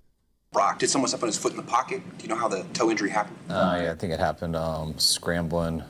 I think when Love tackled him by the sideline. I believe it happened. Were you aware he was playing through that in the game, or is it just something you found out later? No, I was aware. Either that or the jump pass. No, he told you when Love tackled him, but man, he was aware and he finished. So it must really be feeling some type of way, Steiny. So I can't visualize the play right now. I know he was like running to his left. Did he get hit? Yeah, on the play? He got tackled. Love made contact with him out of bounds, and he popped right up, grabbed his face mask, and walked back to the huddle. But I'm just like, and turf toe is not all just about contact. You could jam it into the turf, Steiny, or something goes on inside your cleat. But what I don't like, and you all could be right or you could be right, oh, good, it'll just be a week. But when I hear 2 to 5, that's lightweight cryptic of I'm leaning towards the latter part of that. So last year it was 8 games. I mean, yeah, how many games for McCaffrey that he didn't play, and then now your quarterback, after he signs his bag, might miss up to 5, but it's going to be 2 for sure. Come on. This is Kyle Shanahan on Eddie P. When I look at just his history, I like how it shows how accurate he's been. I think that was the strongest thing that stuck out. He's got a lot of experience. I got to tell you, I get a kick out of Shanahan talking about special teams. And there's something I like. There's something I get a kick out of when I know damn well that a lot of coaches approach special teams like Kyle, and some are more hands-on. Right, I love the way it just bothers everybody that he doesn't talk to the kicker. I wouldn't either. He's got no kicking. I'll say this to pedigree. That. Maybe Shanahan. If you had, you wouldn't be looking for a new one. And Panero, we're all rooting for him, but Steiny, good Lord, what's his leash look like? I'll just ask you that quick. Missed the first 1 out of 4 kicks? First 3 out of 4 kicks? Is he gone? That would be a nightmare. Well, you got to score touchdowns then. This is quarterback. Oh, then I haven't heard this sound yet, but we may as well be comprehensive about it. Shanahan was asked what led to the decision to let go of Jake Moody. I think by where it got to, there wasn't that much of a decision. It's always tough with that, especially when you have a talented guy. I have some experience with that in my past. I remember when I was in Washington, I didn't have that experience, and our kicker lost us a game. And remember how adamant I was when I went into the head coach's office and said, you need to make a change. Like, what are we doing? He snapped at me and said, you don't know kickers. This guy's really talented. We got to give him some time. I'm not going to watch him go be a Pro Bowler for someone else. Then 2 weeks later, he missed a kick and lost us a game. So I felt like validated. I was like, I told you. Which I was right for like a day, because then the next year he went on to be a Pro Bowler and the highest paid kicker in the league for the next 3 years for another team. So those are things that you kind of think about. It's tough with a kicker. I think Jake's got a chance to have a hell of a future. He is that talented. But when it gets to that spot where it is, we all know how last year ended. We know how everyone was looking at him. And obviously when it gets to that point, you can see it affecting him from a mental game. Then you don't have much choice. You got to move on, and hopefully Eddie will come in here and do the job. Eddie. Yeah. Until he Not misses. much of a decision. Until he misses. Like I do what Steiny, honestly, I want to know how long that leash is. I'll ask the guys when they come in, Willard and Dibs. Well, I think it depends. Like if he misses 2 chippies, maybe it'll be 1 week. Game winner? No, we're done with the 1 week stuff, Steiny. He's getting it. Come on, Steiny. Like, even if it were a game winner, you can't, come on. You're swapping them out like that. Come on now. Guru, kickers are a dime a dozen. But it's not tryouts. Dime a dozen. It's not tryouts. Yeah, it is. That's what yes, it about. is. That's exactly what it is. They're having tryouts right now. You just got to kick during the game. Come on, stop. Here's a tough conversation with Moody, or did he just kind of know that he stunk and was going to get cut? I don't think it's that hard to have, because I think it is what it is. I mean, I think he knows he wouldn't disagree with us. I mean, he lost his he'd have to say why, but it looked like he lost his confidence, and he wasn't kicking the ball well enough, and it was way too inconsistent. So once that happens, and when your stroke in golf is changing all the time, and you're trying to fix things, trying not to miss, it's very hard to succeed at this level that way. And there wasn't anything I had to beat around the bush on. He knew that, and to a degree, I think this will give him a chance to move on and hopefully find a place where he can get his swag back in that way. Man, Kyle, I'll just say this. I won't second guess you. Boy, Kyle messed him up. But you could have enhanced that swag had you talked to him, because you told us you didn't. And then get this on the flip side. On the B side. Pee-wee football. The first time you talk to him, hey, you're out of here. That's the time you guys have a conversation. Hey, bud, I got some bad news.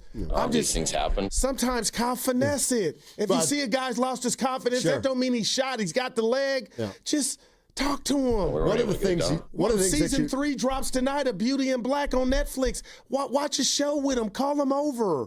Thanks, Leroy. He texted that. But anyway, man, break bread with him. One of the things I found watching sports for as long as I have is Pee-wee football is different than the NFL. Typically, an NFL coach will handle pros a certain way, and then little league coaches, they might invite him over to see Black is Beautiful and break some bread. Oh my God! I'm just saying. He's 9 for his last 20, but I'll tell you what, one little pep talk would have saved him. No, that was negligence. Bad. No, you didn't try to fertilize it. That's all with the mental game. Good. You think he gets picked up? Yes, eventually he will kick another field goal in the NFL. I don't know if he'll make it. No, I'll bet you he kicks for another team at some point. Yeah. I'd like to know this, too, and maybe somebody knows it. Who's the kicker he was talking about in D.C.? I should know that. Well, so he wanted to cut a guy. His head coach said, hit the pike. We're not cutting him. Graham Cano. Okay. Yeah. Grandy gave that to me. I think it's Gunno with a G. Not like Robinson Cano. Am I? I'm sorry, just real quick. Am I right, Grandy? Yes, I said it with a G. Yeah, it's Gunno. a G. Yeah, okay. I didn't hear it. Yeah, no, it's Gunno, not Cano. Cano was a Robinson. Yeah, baseball. Lefty. Although I heard he can kick too. Pretty good kicker. Pretty good kicker. Grandy checked on me too. Right on, baby. Well, now all of a sudden, 19 people have checked on you. 4 hours after you said nobody checked on you. What's going on there, do you think? Willard is it outright lying? Nah. By the way, you got to do me a favor. Oh, today boy, go ahead. With Willard. Yes, seriously. Because he was saying this yesterday. And the whole thing about Kyle should have talked to him and stuff. I give you grief about it. But Willard said yesterday, he goes, kickers aren't even really teammates. Oh, he didn't say that. Yeah, he said like, I'm disappointed. He says like, Nick Bosa doesn't even consider Moody as teammate. So there's no. Yeah. Did he say that into the mic? Yeah, he did. That's what's wrong with our society. Kickers aren't even really on the team. Oh, man. Yeah, I'll bring it up. So let me just plant that. Yeah, I got you. But you got to lay out for me to do it because I know you change when they come in. I like to lay out during the Hey, Dibs, what a lovely sweater. Mark, your hair looks great. Gosh. I haven't given me a compliment on his clothing. That was 9 bad years. defense. I really was reaching, but I'm glad it worked. Hey, did you see did you hear this? Yeah, I saw it. Well, I was going to change the subject, but I want to stay on the 40. I want to stay on the 49ers. Yeah, football. Because what do you want to hear about? You want to hear Greg Cosell? That's my guy. Like hearing I listened to the whole interview, though, but he was great. All right. Here's a new guy to talk about, Ricky Pearsall. I think the play that really probably stood out to me, if you're really talking about Pearsall, was the one that was 24 yards early in the fourth quarter, where he beat Woolen in press coverage and ran a great route to win on his outcut. Number one, he got off the press with no problem at all, no disruption in his route, so it didn't disrupt the timing of Purdy. And then you probably saw at the end, as he got to the top of his stem, the way he bent inside and did a great job of sticking inside, and kind of Woolen got stuck, and that gave Purdy the indicator of when to let the ball go. And that, to me, was his best route. I forget the play he's exactly talking about.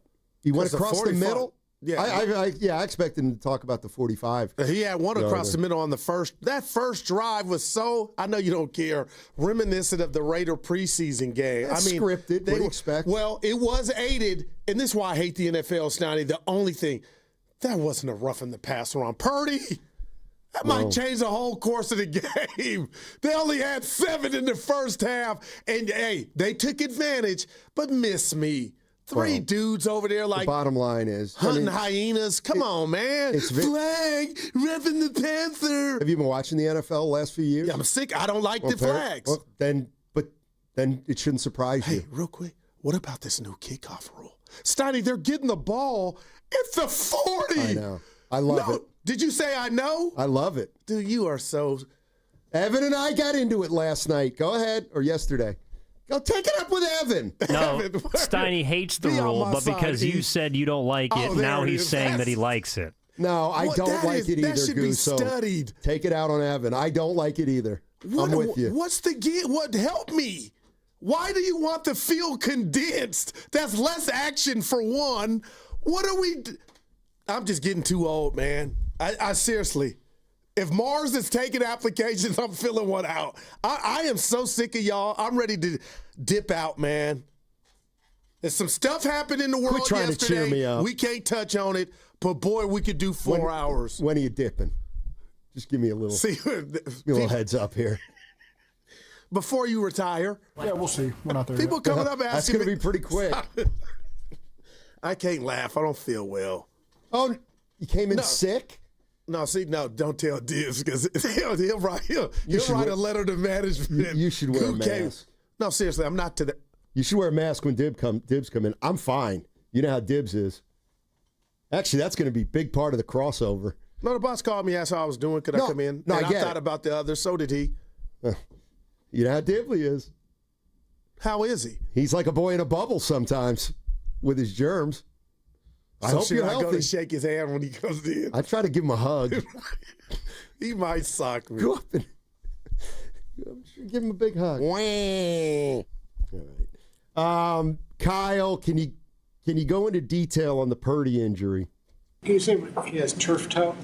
If you want me to. That's a generic thing for anything on the bottom of the big toe, and since it's halfway between the side and the bottom, that's why we don't say turf toe, but it's the third time you've asked me, so I'll call it turf toe for you if you want. I'm with Kyle there. I am totally with Kyle Evan, there. Was like, that let me necessary? alone. Yes, it was. Just to obliterate the. Wow. They're just trying to get something specific. I mean, it's not like he's not the most revealing individual. Yeah. They're trying to do their job, Steiny. You of all people should understand this. So that's his version of material. Turf toe?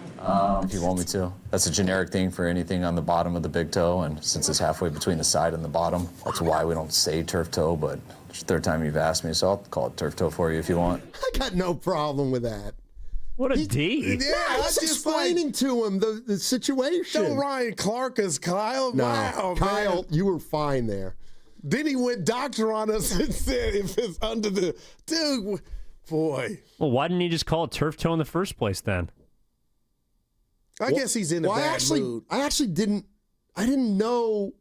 Yeah, I didn't. I don't know. I guess he's in a bad mood. Think about it. Your quarterback's out. Your tight end's This is out. where you had to cut your kicker, Evan. This is where I think. You know what? This is where I think you're a little apologize, naive. Kyle. This is where I swear to God, I do think you're a little naive. He's not mad. He's coached in the NFL for 8 years. His teams have led the league in injury for 3 of them. They've been top 10 in injury 5 of the last 6 years. He's not mad. I'll tell you what. He's just into, now I got to win with backup mode. I'll tell you what. Which I actually prefer because the pressure's off. If we followed him home and opened that refrigerator, there would be a 6-pack with only 2 left. Right. I'm just letting you know that's what this is doing to him. It's wearing on him. And he's taking it out on the reporter. Listen, I'm not saying he's happy.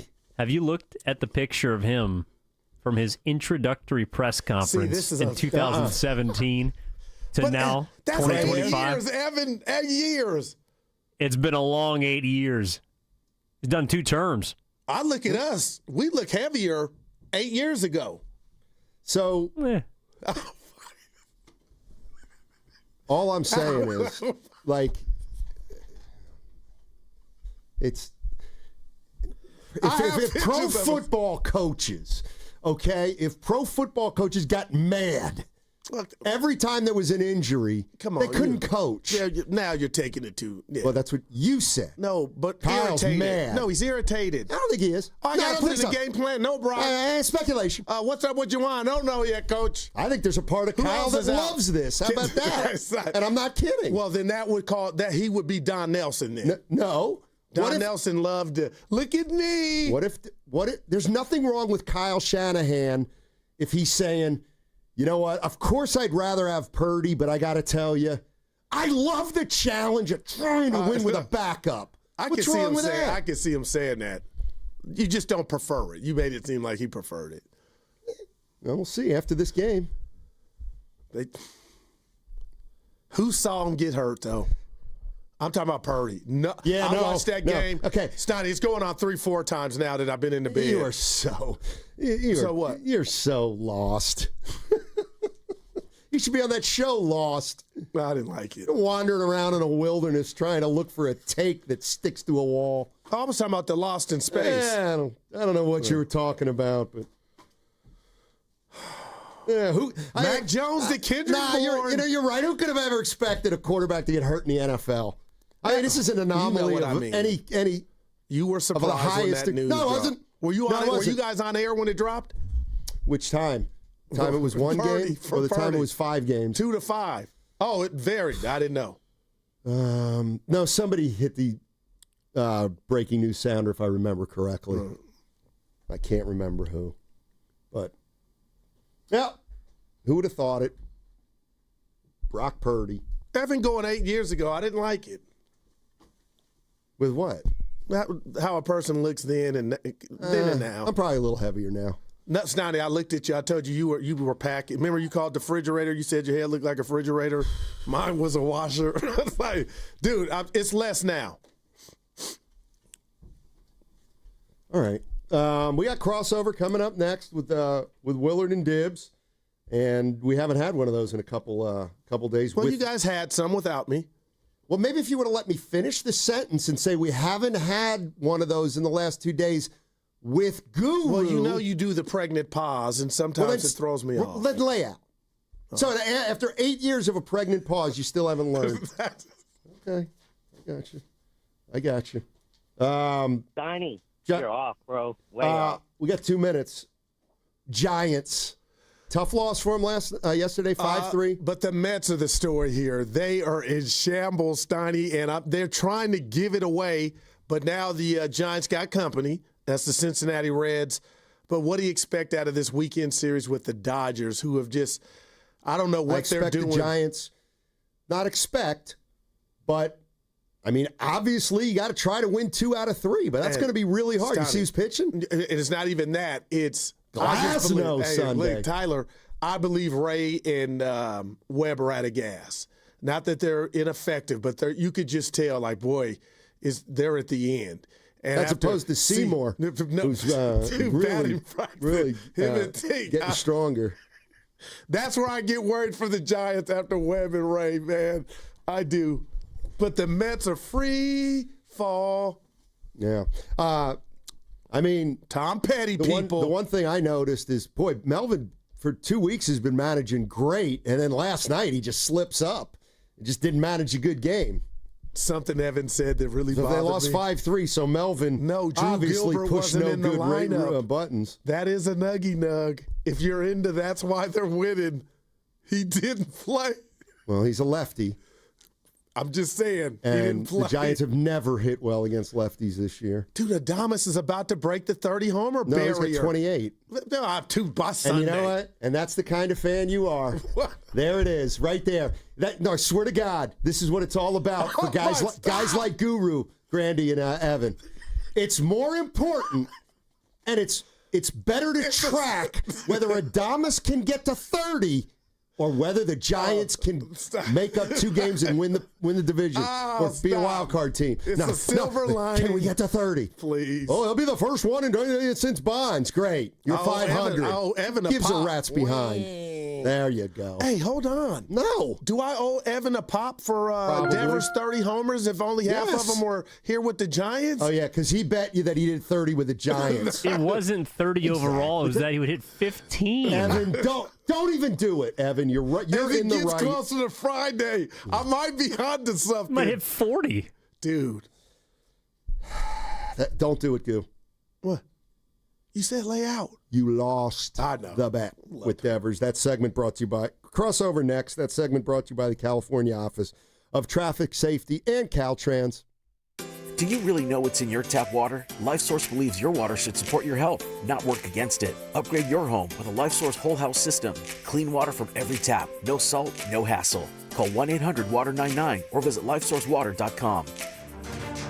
Nobody breaks down an NFL game better. They're trying to zone it and take it away and squeeze it, yet the throw just cuts right through it. The outside noise, none of the players subscribe to it. Brock Purdy doesn't care about it. The players love him. What I love about Baldy is that he loves ball. You can tell by the way he talks about guys, the way he breaks down their tape. Ryan Baldinger on the Morning Roast with Spadoni and Shasky every Tuesday at 7:30. Sleep is overrated. I'm just trying to give America what they want. We are the Bay Area's football station, 95.7 The Game. Come into Freeman's Appliance in Pleasant Hill September 26th through the 28th for their fall clearance sales event. Take advantage of factory direct prices, one-of-a-kind opportunities, special pricing on floor models, and convenient financing. Save on new appliances from trusted brands like Miele, Bosch, Electrolux, LG, and Maytag. Visit Freeman's Appliance in Pleasant Hill for their fall clearance sales event September 26th through the 28th for the best time to save on new appliances for your home. Change is always happening. It's part of life. And when it comes to music, change is all around us. Songs are rewritten. Classics are remixed. Bands and artists come and go. Even our taste in music changes.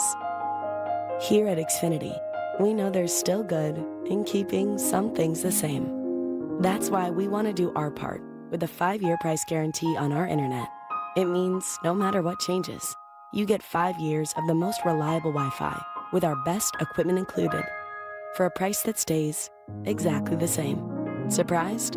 Life is full of them. One internet price, 5 years, guaranteed. Learn more at xfinity.com/deals. Restrictions apply. New residential customers only. Taxes and fees extra and subject to change. Most reliable Wi-Fi based on OpenSignal Awards USA. Fixed Broadband Experience Report, August 2024.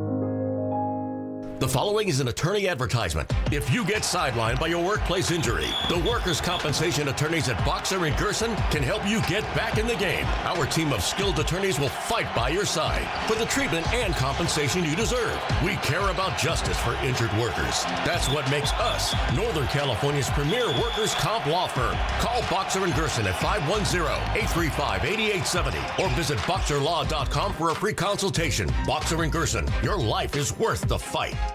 Do you often worry you left the garage door open? With a LiftMaster garage door opener powered by MyQ, you'll never worry again. You can control, secure, and monitor your garage from your smartphone anytime, from anywhere through the MyQ app. As an authorized LiftMaster dealer, Ace's Garage Door Repair and Installation has smart openers designed for your needs, including belt drive motors for ultra-quiet operation, integrated camera for live video, streaming, and battery backup to let you in when the power is out. Trust Ace's Garage Door Repair and Installation for top-notch service and unbeatable reliability. Whether you need a quick fix, a complete replacement, or a brand new installation for your garage door or garage door opener, our skilled technicians are here to get the job done right. With competitive prices, a commitment to quality, and diamond certification, Aces has you covered. Call today at 855-588-2237 or visit acegd.com. That's acegd.com. Aces Garage Door Repair and Installation, where your garage door is our priority.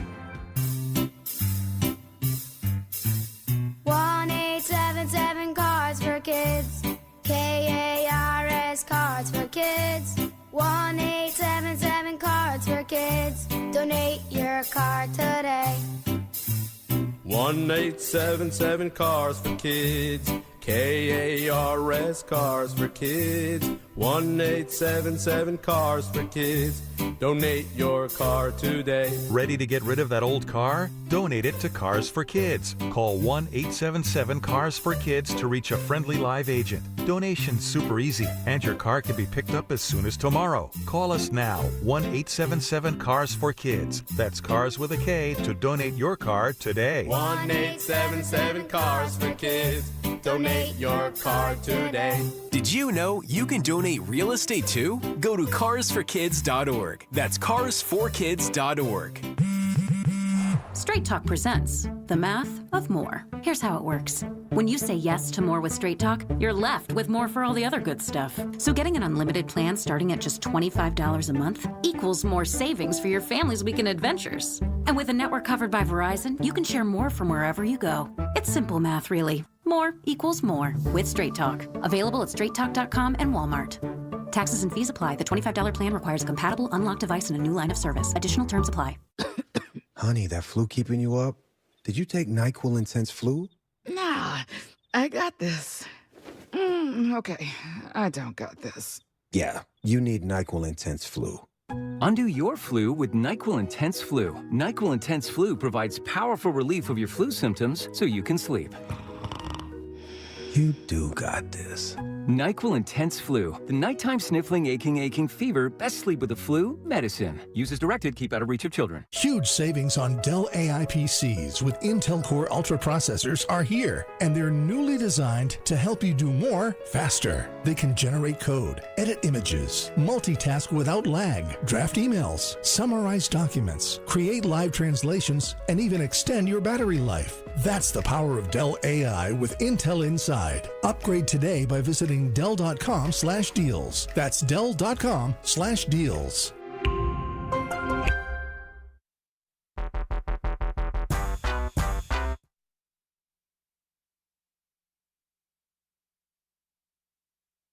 I am mad at you now.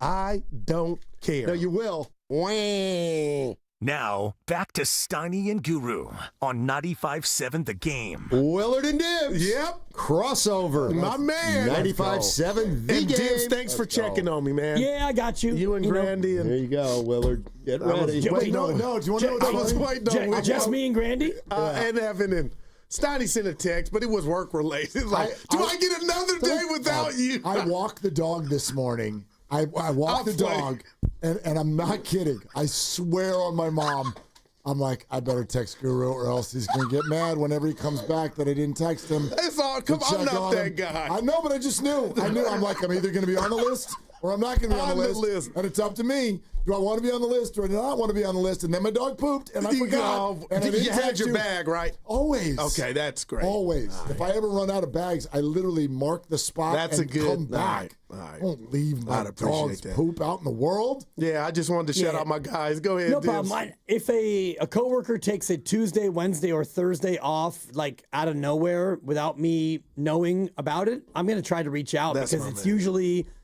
not good. It's either an illness or something really bad or something else. No COVID. That was the first thing that we had to check out. I appreciate you. You sent that to me, and your I'm babies? super. Yeah, whatever. I'm a little COVID concerned more so than other people, but I just want to reach out, make sure you're okay. Can I give you, if you don't mind, even if you listen, just say yes, a review of the show thus far? Oh gosh, Weeds today. Yes, literally for one of the few times ever, I have not heard one word. I'm not. I've not heard a word. In regard to the Kittle injury, and I'm trying to make a correlation with last year, but for this conversation, I'll put last year in the rear view, and I have. But when that news broke of Brock Purdy out 2 to 5 possibly, along with Kittle, I don't even know who to blame. That's not even the word. But the theme of the show for me, when will it end? You got to be kidding me. You just gave both of them the bag, and after one game, a heroic game from Brock Purdy, that's the one that's really getting me. This showed no signs of getting hurt, and he does the John Wayne.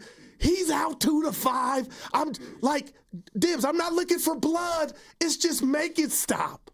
Yeah, I mean, it's different things where the George Kittle injury for me is a guy who just pulls the hammy, and he's going to be 32 next month. But he looked great all offseason. He did, and he looked great all first quarter. One whole quarter of looking great. And then, I'm just running down the field, and I pop the hammy. The Brock one it's kind of a fluky football injury where he goes to get tackled late second quarter, and his foot gets caught underneath him, and his toe gets hyperextended, and that's just a football injury, and that's just the way it goes. Pretty impressed that he played the entire second half with this injury. Would have never known. I know you said you don't want to use the word blame, so I'm not going to say that you're using the word blame, but I'm trying like hell. Listen, we had 2 people on earlier this week when everyone wanted to know, like, is there something that, whether it's blame, can we explain this? Where can we kind of tag our energy with regard to the injuries? 2 offensive linemen who have played for Kyle Shanahan who are sitting here swearing it's football, and it has nothing to do with that at all. And I don't know what to do with that other than to say, okay, you did this. Just bad luck. You put on uniforms. You played for Kyle. You're not mad at what you did in training camp or the physicality. Like, you did this. I have no choice but to take that as fact. And so I'm sort of releasing all kind of like searching for blame.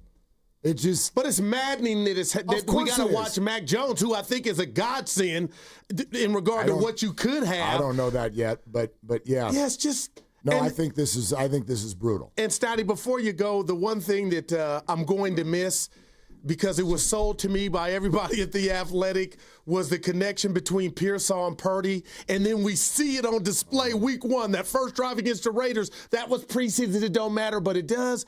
And now, okay, that you got to hit the pause button on that. Like, I don't like that. But you they were push making the good play music. button on Mac Jones and Tonjes, who have had a connection all preseason. Silver lining. But Dibs, they got off 49ers to a should have great silver start. uniforms. There's so many silver linings involved in this. Well, Mac Jones and Kendrick Bourne, who've actually played together. Oh, my gosh, exactly. So there you go. And Mac Jones and Brian Robinson Jr., who actually played together at Alabama. So if you want to talk about connections, shout out the New York Times and their daily puzzle, then those are connections that are actually real. Yeah.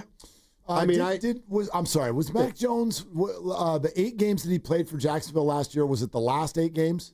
Was that right? Was it that simple? I want to say it was at the end. I think so. He played the last. Because Trevor Lawrence got hurt. Right. So anyway, I was just looking because you brought up Pearsall. So what went to my head was, what did Brian Thomas Jr. do with Mac last year? Okay. Like, can Mac get wide receivers He has involved? an arm, yes. Brian was fantastic. Last 5 games of the year, 8 for 86, 10 for 105, 9 for 132, 7 for 91, 7 for 103. Right. That was Brian Thomas. Now With he's Jacksonville. He's a star. I got it. He's a star, and we saw Mac Jones at Bama too. Yeah, and the Jags are always losing. So who cares? Huck it up. But Pearsall's allowed to live. Yeah, no doubt. He's a first-round pick. So if he goes out there and he's unable to, get open. It's one thing if he gets open and he doesn't get the ball because Mac Jones doesn't throw it to him, but you're a first-round pick. Go ahead and still eat, no matter who the quarterback is. Can I ask you something about that? You got 4 hours to ask me anything. I know. Dibs and I have had a bunch of conversations about today and what we kind of want to do. And you keep bringing up he's a first-round pick. Yeah. And I want to know the relevance of that now. Because, for Ricky Pearsall? For anyone. So is Zach Wilson. So is Trey Lance. Right. Why, so is Solomon Thomas. So is Trey Lance. Right, we can play this game all the way you want. He's clearly not worth the pick and the capital that was invested in him. Who? Mac Jones. Oh, okay. I thought you were talking about Pearsall. We don't yet know that. Of course we do. We don't. His third team already. Sam Darnold now, as a first-round pick, he is suddenly looked at better than he was 2 years ago. But not at his draft status yet. You wouldn't take him 3rd overall. Never. But He's not yet. He will not. What if Seattle wins 3 Super Bowls with Sam Darnold? Outside of that, what are we talking about? Unlikely possibility. It's certainly unlikely, but the whole thing is the trajectory of a player, and everybody wants to write off James Wiseman and say he's a bust. Well, he was here. He could still go out and have an 11 or 12-year career. You are patient. It may not. I'm not patient. He's not my player, but if you're James Wiseman, you're not thinking, boy, my career's over. I'm a bust. No, that's not. Who cares what he's thinking? How many years before? Well, let's go Darnold. Let's go Darnold. Okay. What if last year, instead of losing, they would have won a couple playoff games? Well, but they didn't. I know, but they were 13-4. Yeah, he was very good. I still don't think that the NFL would view him as the 3rd pick in the draft. But what I'm saying is, if you're saying he didn't, you're right. So what I'm saying is, if he had, that would elevate, that would, in the grand bustometer scale, that then moves him to less of a bust. Well, sure. I think last year did that anyway.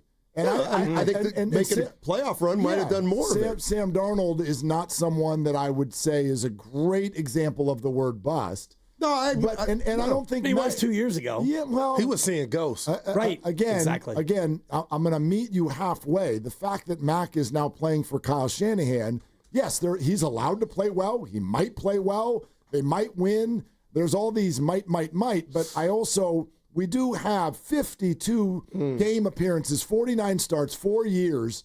And getting worse every year. His best year was his rookie year. But his coordinators, he's had coaches going out left and right. He's not a bum, but he's not a first-round draft pick. I'm not going to sit here and disagree with that. And Brock Purdy, that's like now. saying, well, Brock Purdy's a 7th-rounder. So what? But he's a great player now. No, I hear you. You know what I mean? I don't know enough about Mac Jones his strengths, his weaknesses, who he's coached for, let a team in the playoffs his rookie year. Maybe I don't know. Maybe he plays well in 4 games. He gets a contract from another team, and then all of a sudden he comes into his own. It's possible. But Will, what if Purdy had to go through the coaches? And I mean this, that Mac had to, and Mac was with Kyle. I mean, I honestly believe that would change the fortune of who they are. To a degree, of course it would. So maybe on the back end, which for Mac, and it's only 5 games or 2, but. This is going to be, the easiest football he's ever played. Let me ask you this real quick. So the 5 quarterbacks who were drafted that year in the first round, Justin Fields. If we just did it all over again, should none of them have been first-round picks? Like if you gave everybody a chance to redraft, would any team pick any of those 5 in the first round right now? Trevor Lawrence would still be in the first round. And I'm throwing Justin Fields in for me. Yeah. I don't think so. But notice it's the first round. It's 1 through 32. He's already on his third team. I didn't want Chicago and to get again, right. This is, to me, the part of the conversation we don't often have, which is the system. And for Justin Fields, part of it is systemic, where you go to a team that is broken, and he's now on, his third team and his 4th head coach. And so he's still learning how to play in a system, let alone the same system. And I think about Alex Smith, who was number 1 overall, and he had 7 coordinators in 7 years. And the team that he joined was mostly broken. And so a lot of this, we judge players based on where they land. Mac Jones landed in New England at the beginning of the end for Belichick, and he had Josh McDaniels as his coordinator. They went to the playoffs, and then McDaniels left, and the team got worse, and then Belichick was checking out. The team got worse. He got worse, and all the rest of it. I'm not here to argue that. And Greg Cosell, you ain't calling him a bum either. No, Greg Cosell, we asked him. I asked him this question yesterday. Has Mac had around him what he needs? No. Period. So, I'm not calling him a bum. However, in professional sports, what you're putting out there is what you're putting out there. Yeah. He has started, in the last 2 years, he has started 18 games. He's won 4 of them. So if we're going to blame that completely on his surroundings, well, then I would start to ask a question of, how do we pick and choose which quarterback we do this to? We're going to make excuses for the one who's 4-14 and say he doesn't have surroundings, but we're going to rip Brock Purdy because he has too many surroundings. At what point do we start putting a little accountability directly on the player? And it's shared. And he hadn't been perfect. No, it's shared. Of course it's shared. And yes, maybe he'll look great. But what concerns me about this Sunday is offensive line. If they turn in a performance like they did against Seattle, who's got a front 7 they can play with a guy that's not as mobile, and that's why I disagree with Greg. He goes, stylistically, they're the same, but he's not as mobile. I'm like, well, then stylistically, they're not the same. You're pointing to what to me is the biggest issue right here. Mac can't move. He would have been sacked 4 or 5 times against Seattle. You're listening to 95.7 The Game, KGMZ FM and HD1 San Francisco and Odyssey Sports Station. Always live on the free Odyssey app and now broadcasting from the Laughing Monk Studios. However, if he had been playing against Seattle, maybe Kyle has plays that involve quicker throws and all that. I got to believe the game plan for Purdy will not be, for Mac Jones will be exactly like it would be for Purdy, right? Well, it's going to be different because you don't have George Kittle. Well, and we don't know about Jawan Jennings either. And, his status will determine a lot of what you try to do. And will Kendrick Bourne be up? And a lot of things, I think, play into what the game plan will be. I would imagine there'll be fewer rollouts or sprint out types of plays because Mac Jones doesn't move quite as well. There'll probably be a lot more of the quick throws. And, if you thought that McCaffrey's 31 touches were a lot last week, well, buckle up. You might see the same sort of workload again. I hope not. But, that's the bigger point, I think, for Mac Jones is the rest of the 49ers. Whatever it is that you're doing on special teams for the last decade, if I had any wish, that for the next month, please stop. Just stop whatever you're doing, and please do it better. The great news is the defense looked good quickly, pretty good. I was shocked. That's what Mac is going to need. Mac's going to need a football team. This is not 31-10. whatever the hell y'all think about the Saints, and I don't know why so many people are focused on the Saints. You can beat the Saints without Purdy. This isn't about the Saints. They said 2 to 5 weeks. You have 2 more division games in the month of September. He has got to get back as quickly as possible, or the season is on the brink. That's how it works in the NFL when you lose your franchise quarterback. Running back like you did last year. And for the 18th time this week, when I saw this news today, I thanked the world again that they won last week. I don't know where the hell mentally this team would be if they had lost that game last week. Man. And then get this news. I mean, the way I look at it is this is everything you always plan for in a way. When we always talk about backup quarterbacks, everybody knows if you got to play them 8 or 10 games, you're in trouble. But we always say, what about 2, 3, or 4? 2, 3, or 4 games. Can they get you to survive? Can they win a couple games? And he's now in that position. Like he's in the quintessential backup position. All right, now let's take it from there. Who do they play? Well, they're at New Orleans. Then they come home for their opener. Then they play the Jaguars. And I'm like, could be an improved Jaguar team, Steiny. Like, that's right, but can he go 1-2?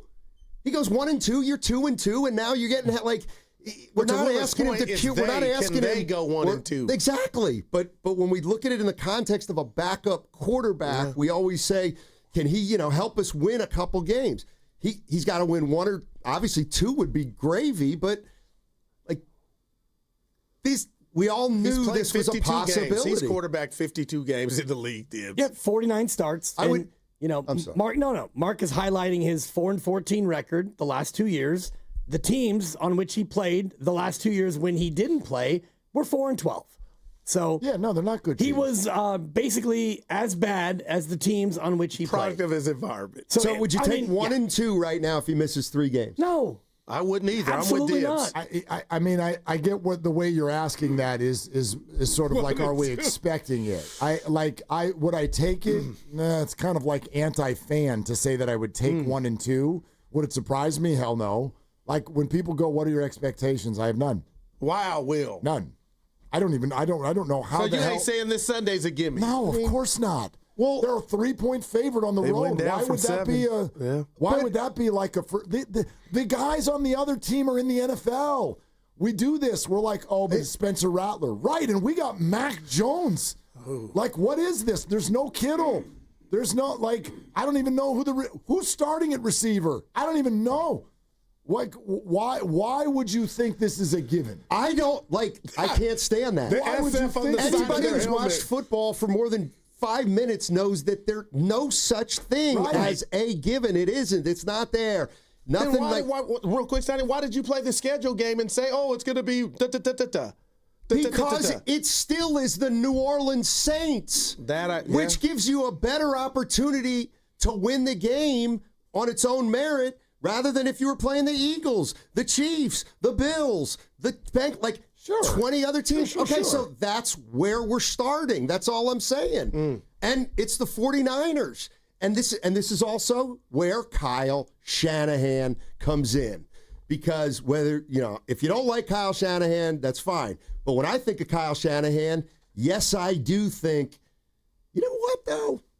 He's the kind of coach that'll figure out a way to weasel out a couple wins with Mac Jones.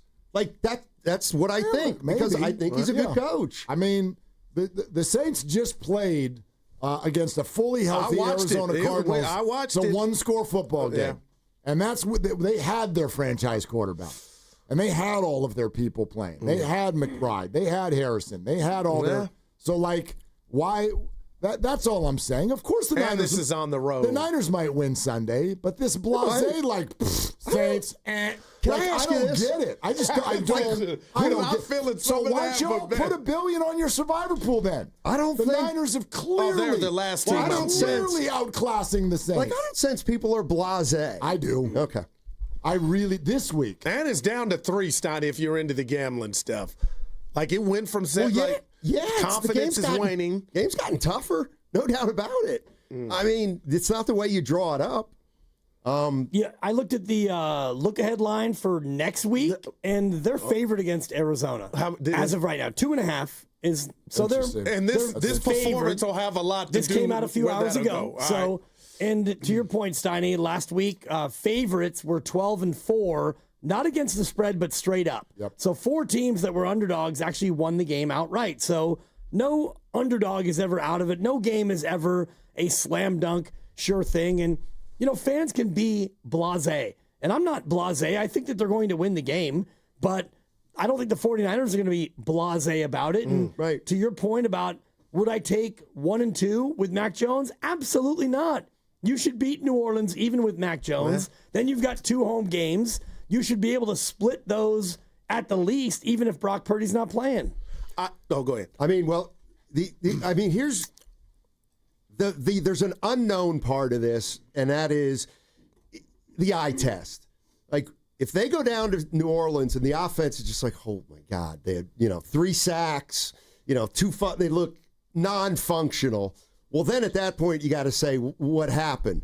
But, like, I'm anticipating scoring to be more difficult. Like, it's going to probably be a grind, right? It might be a 17-13 game again. Might. It just might. You would think. And the way I look at it is, if you come out of there with a 16-13 win, it's like, great. You won a game with your backup quarterback, and now you're 2-0. By the way, you also just described why the 49ers had absolutely no choice but to switch kickers right now. And you cannot. I was out. You owe you an apology. You give up 3 points. Okay, but how are we so sure? And I asked Steiny about a leash in regard to Pinheiro. I'm asking you, and I mean it, because I have no earthly idea. What's the leash look like for him? Well, probably more than a week. So, Willard, when you say and you're saying... Well, if you look at his career, he's the, I think, 4th most accurate or 3rd most accurate kicker ever. Well, it depends on how you want to do the rounding of the decimals. Whatever. He's up there. He's top 5. Either way, he's close to 89%. So he ain't one and done. Inside of 50 yards. Okay. And that's going to be the key is when you have a 50 or more yard kick, is Kyle going to go for it? Because that's not where Pinheiro has his strength. But I think he gets more than a week, is what I'm saying. I actually think on some level he should, unless he is terrible from the get-go, I'd almost give him the rest of the year. He's been in the league before. He's had success before. But that's a long leash. It's not like if he misses a kick, we're going to have this conversation yet. But like, what if it were 2 kicks or a game winner from 45 yards? And then we got bringing kickers back in to try out to get like. To me, I just look at the people whole. Act like that's over. The circus is out of town. Just in regard to the kicking component to this team. I mean, he's never done anything like that in his career. Especially like this week's in a dome. This is a great landing spot for him.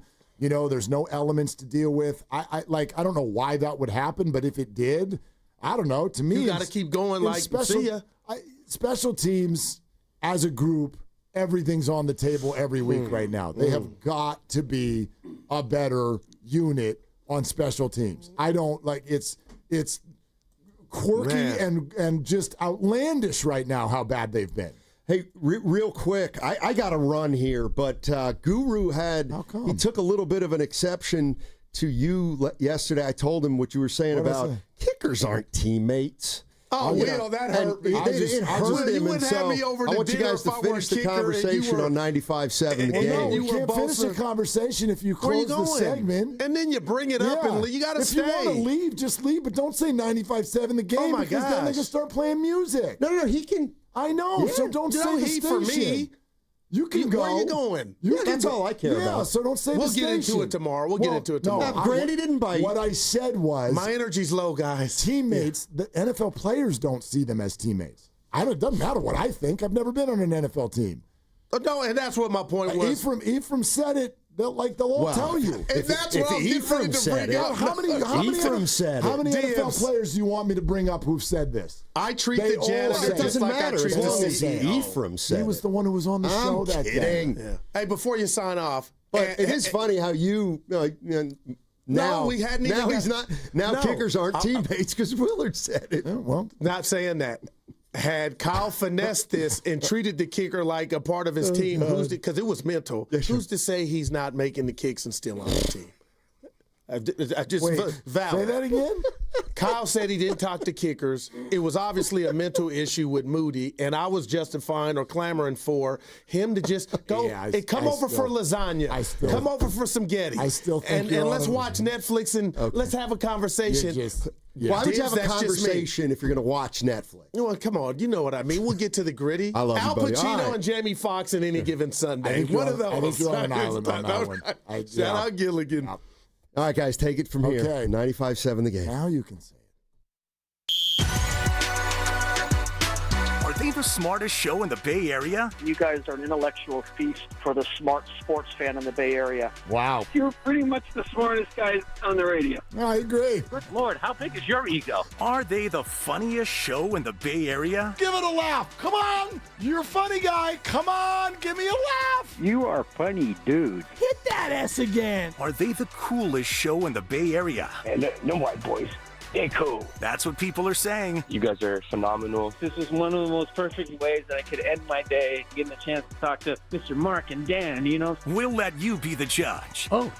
All I know is it's a couple of Bay Area boys talking sports. I know nothing. Thanks. It's Willard and Dibs on 95.7 The Game. All right, let's go. Let's do this.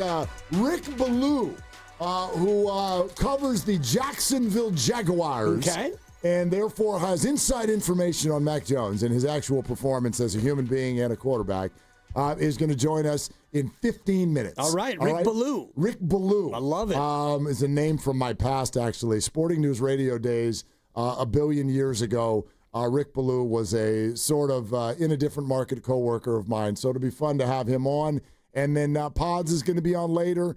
888-957-9570. Tell me that you don't actually think Brock Purdy is all that good without telling me that you don't actually think Brock Purdy is all that good. That's what I'm hearing from a lot of people today.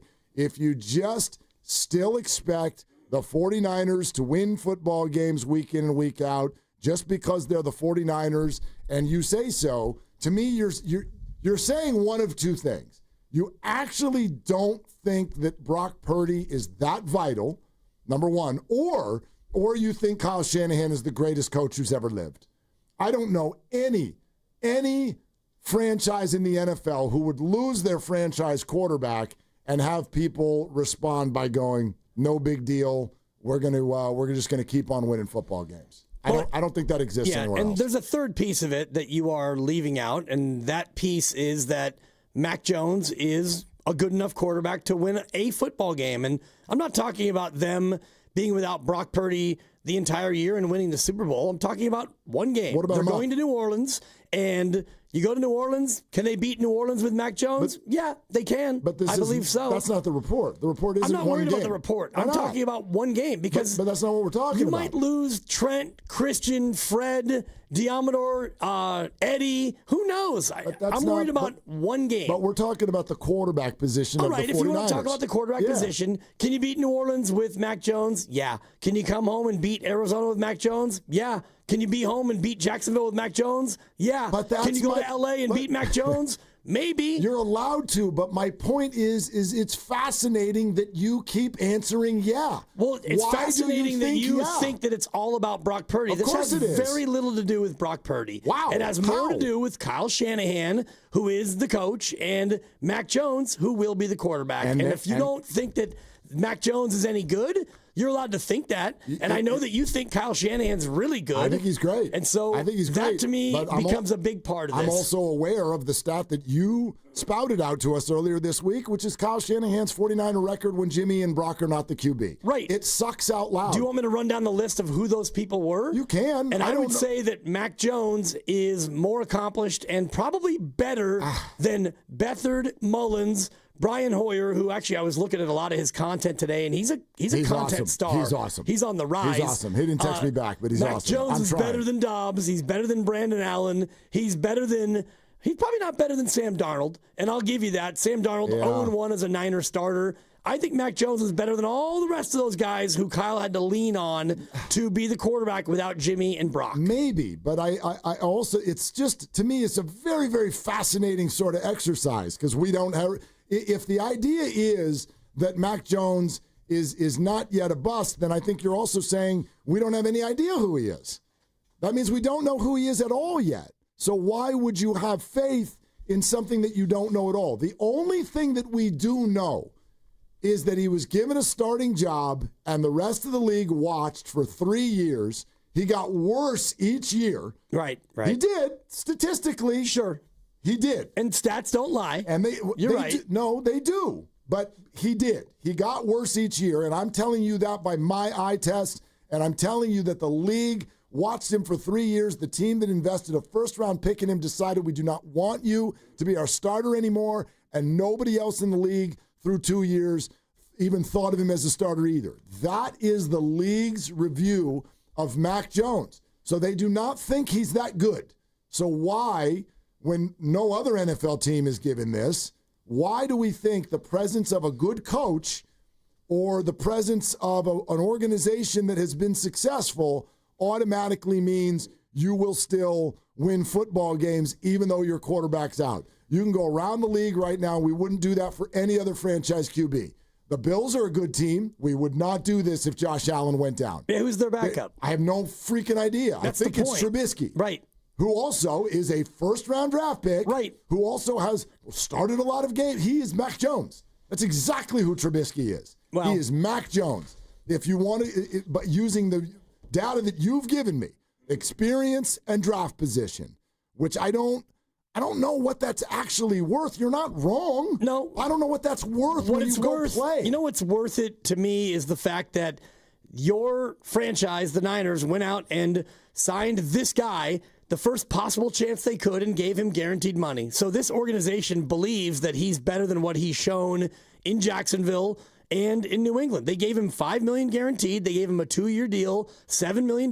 They gave him big backup money, and they did it on the first day of free agency. That's backup money. It's not like. But they did it on the first day of free agency, where if they saw he was available and they rushed out and they signed Mac Jones because they wanted him to be their backup just in case. And here we are, just in case. He's a high-level backup. I granted you that yesterday. That does not make him somebody who will automatically just go win football games in the NFL. But his no matter who the opponent track is. record doesn't mean he's automatically going to go out and lose football games.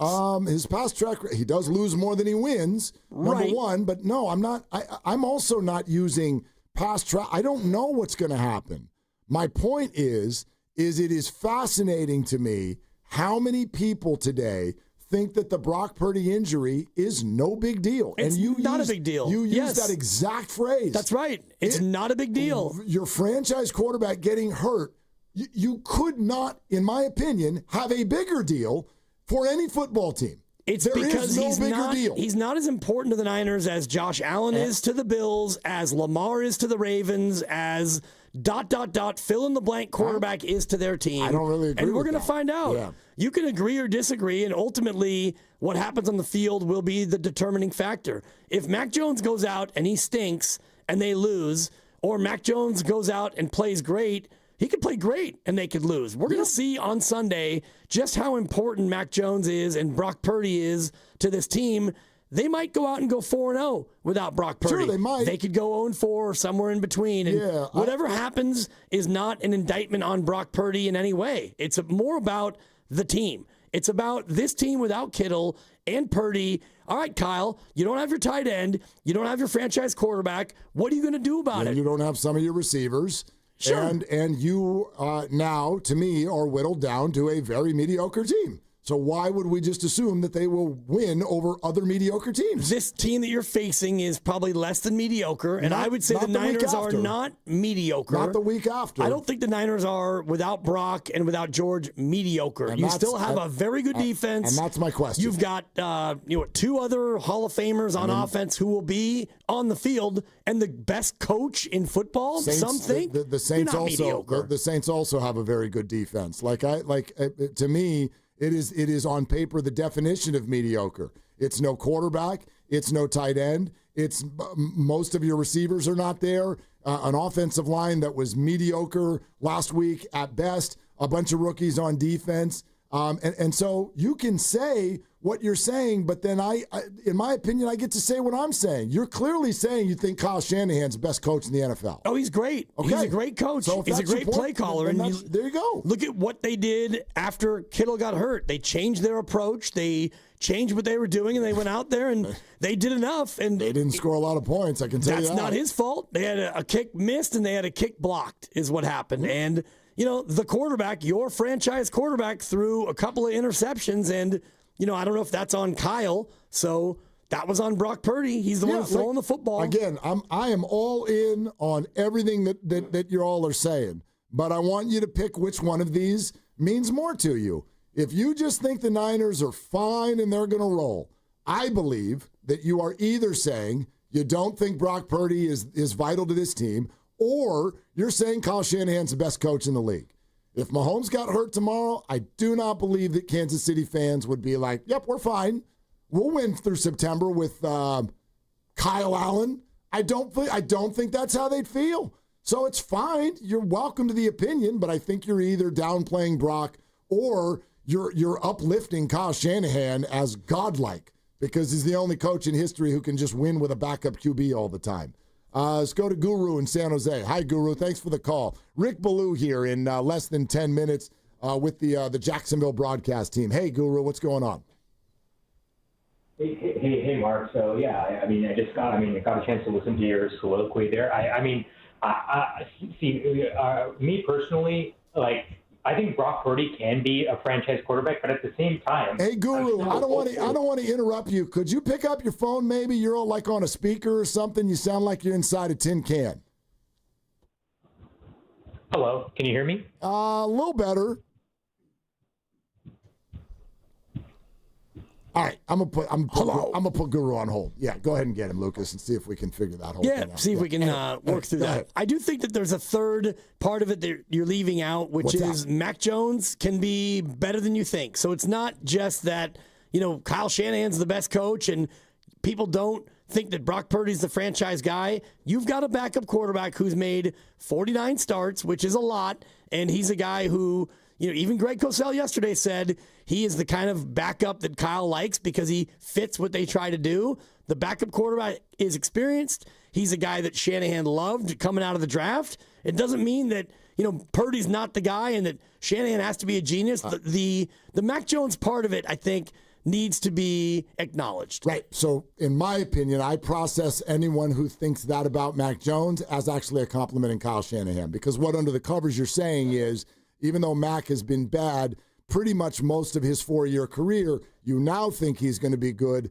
And the reason you think he's going to be good is because you think he simply needed a Kyle Shanahan-type presence in his career. And you might be right, but I'm still going to process it that way. Okay. And you can process it however you want. By the way, I got some intel on the whole Kyle loved him coming out of the draft. Sure. I got some intel on what was probably going on with the whole Trey Lance, Mac Jones, Justin Fields, Zach Wilson, all of that. Rick Ballou's going to join us in a second. He's got some insight on Mac Jones. Coming up today at 5, the Valkyries are going to close out the regular season in Minnesota against the top-seeded Lynx. Very good measuring stick situation here. Valkyries have already clinched their playoff spot, but the seed is up in the air. Win tonight, and they're the 6th, and play either Vegas or the Atlanta Dream. So this is big. Lose tonight, and they'll be the 8th seed, and they'll get more Lynx. You can hear the game right here on the Valkyries channel on the Odyssey app. Download the app, search Valkyries. We're sponsored by Moderna, 888-957-9570, Willard Dibs. mNEXSpike COVID-19 vaccine mRNA by Moderna has arrived. To learn more and find it near you, visit mnexspike.com. That's mnexspike.com. We finally switched to T-Mobile because with them, we can be connected here and there. ¡Listos todos! Estas son las mañanas. Now we just need to harmonize.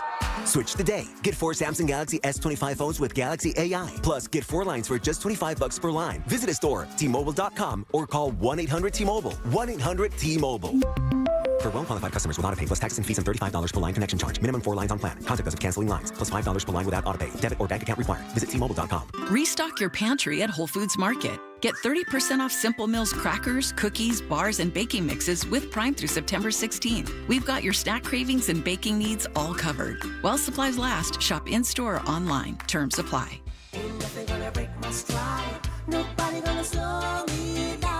Don't let pneumococcal pneumonia break your stride. If you're 50 or older, you're at increased risk. So be proactive with Capvaxive pneumococcal 21-valent conjugate vaccine to help protect against invasive pneumococcal disease and pneumonia caused by certain types of pneumococcal bacteria. Capvaxive helps protect against the strains of bacteria that cause about 30% more IPD cases than any other pneumococcal conjugate vaccine in adults over 50, according to national-level CDC stats. Regional variations may exist. Don't get Capvaxive if you're allergic to the vaccine or its ingredients. Tell your doctor if you have a weakened immune system. Common side effects include injection site reactions, feeling tired, headache, muscle aches, and fever. Capvaxive does not protect against all strains. For more information, call 1-800-927-8888 or visit capvaxive.com. Ask your doctor or pharmacist about Capvaxive. Need help paying for your Merck vaccine? Visit merckhelps.com. Sponsored by Merck. There's a party at your house, but some are uninvited. Yeah, it's bugs. You've got ants, spiders, maybe a mouse or two. It's a full-blown shindig. But don't let these party crashers ruin your good time. Visit atgopestcontrol.com and let them show those pests the door permanently. Because when the only guests you want are your friends, leave the pests to them. Visit their website today, atcopestcontrol.com, before your house becomes a full-blown infestation. Call 888-900-9697 now for 10% off your initial service. Hey, it's Mark Willard from 95.7 The Game. Look, when life hits you hard, and it happens, could be an accident, an injury, you need to hit back harder. You need a fierce team that knows the insurance game and refuses to back down. That's why I trust Omar Habas and the entire Habas Law team. For over 40 years, Habas Law has gone head-to-head with insurance companies, winning medical care, financial support, and real justice, and Habas doesn't get paid unless you do. Visit habaslaw.com. Habas Law, they'll fight to make it right. Game day just got an upgrade. Whether you're gearing up or winding down, Westfield Valley Fair is your go-to spot. Hit the latest gear at Shoe Palace, grab bold bites at Shake Shack and Eataly, and catch the action on big screens at King's Fish House. From premium shopping to epic eats and entertainment, make every football Sunday legendary. Westfield Valley Fair, where football fans fuel up in style. This is the story of the one. As a custodial supervisor at a high school, he knows that during cold and flu season, germs spread fast. It's why he partners with Grainger to stay fully stocked on the products and supplies he needs, from tissues to disinfectants to floor scrubbers. All so that he can help students, staff, and teachers stay healthy and focused. Call 1-800-GRAINGER, click Grainger.com, or just stop by. Grainger, for the ones who get it done. Your cold is coming. Your cold is coming. When you feel a cold coming, shorten it with Zicam, the #1 cold shortening brand. Oh, no, not before my big trip. The big trip you've been planning is coming up, and so is your cold. But Zicam can shorten your cold and get you back to planning sooner. Thanks, Revere. We really should keep Zicam in the house. Shorten your cold with Zicam. Take it from America's most revered messenger. Shorten your cold at the first sign with cold shortening products from Zicam, the #1 cold shortening brand. Available in stores or see where to buy at Zicam.com. Do Crohn's disease or ulcerative colitis symptoms keep coming back? Tremfya, guselkumab, may help, with rapid remission achieved at 12 weeks and lasting clinical remission at 1 year. Some even saw visible improvement of their intestinal lining at 12 weeks and 1 year. Tremfya is a prescription medicine used to treat adults with moderately to severely active Crohn's disease and adults with moderately to severely active ulcerative colitis. Serious allergic reactions and increased risk of infections and liver problems may occur. Before treatment, your doctor should check you for infections and tuberculosis. Tell your doctor if you have an infection, flu-like symptoms, or if you need a vaccine. Healing is possible with Tremfya. Approximately 3 out of 10 patients were in endoscopic remission at 1 year, based on areas visualized on colonoscopy, which may not represent the deeper bowel layer or entire GI tract. Individual results may vary. Ask your doctor about Tremfya today. Call 1-800-526-7736 to learn more or visit tremfyaradio.com.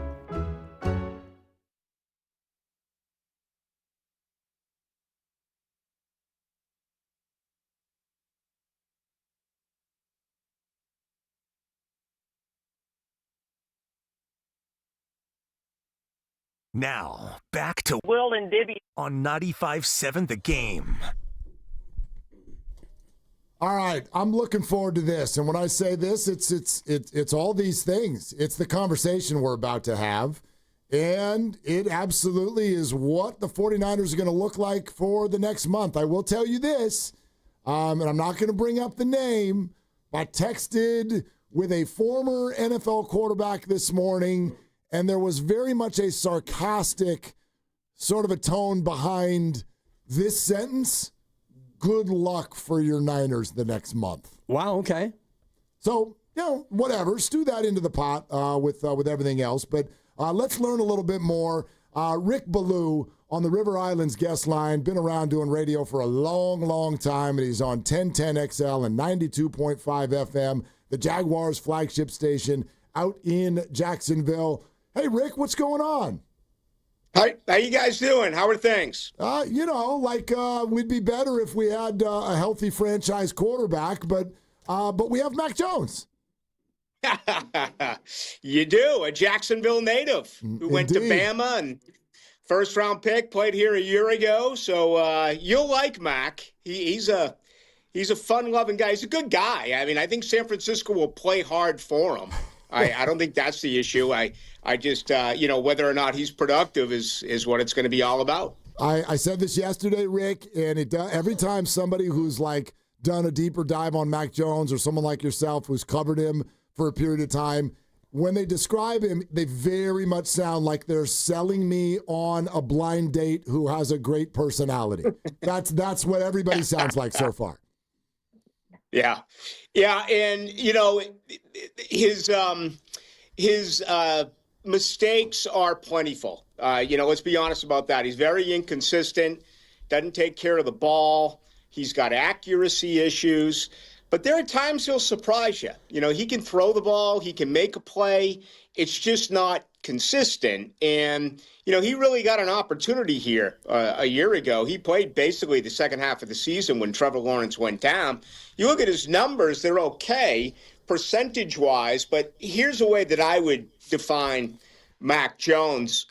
He may be the best passer in the world if it's 3rd and 11, and he throws the football 4 yards.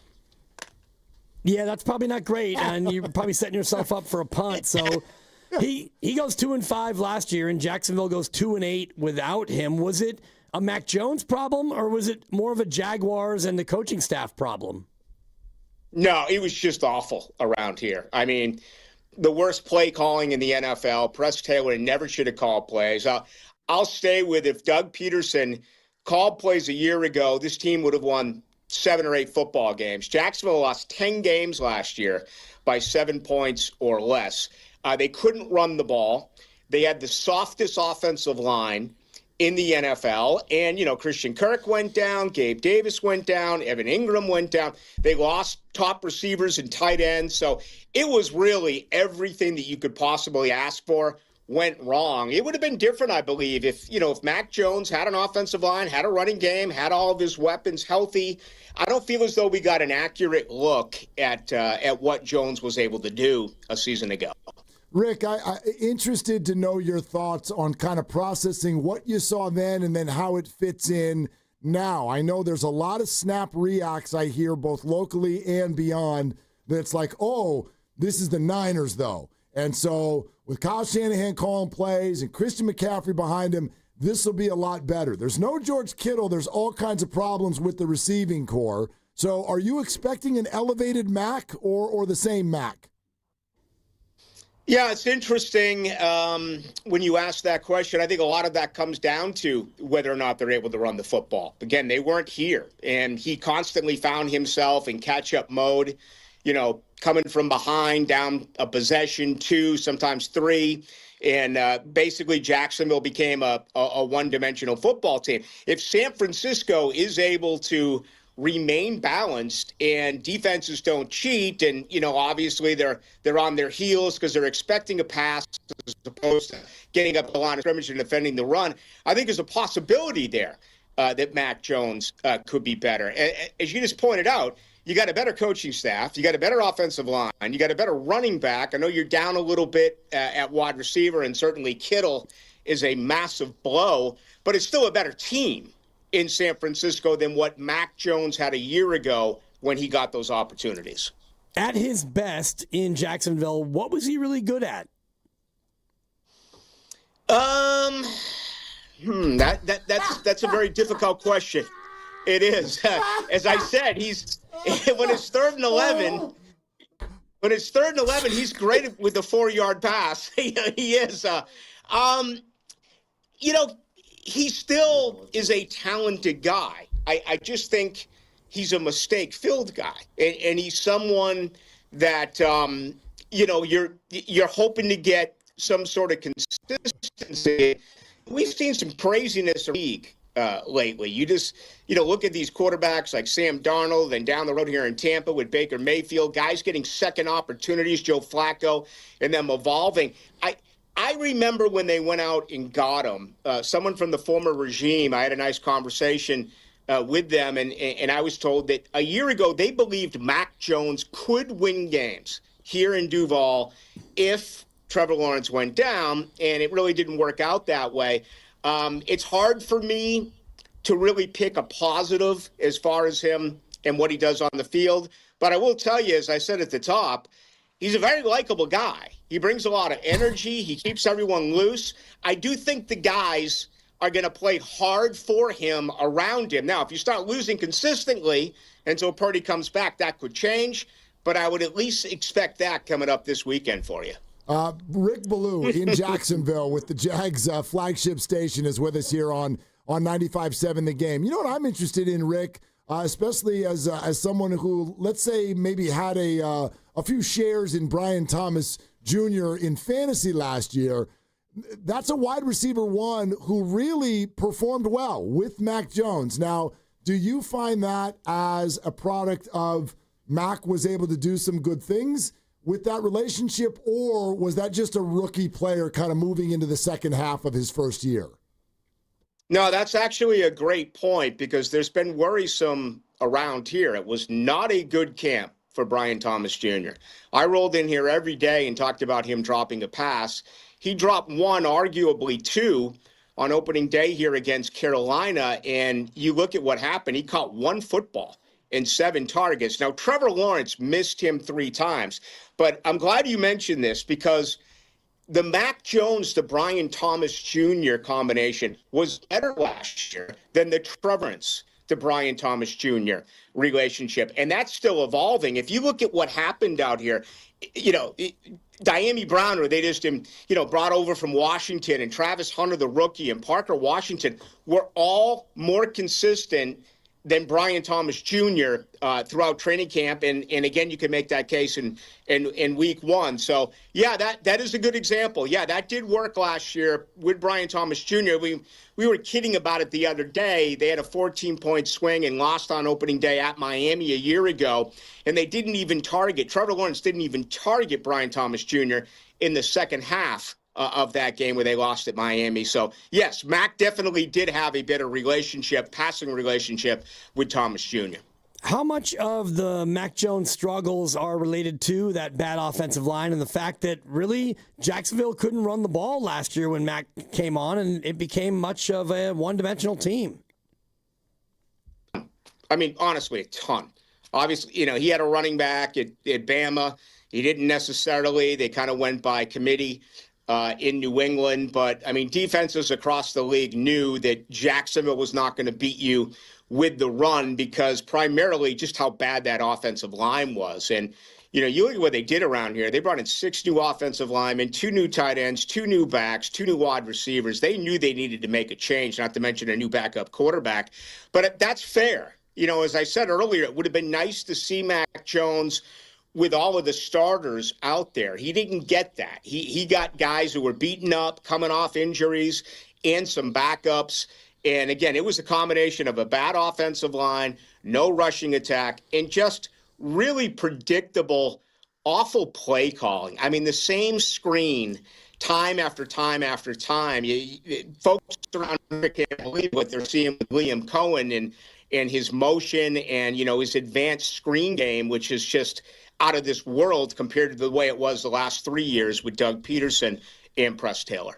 By the way, just since you brought up his name, has Liam Cohen gotten over that whole opening press conference Duval thing that he did last year, that viral video? Yeah. Is everybody over it now? Oh, yeah.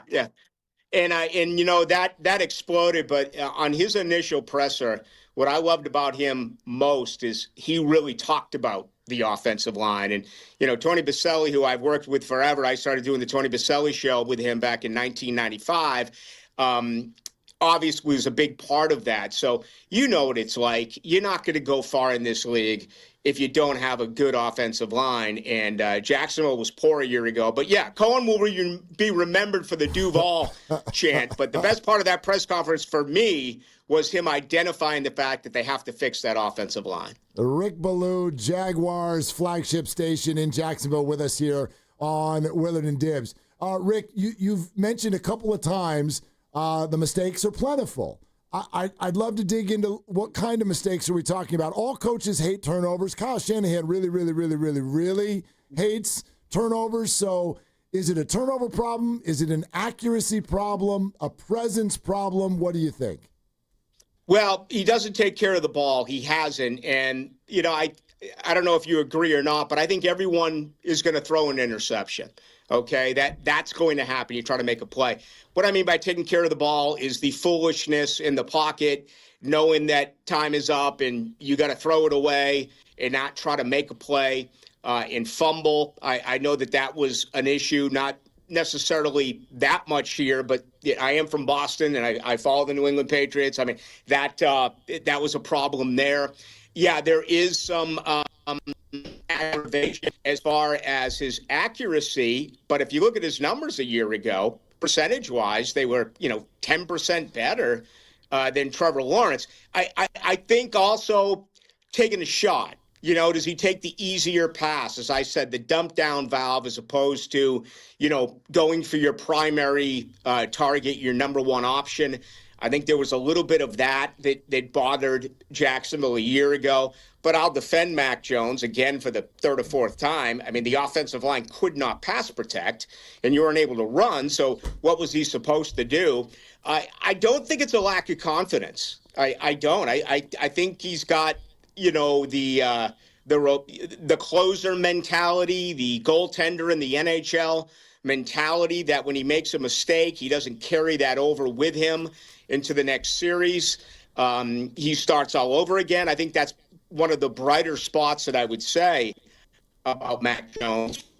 Talent-wise, he just hasn't done what they expected him to do when he was selected in the first round. Rick Ballou in Jacksonville. Hey, man, great stuff. And so once again, he's going to make a mistake or two, but boy, he'll sign your autograph after the game. Is that right? He is. I mean, Mac is, I don't know how much you got a chance to go out and watch him practice, but he loves the game. He keeps everyone on their toes. And, that's great in high school and college. Obviously, at this level, it's all about winning. The only way you can be a leader in the NFL is by winning. That stuff goes away at this level. But I at least think for this weekend, those guys will be fired up and play hard for him because I bet they like him a lot in the locker room and in their building. But it's going to come down to whether or not he's productive. And if that's the case, who knows? Maybe you can win a few of these games until Purdy comes back. Rick, thanks for making some time today, man. Great to hear from you. Good to hear from you. Thanks, guys. See you in a few weeks. Yep. Rick Ballou, he's right. That's right. Coming out, Mac Jones revenge game, week 4 at Levi Stadium. That's right. Very exciting. Yeah, I mean, boy, you can go ahead and mark that on the calendar now, and assuming that Brock Purdy won't be back, and we're not sure. And, the report was 2 to 5 weeks, which is pretty general. He could come back sooner. It could be longer than that. We just don't know. I sort of take it as probably not, for almost definitely not this weekend, and certainly I would think the home opener is probably out as well. But just sort of the size of that gap is also a concern to me. Like that's usually when you finally start getting some sort of a whittled down situation, it's kind of like, 2 or 3 weeks, and they're like 2 to 5 weeks. Like, whoa, like he might be back in 10 days and he might be back in October. Yeah. That's a big window. It's a huge window, and if it was definitely going to be 4 or more, I would figure they'd put him on IR. That way they could use the roster spot. So I think it's a spot where they just don't know. And it's turf toe, allegedly. And so it's not like something where, okay, it's a broken pinky, which is 4 weeks. We know that. Boom. It's a set thing, and you go ahead and put a cast on it, and you know what that's going to be. Turf toe, it just depends on how it reacts. All right, Guru in San Jose is back with us. Guru, thank you for hanging in there and giving us a call back. What's up? Hey guys, are you able to hear me now? You sound great, Guru. Okay, well, thank you so much, Mark. And thanks for taking my call once again. So, I think I want to harken back to something you said at the beginning of the show, right? Which is like, if you believe in Mac Jones, you either think Brock Purdy is not that good or Kyle Shanahan is the best coach ever.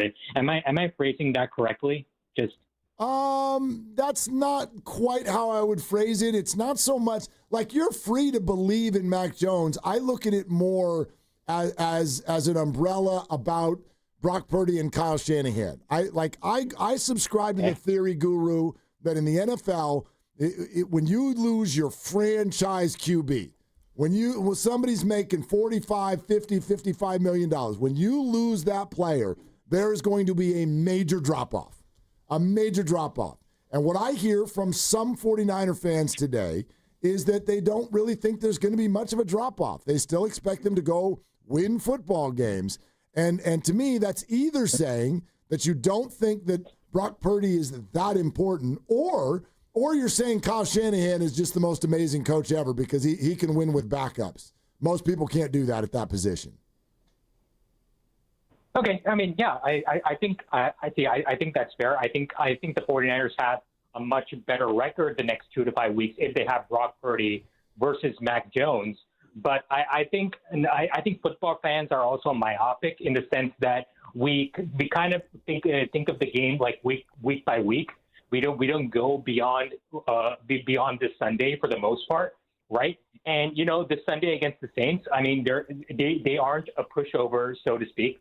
They are mediocre. But I think if you go back and look at Mac Jones and look at how he's operated in structure, I kind of go back to his rookie year when he had Josh McDaniels. That was a really, really good year for him. And generally, if you look at Mac Jones back from Alabama, in New England, and even a moment or two here in Jacksonville, when he operates in structure and he knows what to do with the football, he generally does a good job. Now, he is prone to mistakes. I will say that he is prone to throwing interceptions, seeing things that are not quite there, more so than Brock Purdy is. And that might cost the Niners a game or two in this stretch. I'm not denying it. But I think the Niners can pass by with Mac Jones as well. I think the game 1 of the preseason was very I saw that game and I saw the first drive. That was a really good drive led by him, albeit it is the preseason. And by most accounts, he had a really good training camp. So I'm really optimistic to see what Mac Jones has in him. And if he's not a starting quality quarterback, we're going to see it. This is going to be a large sample size for him, and I bet he's motivated to play well as well because this is his audition to be a starter in the NFL. Yeah, this is his chance. Absolutely, this is a huge deal. Guru, thank you very much. If we hearken back, and this is just whatever, we're all throwing different things into the pot. Sure, here. yeah. Hearken back to this rookie year that everybody keeps trumpeting, and he was only a rookie, and they went 10-7. Yeah. So you give him a lot of credit for that. But to go back and say, boy, he looked great his rookie year. His quarterback rating that year, if you then jump the numbers to just last year, I want to go to our most recent year in the NFL. His quarterback rating his rookie year, if you jammed it into last year, would have been 20th in the league. So... yeah, he was second for Offensive Rookie of the Year that year. Right. So, the people who watched football thought that he was the second best offensive rookie. And part of that was being a rookie QB who led his team into the playoffs with a 10-7 mark. Didn't turn out to be that great of a draft class. Well, what was his QB rating that year relative that's to what I'm saying. You compared it to this past season. Take his rating from his rookie year. Right, 92.5. And then compare it to all of the quarterback ratings last year. But just what the about most recent. how did it relate to that year, though, is my point. I mean, because it might have been a down year for quarterback ratings. 92.5 was that 2022 his quarterback rating. This would be his 5th year, so that would have been 2021, I believe. 2021. 21, 22, and 2021. He was second in Offensive Rookie of the Year voting to, I think, Jamar Chase was the Offensive Rookie of the Year. 19th. Okay. He was 19th in quarterback rating that year. Right. And that is right behind Derek Carr and Carson Wentz. Yeah, and what Brock Purdy's last year was about the same, about 92.5, if memory serves. I don't have it right in front of me right now, but I don't remember. His QB rating last year was very similar to what it was. And 96.1. For Brock Purdy. Yeah, Okay, yeah. And he was right in the middle of the pack, I think. 13th. Yeah, there you go. Yeah. And quarterback rating is one number. It's a metric. Yeah, it's I one get number. that. And for me, I look at what he did in terms of their record. They went 10-7, and you have mentioned that the last 2 years he was 4-14 as a starter, and the teams without him the last 2 years were 4-12. So for me, he was basically as bad as the teams that he played on. Jacksonville, when they didn't have him, was bad, and New England with Bailey Zappi was just as bad. So for me, it's not as much of a Mac Jones issue. No, so here's where I'm trying like hell to like meet you halfway here. Do I think that Mac Jones this weekend, if we just want to spotlight this weekend, will he probably look better than he did the last couple of years? Probably. Like, I can't say for sure, but probably. Like, yes, this is I would imagine, better surroundings than he's had in his career. Do I think that it's just going to look the same? Good God, no. Good God, no. Well, like, this how is a could it look the same? Massive drop-off from Brock Purdy. I don't think it's a massive drop-off. And that's where we disagree. Yeah, that's fine. Brock Purdy backup quarterbacks is a really good QB, and Mac Jones is not. But what do you think about Joe Burrow as a quarterback? Great quarterback. So a couple of years ago, he gets knocked out for the year, and his replacement came in, and they went 4-3. Jake Browning. Right. He stepped into a talented team with a talented coach, and he was able to win games. Then they went 4-3, and they were an eyelash away from making the playoffs with a backup who's not as accomplished as Mac Jones. Yeah, but it didn't look at all the same. That's all. And the rest of the Bengals were healthy, which the Niners are not. We're brought to you by Fremont Bank. Here for you, here for good. 888-957-9570. We'll keep taking your calls on this. It's Willard and Dibs. Coming to Freeman's Appliance in Pleasant Hill, September 26th through the 28th for their fall clearance sales event. Take advantage of one-of-a-kind opportunities at the Freeman's Appliance Fall Clearance Sales Event for the best time to save on new appliances for your home. Here we go. Count on Sundays with the NFL on CBS and Paramount Plus. This is incredible. Watch your local NFL game live all season long. And he's in for a touchdown. Visit ParamountPlus.com/NFL to get started today. Own a home built before 1980? Is it on a poured foundation?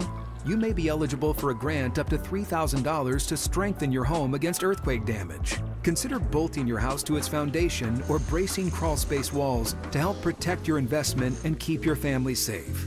Register between August 20th and October 1st at earthquakebracebolt.com. Visit today to learn more and secure your grant.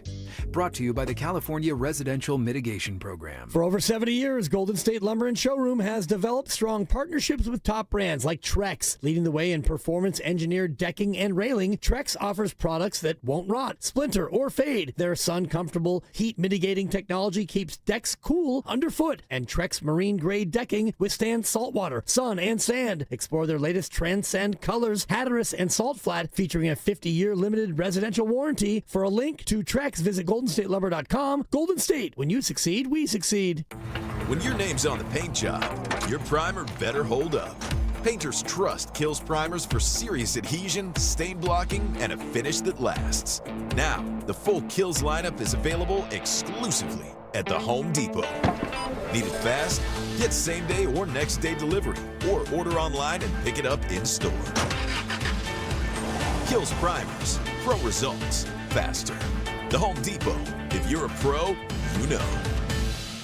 What is your next success story? At University of Maryland Global Campus, you can succeed again with more than 135 affordable online degrees and certificates to help you move your career forward. From cybersecurity and AI to healthcare and MBA, our programs help you build critical thinking, leadership, and communication skills that set you apart in today's job market. Designed for working adults, focused on the future. Classes start September 17th. Learn more at umgc.edu. Certified to operate in Virginia by Chev. This is Vanessa Deniston, senior attorney at the Dolan Law Firm. The Dolan Law Firm handles a diverse line of cases from personal injury to employment law. We're proud to say the Dolan Law Firm is just as diverse in our attorneys and staff. The Dolan Law Firm consistently achieves outstanding results with over $1 billion in verdicts and settlements. The Dolan Law Firm, the best, most diverse personal injury and employment law firm we hope you'll never need. Contact us at dolanlawfirm.com. Texting terms at unlock.com/SMS. Privacy policy at unlock.com/privacy-policy. Texting enrolls for recurring automated text marketing messages. Message and data rates may apply. Reply stop to opt out. Terms and conditions apply. For full details, see unlock.com/legal. After portrayal. Lisa, thanks for having me over. Your new kitchen is gorgeous. How'd you find the money to do it? We worked with this great company, Unlock. They help you unlock the future value of your home to get the cash you need today. So it's a home equity loan? No, it's not a loan at all. There's no monthly payments and no interest charges ever. And you can use the money however you want. We were able to redo our kitchen and pay off our credit card debt. Wow, Jack and I could really use this to finally pay off our old student loan debt. How do I get started? It's easy. Just go to their website.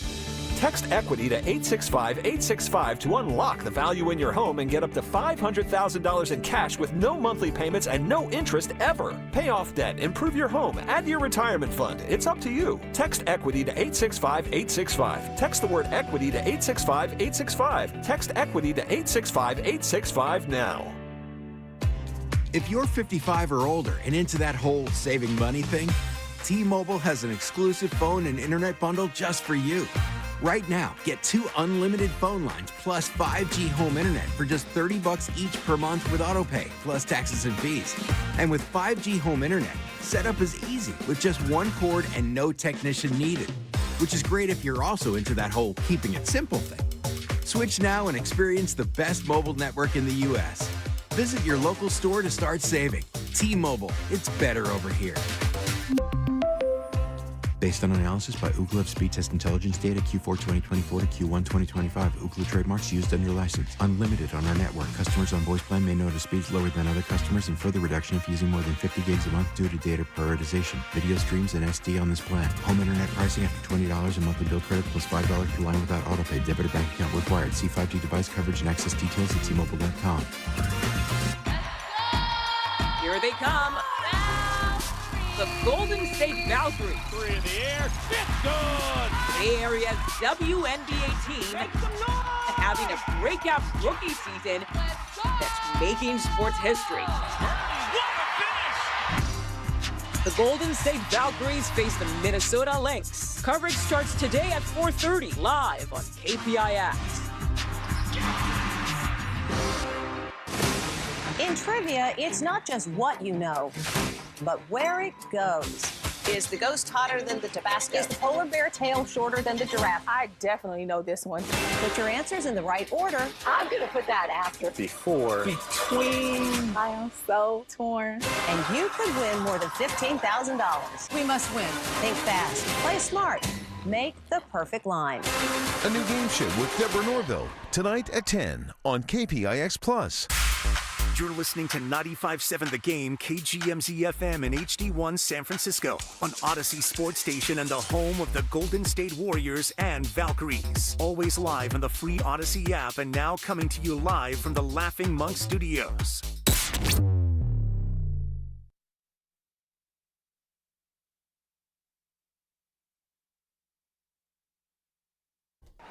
With the 15th pick in the 2021 NFL Draft, the 6-time world champion New England Patriots select Mac Jones. There is a block and touchdown pass.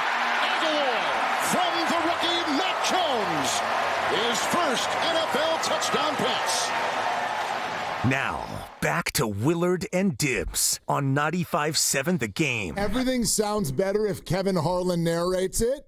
So now I think Mac Jones is amazing. There you go. Yeah, that's all I needed. I just needed to hear right between the eyes. I just needed a little Harlan, and now we're fine. I'm also really excited because, and you'll remember this, producer Lucas was unable to help me because he has not lived enough years on planet Earth yet. But was it Home Improvement that had the little neighbor that was always looking over the fence? Yep. What was that guy's name? I can't remember his name. He's the dude with the beard. Yeah. Just looking at. Well, no, the dude with the beard was the right-hand man. Sure. I don't think he was the neighbor. Yeah, that was one of the shows that I probably have seen 0 episodes of. Really? Never seen it. Yeah. So how are you able to confirm what I'm asking? Because I know the bit, and there were memes about it, and that show was on for a long time, and I know that was a part of the legacy of the show. Grandy's got a Googler, and he says Wilson. Wilson Jr. Wilson Jr. Yep. Was also the other character in the movie Castaway with Tom Hanks. Was also Wilson. Same guy, actually. Same actor. But anyway, the reason I bring that up is a stupid reason, but maybe some of you were tapped into this a little bit on YouTube. We got a lot of monitors here in the room with us. We're doing a show, and there's a lot of monitors. Mm-hmm. And whatever it is about where I put, because Steiny puts his chair all the way up.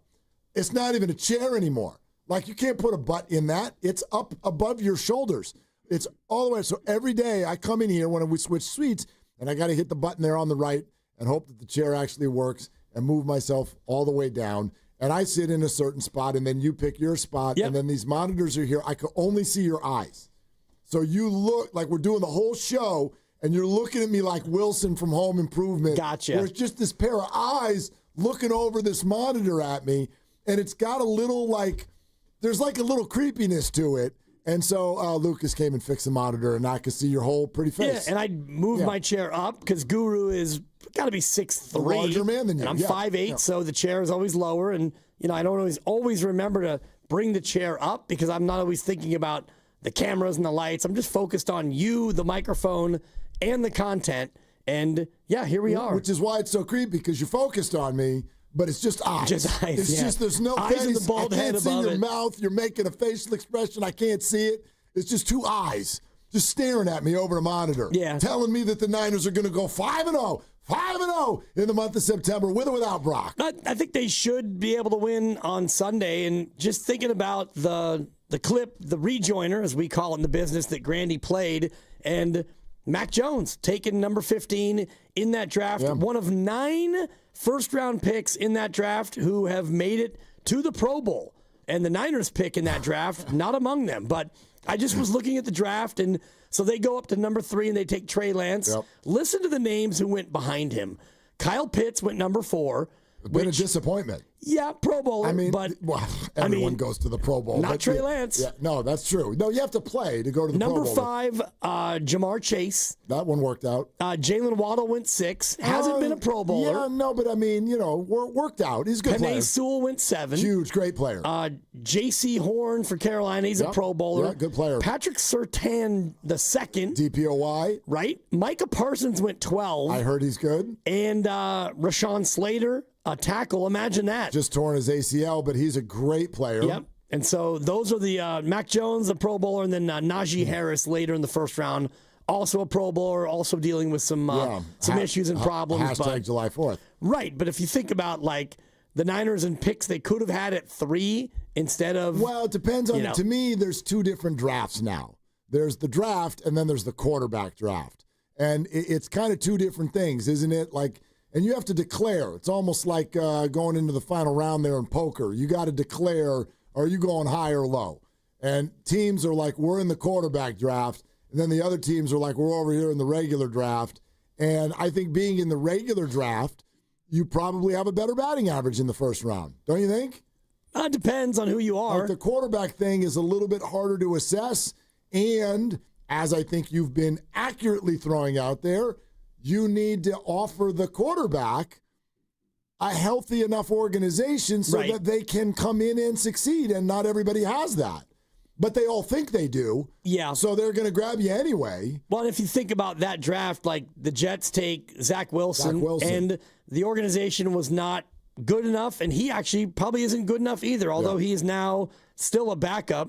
I have him here on my list. He's actually Miami's backup. Yeah, 12-21 as a starter, and he still has a job. And, Jacksonville took Trevor Lawrence, and they had an okay organization at the time, and he had a good start to his career, and now they're trying to reboot it for the fourth different time. And Justin Fields in Chicago is another example where they were a bad organization, and now Justin's trying to reboot his whole thing again. That one's going to be interesting in New York. Yep. Like, how often have the Jets been? It's like, oh, now we're with a good organization. The Jets?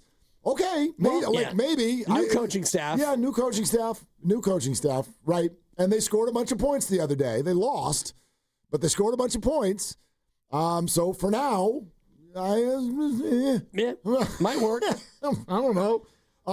Hey, don't miss your San Jose Earthquakes taking on LAFC this Saturday, September 13th at Levi Stadium. Enjoy a halftime music performance from Edgardo Nunez and a fan fest featuring a Blue Demon JR wrestling match. Plus, meet world champion boxer Eric Morales. And, let's see, Moise Munoz is going to be there. El Tree legend. Get your tickets today at sjearthquakes.com. And for a chance to win tickets to the game, go to 957thegame.com right now. Okay. And you can win your way in right there on the internet. Outstanding. Yeah. So, all right, 888-957-9570. Idris in Hayward is next up. Hi, Idris. Thank you for the call. Hey, what's going on, fellas? So, yeah, I got skin in the game. I got Ricky Pearsall and Christian McCaffrey on my fantasy football team. And when I found out about Brock, I actually wasn't that bothered because I was like, Mac Jones, and I was like, as a starter, definitely fell off. But as a backup, and I saw that, we got Rattler next week, and then Kyler, who's still figuring out his life, and then Jacksonville. Oh, yeah. We got a great defense, if you saw them this past Sunday.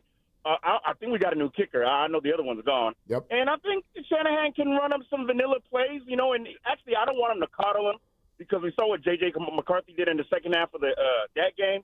Don't coddle him because he has experience. But just, we don't got killed. I think we should be fine, and hopefully we'll be talking about should Mac Jones start over Brock Purdy when they go 5-0? Oh, God. That's all I got, fellas. Yeah, Idris. Love that, Idris. Idris knows that all of us, there's already that nightmare is out there. The guy hadn't even played yet. Yeah. Pat McAfee was talking about it today. I was watching that this morning. Yeah, what if he wins 2 games? Do we have a controversy? Ridiculous. Yeah. He ain't paying somebody $53 million. That guy. And you can't lose your job due to injury. Yes, you can. Yeah, ask Alex Smith about that. Yes, you can. When he got hurt and he got replaced by Kaepernick and he never got his job back. Ask David Lee about that. That's the birth of Draymond Green's career. Yeah. So, of course you can. There's no rules. You lose your job as soon as somebody thinks somebody else can do better. That's all. Listen, I feel what I feel, I think what I think, and I'm saying what I'm saying, and please don't take it as I'm rooting against Mac Jones. That's bananas. That's bananas, which is probably a poor choice of words because someone on the Boxer and Gerson work injury attorneys text line told me a short time ago that my head is shaped like a banana. So maybe that's why my head is shaped like a banana. Okay. I've never seen. I love bananas. Like bananas are mostly like curved, right? I've never seen a straight banana. I got some curves on my face. I have a nose. Yeah, but your head is not shaped like a banana. I don't know. Might be shaped like a little bit of a pear with the way your hair kind of is like the stem on the top, but not a banana. All right, whatever. That's crazy. I love fruit.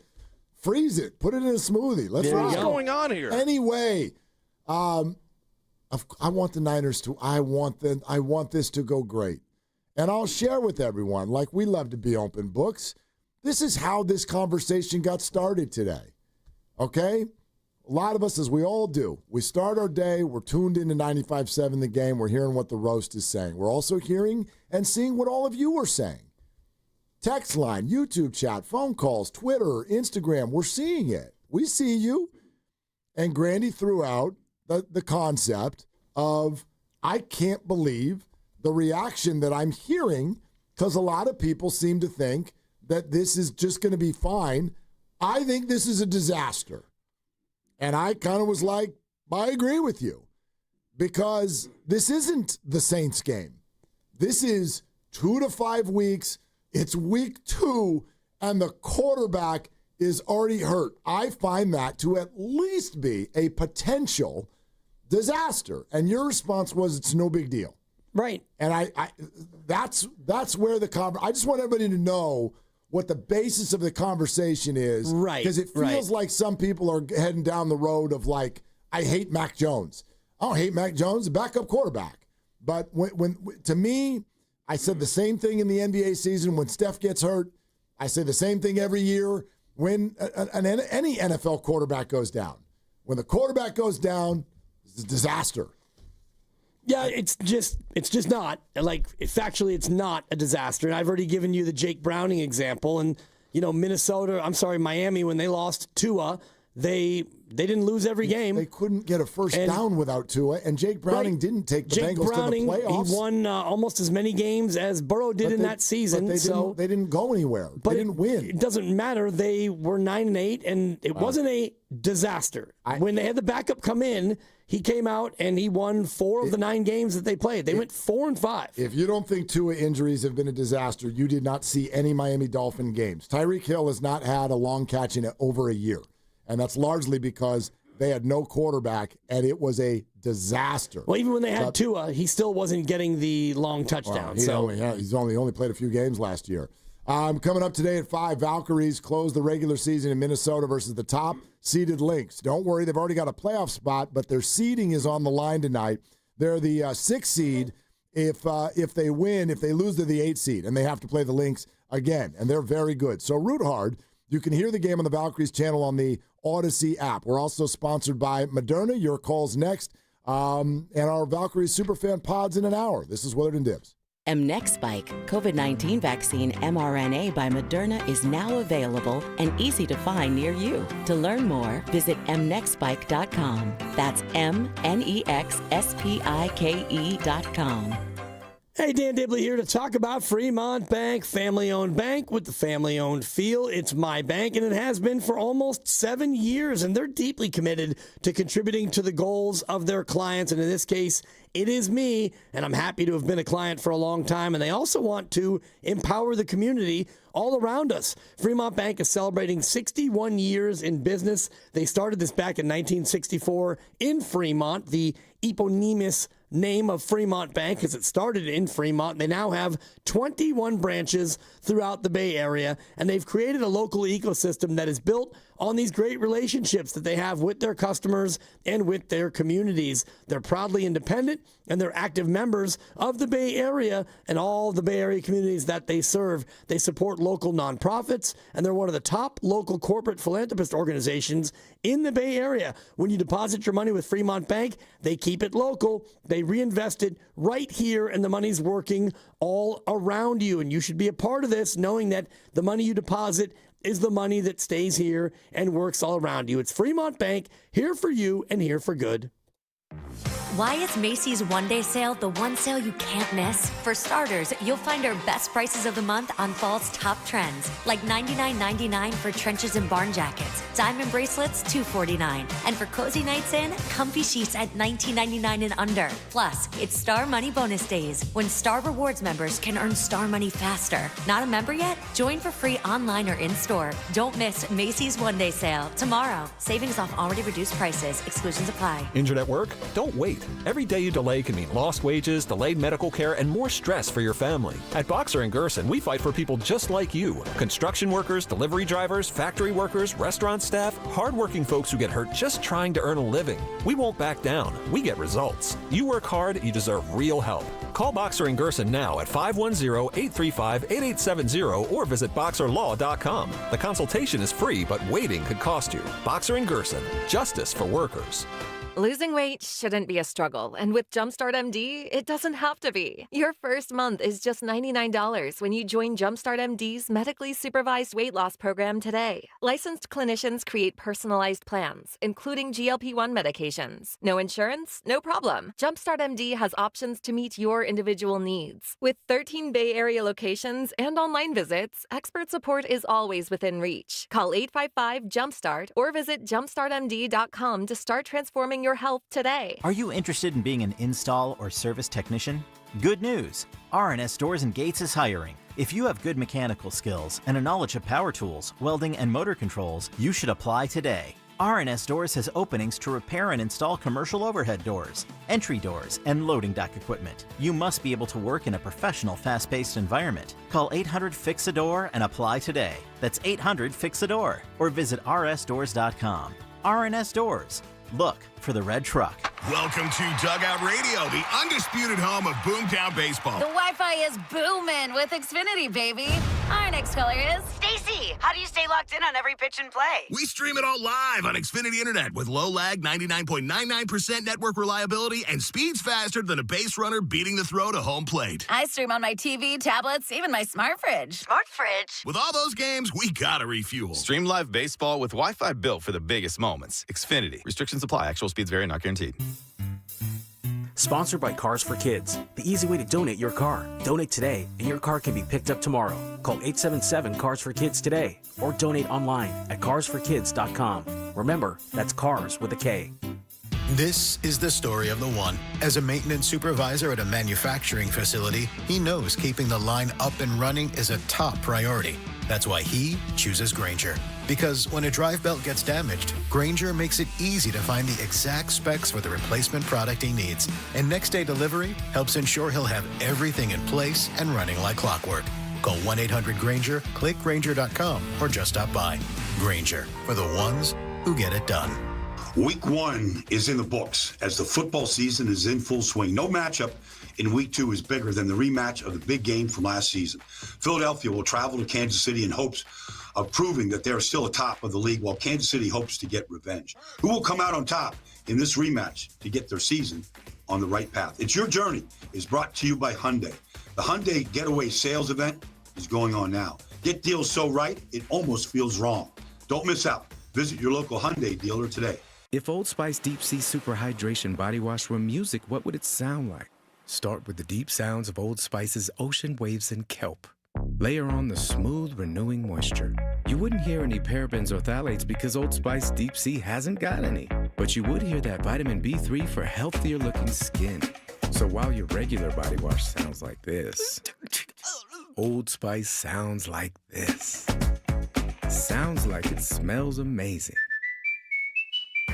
This is the story of the one. As a custodial supervisor at a high school, he knows that during cold and flu season, germs spread fast.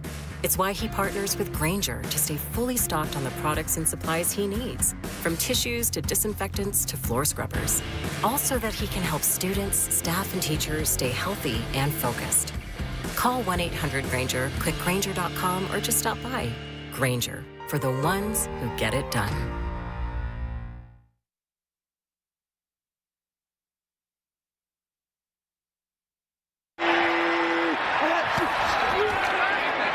Pressure on him, back foot for Bourne. Oh, what a connection, and Bourne stayed in.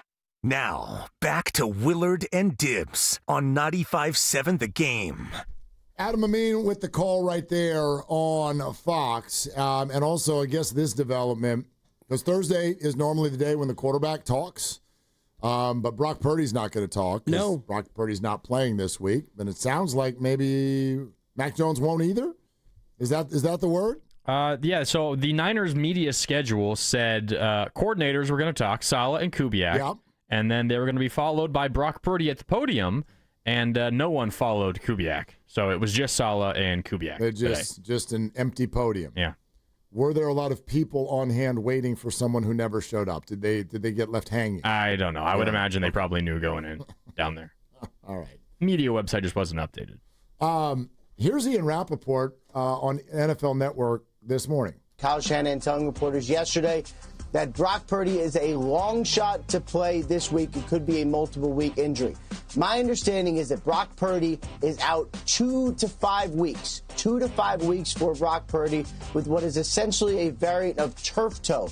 It is a ligament injury that affects the bottom of his foot. Call it turf toe if you want. That's basically what Kyle Shanahan has said. But 2 to 5 weeks for Brock Purdy, which would put him out at least the Saints game this week, the Cardinals game next week, and then we'll see. It is swollen. It is irritated. No one knows how it's going to react, but certainly it seems like the 49ers are looking at probably 2 starts for Mac Jones, their backup quarterback, and maybe more.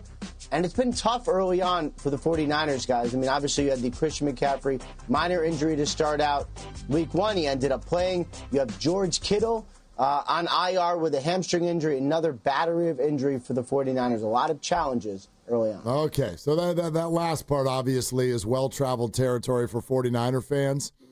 Maybe this will do a better job of sort of explaining where I am on this. I found this to be interesting because, as you've said, okay, Brock Purdy is out, but they've got an experienced backup. Right. Who they brought in for this situation. He'll be making his 50th career start. Okay. How come at the summit last week, everybody freaked out when Christian McCaffrey was thought to be hurt? Because you have a backup who has never played in this system before, and you don't know if he is going to actually be able to do what Christian McCaffrey does. Backup has also never played in the system before. Correct. So this is kind and his backup, McCaffrey's backup, is a very probably good player. Yeah, we'll see. Better at his position than Mac is at his. That's for sure. To be determined. I think that Brian Robinson got basically traded for a song by the team that had him, and now he comes here and he's a backup. Mac Jones was now on his 4th team, and he's also a backup. It's interesting to me because the comp is right there for everybody. All of the things that you've kind of said are why you wouldn't panic. And I don't want to speak for you. Maybe you weren't panicked last week, but it was not at all. Very, very clear that the audience we were talking to, and even a lot of our brethren here, the idea of Christian being hurt, the calf injury, the breaking news sounder, the moan that came over the crowd was very much, oh my God, this is a disaster. Now, a week later, the exact same thing happens, but it's not Christian, it's the quarterback, and the response seems to be, well, we're fine. And not a disaster. I just and again, I don't want to speak for how you felt about Christian. It's two different things, but that's what I'm observing that is, in my mind, is off course as far as a reaction. Because it's two different things. One is a calf, which he already had a calf last year, and so you're thinking calf, Achilles, season over. So you're thinking this is season. turf toe. You're thinking season. I think we all were. I wasn't. I was thinking he is not practicing. He's got a calf, and it's like, oh, Schmidt, this could be the same thing as last year, bilateral tendonitis, and he missed half the year because of that. And Brock Purdy has turf toe, and it's going to be 2 to 5 weeks. It might be fewer than 2. It might be more than 5. We don't know what it's going to be. Just because Ian Rappaport reports what he does, he doesn't know. He doesn't know how bad the toe is. Nobody knows. Brock might be better in 8 days. He might be out for 8 weeks. It'll probably be somewhere in between, so we don't know. My panic level with McCaffrey was higher because of the nature of the injury and the fact that because it's his calf, it could be the Achilles, and oh my goodness, it could be the whole year. It could be his career. That's fair. I certainly was not thinking of that. Like, we had to at least get some more information before I was thinking about it being the entire year. Again, the very next day, he trotted out onto the practice field with his helmet. So, to me, this all caps text that just came through on the Boxer and Gerson work injury attorneys text line is how I feel. Maybe not for you, but for a lot of people. 650 text in all caps, because fans don't really have faith in Purdy and think he's a difference maker. And so I won't speak for you, but I do feel that the panic level of the idea of Christian being out hit people as a way, way bigger blow than the idea of Brock Purdy missing time. There are other aspects of this. I like your point. Maybe the Christian thing felt like, oh God, he's never going to play again. Also, at that time, the Niners were 0-0. Now they're 1-0. That's different. They've got a game in hand, a bird in hand. Some people think road division wins are worth 2. So our perspective is always changing. But I do think it's also fair for me to point out what I'm pointing out. I started off the show by saying, tell me you don't actually really think Brock Purdy's a great quarterback without telling me that you don't actually think Brock Purdy's a great quarterback. I feel that today. Well, you're putting those thoughts into other people's head. And no, I'm responding to what I'm hearing. Well, you're responding to what you're hearing by putting thoughts in other people's head, because I don't think any different about Brock Purdy. My whole opinion is based on Mac Jones and Kyle Shanahan. I still think Brock is really good. Mac is not as good as Brock Purdy. The fact that I am not that disheveled or that moved by the fact that Brock is going to be out doesn't have a lot to do with my feelings about Brock Purdy. Well, that's fine, and you're one person, and I'm not directing this all at you by any stretch. You just spoke to what it was last week when you heard the Christian thing. From what I heard from people I talked to last week, this week, I think there is a very clear difference in panic level, and I would actually suggest to you that, I think we talked about this, to me, a Brock Purdy, Brian Robinson combo, I would take over a Mac Jones, Christian McCaffrey combo if needed over a long period of time every single day of the week. Yeah, not me. Every day of the week. Not me. I don't even think it's close. Yeah, I think it's close, but, you look at week one, who was the more impactful player, McCaffrey or Brock Purdy? Brock Purdy, not even close. Christian McCaffrey. He had 31 touches, and he, without George Kittle, he became the majority of the offense. And the offensive line didn't create a lot of holes, and he was able to go out there and make it happen. He averaged 3 yards a carry. Right. And Brock Purdy hit him for 9 balls with the highest pressure rate that he's ever faced in his career. And a lot of those were, check downs and shorter throws, and McCaffrey was able to make a lot out of it. So and McCaffrey totally bottled up on the final drive. You won't have Brock Purdy in this game, and you most likely will have Christian McCaffrey, I hope, for the entirety of the game. And you're going to be leaning on McCaffrey now with Brock Purdy out even more than you did last week when you gave him 31 touches. Yeah, well, I mean, the touch thing, again, that has to do with time of possession and so many different things. But I understand what the stats of it were, but if you really dive deep into what the Niners needed when they were down with 3 minutes to go, Christian barely did anything on that drive. Brock Purdy brought them down the field. He hit Ricky Pearsall. He hit Tonjes a couple of times. 3 times, then Christian averaged 3 yards a carry. Christian had a nice game. It helped fantasy teams if you were in a PPR. Christian was not amazing, and Brock was not amazing. But what happened in the end of the game, to me, was, I would much rather have the quarterback. I'm always going to rather have the quarterback. Yeah. And what happened at the end of the game, you said it yourself, was a break. You called it luck. They got a lucky break. Greg Cosell called it luck until I had to correct him. Then it wasn't luck, and he agreed that luck was probably the bad choice of words. So you call it luck. And then you lean on Brock Purdy. He basically threw the ball mostly up for grabs on that play. Tom just made a play. Not a good idea. And if you look at the end of the first half, he made the exact same throw, which, that thing could have been intercepted. It was a third down play. Which one? The end of the first half. Okay. He threw the same ball. He threw it, a lob ball up for grabs into the corner. Nobody caught it. You had 2 defenders running for it. Oh, I remember that one. And then Jake Moody came out and missed the field goal right after that. It was out of reach. It was it was a similar kind of just But it was out of reach. But it wasn't a throw it away out of bounds. No, it didn't get out of bounds. Throw it away. I do remember.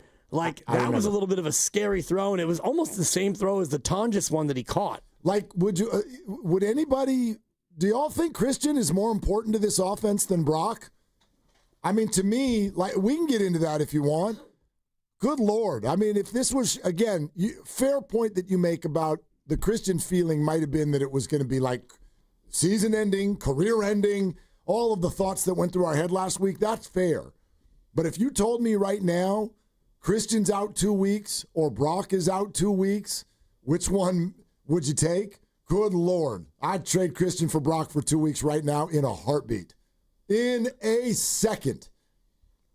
Every time. Yeah, not me. Okay. Especially in this situation where you've got Mac Jones, a guy who I think can step in and be more of a suitable backup. And if you have Brian Robinson, running back room too. Sure. Yeah. But you got Brian Robinson, who you're just going to lean on him for 31 touches, or you're going to go to Isaac Guerrero, who got no offensive snaps. All of them. To me, that's a bigger step down than going to Mac Jones, a guy who, he's got so be his 50th start as a quarterback, a guy who's actually been out there and done it. And whether or not Shanahan had a crush on him in the draft or not, he's a guy who they clearly liked this offseason. He liked him.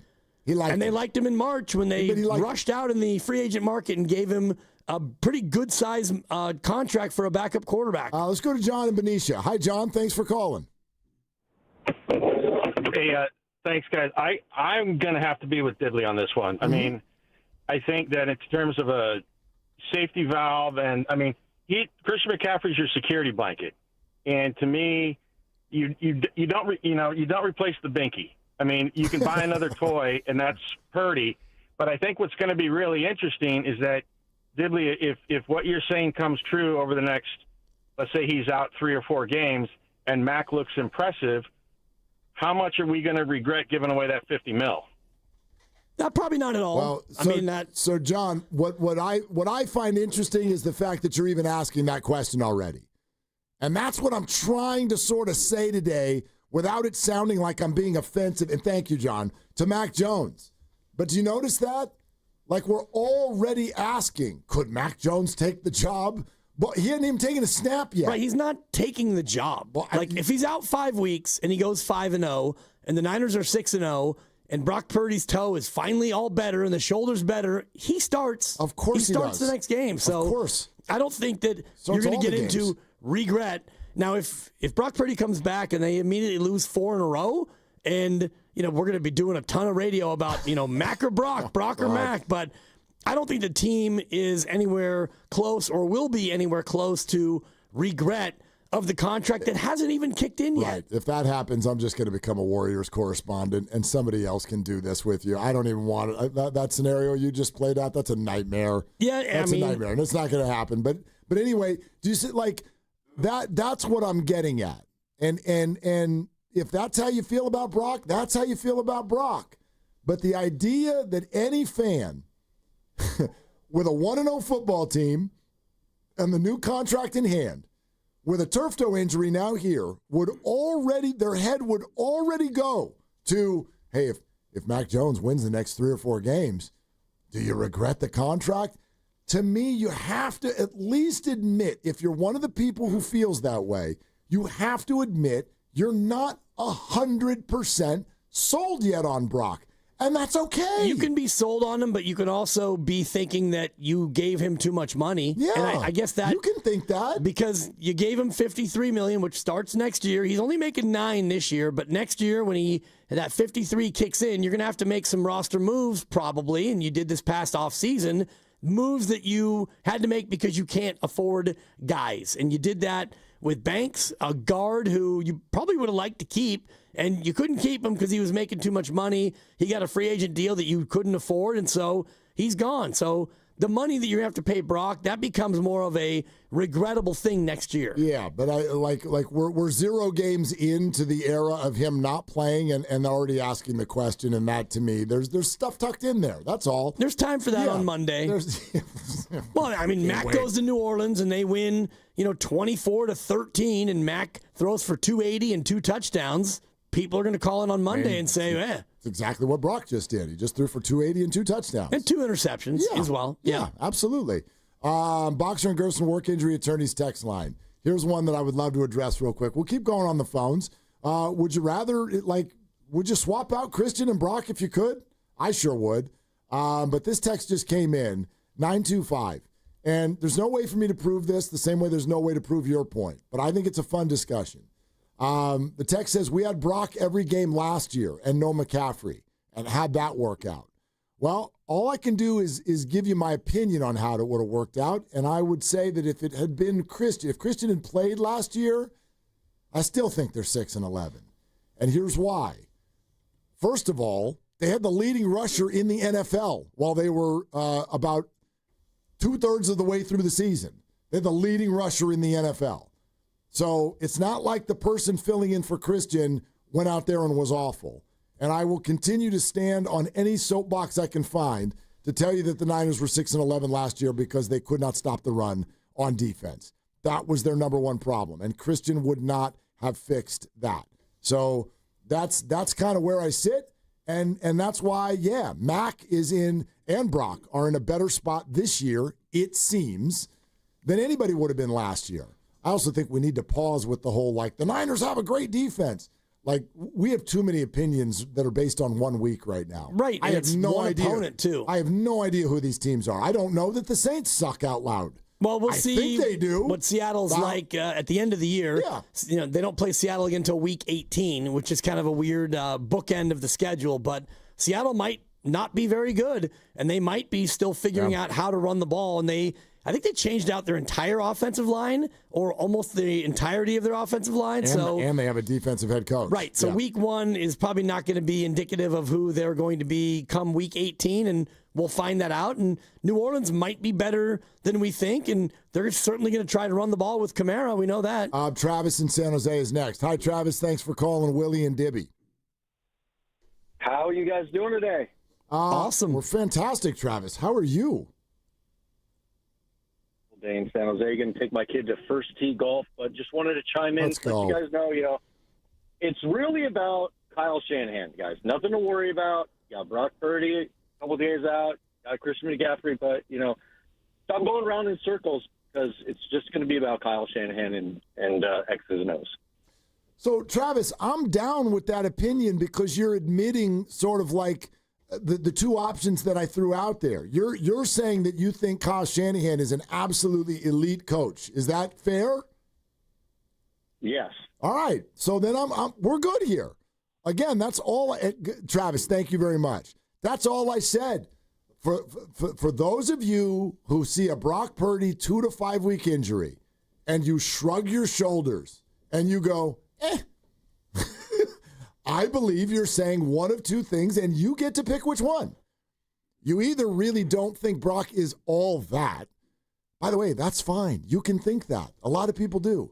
Or you're saying Kyle Shanahan is uber elite. And you can also say you're that. saying that Mac Jones is not as bad as everyone thinks. I think that's the third part and you keep leaving that out because you don't think that. I don't buy that one. Right. That's what I'm. Well, you don't have to buy it. It's my opinion. So I'm not trying to sell it to you, and I don't need you to purchase it. It's my opinion that Mac Jones is better than you think, and the combination of Kyle and Mac is good enough to where, I'm not super panicked over the fact they don't have Brock Purdy. But again, you combine it with Kyle. That's of course, my point. You combine everything with Kyle. What evidence do you have? Look at Jimmy Garoppolo without Kyle. Right. He stinks. Right. He was great with Kyle. He stunk when he didn't have Kyle. So everything connects with Kyle. So then you are picking one of my options, which is Kyle is uber elite. The third option, part of it, is Mac Jones. Because when you had Josh Dobbs, I didn't feel this way. What's the and when evidence? you had Brandon Allen, I didn't feel this way. I want to explore that. There's no evidence. He's never played a real game with Kyle Shanahan. Okay, so there's no evidence. But your point is that you think Mac is not as bad as others That's think, right. Based on what I've seen. Watching him play football,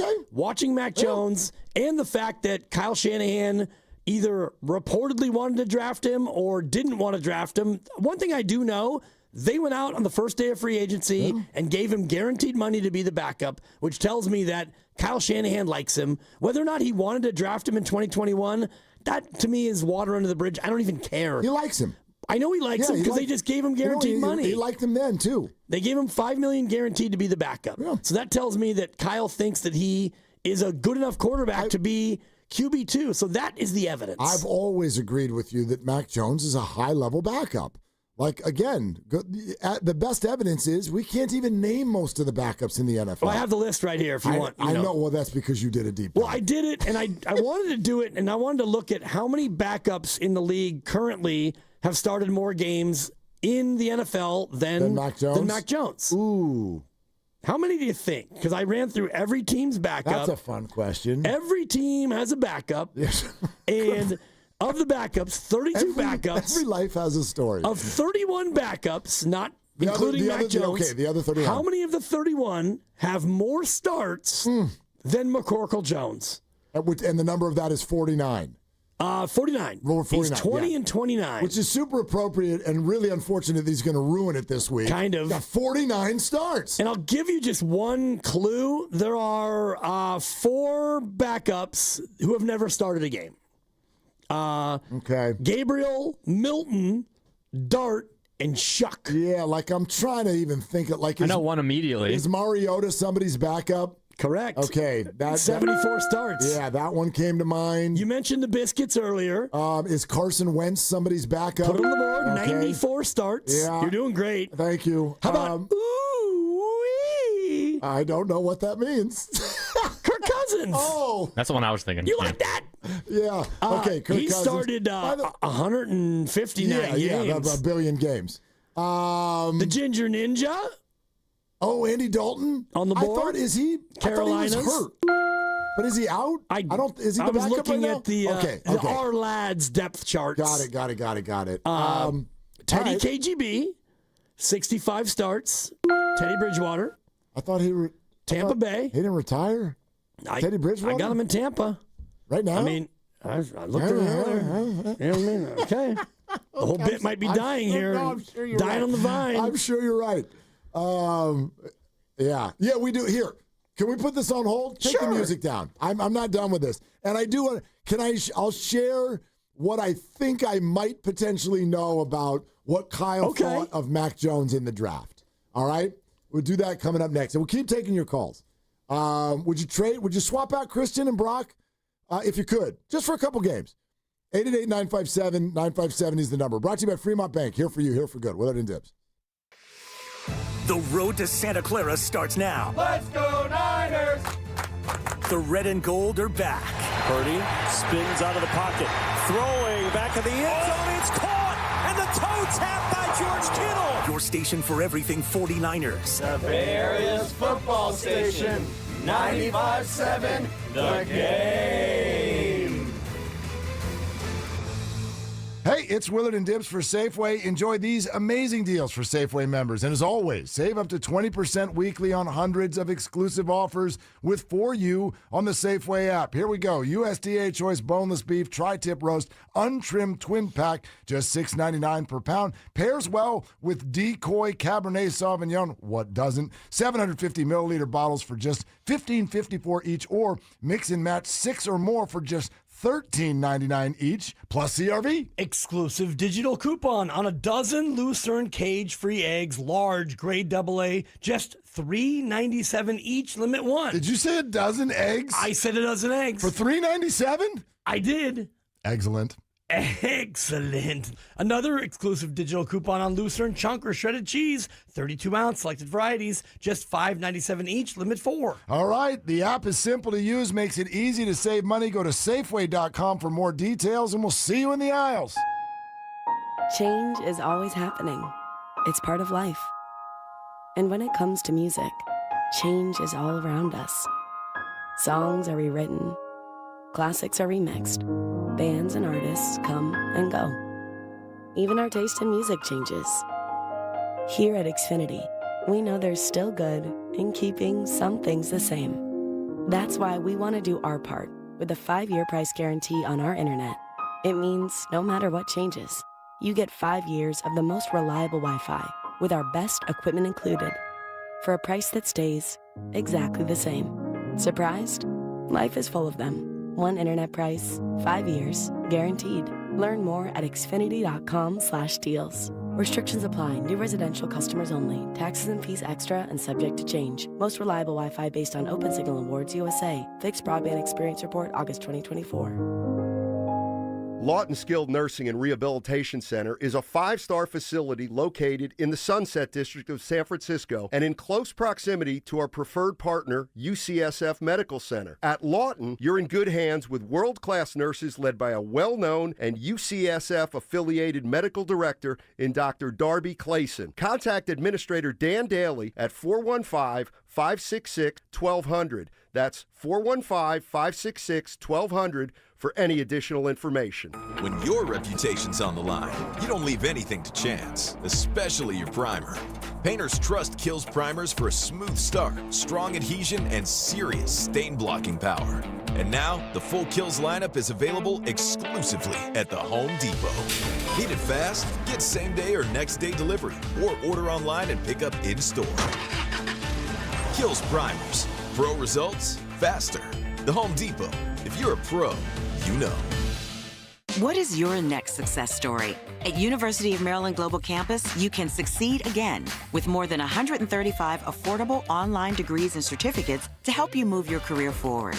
From cybersecurity and AI to healthcare and MBA, our programs help you build critical thinking, leadership, and communication skills that set you apart in today's job market. Designed for working adults, focused on the future. Classes start September 17th. Learn more at umgc.edu. Certified to operate in Virginia by Chev. Do you owe $10,000 or more in credit card debt or personal loans? With credit card debt at all-time highs, Debt Relief Advocates is urgently notifying consumers of debt relief now being made available, designed to aid consumers with out-of-control credit card debt. Those who qualify and enroll for this relief program will only have to pay back a fraction of what they owe. This is not bankruptcy or a debt consolidation loan. This is a relief program that credit card companies would rather you not know about, as it ends your debt nightmare and saves you lots of money. Consumers owing at least $10,000 in credit card debt or personal loans can now take advantage of this debt relief as the cost of living skyrockets. Debt Relief Advocates has established a relief hotline for you to call to learn what debt reduction you may qualify for, so don't wait. For this free information, call the Relief Hotline at 800-390-1164. 800-390-1164.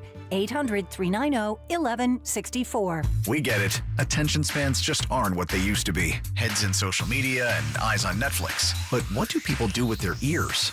Well, for one, they're listening to audio. Americans spend 4.4 hours with audio every day. Oh, and you want the proof? Well, you just sat through this ad that's now approaching 30 seconds. What could you say to a potential customer in 30 seconds? Let Odyssey put together a media plan tailor-made for your unique marketing needs. Advertise with Odyssey. Visit ads.odyssey.com. If you're 55 or older and into that whole saving money thing, T-Mobile has an exclusive phone and internet bundle just for you. Right now, get 2 unlimited phone lines plus 5G home internet for just $30 each per month with AutoPay, plus taxes and fees. And with 5G home internet, setup is easy with just 1 cord and no technician needed, which is great if you're also into that whole keeping it simple thing. Switch now and experience the best mobile network in the U.S. Visit your local store to start saving. T-Mobile, it's better over here. Based on analysis by Ookla of speed test intelligence data Q4 2024 to Q1 2025, Ookla trademarks used under license. Unlimited on our network. Customers on voice plan may notice speeds lower than other customers and further reduction if using more than 50 gigs a month due to data prioritization. Video streams and SD on this plan. Home internet pricing after $20 a monthly bill credit plus $5 per line without autopay. Debit or bank account required. See 5G device coverage and access details at T-Mobile.com.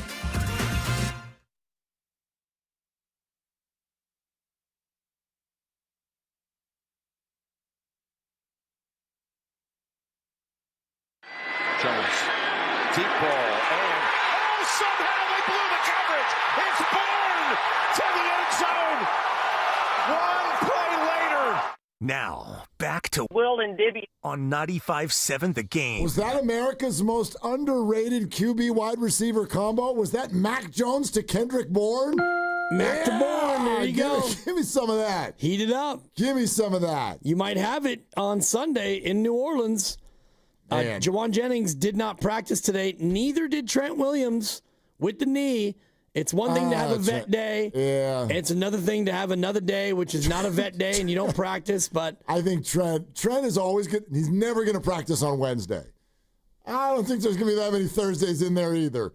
I don't think they think Trent needs to practice at all. Right. You have no camp, no Wednesdays, some Thursdays. Yeah. You show up on Friday, get a coffee.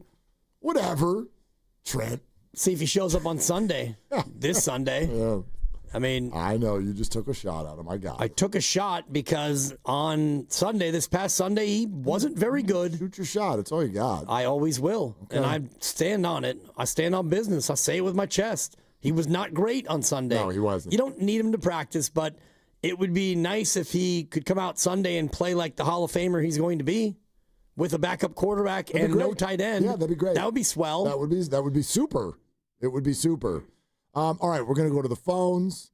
I will tell you all about what I think I might know about the Niners and the draft when Trey Lance and Mac Jones were both in it. The lovely Christy's listening. She'd like to add this point in, and I think it's a very good one.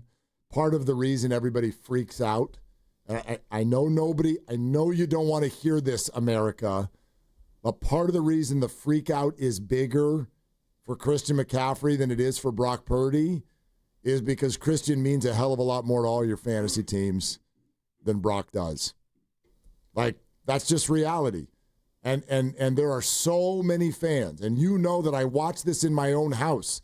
There are so many fans masquerading as fans of a team, but when you sit down on Sunday, it's not your first thought. And that's okay.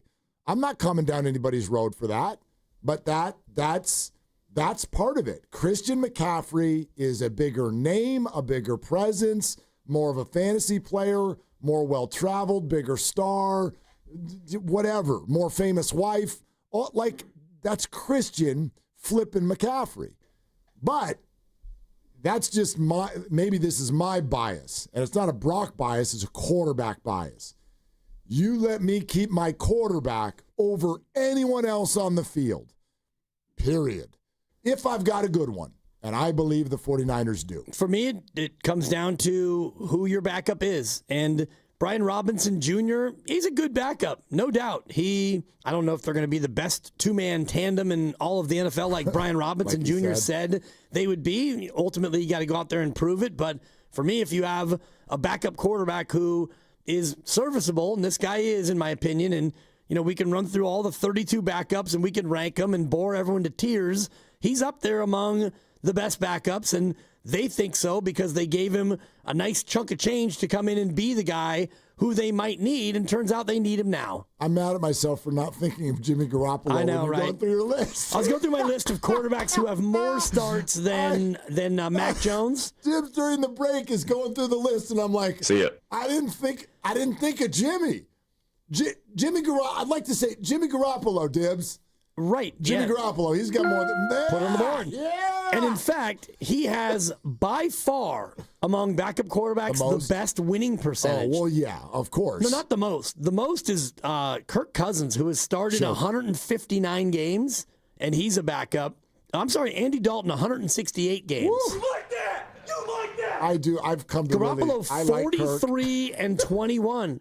He's got a 67% winning percentage. 43 and 21? As a starter. I'm actually surprised that the game number isn't higher. He's only started 64 games? Yeah, and if you remember his time here, he took over and he got about 6, and then the next year he got hurt early, came back, started them all, came back, got hurt early, and then that was about it. I mean, and he had started 2 in New England, and then obviously he was the starter in Vegas for a little while, and then Devontae Adams signed a deal with Netflix, and Jimmy will never start another game again. That's kind of the way that went, although he might start. It might be Mac Jones against Jimmy Garoppolo, Thursday Night Football.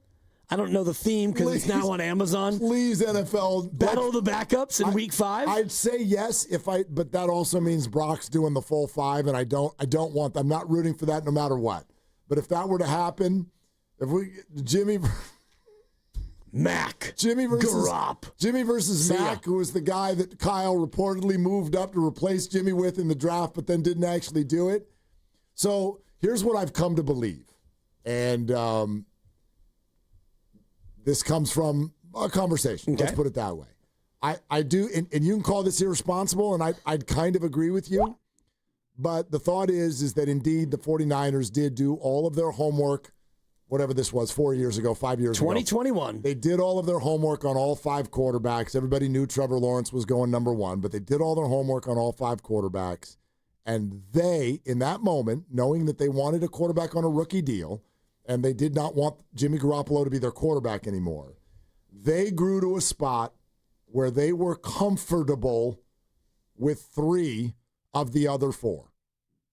Therefore, indeed, they did move up, not knowing exactly who they were going to take, not knowing exactly who the Jets were going to take at number 2.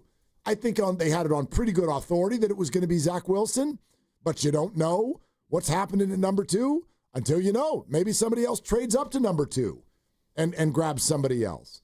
So if you do think about where they moved up, it actually makes sense. You can't move up to number 3 with one person in mind. You don't know if that person's going to be available. Who knows? So who are they uncomfortable with? Justin Fields. There you go. So you're thinking... They were comfortable with Zach Wilson. They were comfortable with Trey Lance. They were comfortable with Mac Jones. I think there was a Mac lean. but it was only a lean. It was not an obsession, as it has often been reported. But if it was a Mac lean and you trade up to 3, why not take Mac Jones if you're leaning that way? Because he got convinced otherwise based on multiple factors, including how well Trey performed in the sort of the mental side of it. They sit down with these guys and they go through mock plays and mock situations and the reading of the defenses and all that, and Trey crushed it. Trey crushed it, and then I think there were probably other voices in the organization that were like, somebody who can run would be fun. We'd like somebody who can run.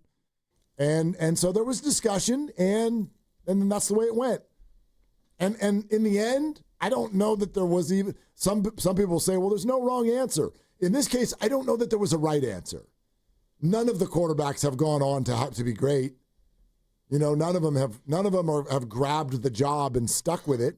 Mac Jones, no job. Trevor Lawrence has grabbed the job and stuck with it. The other four. Zach Wilson, backup. Zach Wilson, 12-21 as a starter. Right. Mac is 20-29, and now on his fourth team. Oddly, the only starter is the one you didn't want.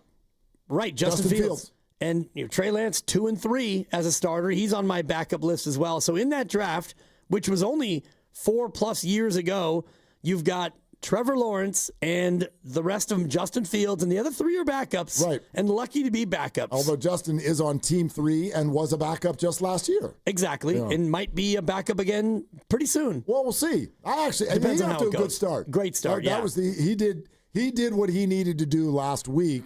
If he does that all year, even if their record's not good, he going to stick. Agreed, yeah. He played well. No doubt. He played really well last week. And he's, the kind of dual threat that you would be looking for, but just thinking about that Garoppolo-Mac Jones possible matchup, if you get to that situation and Brock Purdy's not back yet, I don't know why you'd want to rush him back for a Thursday night game. I know it's divisional and on the road and the rest of it, but it depends on the toe. But if you don't play him then he gets an additional 10 days of rest time. Yeah, no, obviously you'll factor all that in, but I think at 53, 52, whatever it is, $1 million, when you're ready, you play. Period. Well, that's how Kyle does it with everyone, absolutely. Which is why McCaffrey got 31 touches. Yep. Your calf's okay. I'm not going to bubble wrap you or baby you. You're going to go out there and get the ball as much as we need. 707 Boxer and Gerson Work Injury Attorneys text line. CMC is way more important to us than Brock. Look, I know that a lot of you feel that way. I'm well aware of that. Hello. And we can keep talking about that. I don't agree with you, but I know that a lot of 49er fans feel that way, and that's really the only thing I'm pointing out today. That's it. I haven't said anything offensive. I think that the sound of the Brock Purdy out 2 to 5 weeks by week 2, to me, sounds lighter and softer than it should, lighter and softer than I feel. And I feel that that is evidence of, A, there are a lot of you who don't think Brock Purdy is the bee's knees. And then there are a lot of you who, even though you won't admit it, you think Kyle is that dude. You think that Kyle Shanahan is that dude. A lot of you love to rip on him, and he doesn't know the rules, and he's stupid, and he loses Super Bowls. You think he's that dude, which is why you all think you could, he's the whisperer. He can bring in Sam Darnold and reboot his career, and bring in Mac Jones and reboot his career, and he can win football games even without his quarterback. There's no other coach on the planet you would say that about. None of you think the Chiefs are big dogs with Gardner Minshew. No, you don't think that. I don't hear anybody think that. Nobody thinks John Harbaugh's awesome if Lamar gets hurt with whoever the hell his backup is. I don't even know. I have it right here. Who is it? It is Rush. A guy named Rush. Cooper Rush. 9-5 as a starter. Dallas's backup the last few years. And again, for me, it's a little bit of a different conversation when you go to Cooper Rush from Lamar Jackson, because Cooper Rush will not assimilate or approximate what Lamar does. Mac Jones can do that. Mac Jones, according to Greg Cosell and others, is the kind of quarterback who fits in with the Kyle system. He plays a lot like Brock Purdy, not as athletic, but he's that type of a quarterback. I think that what Greg's, just my opinion. We can play the sound. I'm sure we have it. I think what Greg said has been a little misconstrued. When he said he plays like Brock Purdy, I don't think he meant, I know he used the word stylistically. Right. I think what he meant, and we would have to ask Greg to know for sure, but how I took it was both Brock Purdy and Mac Jones are very, very based in, I'm going to go out there and do what the coach tells me to do.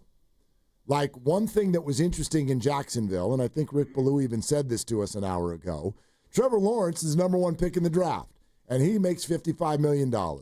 And so when he goes in there and the coach says, do this, Trevor might respond and be like, yeah, but what about this?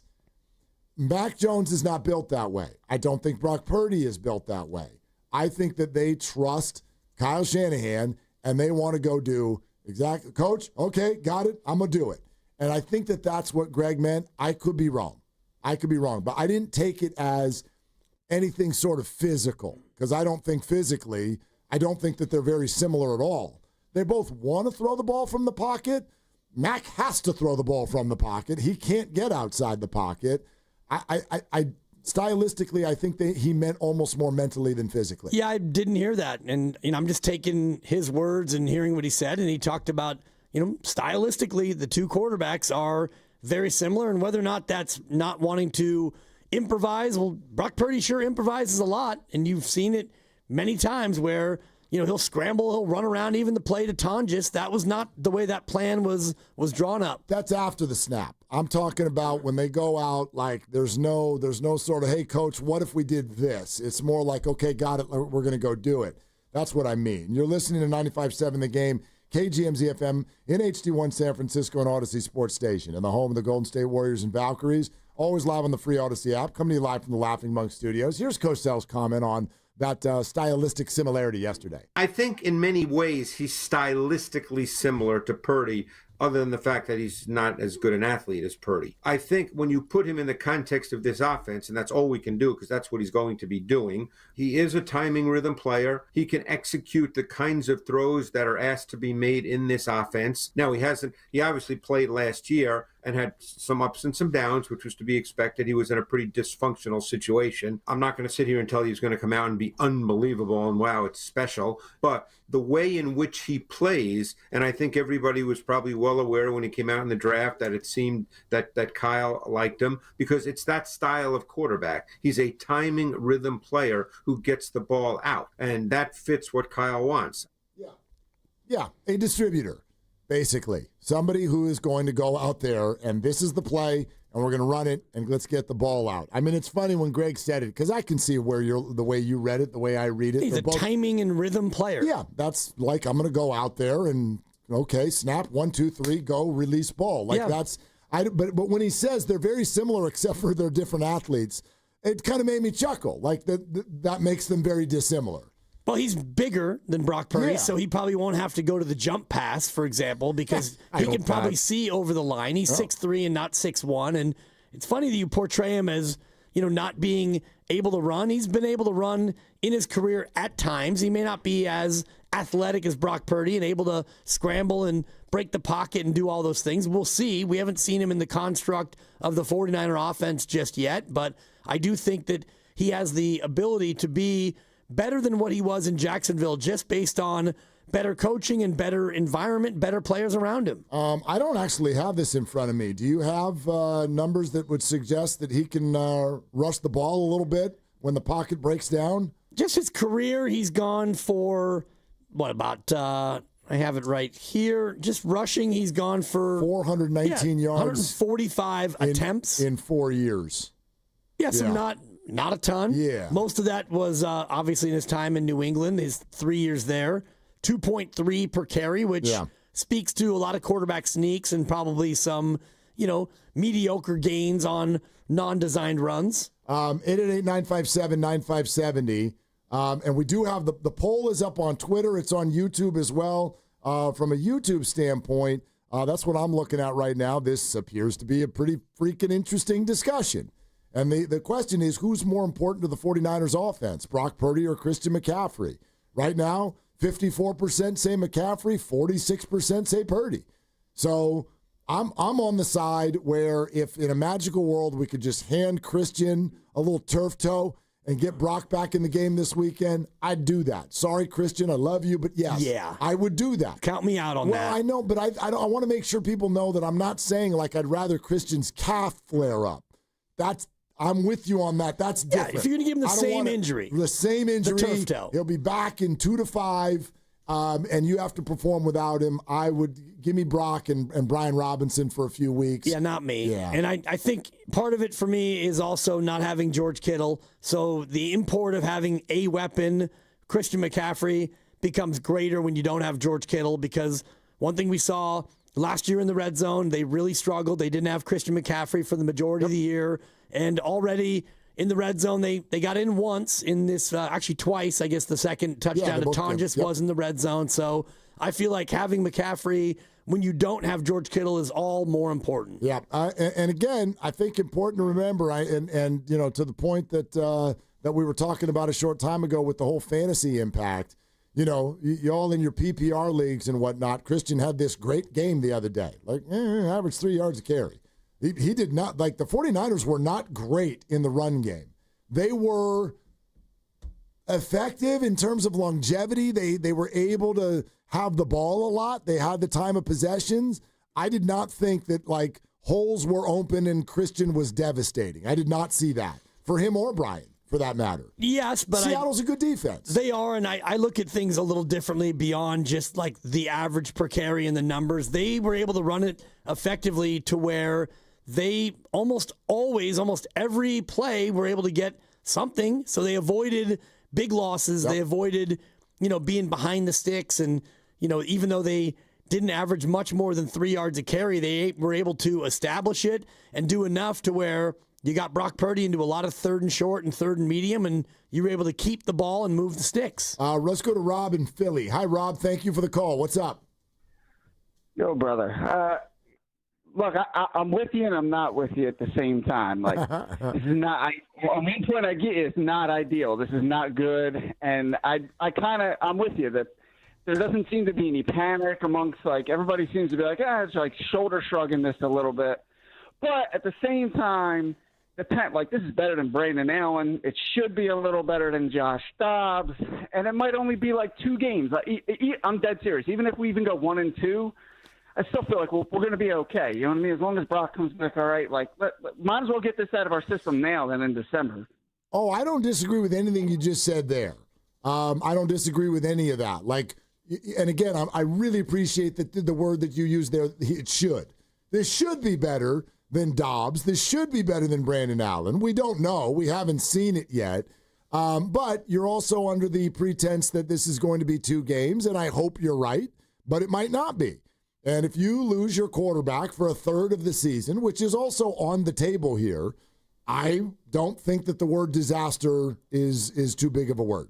Depends on how Mac does, and it depends on how everyone else does. Sure. And, losing George Kittle, for example, for 4 games, that could be a disaster. It could be. If you are unable to run the ball, if your running game is even worse because George Kittle's a great blocking tight end, and now you don't have him in the pass game either, that could be as much of a disaster as losing Brock Purdy, depending on how his replacements do. Yeah, it could be. I mean, I just here's a fun one. And again, Boxer and Gerson Work Injury Attorneys text line kind of got my head here when 408 says, how were people feeling when Purdy had to step in? No positivity, but he proved us wrong. Let's give Mac a chance before we start ripping him. I'll say it again. I'm not ripping Mac Jones. I have not ripped Mac Jones today. I have said everything that Mac Jones has already been in this league, and others of all who have covered him have been lined up to say. He has been a very, not awful, average player. He is not, if we were to redo the life, he is not a first-round draft pick, okay? But I'm not sitting here telling you he can't do this or he won't do this. What I'm saying is that feeling that you just brought up when Purdy was coming in, Trey was out for the year, and Jimmy went down, that was panic. That was, oh, crap. Nobody knew at that point that Jimmy was out for the year. In that moment against Miami, everyone was just like, the quarterback's hurt. And that's the worst feeling in the NFL. And I feel that today. That's literally all I'm saying. I want Mac Jones to go win all of the games he starts. And he could. Of course he could. There's no, even if there were behemoths on the schedule, even if Baltimore was coming to town this weekend, they could. Baltimore could lose to Cleveland on Sunday. It could. You just never know. It's a division matchup. I have no idea. It's any given Sunday. I sort of expected a more appropriate level of, oh crap, the quarterback's hurt.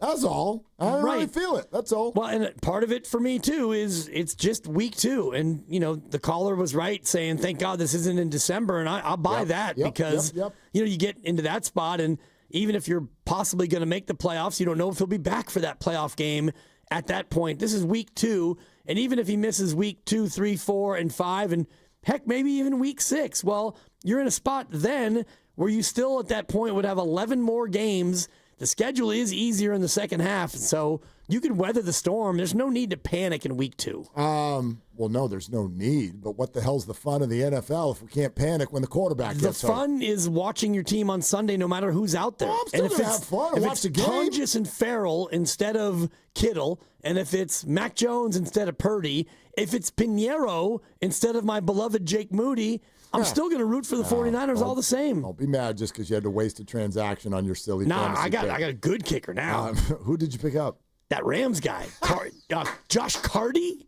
I got Carty. Thanks, Joe Montana. You don't even know people's names. Kicker. I got that dude from the Rams. Josh Carty. It's my guy. It's my kicker. All right, today at 5, the Valkyries close the regular season in Minnesota against the top-seeded Lynx. Playoff spot is all locked up, but their seed is up in the air. A win tonight, they're 6. If they lose, they're 8, and they got to go against the Lynx again. You can hear the game on the Valks channel on the Odyssey app. We're sponsored by the California Office of Traffic Safety and Caltrans. And speaking of the Valks, our super fan, Brandon Pajemski, is going to join us next. And then we will continue on your calls, 888-957-9570. Would you swap out Christian for Brock if you could? This is Willard and Dibs. My mom, my papa, my daddy. Where's the cow change? On the freeway, right next to speeding cars. Please be careful.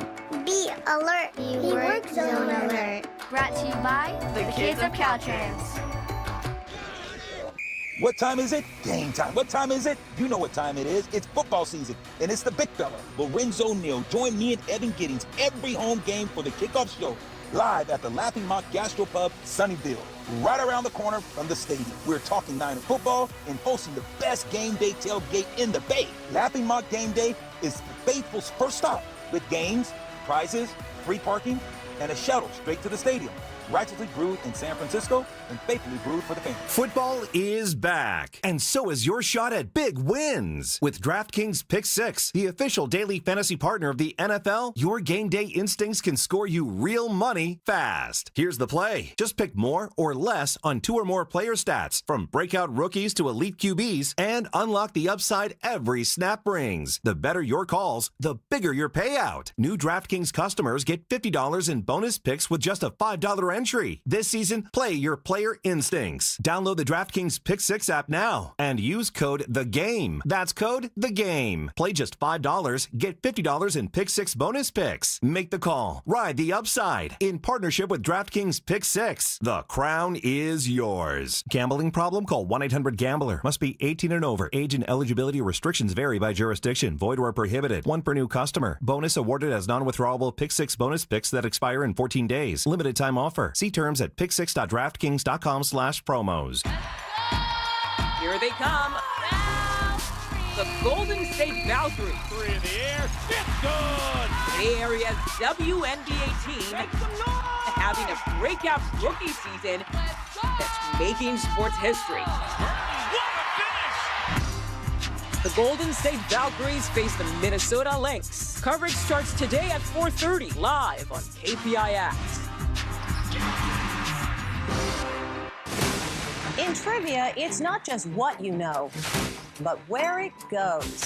Is the ghost hotter than the Tabasco? Is the polar bear tail shorter than the giraffe? I definitely know this one. Put your answers in the right order. I'm going to put that after. Before. Between. I am so torn. And you could win more than $15,000. We must win. Think fast. Play smart. Make the perfect line. A new game show with Deborah Norville, tonight at 10 on KPIX Plus. Now at Whole Foods Market, get 20% off air-chilled boneless, skinless chicken breast with Prime through September 16th. As always, there are no antibiotics ever. Make a balanced meal with this versatile protein.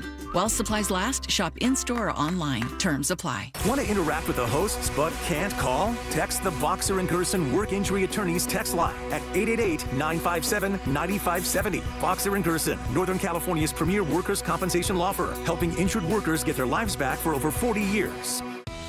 Come into Freeman's Appliance in Pleasant Hill, September 26th through the 28th for their Fall Clearance Sales Event. Take advantage of one-of-a-kind opportunities at the Freeman's Appliance Fall Clearance Sales Event for the best time to save on new appliances for your home. Comcast Business High Five Hotline. What's the state of your excitement? I signed my business up for the 5-year price lock guarantee, and I can't stop high-fiving people. High five! Okay, deep breath. You're in a good place. You signed your business up for 5 years of gig speed internet and advanced security, all on our ultra-reliable network. Gig speeds and advanced security? I'm so stoked. Yep, and you get it at a great rate that's locked in for 5 years. Woo! The high five is just your body's way of saying, I'm winning. So this is natural. High-fiving everyone you see in a state of business savings enthusiasm? Totally natural. Sweet! Thank you! Thank you! High five, everybody! High five! The Comcast Business 5-year price lock guarantee is back, but only for a limited time, so sign your business up today. High five! Comcast Business, powering possibilities. Ends 9/21/25 for new customers with qualifying bundle. Current customers may be eligible depending on services and area. Guaranteed rate applies to monthly service charge, excluding taxes and fees. Other restrictions apply. Today, we're constantly taking photos and videos to remember our favorite moments. But what about those captured before the smartphone? What about the memories tucked away on aging VHS tapes, film reels, or in fading photos? These cherished memories are fading away with time, vulnerable to threats like heat, moisture, and mold. But fear not, there's a solution to safeguard your legacy. Hi, I'm Adam. And I'm Nick. Together we founded Legacy Box over a decade ago with one mission, to bring your memories into the 21st century. It's time to bid farewell to old tapes you can't watch and faded photos. Legacy Box transforms them into digital treasures, ready to share with a click. Just like magic, your shoebox of memories is now safely stored in the cloud or on a thumb drive. Over 1 million families have trusted Legacy Box, so you can rest assured your priceless moments are in good hands. Don't let your childhood fade away on old tapes. It's time to digitize those priceless moments. Fast forward into the digital age. Visit legacybox.com/value and unlock 50% off your order. That's legacybox.com/value. San Francisco, low 70s tomorrow and a little warmer for San Jose. Weather brought to you by Staples. Have you heard? The Staples Easy button is back with even more easy. Press it for custom prints, shipping services, even passport photos. Staples. That was easy.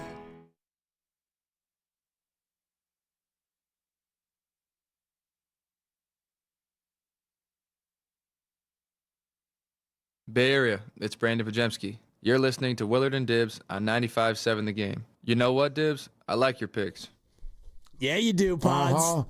You know, everybody kind of likes your picks right now. You should. I'm hot. 5-0 to start the year. 5-0. It's Thursday night. Call my message phone. There's a football game in an hour. 1-800-bet. I think y'all should lock in. Yock in. Because the pick is in, right? Oh, the pick's been in. All right. Green Bay is, are we working with 3 or 3.5? I think it's 3. Yeah, we'll look that up. Green Bay and Washington in an hour. And Pods likes Dibs picks. Everybody does right now. We have changed it for the moment from Fade the Dibbers to Ride the Dibbers. Yep. We'll see how it works tonight. But first things first, we also got a Valks game tonight, and we have got the biggest superfan correspondent in the world for any sport. And it just happens to be Valkyries, and it happens to be Brandon Pajemski, and he joins us now on the River Islands guest line. Hey, Pods, what's going on? What's up, guys? Good to see you. Yeah, it's good to see you. Where are you in your travels, by the way, as you make your way west? I am back in the Bay. I just got here last night. That's why I couldn't make it yesterday. Travel day. Yeah, travel day yesterday. Okay, sounds good. All right, so give us the word on, okay, you going to work with him for a second? Okay, hang tight. We're going to work on some technical difficulties with Pods. Okay. And then we'll get back as they get ready, about an hour away from playing their own game. And, yes, the playoffs are already clinched, but this is kind of I'm hoping Minnesota mails this one in tonight. Well, if they do, then they would face Minnesota in the... No, I want Minnesota to mail this one in. Right. So that they wouldn't face Minnesota. Gotcha, because then they'd be I want the Valks to win and move up to the 6. Gotcha. Yeah. I see what you're doing over there. Yeah. So anyway, that's what's on the line tonight. The Valks are already in the playoffs, but if they win tonight, they're the 6. if they lose, they're the 8, and they can just basically stay right there in Minnesota. Yeah, which would be, cancel the plane flights if they lose. Yes, I wonder if they packed accordingly or if they would actually fly back and then head back out there for the Sunday game, the game 1 back in Minnesota. That's always an awkward one where you don't want to just assume that you're going to stay there and pack for the additional days because that kind of is a negative self-fulfilling prophecy. What is the date on that? When does the Valkyries... It says Sunday. First playoff game is Sunday? All first-round game 1s take place on Sunday. I ain't flying back tonight if you got... No, you stay. You stay. If you lose, you stay. Well, then you would have to have packed accordingly. Yes. And I guess it also makes sense if you win and you're the 6th seed, you'll be playing Sunday elsewhere anyway. You'll be out that way, right? It'll be Atlanta or Vegas, I think, right? So, yeah. I guess you might as well pack and just either fly to Vegas. It'd be cool, though. You go ahead and win and you get to go to Vegas. Yeah. A couple days off in Vegas. A couple nights in Vegas. Yeah, or L.A. Let's also go, fun. ladies. Yeah. Yeah. So, anyway, that's what they're looking at. And so I'm hoping that Minnesota, which has already clinched the number 1 seed, rest your girls. Okay? Rest your ladies. And take a night off. You've earned it. Perhaps. Great job. Unless you think that you've got ownage on the Valks and then you go out and beat them knowing that you've beaten them every time and then you would get them again on Sunday in your house. Either way, if you're Minnesota, you know you're home on Sunday, so you're not that stressed about it. I do want to ask, look, we're going to have to ask Pods about this, and I think we might be back with him here in just a sec, but I do want to ask Pods about the playoff game being at SAP Center in San Jose. I also want to say to SAP Center and the entire city of San Jose, it's not your fault. It's not about you. It's actually awesome that that ended up being available to the Valkyries. But just so much of what the Valkyries built this year was based on the environment they created. Right. It had a name, Valhalla. And it was such a thing. And we keep trying to tell you, this has nothing to do with any corporate interests or anything. I'm telling you, as a person who went to a game, oh my God, the environment, it surprised me. It was incredible to make it all the way to the playoffs and not have that be there for the first round is a bummer. Big time. It's a bummer. And it's just big business, and that's the way it works. And Chase Center had already booked out the tennis event before the Valkyries were even a thing, which is amazing when you think about how far in advance you have these events planned and you have these events booked out. And so I wonder about next September if the people at Chase Center haven't already decided to make sure you block off a little bit of time just in case the Valks are able to do it again. Yeah, I would imagine that Joe Lacob has carved out a little space for next year, because if you're going to make the playoffs in year 1, you got to be thinking positive about making the playoffs in year 2, especially with all the injuries they dealt with this year. In theory, they should be even better next year. All right, back out to Pods on the River Islands guest line, reconnected as we talk to our favorite Valkyries superfan correspondent. Pods, you got us? We good?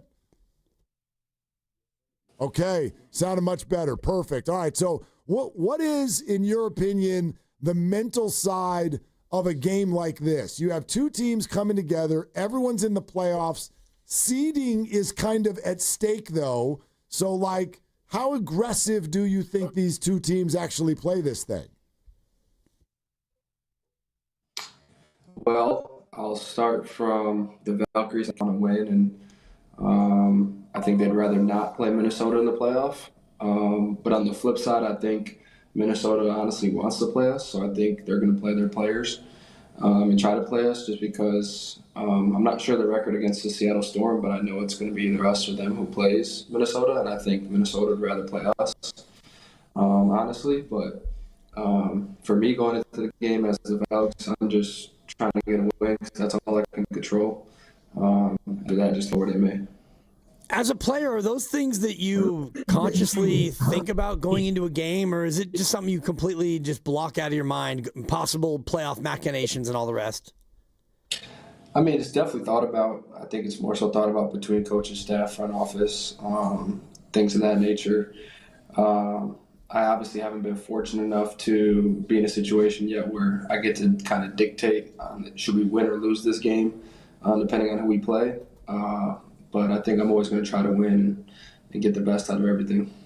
Brandon Pajemski with us here on Willard and Dibs. Pods, we got to get a reaction from you on the fact that this scheduling conflict arrives and the Valkyries make the playoffs and their home game will be at SAP Center in San Jose. What's your thought on that? Yeah, it's unfortunate. I heard you say it's just kind of what it's been built off of.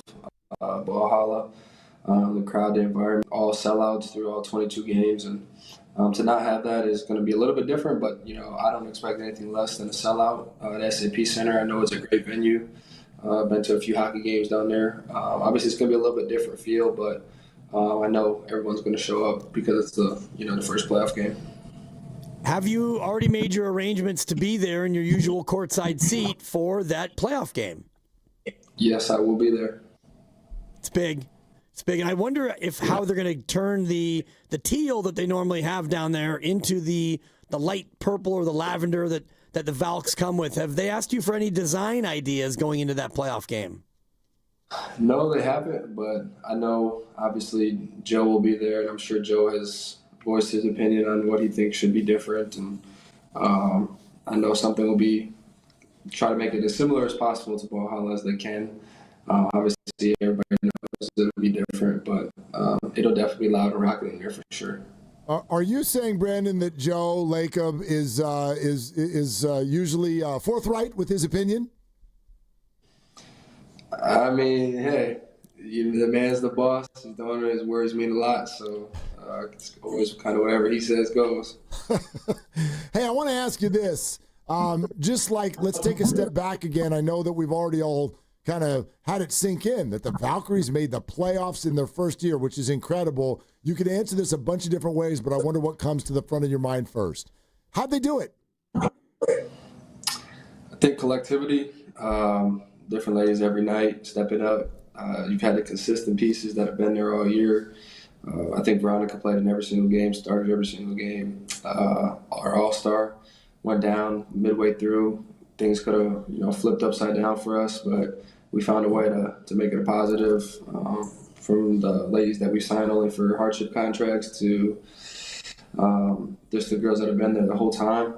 Everybody's just collectively stepped up and did their part, but I think everybody's just bought in defensively, and they know that they can hang their hat on that, and they did so for the majority of the second half of the season. But now, some of the offense is starting to click.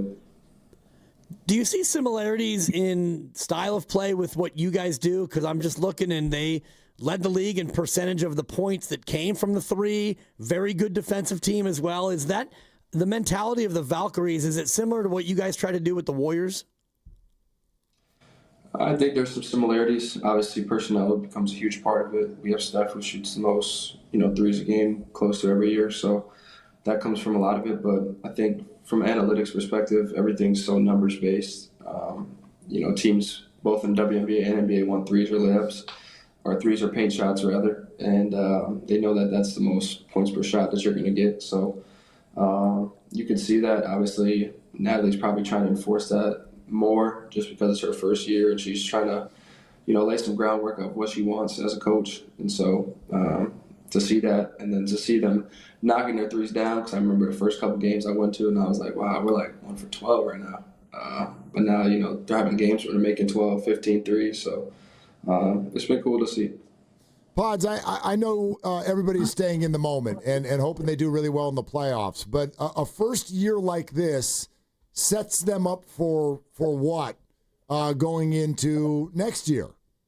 It sets them up for an expectation, and it also sets them up that they're not a team that's just going to be pushed over because we're new. It gives us a good, wherever the season ends, whether it's, after the first round, we make it to the next round, the finals, whatever it is, there's always going to be another expectation that I know Joe and the front office is going to want to accomplish.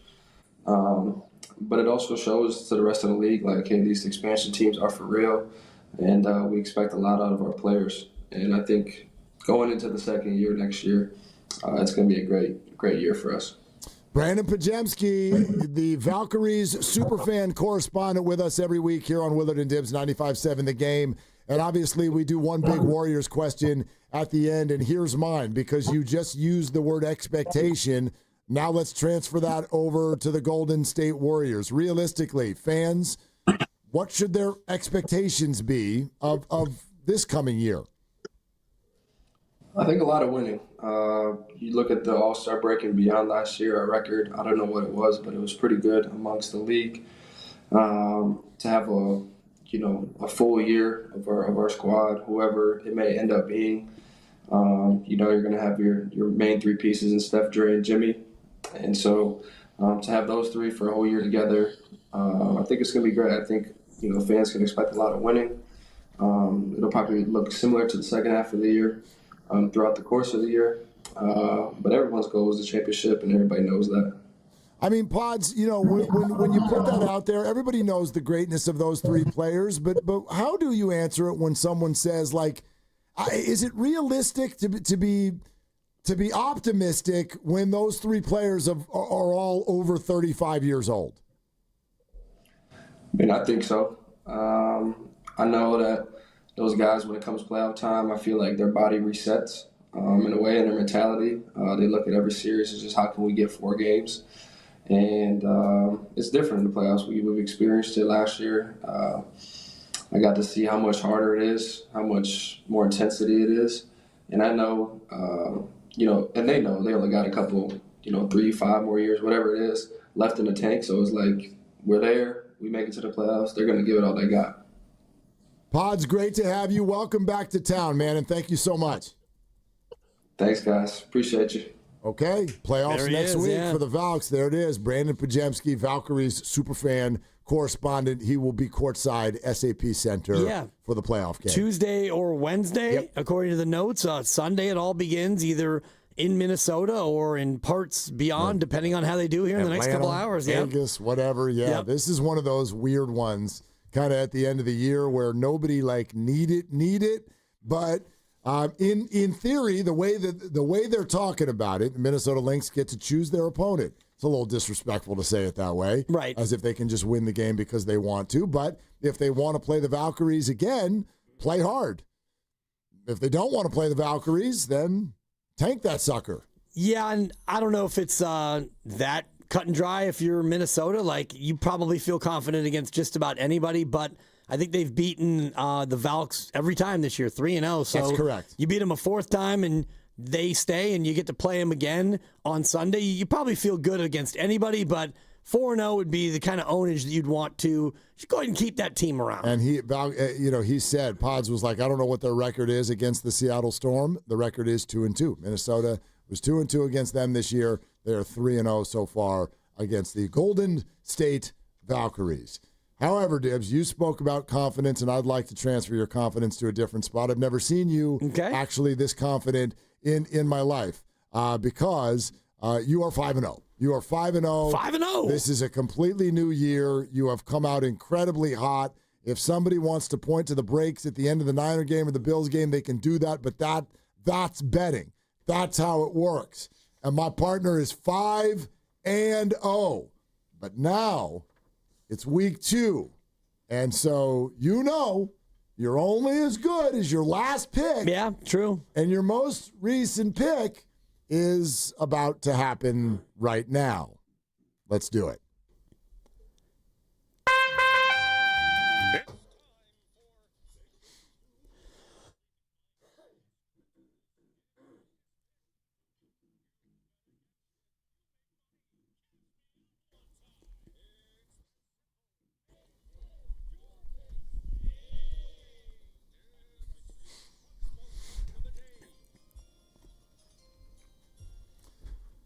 Well, the number is in, Dibs. There's been a little movement on it, a little back and forth. There's a significant half point that will not be involved in this game tonight. The official number is in.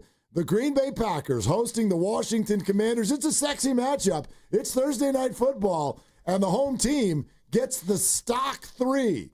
Packers -3. Dibs. Well, this one is it's pretty easy because I've got Jaden Daniels on my fantasy team, and So I really like Washington. I like them a lot. God, they looked good. At times in the opener, Deebo Samuel making his presence felt, and Washington's a team that I've got a close eye on. However, when you look at Thursday night games and you talk about the road team, they're both on a short week. I know that. Sure. One team has to travel. The other team doesn't. Washington is the traveling team going to Green Bay. I know they're out with a couple of offensive linemen missing, but we're just going to go with the home team here. We're taking the Packers, and we're going to lay the 3. Go. Thank you. You guys can clap it up. You can do whatever you need to do. I'm 5-0. I'm right here. Can't get to me right now. I'm looking at you. Is Lucas awake He's back there? Yeah, he's looking at me. He shook. I tell you, Lucas and I during this segment have like a little pitcher-catcher thing that goes on, and he shook me off. Like, we're not going to fade the dibber? We're not doing it. Like, he gives me a little like, I'm out. You guys are riding the dibber with the Packers? Lucas is riding the dibber. You riding the dibber? Oh, I'm riding. He's riding the dibber. All right. You didn't hear me clap. Grandy with a hat on? You can't even do this. I rode with you on 3 of the 5 picks already this year. Yeah, that's fine. So I don't need y'all to be with me or against me. I'm just curious where y'all stand. Grandy? I'm fading. Yeah! All right. Fade the dibber. It's a weird one because the two offensive linemen are out, but Thursday night I do, and I don't have the exact metrics on it, but why not? I thought you were deep dive. I'll do the deep dive. I did some other dives today, but the road team on a double short week, it feels to me like they're at a pretty significant disadvantage. Washington Commanders and Green Bay Packers. It's 2 teams that I actually thought were kind of ripe for just like good teams, but ripe for a little setback from where they were last year. You have Washington out of the playoffs this year. I do. I think we did that in the in our preseason chit chat on the air. I think we did that. I thought it was Green Bay that I said out. Yeah, no, I think Washington goes. I had Green Bay out, but boy, they looked impressive last week. They looked good last week. But then again, you know what I always need? Like, this is why week 2, I always say week 1 is really, really tough in the NFL because we haven't seen a damn thing. We're just going on perceptions. Week 2 is even a little bit harder because we think we know, but you don't know. The Colts and the Raiders are awesome. So the Dolphins stink. Right. I mean, they might. But maybe that was just that game. Sure. Maybe that was that matchup. Maybe that was that day. I don't know. So when we go, ooh, the Packers, dude, they whip the Lions up and down the field, and the Lions are really good. What if they're not? What if the Lions were a product of their coordinators who are both gone?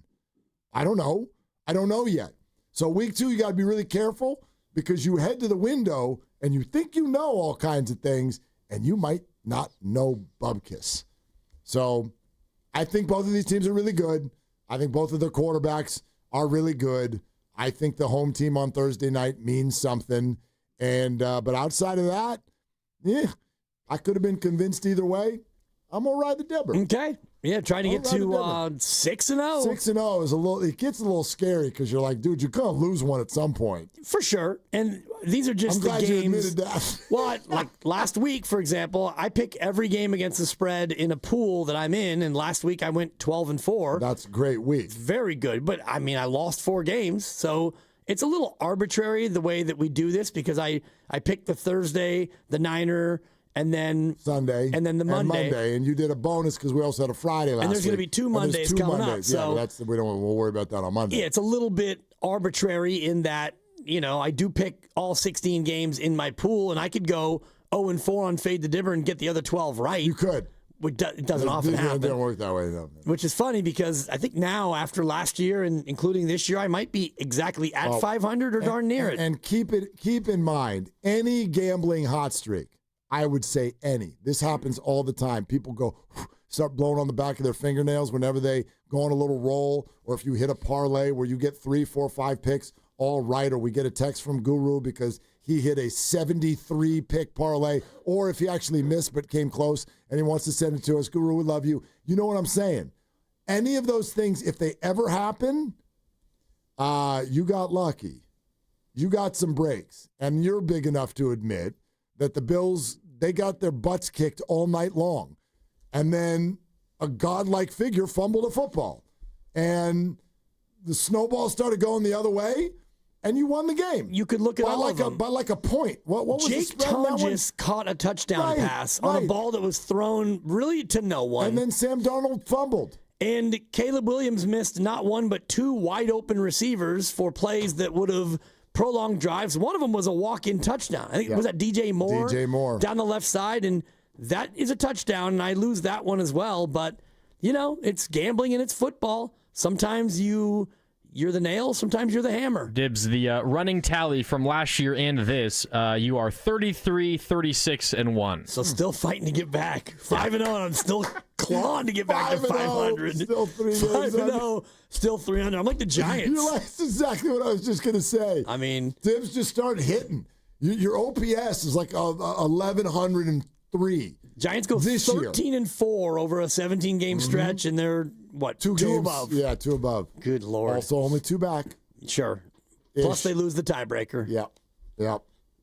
So no Mets tonight, right? No, I don't it's think. An off for both? Yeah, okay. I think so.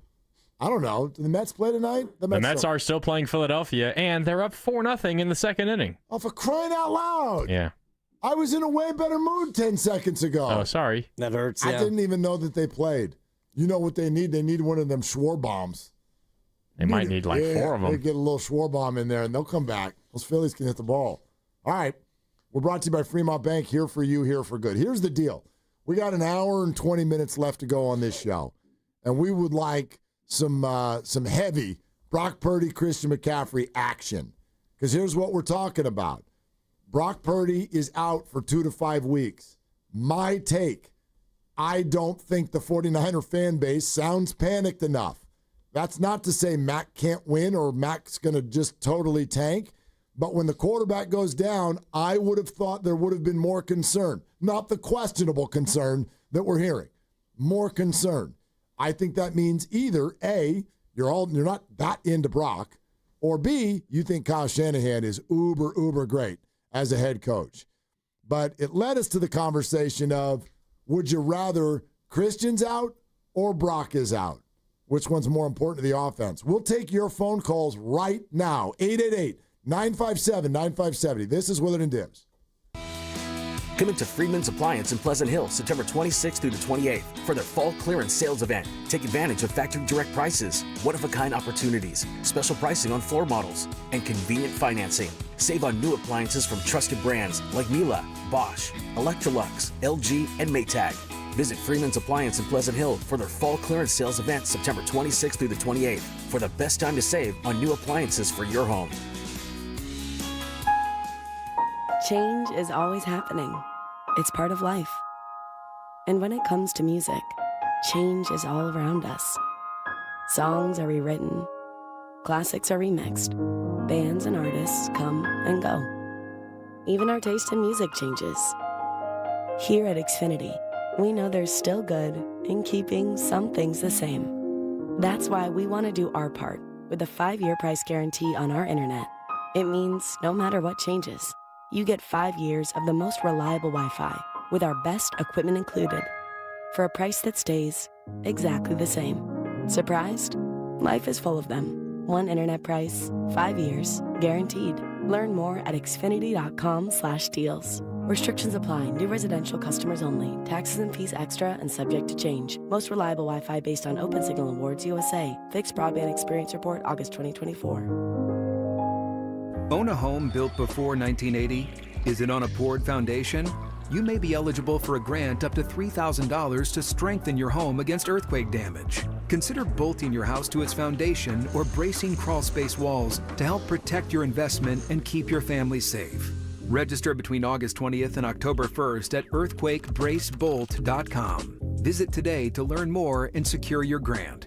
Brought to you by the California Residential Mitigation Program. Do you have 3 ex-wives and your current trophy wife wants a life insurance policy 3 times the size of the policies you had to purchase for your previous mistakes? If so, you need to call Big Lou at Term Provider, 800-700-6898. Big Lou is intimately familiar with your problems, and if you're 50 or 60 years old and in reasonably good health, a $1 million policy should only cost about $100 to $200 per month. month. Big Lou may have a solution for your previous policies as well. You may even save enough money to lighten the load on your new $1 million policy. Remember, call Big Lou. He's like you, except he's only on number 2. Call Term Provider at 800-700-6898. That's 800-700-6898 for $1 million in term life insurance that you can live with. Call Big Lou at 800-700-6898. 800-700-6898.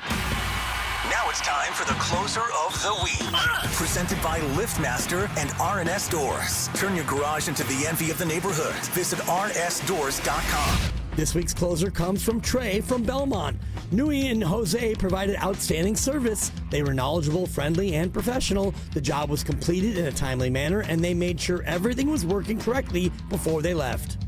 Recently, my garage door opener was not working. I was in need of a closer. I was put in touch with RNS Doors, and they hooked me up with a brand new garage door opener from LiftMaster. With LiftMaster's MyQ connectivity, my garage door opener can be controlled right from my smartphone. You'll know when a door or gate has been left open and can close it with a tap, no matter where I am. Be one of the first 10 callers and receive 20% off a LiftMaster garage door opener. Call 1-800-FIX-A-DOOR. That's 800-FIX-A-DOOR.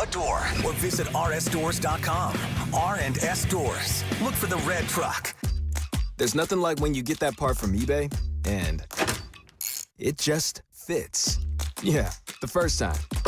So you can do less of this and get right back to more of this. At eBay, you'll find all the parts you need, guaranteed to fit, at prices you'll love. Sounds good, doesn't it? eBay. Things people love. Eligible items only. Exclusions apply. Oh, could this vintage store be any cuter? Right? And the best part? They accept Discover. Accept Discover? In a little place like this? I don't think so, Jennifer. Oh, yeah, huh? Discover's accepted where I like to shop. Come on, baby, get with the times. Right. So we shouldn't get the parachute pants? These are making a comeback. I think. Discover is accepted at 99% of places that take credit cards nationwide. Based on the February 2025 Nielsen report. This is the story of the one. As a maintenance supervisor at a manufacturing facility, he knows keeping the line up and running is a top priority. That's why he chooses Grainger. Because when a drive belt gets damaged, Grainger makes it easy to find the exact specs for the replacement product he needs. And next day delivery helps ensure he'll have everything in place and running like clockwork. Call 1-800-GRAINGER, click Grainger.com, or just stop by. Grainger, for the ones who get it done. If you could hear Old Spice Fiji Antiperspirant, what would it sound like? First, you'd start with Fiji Antiperspirant's amazing scent of palm trees. Add pure notes of fresh coconut and layer on 24/7 odor and sweat protection. You won't hear any dyes or parabens because with Fiji, you won't have any. So while your regular antiperspirant sounds like this, Old Spice Fiji sounds like this. Sounds like it smells amazing.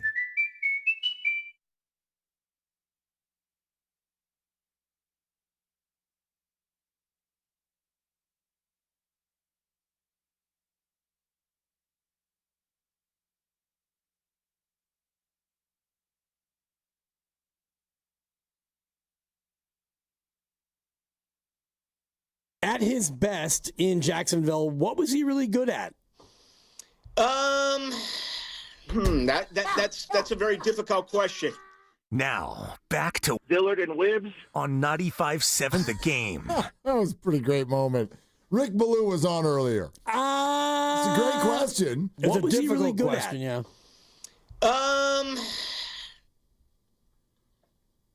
Yeah. That's all you need to know. That's all you need to know. He couldn't even come up with anything.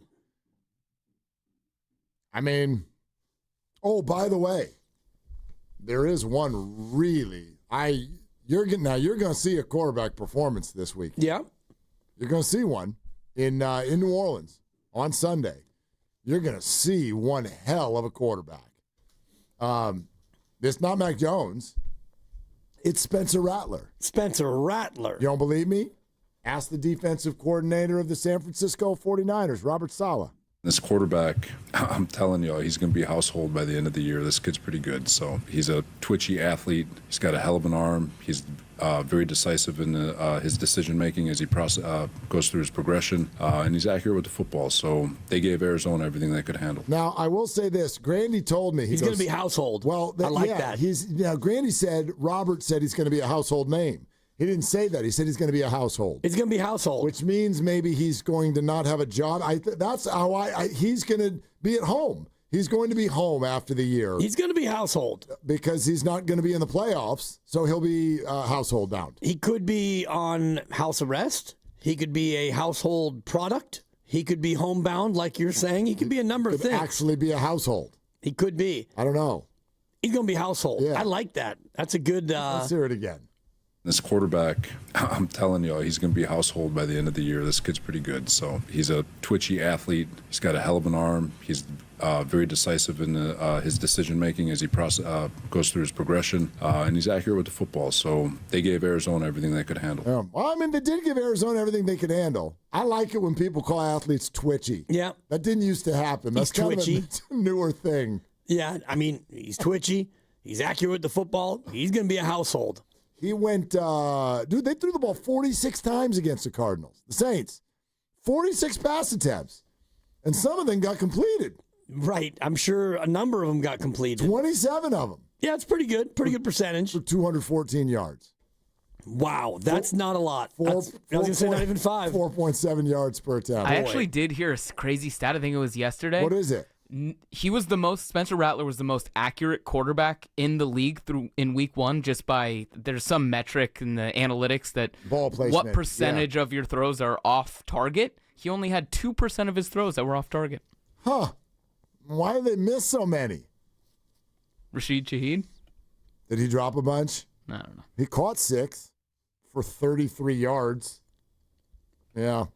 Anyway, watch out for their tight end, Jawan Johnson, who I think actually led tight ends in catches and yards of all tight ends for week 1. He had 8 catches for 76 yards. So Yep. Yeah. And he got claimed on waivers in our fantasy league. I'm sure he did. Because I'm shopping for a tight end. Oh, are you? I lost them both, I think. If Evan Ingram doesn't play, I have George Kittle, and I don't think he's going to play. I don't like his chances. Let me see if I can help you out. Hit my message line. I'm the one who picked him up. Oh, there you go. There you go. Call my message phone. Hang on. Let's see. Would you like to do a trade? I have. I picked up someone because I have Colston Loveland, and it didn't really impress me very much. So I picked up that little kid from the Browns, Fannin, who got a bunch of catches. Nice. The rookie. Yeah, very good. Harold Fannin. Yeah. I might just go with Tonjes. I'll probably pick up Jakey T and hope that he gets to eat again. Jake didn't get picked up in our league? Nobody picked up Jake Tonjes in a Niner fan league? 16-team Niner fan league. Jeez. Yeah, not all owners are Niner fans. Like Spinoni not, Guru not, Ken not. You've got Raiders, Cowboys, and Dolphins, respectively. That's 3 of the 16. Steiny not. That's 4. Steiny's not a fan of anything. Thank you. Yeah. And, that's a clean 4 of the 16. Which means we have a normal-sized league that's all Niner fans. I would have thought somebody had more faith in Mac Jones than that. Just me. Yeah. That's what I would have thought. I don't think Mac got picked up either. Well, no, but that's who he's throwing to. Jake Tonjes. Boxer and Gerson work injury attorneys text line.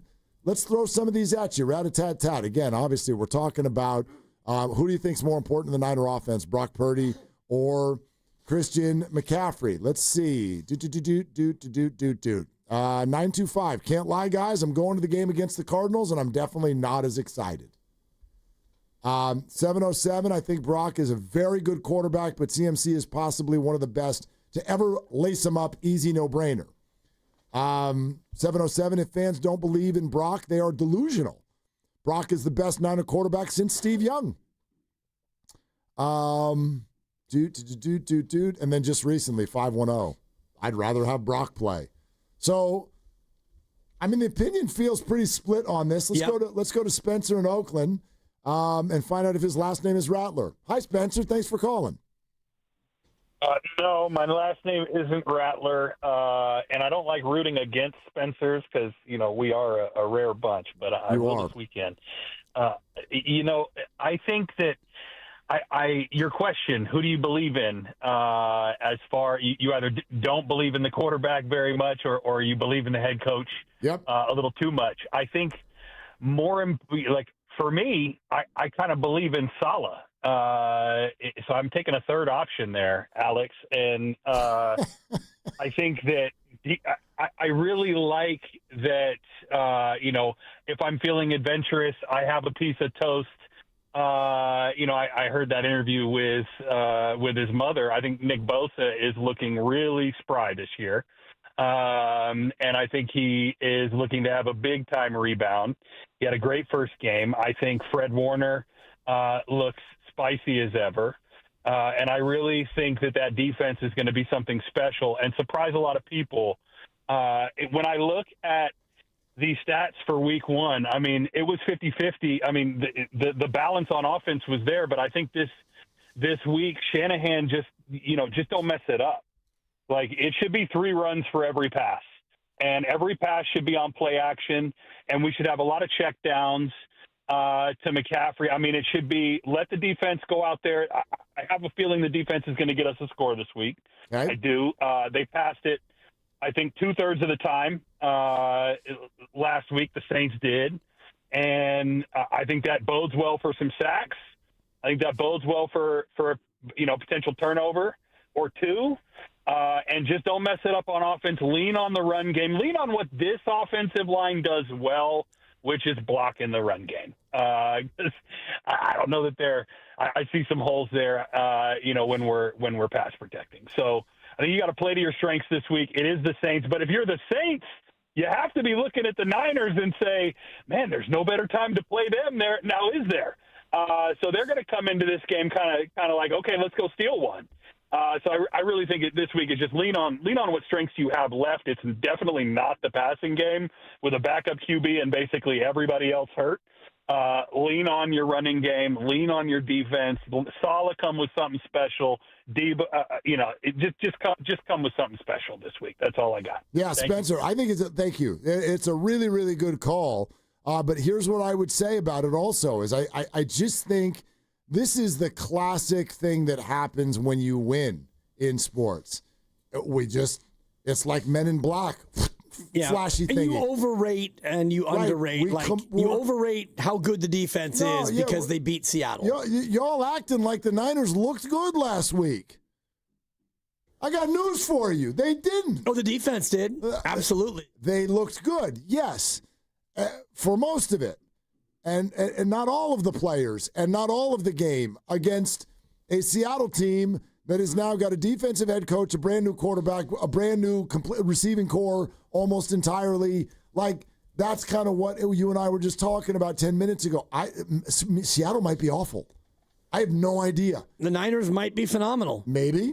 It's probably somewhere in between. Yeah. So, I get that what Spencer just said, I think, is beyond fair, and he's obviously a good fan who knows a thing or two about what he's watching. But at the same time, he started his call with, just don't mess it up. And I'm like, what is it?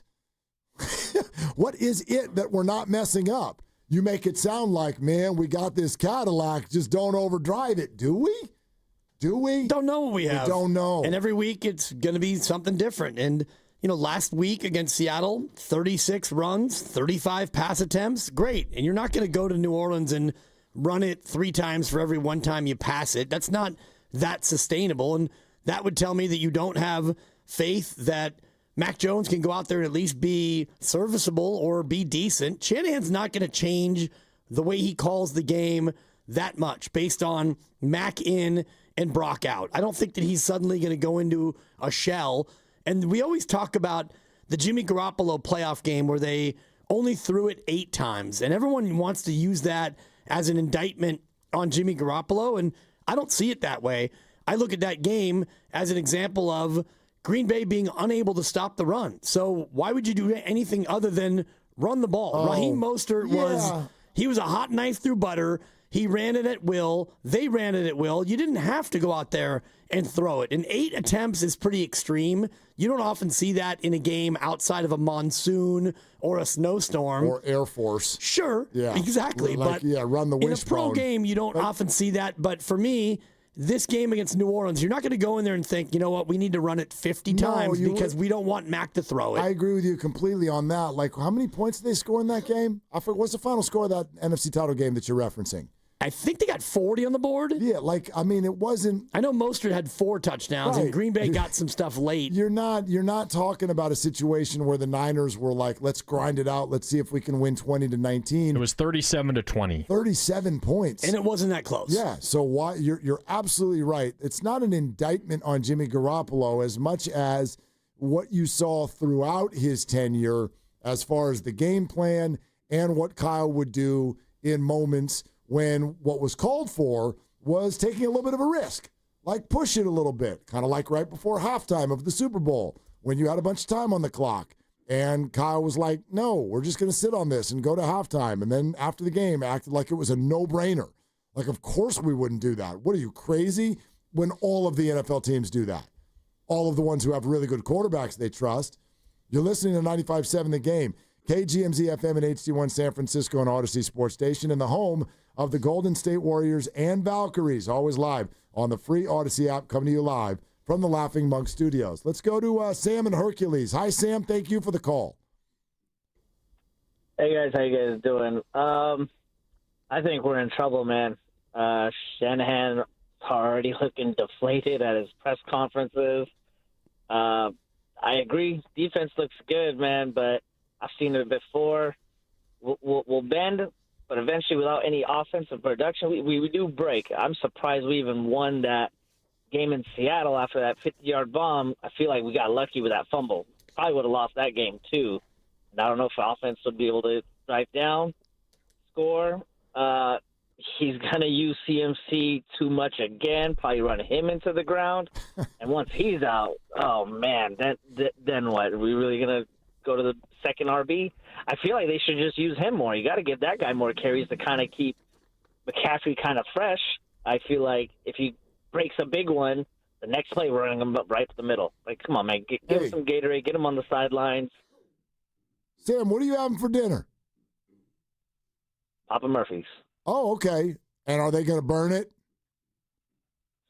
I might burn it because it's a take and bake. Yeah. Oh, yeah, the old take and bake. I mean, you just sound like someone who, like, and dinner's going to be burnt, and then I'm going to try to sleep, and I won't be able to. My God, you sound like you think everything with the 49ers is going to hell in a handbasket.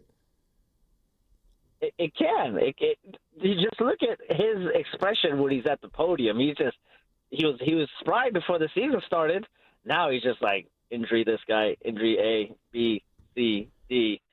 I don't know, maybe 5 weeks. When did you see him as spry, Sam? I like Sam. That's a 3 for your Shanahan. It's a good impression, but no, I don't think he ever was spry. Like, this isn't news to you, right? Like, Kyle doesn't like the podium portion of the show. No coach does. Hey, you guys are pretty excited, too, with a healthy roster, too, until week 1, it got in the books.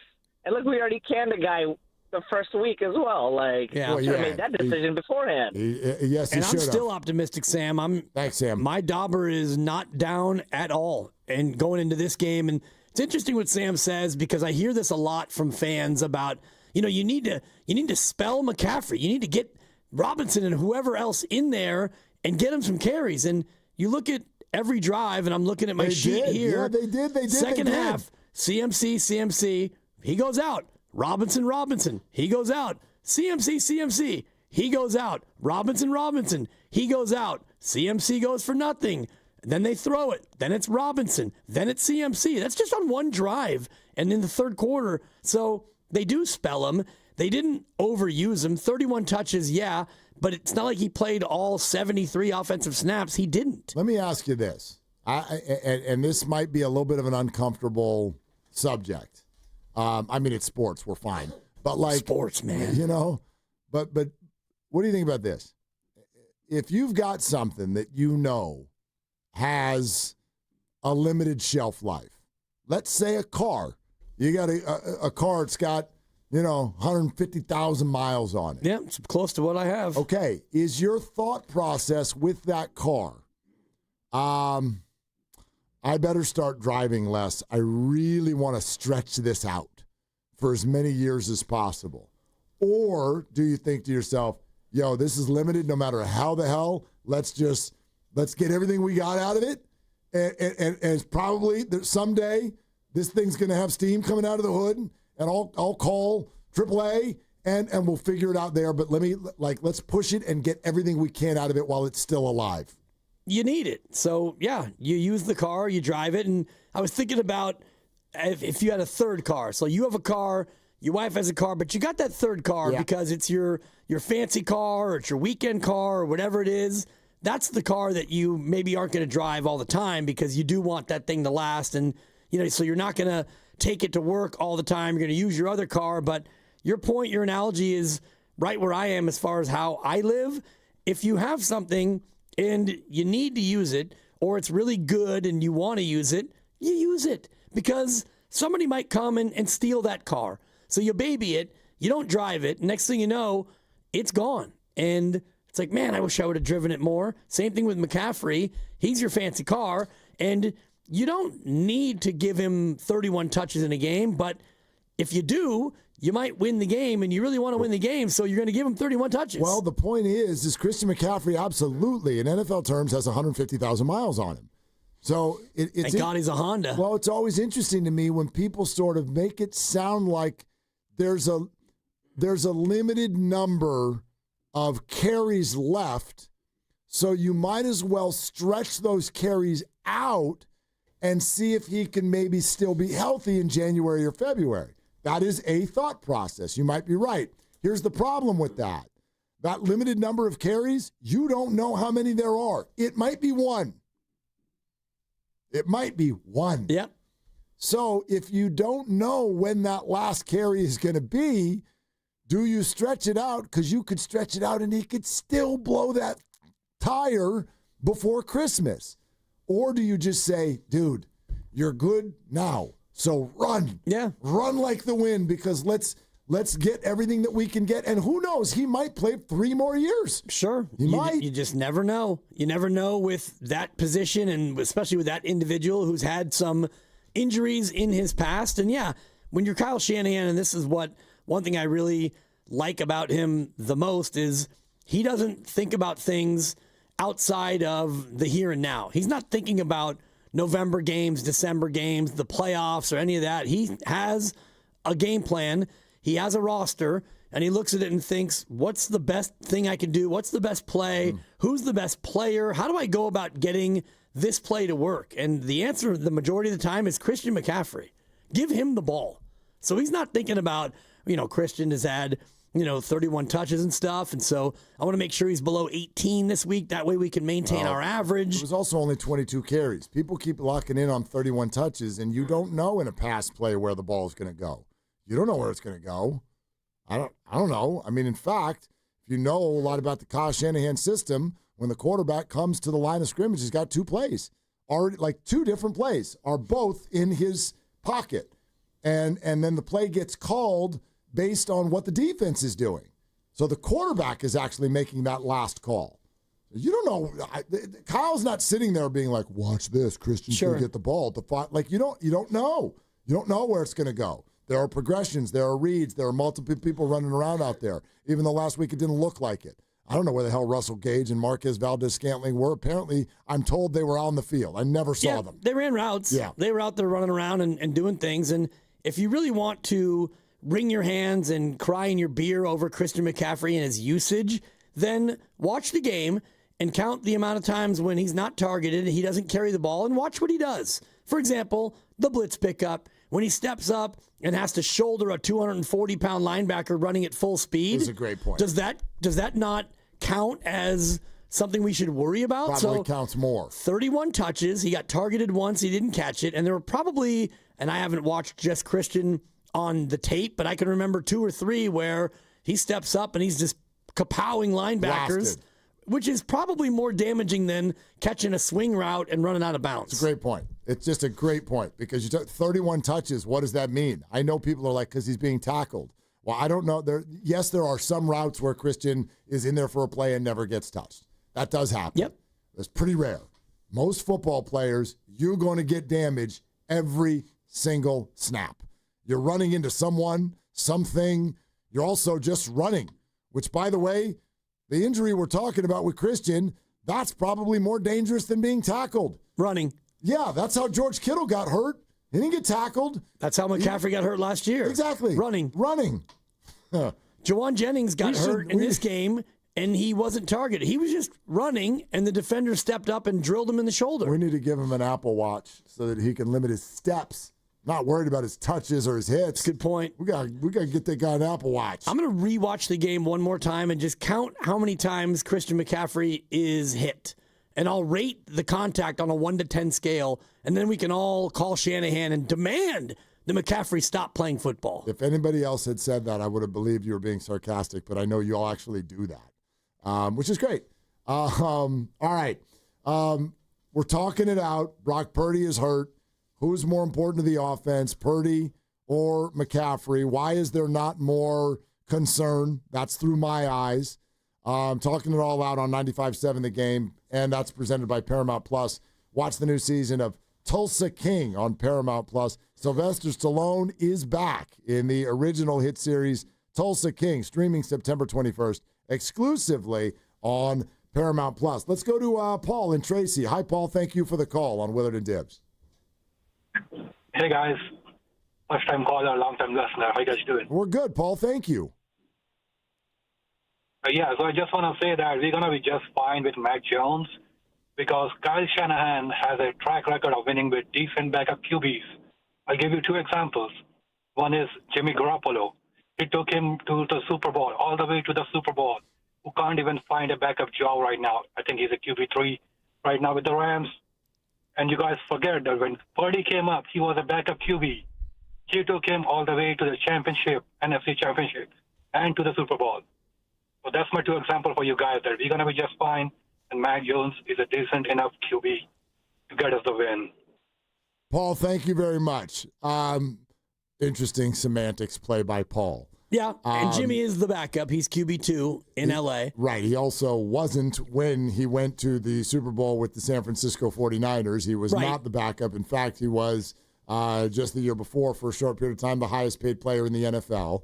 So just because he's a backup now doesn't mean that he was a backup then, and therefore I'm not going to give you that one. And then Brock Purdy, sure, he was a backup when he came in, but let's get some flavor into that conversation, which is he's proven that he should not have been a backup. And I'll also point out that at the beginning of that season, that's when, before it even started, that's when the famous conversation took place between Kyle Shanahan and Jed York, when Kyle went up to Jed and said, Jed, I need to talk to you about something. There are 3 quarterbacks in this camp. One of them is the number 3 pick in the draft, Trey Lance. Another one of them is Jimmy Garoppolo. He's taken this franchise to a Super Bowl. And the other one is our best quarterback. What do we do about that? Right.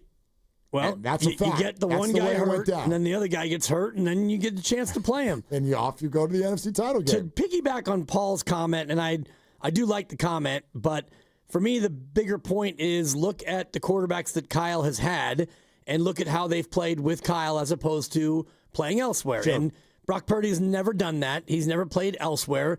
Jimmy G has, and he's now on his second team post-Niners, and his Raider experience was not great, and now he's a backup. And C.J. Beathard is on the practice squad, and Nick Mullins is a backup, and he's never done anything else. And Josh Dobbs, I think he's on my list. He might be somebody's backup.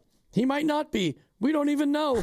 My point is, I'll look it up. These quarterbacks, they do best with Kyle Shanahan, and that's, I think, what he was getting at. Yeah, he's the New England backup. Yes. Dobbs 3-12, by the way, in his career as a starter. Yeah. So that, to me, becomes the bigger point. Sam Darnold might be the one notable exception, although we never saw what he could do here. He started just the one game, and he lost it, but he would even tell you that being here was the best thing for his career. He went on to Minnesota and now Seattle, and his career got jump-started. Yeah, like I'm going to give O'Connell credit for Sam Darnold more than Kyle Shanahan because he never really played for Kyle Shanahan. But yeah, I'm sure it helped. I'm sure it did not hurt. Like, I can buy the core of what your point is and still keep mine, I believe, which is to say, is the best of Mac Jones. Let's say he gets the next 4 games. Are we going to see the best version of him that we've ever seen? I don't know, but I'd believe it if you told me we would. Like, I would not be surprised by that. So that's not even really what I'm getting at. I don't want to say that today. I'm not here to tell you the Niners are about to go on a losing streak. I'm simply here to tell you that when the starting quarterback goes out and it's a franchise guy, it's a problem. It is a problem in the NFL, and I think that collectively we fall a little bit into a trap because of where we've been with this particular regime, and we just assume that whoever comes in is going to be awesome, and that's fine too, but I would just love to point out that that means that you think Shanahan is great, like uber great, or it means that you think that Purdy is just fine. Or it means but that not that big of a deal. It also can mean that the team around him, Brock Purdy, Mac Jones, is good, and Mac Jones is better than you think. And I used this example earlier about Jake Browning when he came in for Joe Burrow, and they won games. They played well. Yep. They didn't win all the games, but he was a guy, shout out Folsom High School. I covered him when he was a high school player out there in Folsom, and he came in for Joe Burrow. He started the rest of the games that year, thank you, and he played well. And they wound up 9-8. They missed the playoffs. It's kind of weird that he never had somebody freak out to trade for him. Yeah, it's usually, you know what I mean? Like Matt Schaub did that once in his career. He was a backup in Atlanta, and he came in and he won a bunch of games. And was that with Shanahan or that was? I don't remember, to be honest with you. Yeah, but normally when someone does that, immediately the league is like, that's a starting quarterback. Let's get our hands on him. And then he went to Houston and became a very highly paid starting quarterback with mixed results. Yeah, more bad than good. It was good at the beginning and then it was bad at the end. But anyway, my point is, and it's not about Mac at all. It's just simply to say, like even you said, that the team around him is really good. Well, is it? There's no Kittle, and I don't even know. I know Ricky's playing.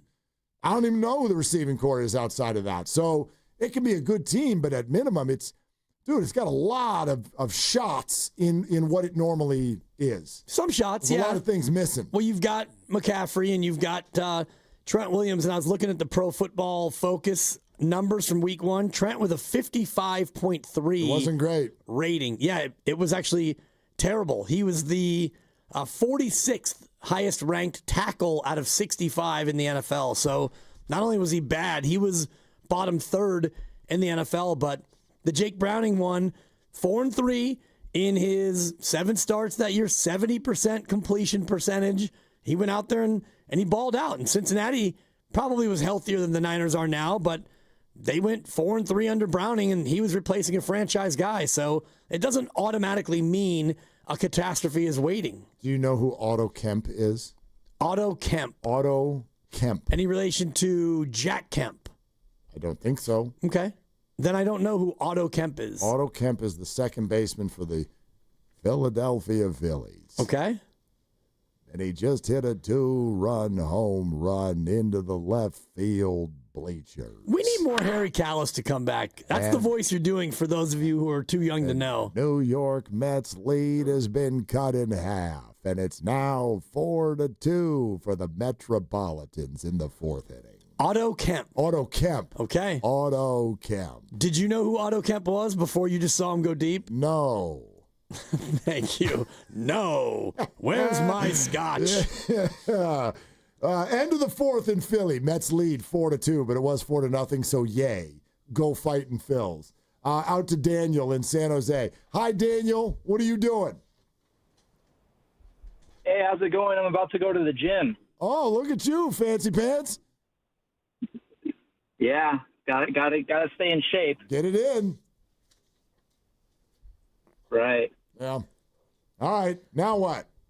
So I wanted to answer your guys' question. I think Purdy is important for us to be a competent offense, and I think CMC is important for us to be an elite offense.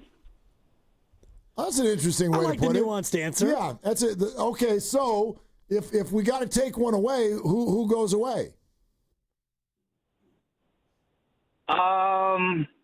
Well, it depends. You want to win one game, or do you want to win the Super Bowl, or you want to get to the Super Bowl? Well, I mean, let's just put it in the context that it's currently in. Let's say just for the next 2 games.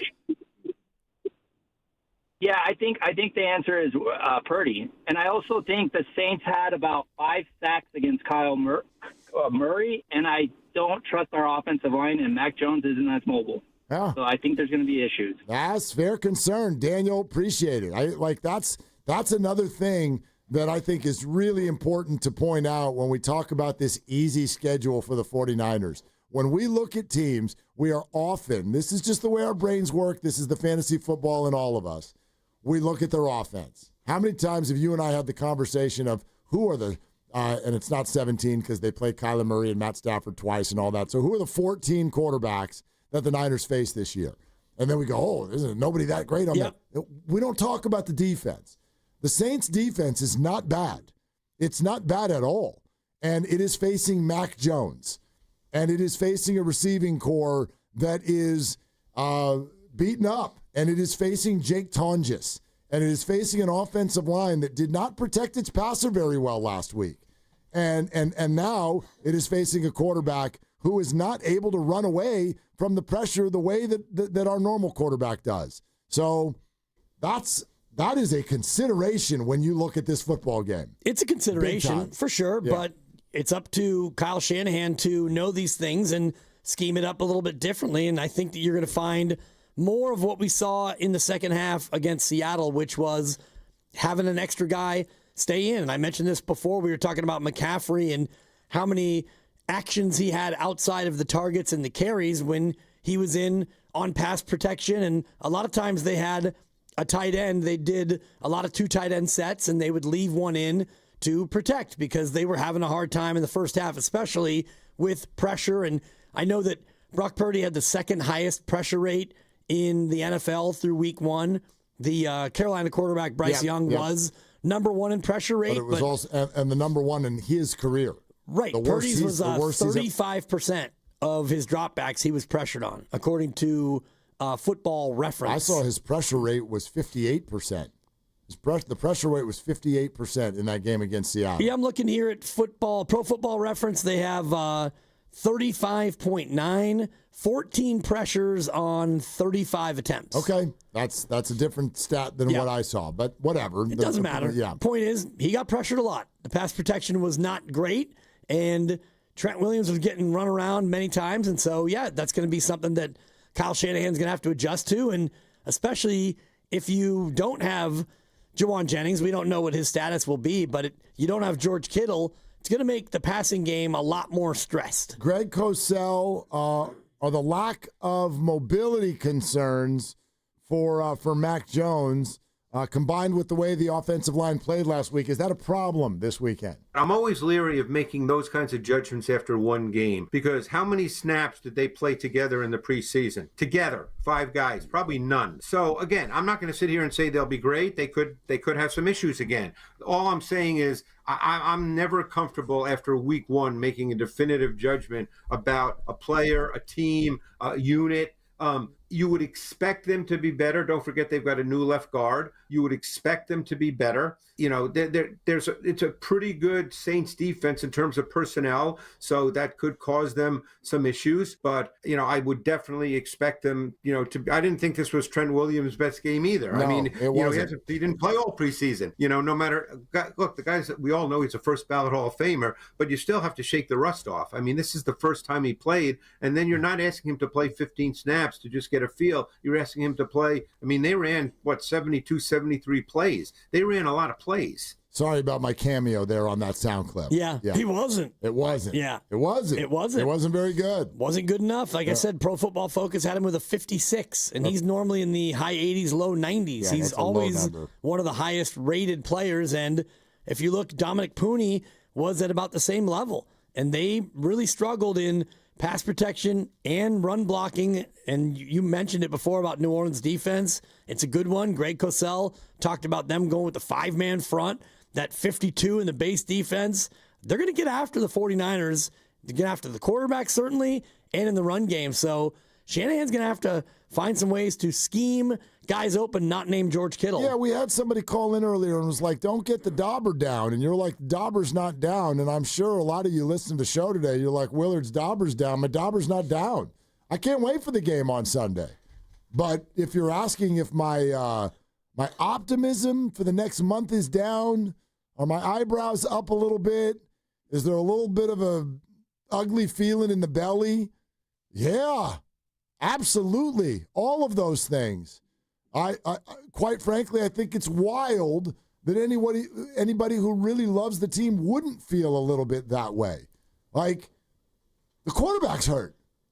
Like, it's week 2, and the quarterback is hurt. We don't know how long he's out, though. No, we don't. I'm not going to think about a month and think, oh, no, but we could God. But we do 2 weeks. We'll do Sunday. We're just going to do Sunday. 2 weeks. We're doing Sunday. He ain't playing next week. Well, we're going to do Sunday, right. and then if Mac Jones is awful, or maybe something happens to Mac Jones, then we can talk next week about what do we do? Do we go to Adrian Martinez? Yeah, of course that's what they would do. He's the backup. Yeah, he's the only other quarterback on the roster. They said today that he's going to be the backup. Who else would it be? They could bring in somebody. C.J. Beathard is on the practice squad. You can go ahead and sign him. So they even said they've got a roster crunch right now, and they're not able to bring in another quarterback, or at least that's how they feel. We'll see who comes out of this one healthy. Sure, it's none of those things. It's not saying that they can't win. It's not like, oh gosh, what about week 6? Is Brock going to be ready? I'm talking about what we do know, and I think that the challenge facing the 49ers right now is larger than what many are giving it credit for.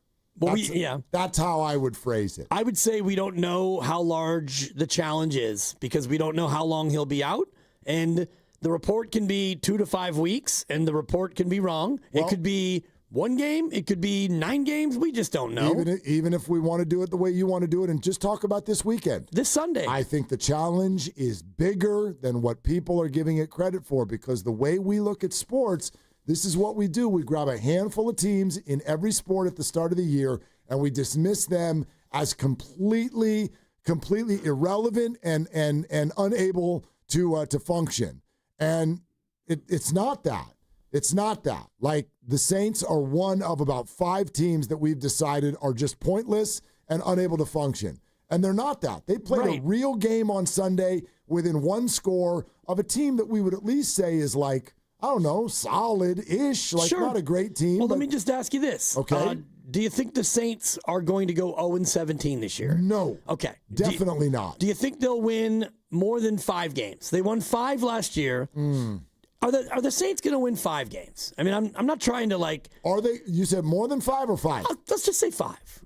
Yeah, probably. So if the Saints win 5 games, that means there's going to be 5 teams that play the Saints that probably think we're going to beat the Saints, and they're not going to beat the Saints. Their quarterback is about to be a household. Apparently, yeah. So you look at any NFL team, and you can look at even the Dolphins, for example, who after week 1 look to be a mess. Their coach looks to be in real trouble. Their wide receivers got issues in court with a domestic incident from 2 years ago that now he's being sued again. They had a players-only meeting. The Miami Dolphins are an absolute hot mess. They're not going to go 0-17, so somebody's going to face the Dolphins thinking, oh, we got the Dolphins. We're going to beat Miami, and they're not going to do it. So I'm not looking past New Orleans. The spread is 3 or 3.5. That's a real tight line. Although if it was on a neutral field, the Niners would be favored by 6 based on the normal way that this works. So I'm not dismissing New Orleans. I look at the totality of the Niners, even with Mac Jones, and think, yeah, you're good enough to win this. I think you should still win this game. You know what's weird about that? The Dolphins thing you referenced? Yeah. Coming out of that game, they're favored. They're favored this weekend. Against? New England. Oh, yeah. It's a home game, right? Yeah. Does that make sense to you? It does, I suppose. It's what, 1.5 is the spread? Yeah. But, like, you watched them play. They could not. I mean, they looked like a kid trying to learn how to ride a bike.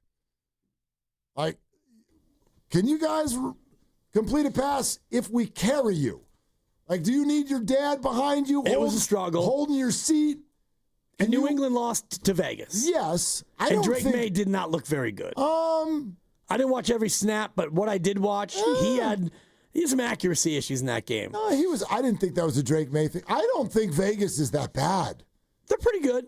But again, this is the week 2 problem. Like, we're going to just take the one thing that we've seen and we're going to run with that. But I didn't think Vegas was going to be that bad to begin with. Like, that's, you know what I mean? That's Pete Carroll and Geno Smith. We watched that with the Seahawks for years, and it's viable. They weren't great, but they're not bad. That I said this before the year. That division is incredible. Should be tough, yeah. Very, very well coached, competent quarterback, all of the things. So I don't know. We need more information. But the idea that you'd watch the Dolphins play that game last week and then come out and the next week be that they're favored against anybody is wild. I mean, suppose. They could not function. No, and their highfalutin, high-powered offense didn't score until garbage time. Right. They were down 30-0, I believe. And by the way, did you see the touchdown? No. I think it was like 4th and 10 from the 12, and they just did a swing route to Devon Achane. And he just broke 3 tackles and just bowled his way into the end zone. Not a good play at all. Just an unbelievable individual effort to make it 33-8. Right. They're down 33-0. Yeah. And oh my God, they were they were easily the worst team of the weekend. No doubt. And like you said, though, now we can all just surmise that the coach will get fired and this and that, and we make all these sweeping declarative statements about Miami. They could bounce back against New England. They could be 1-1, and everyone will think differently after week 2.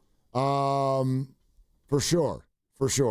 So I'm talking even just about this particular weekend. I think if you grab Mac Jones and Jake Tonjes and go on the road to one of the loudest environments in football and you win a football game, I'm going to be impressed. And I think a lot of Niner fans are like, Saints, And that's all. I think that this is a challenging situation simply because of what you need to do personnel-wise. You've never done it before. You've got new people, not been in the system, right? Your quarterback, this is his first game in the system. Your running back, your second running back at least, this is his second game in the system. You're signing receivers off of the street every single week. And if you can win a football game doing that, I'm going to be real impressed. Yeah, especially on the road and, second straight road game and all the rest of it. Anytime you win a game in the NFL, it's usually an impressive feat, especially if you do it on the road and you've got multiple backups in spots where you normally would have, key guys, and George Kittle, possible Hall of Famer, All-Pro to be certain. So, yeah, anytime you can win a game when you're down a couple of guys, it's impressive, especially when it's your quarterback. Bryce Harper with a line drive down the right field line into the corner to score another one. And the Phillies have cut the deficit to 1 in the bottom of the 5th inning. Mets leading 4-3. There you go. It's an exciting update there from Harry Kalish. Not quite Harry Callis, the old venerable Philadelphia voice, but Harry Kalish. We should bring that bit back. We did a little of that our first year. Yeah. Where you do your Harry Callis impersonation. You want a preview of the NFL weekend or a review of the NFL weekend? We should probably do a preview. A preview? Or we could do a review, either one. Whatever you want. I'm just kind of liking these. I'll be your wind-up toy. What do you want? I'm liking these updates you right now. Them early? Yeah, I'm liking them early. Okay. We got the game on here in the studio, and so we're keeping an eye on it. But JT Real Muto chased one out of the zone. Yeah, what happened? End of the 5th inning. Side retired. Mets 4, Phillies 3. Metropolitans 4, Phillies 3. There you go. Yeah. Well, they're scratching and clawing. They're chipping away at the lead. They were down 4-0. So somebody asked me this morning, where when did your voice become like this? And I said, years of cigarettes. Right. That's how his probably got there. That's the reason I bring it up. It's not true with me, but it was with Harry. Yeah. Yeah. A lot of the great deep voice people, it's cigarettes and booze. Which, cigarettes and alcohol. Yeah. It's a great Oasis song. Didn't work for me, Mark. No. I'm still up Still here. trying. Still trying, Jim. Yeah, I'm hanging in there. Anyway. Hang in there, big guy. Yeah. Let's go to Dibs, half in the bag. There'll be deeper tones ahead, for sure. Oh, gosh. Yeah, so, look, I mean, the narratives coming out of Sunday, you can already feel them coming. You can feel them coming. It's either, if the Niners lose, it is, the defense, we overrated it, and Mac Jones, God, what are we doing? I miss Sam Darnold. Or if they win, it's going to be controversy, boom, boom, which is ridiculous. Quarterback controversy. Well, I want you to think of the quarterback thing. Look, here's a great way to look at it. And I know Pat McAfee already, what would you, Mac Jones? Did you hear him this morning? No, but I heard about it. Like if he wins 2 or 3 in a row, I think the quote was, I wonder if Kyle would pivot. Well, let me go ahead and answer it for you, Patrick. No, he will not. And it's not because of anyone's opinion. Think about this. You want to know, like, the way finances and things like that affect what a corporation does? Did you all see how long it took them to get rid of Jake Moody? Did you notice? Like, you knew that he wasn't good anymore. I knew that he wasn't good anymore. They knew that it was a huge problem. They knew that they had a game that counted last weekend, and they still gave him a plane ticket. Why'd they do that? Yeah, because they had invested in him. They have now invested, more so than anyone in the history of the organization, in Brock Purdy. That was their choice. You can disagree with it all you want, but there will not be any replacing Brock until he looks like Jake Moody. You get to go out there and lose like 13 games in a row with more picks than touchdowns every time. And then they'll be like, geez, you think we should... At that point, you got to pivot. Yeah, if you lose 13 in a row... Maybe we should sit Brock? What do you think? Might be time then. Yeah. You don't sit money. You don't sit 9 figures. He's also 1-0, by the way. It's fine. Yeah. And he's 1-0. Was he great? No. Was he even bad? If they go 4-0 without him or 5-0 without him, I don't know. When he comes back, you're not sitting $53 million, even though he's not making it yet. If you want to just play this out. So Mac comes, he plays, you win, he looks great. Man, this offense is humming. Okay. So now Brock gets healthy, and you're going to ride the hot hand. You're going to stick with Mac, and you're just going to sit Brock. And then the year ends however it ends, and then what? You go back to Brock Purdy next year? And, all right, Brock, we were just kidding about last year. You're back. You're back in there. It's like I'm already prepping myself for because I get it, like this is the way we all do it, but there's going to be some sort of reaction from Sunday that is probably not going to be based in reality. You know what I mean? It's either, by the way, one of them is, well, Kyle is a genius. And maybe you do think that. Maybe you hate that phrase. Whichever, in between.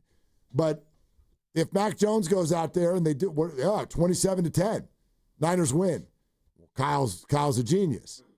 Or, actually, right? Brock Purdy, overrated. Yep. Overpaid for sure. Or, right, like, God, the Saints really are that bad, or all of these things. So something annoying is coming on Monday. I'm pretty sure about that, no matter how the game works out. If it's a victory Monday, it's a victory Monday in my book. I'm not going to be in. Right. If they win 45-42, and they're down by 2 touchdowns in the fourth quarter, and Mac brings them back, Mac with 2 fourth quarter touchdowns to Jake Tonjes, then all that talk about Purdy being overrated and overpaid, it's gonna bubble up. What if they lose? Then what if they lose a low-scoring defensive struggle? And by the way, I say this with a little more gravity because this to me is actually on the table. Your 44-42 game, I think, a little far-fetched. A little bit. Okay, but I agree. You lose the game 17-13. Now, I do not think that is off of the table. And what would you say then? Does the criticism go to Kyle? Or do you suddenly go, sorry about that, Brock? Well, I think if they lose that way, it's much more understandable. I don't think, unless Mac Jones is horrific, if he throws 3 picks and you lose, then it's going to be, we need to find another backup quarterback or get well soon, Brock. And the other one is, what if you lose 14-13 and Eddie Pinheiro, your beloved kicker, misses a couple of kicks? Then what are we talking about on Monday? That's not. I don't want to do that. Mr. Accuracy, fourth all-time in accuracy. Yeah. You going to come out and you're going to miss? Maybe. I mean. He doesn't make them all. No, he's about 89%. Yeah. And everybody misses some. Not Eddie. Not Eddie De Niro. Eddie D. Yeah. He misses 1 out of every 10. There's a reason why he was out of work. So a lot of different ways we will react and overreact on Monday. All right, we're sponsored by Moderna. And the number's 888-957-957. Phillies are coming up to bat. So good. And this is Willard and Dibs.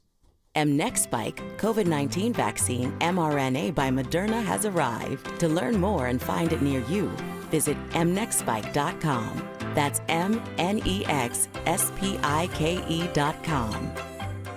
All right, Bay Area, it's Willard, and I've got a bigger team for you to join, maybe a better team for you to join. The team that donates blood, Hot Yoga Republic in Mill Valley, is teaming up with Vitalant for a blood drive, September 25th and 26th. This is absolutely a really important thing. Roll up your sleeves, give some blood, save a life. Every 2 seconds, somebody needs it. Accident victims, kids in chemo.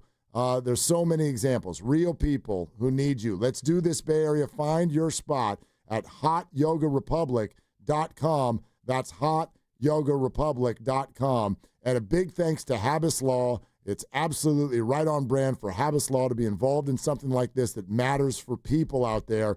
Habas Law backed this. Habas Law is always fighting to make it right.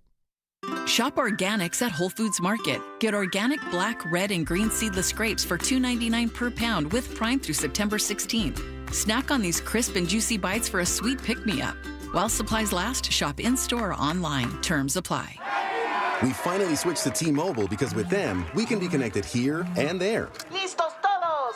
Estas son las mañanas. Now we just need to harmonize. Switch today. Get 4 Samsung Galaxy S25 phones with Galaxy AI. Plus, get 4 lines for just $25 per line. Visit a store, T-Mobile.com, or call 1-800-T-Mobile. 1-800-T-Mobile. For well-qualified customers with autopay plus taxes and fees and $35 per line connection charge. Minimum 4 lines on plan. Contact us if canceling lines. Plus $5 per line without autopay. Debit or bank account required. Visit T-Mobile.com. Star One makes home loans simple. Dream big, start small. At Star One Credit Union, everything we do is in your best interest, which is why we offer low down payment options with flexible terms that put you first. Your dedicated Star One loan advisor will facilitate a fast approval for a quick close. We also offer special benefits for first-time home buyers and jumbo loans up to $5 million at the same competitive rate. Apply today. Star1.org. Star One Credit Union. In your best interest. Federally insured by NCUA. Equal housing opportunity. Hey, it's your boy Guru. Every time we put a rat on the table during our show, it's brought to you by Atco Pest Control. Atco Pest Control is a family-owned local business proud to provide pest control in the Bay Area for over 35 years. Atco uses natural methods to give you a peace of mind and keep your family out of harm's way. Quality pest control doesn't have to empty your savings either. Don't wait. Go to AtcoPestControl.com for all your pest control needs. They got you covered. Game day just got an upgrade. Whether you're gearing up or winding down, Westfield Valley Fair is your go-to spot. Hit the latest gear at Shoe Palace, grab bold bites at Shake Shack and Eataly, and catch the action on big screens at King's Fish House. From premium shopping to epic eats and entertainment, make every football Sunday legendary. Westfield Valley Fair, where football fans fuel up in style.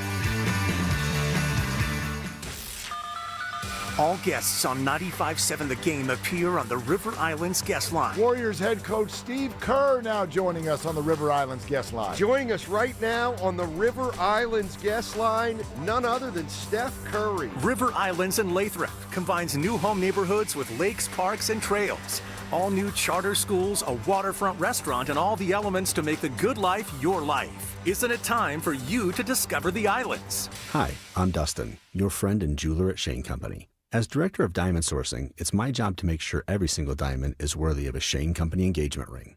Our team travels the world to see diamonds in person and handpick each one. That type of dedication only comes from working for a company that's been a family business since 1929. No matter your budget, your diamond is guaranteed to be the most beautiful because a friend wants you to pick from only the best. Drop by your store or shaneco.com and see for yourself. Shane Company, your friend and jeweler. All right, team, it's game time. Blue 42, California Ace scratch right on one. Wait, what play is that? Keep up, man. He said play scratchers for the California Lottery. Oh. With the new Los Angeles Chargers, San Francisco 49ers, and Los Angeles Rams scratchers, it's always a great call. For sure. On one. Ready, set, go! Play the new Game Day Scratchers from the California Lottery. A little play can make your day. Please play responsibly. Must be 18 years or older to purchase, play, or claim. Actual price will depend on product and subscription plan. Featured products are compounded drug products, which the FDA does not approve or verify for safety, effectiveness, or quality. Prescription products require an online consultation with a healthcare provider who will determine if appropriate. See website for details, restrictions, and important safety information. Want a boost in and out of the bedroom? Hims has you covered. Introducing a new 2-in-1 approach to level up your game. Tadalafil for better bedroom performance and zinc for testosterone support. Put it all together and you've got what you need to turn things all the way up. Getting started is simple. Just go to hims.com/joy to start your free online visit. Through Hims, you can access ED treatments including pills, chews, and more. 100% online. No office visits, no pharmacy lines. Just fill out a simple intake form and a licensed medical provider will determine if treatment's right for you. If prescribed, it ships free and discreetly to your door. Find affordable treatment options at up to 95% less than brand names at hims.com/joy. That's hims.com/joy, HIMS.com/JOY. Some people just know you can save money on car insurance by checking Allstate first. Like you know to check if they're going for it on 4th down before going to the concession stand. Yeah, give me 3 hot dogs, 2 jumbo touchdown, baby! What? Hey, buddy, you want cheese with those? Yeah, checking first is smart. No. So check Allstate first and see what you could save. You're in good hands with Allstate. Potential savings vary, including based on how you buy, subject to terms, conditions, and availability. Allstate North American Insurance Company and affiliates, Northbrook, Illinois.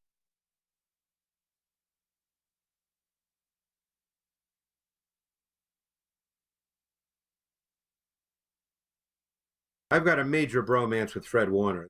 Now, back to Willard and Dibs on 95.7 The Game. Remember that guy we met, like, I don't know, it was about an hour ago? Sure. The guy on the phone who was getting the take and bake pizza, the one who you were accusing of having burned it? No, not that guy. Okay. The guy Paul, first-time caller? No, not him either. Hey! He calls tomorrow. This guy's a little rough. No, not him. That's going to be a no from me, dog. No, That's the bottom line. The guy that you wanted to know if he's a little runt. If he was related to Jack Kemp. Oh yeah.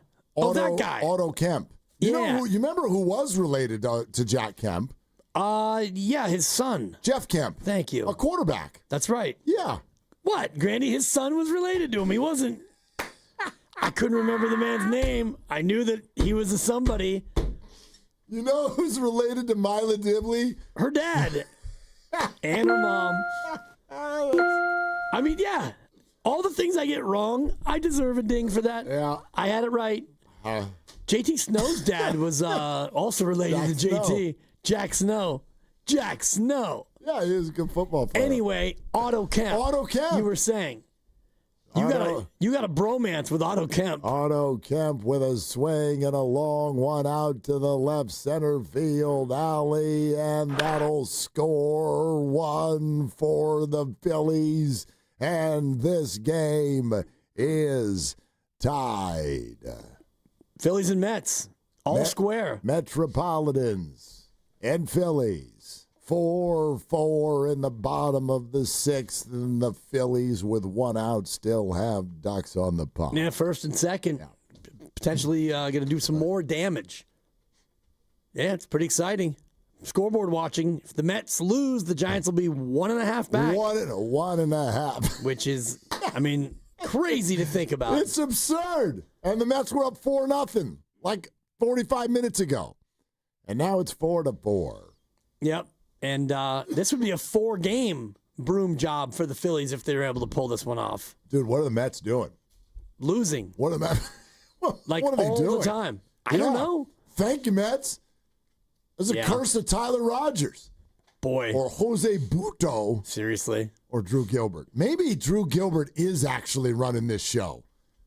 That's the trade he was in. Is Buto still on the Giants? I haven't seen him in a while. Yeah. Okay, maybe I've just been missing the Buto outings.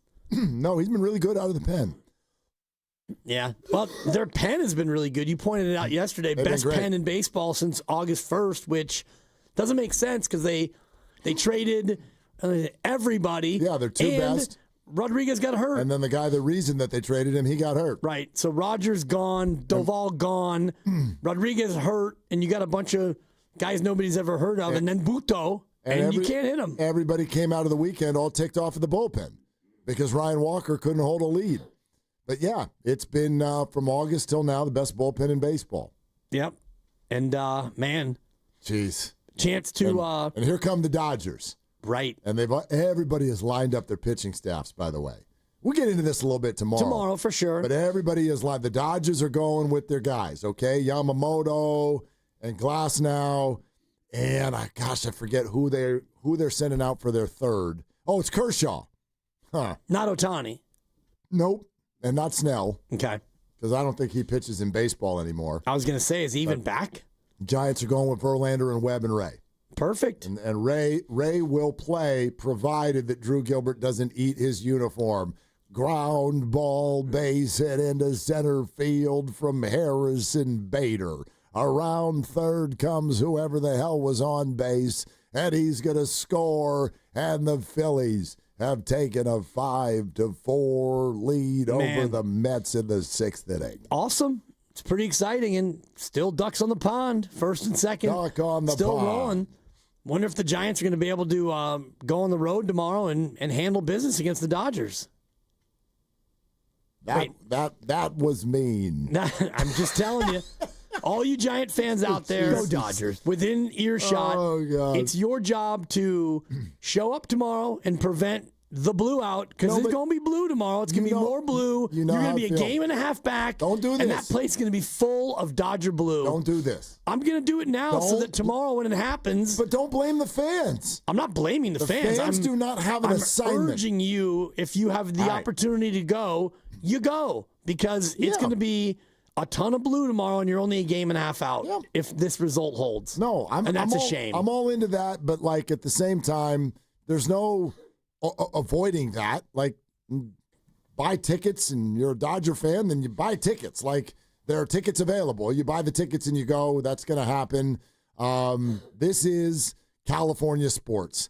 I'm very, very sorry to report to everybody. There's a bunch of people for the other team in the stands. It's true in every... More so than ever before. By the way, you want to know one of the only sporting arenas, event centers that I've seen, at least in recent memory in California, that doesn't have a lot of the road representation is Chase Center. I think it's the only one. I mean, Laker games are pretty well represented by the home team, but it is LA, and it's represented, man. And God, Ram games, don't even get me started. Dodgers games, Padres games, Giants games, Levi Stadium, well represented by the road team. Yeah, everywhere. Always. Not Chase. Yeah, not so much. I mean, it is in different spots, but also the Chase Center crowd for Warrior games it's a pricey crowd. So you don't see as many jerseys as you used to when you were over there at the Oakland Arena at Oracle. Yeah, I'm just in general. Like, I hear you, but I'm just out on a sort of like assessing fan behavior, other than the stupid stuff, right? Like, don't run on the field. Yeah. Don't grab Lamar Jackson. Don't be throwing toys. Just be a normal human being, please. But the whole, like, how you spend your money, what you wear, how much do you yell, do you boo, all this stuff, like, come on, man. Well, you don't want fans to do the wave. Like, no, I don't. That's something that has bothered you for a long time. And if you want to call me hypocritical on that one, you can, but that one just triggers me. I'm not calling you anything, but it triggers me. You might see the wave break out tomorrow, because Dodger fans love the wave. They do, and maybe they will. I would bet you that they try to get it started. That one triggers me. The wave. Yeah, because it's... What about beach balls in the crowd? Same. That's because it's